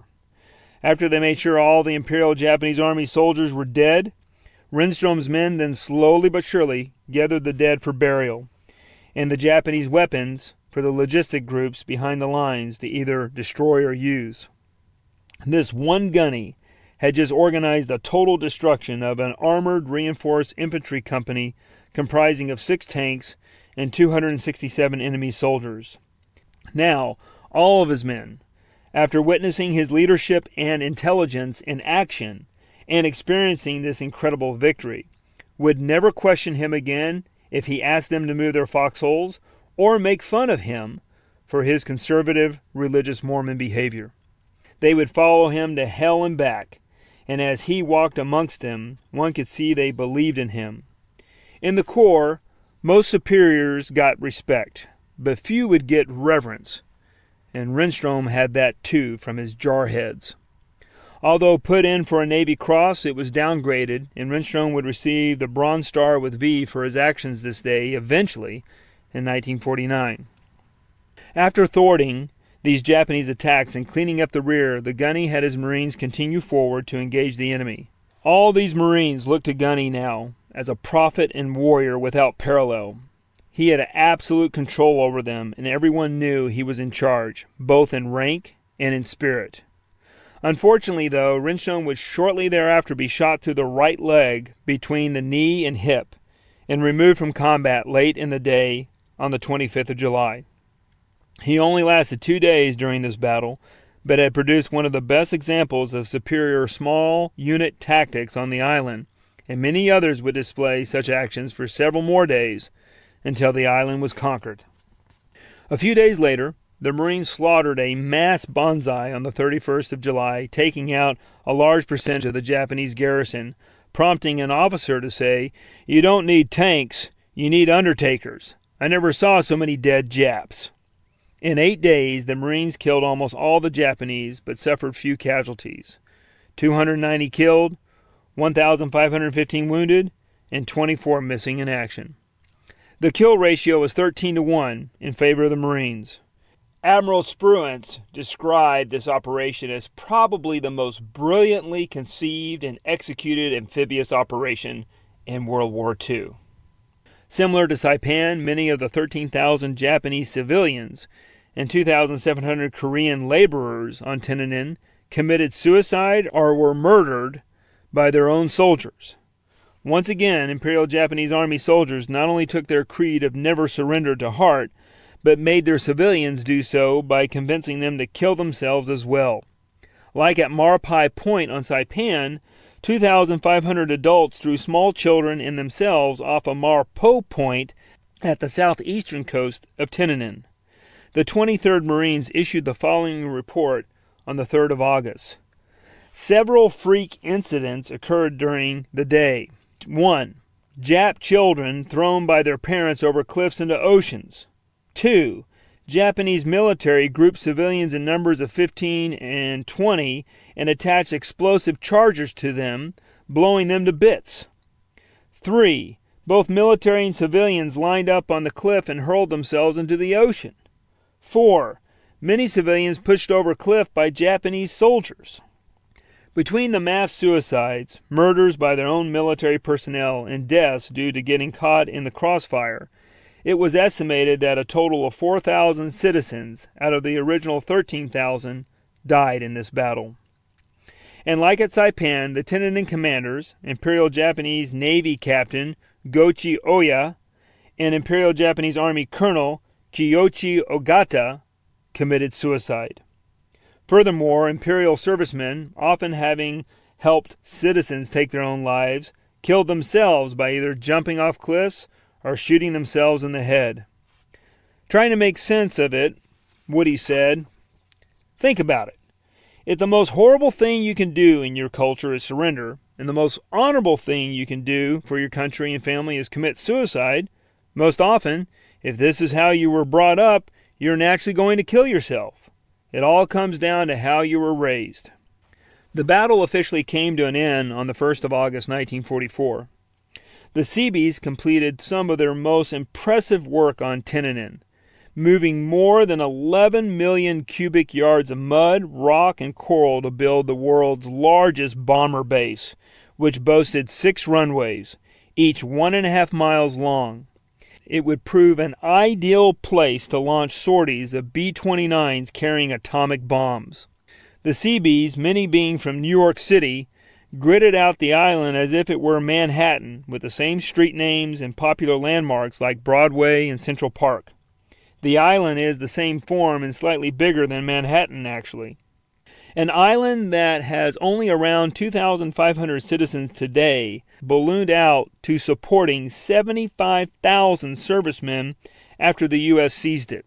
From Tinanin's flat terrain, a B-29 named Enola Gay would take off 1 year later from the northern airfield, bearing in its belly the atomic bomb Little Boy, destined for Hiroshima, that hopefully would mark the beginning of the war's end. Chapter 16. The Liberation of Guam. Life is seldom gentle, and war never. In mid-July 1944, the U.S. prepared to recover Guam, American territory Japan had captured in 1941. The seizure of Guam was the first time since the War of 1812 that American territory was occupied by a foreign power, unless one includes what the Confederates took in the Civil War. For the American High Command, reclaiming Guam was strategically necessary, and freeing its people an added benefit for humanitarian and political purposes. The Marine success in other combat missions before Guam gave most leathernecks confidence they would win, but it would be a challenge. The Japanese organized Guam's defense around the 29th Infantry Division, an outfit seasoned in Manchuria, commanded by Lieutenant General Takeshi Takashina. The Naval Guard was increased to 3,000, and there were 5,100 men in the Imperial Japanese Army 6th Expeditionary Force. Including naval, ground, and air force personnel, there were around 18,500 Japanese planning defenses, constructing fortifications, and lying in wait for the Americans. Early in 1944, the Japanese knew the Americans were coming, so they closed the schools and had every man, woman, and child construct defenses around the clock. In addition to these laborers, probably over 1,000 Korean forced laborers were among Takashina's ranks, and they fought alongside his men. Most did not want to be there, but were forced by the empire to serve. Korea had been a Japanese colony for decades since 1910, though Koreans were defined as Japanese citizens. In general, Koreans were treated as second-class citizens under Japanese rule. Many Koreans were in the Imperial Japanese Army. Some were high-ranking officers, such as Lieutenant General Sa-ik-hung, the commandant of Manila's notorious POW camp. Future Korean President Chung-hee Park graduated from the Japanese Military Academy and fought for Japan in Manchuria. Some kamikaze pilots were brainwashed Korean youth. Since Japan controlled Korea for so long, there were many problems with viewing all Koreans in the Imperial Japanese Army as second-class citizens, although in general they were viewed as inferior. Using Chamorro and Korean laborers, Japan had almost 3 years subsequent to capturing Guam to build defenses. Thinking they would never be attacked, the Japanese only strengthened Guam's defenses after losing Guadalcanal in February 1943. Many coastal defense guns with anti-aircraft units and fixed emplacements awaited the Marines. Postponement of W-Day, Guam's invasion, by the 5 weeks necessary for the Americans to defeat the Japanese on Saipan and at the Battle of the Philippine Sea accorded the defenders more time to construct underwater beach defenses. However, the delay allowed for the most extensive U.S. naval bombardment and air bombing in the Pacific War, right before an enemy island was invaded. Returning to Guam 50 years later, a Japanese officer said the vast American invasion fleet offshore had paved the sea. Major General Roy Geiger demanded that naval gunfire bombard Guam weeks before the invasion. Admiral Spruance, intent on sparing Chamorro lives, required that someone devise a plan to systematically bombard enemy positions, beaches, and fortifications. Rear Admiral Conley accepted the responsibility, directed the bombardment, and commanded the amphibious assault. The Navy's big guns bombarded the island for 13 days with high explosive shells, many of which weighed over 1,500 pounds, 14-inch shells, or 2,700 pounds, 16-inch shells. These shells created blast craters 30 to 40 feet deep and a shrapnel range of a few hundred yards. Before the landing, 6,258 rounds of 16-inch and 14-inch shells were fired by the battleships and 3,862 rounds of 8-inch shells, 335 pounds each, and 2,430 rounds of 6-inch shells, 100 pounds each, were fired by the cruisers. Various ships fired 16,214 rounds of 5-inch shells, 50 pounds each. While the U.S. Navy subjected the Japanese garrison on Guam to the heaviest preparatory bombardment yet delivered in the Pacific, a few lucky strikes destroyed the water mains to Orte and the ones to Agana and Agate on the 11th of July.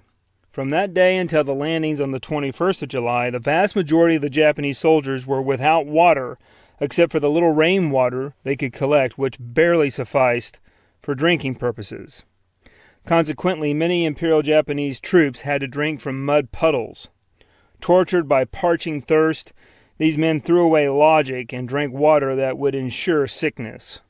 Skin diseases flourished, and diarrhea and dysentery increased greatly amongst the enemy, which also softened up the landing zone to some degree. It is easier to fight an enemy who has to defecate on a regular basis and is sick to his stomach than one who is well fed and healthy. While the extended preparatory naval gunfire and air attacks degraded the defenses, the bombardment signaled to the Japanese where the Marines would land, which was different than the Japanese expected. With the bombardment placement, the Japanese now knew the landing zones were 1. On the northern part of Guam at Asan, and 2. South of Guam's Orete Peninsula at Agate. This allowed the Japanese to change their defensive strategy. The Navy took 15 days to find enough ships to move the 77th Infantry Division 2,300 miles from Honolulu to Guam to reinforce the Marines. Woody and his buddies boarded the USS Wayne on the 3rd of June 1944 and headed toward the front. They sailed to many islands to get to the staging areas, arriving at Kwajalein Atoll in the Marshall Islands on the 8th of June and departing on the 13th of June. Their ships kept cutting holes in the sea within sailing distance of Saipan in case Lieutenant General Smith needed them in Saipan's battle. Every night, men waited to see which way the convoy sailed to ascertain if they were going to Saipan or hitting Guam. After several days, they were released from their sitting reserve duty and headed for Eniwetok Atoll, also in the Marshalls, which is 1,200 miles east of Guam, arriving there on the 29th of June. When on Eniwetok, they were given a respite and a chance to go ashore to lose their sea legs. They enjoyed a few days on land, drinking warm beer and sleeping outside instead of in crowded quarters below deck. However, it was not a tropical vacation. Correspondent Dick Dashiell wrote that the men were there for 3 days and sweltered and simmered in the sun. After this short respite, such as it was, Woody, Lefty Lee, and their division left Eniwetok for Guam on the 6th of July. Along the way, the fleet looked for enemy planes and ships. Before they arrived at Guam, 6 Japanese torpedo bombers attacked several LCI ships, landing craft infantry, 158-foot vessels with a crew of 24 and approximately 200 Marines each. A torpedo hit one LCI just forward of its bridge and blew off the bow. After removing the survivors, the ship was sunk. Nearby ships shot down 3 planes. Clearly, the journey to Guam had its perils. Among the hundreds of ships in the Marianas were 15 aircraft carriers, 5 escort carriers, 6 battleships, 9 cruisers, and 57 destroyers. American sea basing had no equal, and the Navy pounded Guam shores with a ring of naval guns that dwarfed anything the Japanese could project. When the U.S. Navy fired at targets, the entire landing area erupted into a cloud of dust and debris, fire and smoke, screaming wounded and silent dead. It was an amazing act of coordination, since hundreds of ships had to be drawn from numerous bases. Days before the invasion, Navy underwater demolition teams, UDTs or frogmen, cleared the waterways for the Amtraks and tanks. Starting on the 14th of July, they destroyed 900 log cribs and wire cages filled with coral. They left a large sign on the Aswan Reef reading, "Welcome, Marines, USO this way." Conley wrote positively, landings could not have been made on either Agate or Aswan beaches, nor any other suitable beaches without these clearance operations. Guam is 30 miles long and 4 to 8 miles wide. Ringed by coral reefs and rocky cliffs, Guam was a tough prospect for any amphibious attacker. It was larger and more rugged than Saipan, giving the enemy extensive cover and more room to maneuver. Commandant Vandergrift later commented that it was some of the most rugged country I have ever seen. On invasion day, the wind was minimal and the sea calm. Woody's ship had kept a safe distance away during the preliminary naval bombardment, but now it moved in position for the invasion. The night before the attack, Marines laid out their weapons, ammo, first aid kits, and canteens, sharpened K-bar knives, bayonets, and entrenching tools, and gathered up sea rations for several days, extra socks, uniforms, and ponchos, checking that everything was squared away. Valuables like letters, rings, money, and other personal items were entrusted to the ship's crew for safekeeping. Before dawn on W Day, the Marines were served the traditional pre-landing chow of steak and eggs. For some, it would be their last meal. A Marine veteran, Eugene Sledge, wrote, "The usual feast before the slaughter." Having a government life insurance policy was not mandatory, but almost everyone did.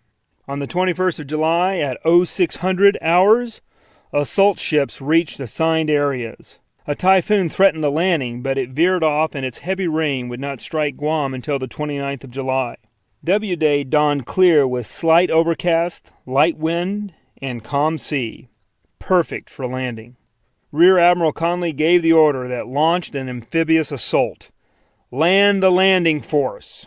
What unfolded next was a choreographed execution of 1,000 moving dancers. Chaplains offered prayers over the loudspeakers. The transport carrying Woody lowered landing craft suspended from their davits on both sides. Woody and his brother Marines geared up, checked each other, and lined up to load their crafts.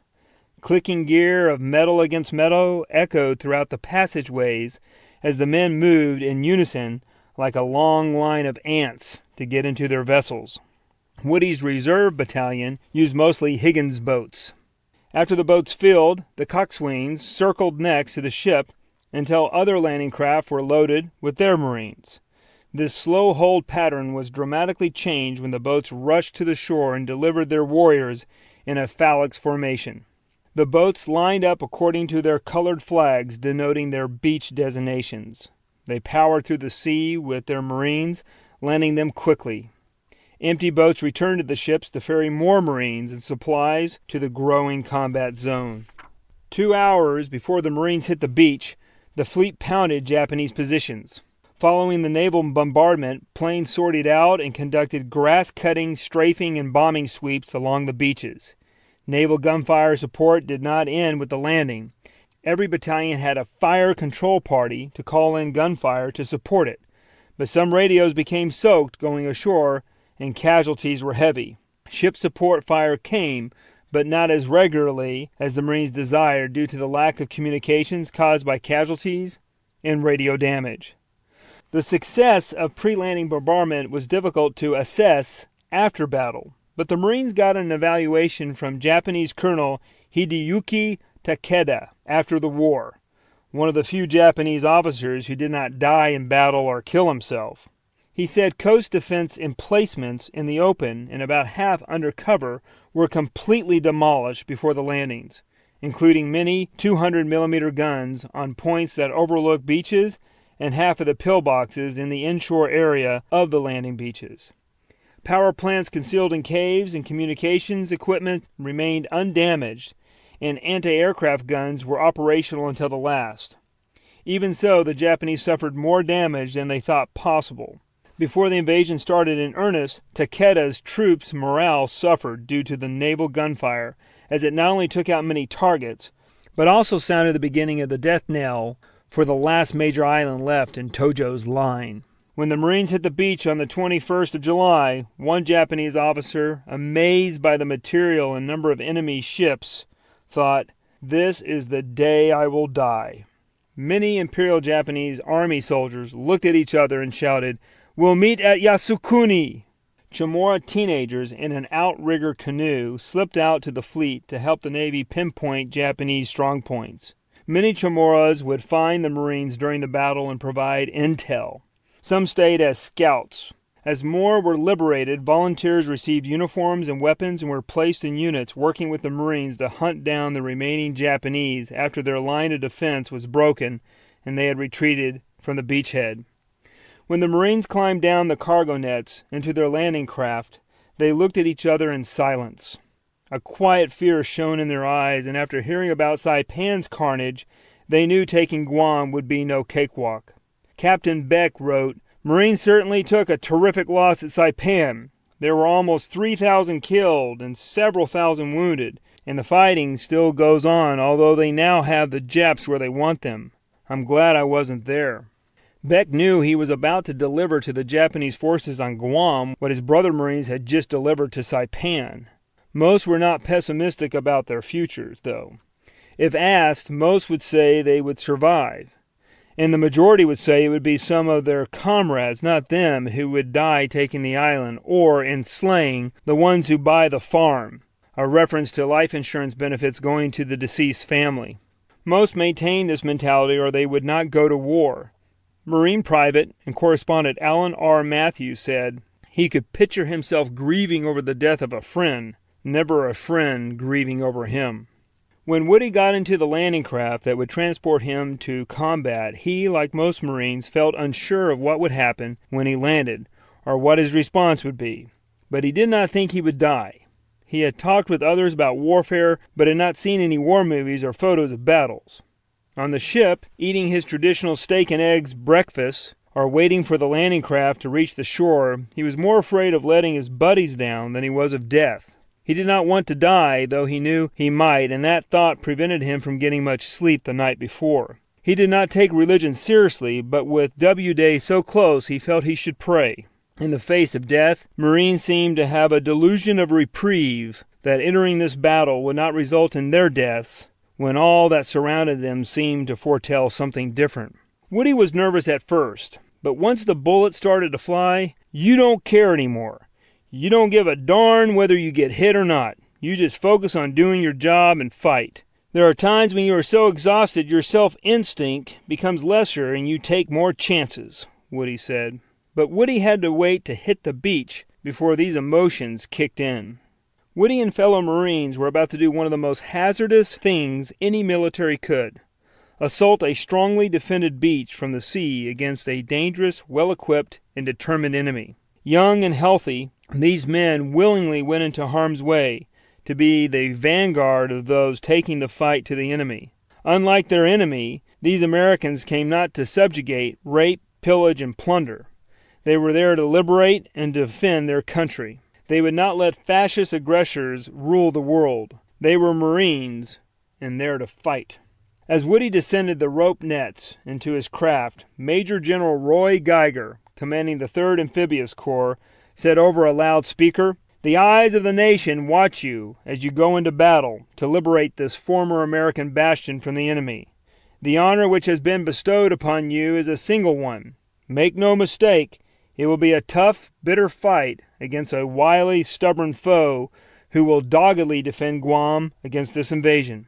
May the glorious traditions of the Marine Corps, esprit de corps, spur you to victory." His message was followed by the Marine Corps hymn blaring away on the horns.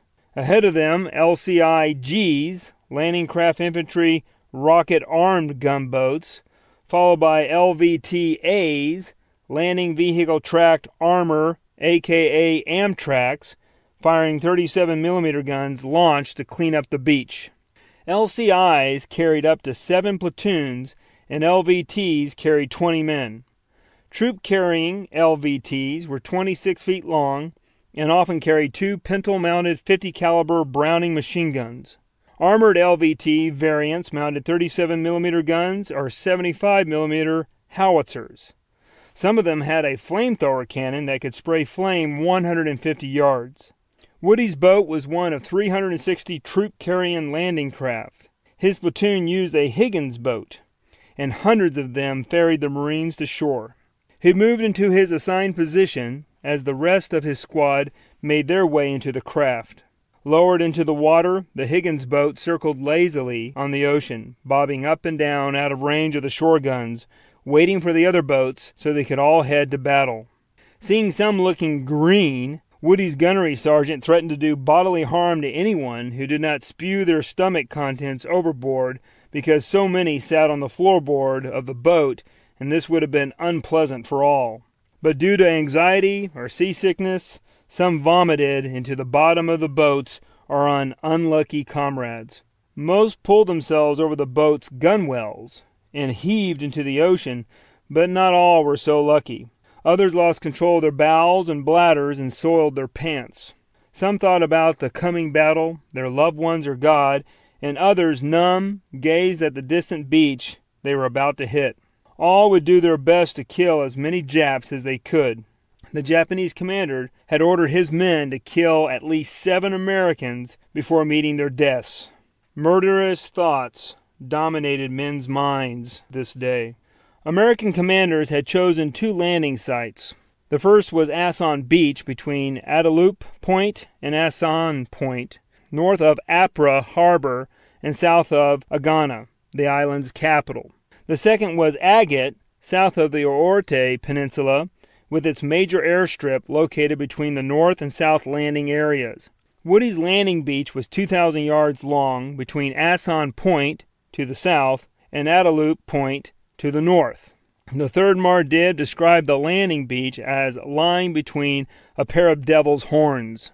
The 21st Marines would hit Asson Beach's middle, codenamed Green Beach. Woody's battalion had increased from 1,000 men to 1,500, becoming a battalion landing team, BLT, with engineers, tanks, and an artillery battery attached to it, designated to make the regiment flexible with combined arms for the task of storming a beach. A mantra many said to each other before entering battle was, "Somebody's gonna get hurt." Others yelled, "Gung-ho!" coming from the China Marines, meaning all together, or all for one and one for all. For most, it simply meant one was highly motivated. Woody liked this term the most. Each landing vehicle had to deliver its passengers to the proper area so the men could join with their companies and companies with their battalions to move forward together.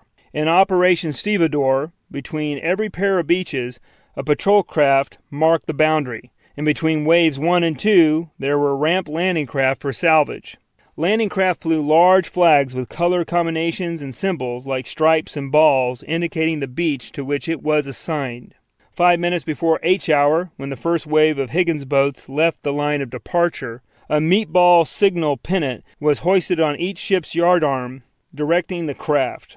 Battleships, cruisers, and destroyers fired at the beach defenses, halting as the landing craft got close to permit carrier planes to swoop in to strafe, rocket, and bomb targets.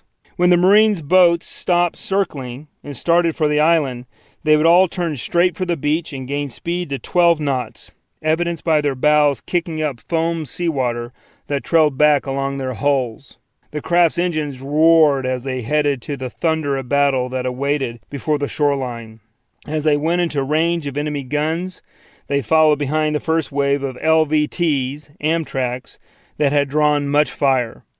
Shells threw up plumes of water, often harboring shrapnel, as the Japanese tried to sight in the Americans. Some LVTs took direct hits. 21 were sunk before they reached the beach, while others suffered damage. Some of the Higgins boats following the LVTs ran aground before they hit the beaches. As a result, those Marines had to jump out into waist-high water and wade ashore. Hydrographic intelligence was poor in some areas. Woody and his brother Marines followed in Higgins boats, and they had difficulty reaching the beach due to the obstacles and reef.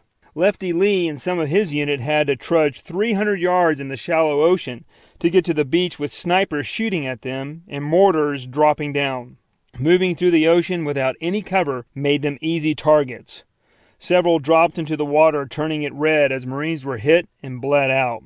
If an LVT or LCVP dumped its passengers into the water where it was too deep to walk or fell into a water hole, then most, loaded up with their packs, ammunition belts, and weapons, drowned.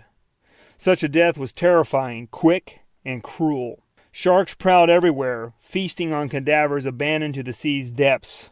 Thanks to the underwater demolition squads, most of the courageous Marines steering the LVTs and most of the Navy coxswains driving the Higgins boats were able to accomplish their mission and provide heavy machine gun and cannon support and deliver their riflemen to the fight, landing on cleared beaches. All 3rd Mar Div's 3 regiments landed abreast on a 2,000-yard front. Major General Geiger had placed Major General Alan Turnage in command of the division, a man with battle experience from World War I and Haiti. He commanded Marines in North China in 1939 and successfully led 3rd Mar Div at Bougainville, earning a Navy Cross. As the 3rd Mar Div departed for hostile shores, it seemed like it was in good hands with Turnage, although Smith would soon be disappointed in him.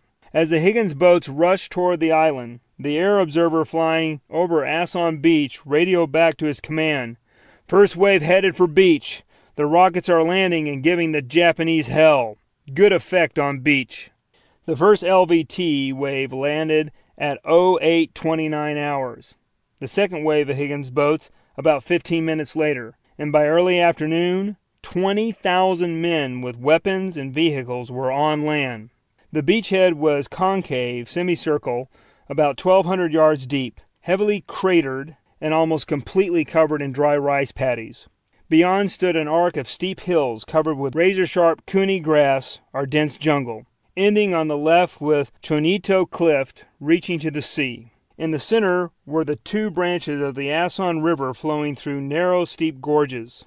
The enemy held the high ground and could move easily by road, supported with abundant supplies dispersed throughout the jungle. This area resembled a miniature Salerno. High ground offers 3 strategic assets: greater tactical strength, protection from access, and a wider view. Lieutenant General Takashina had personally overseen the construction of the fortifications above the beaches. These had undergone extensive shelling for 13 days before the landing, yet there were plenty of enemy caves in the slopes of the hills, and the Japanese ordered surviving troops, especially those in units consisting of pack artillery and mortars, to prepare defensive positions on the reverse slopes and crest. The beachhead was so covered with troops that almost every projectile dropped onto it by the enemy inflicted casualties. Takashina watched it all and could safely hide in his command post and Mangan Quarry deep inside the opposite side of the Fonte Hill, a hill that would later become known as Banzai Ridge. The Marines needed to displace Takashina and his troops and seize the high ground before them. Meanwhile, the Marines set up artillery in the 21st Marines area where the Aswan River flowed to the sea so they could put accurate fire on the hills while aerial spotters directed naval gunfire. Japanese air forces had been neutralized, so if Marines saw planes, they knew they were friendly. To mark the forward lines once they moved off the beachheads, the Marines carried brightly colored panels to mark separation between friendly and unfriendly forces, showing pilots where to attack. After landing on Green Beach, Woody and his comrades rushed beyond the shore, laid down, and returned fire. They ran for 10 to 15 yards, hit the deck, and got up when the sergeant directed and continued forward. Woody jokes he was saved because the Japs were such bad shots in the area he landed. Over 30,000 men stormed the landing beaches that first day. Unlike the 1941 attack on Guam by the Japanese who overpowered Guam's defenders, now the Japanese were outnumbered and cut off from air support, reinforcement, resupply, or evacuation. Although the Japanese fought tenaciously, there was no chance they could hold the island from the massive, well-planned assault. Prime Minister General Hideki Tojo told the Guam commanders, "Because the fate of the Japanese Empire depends on the result of your operation, inspire the spirit of officers and men, and, to the very end, continue to destroy the enemy gallantly and persistently. Thus alleviate the anxiety of the Emperor." An optimistic Major General Kiyoshi Shigematsu, the seasoned China veteran who commanded the 48th Independent Mixed Brigade, told his men, "The enemy, overconfident because of his successful landing on Saipan, is planning a reckless and insufficiently prepared landing on Guam. We have an excellent opportunity to annihilate him on the beaches." He died in battle a few days later. The Japanese would do nothing to alleviate the emperor's anxiety. Can gods feel anxiety? Apparently Shinto ones do. When Marines hit the beach, the roar of shells filled the air. Snaps and hisses echoed overhead as bullets raced around them. Marine howitzers returned fire. In a few days, they massed enough to place 26,000 shells on any position in a few hours. A Japanese veteran reported, "On this island, Guam, no matter where one goes, the shells follow." But the Japanese returned fire as well, and on landing, bodies started to fall and dead and wounded lined the area of advance. Blockhouses, trenches, and machine gun installations spit hate and death at the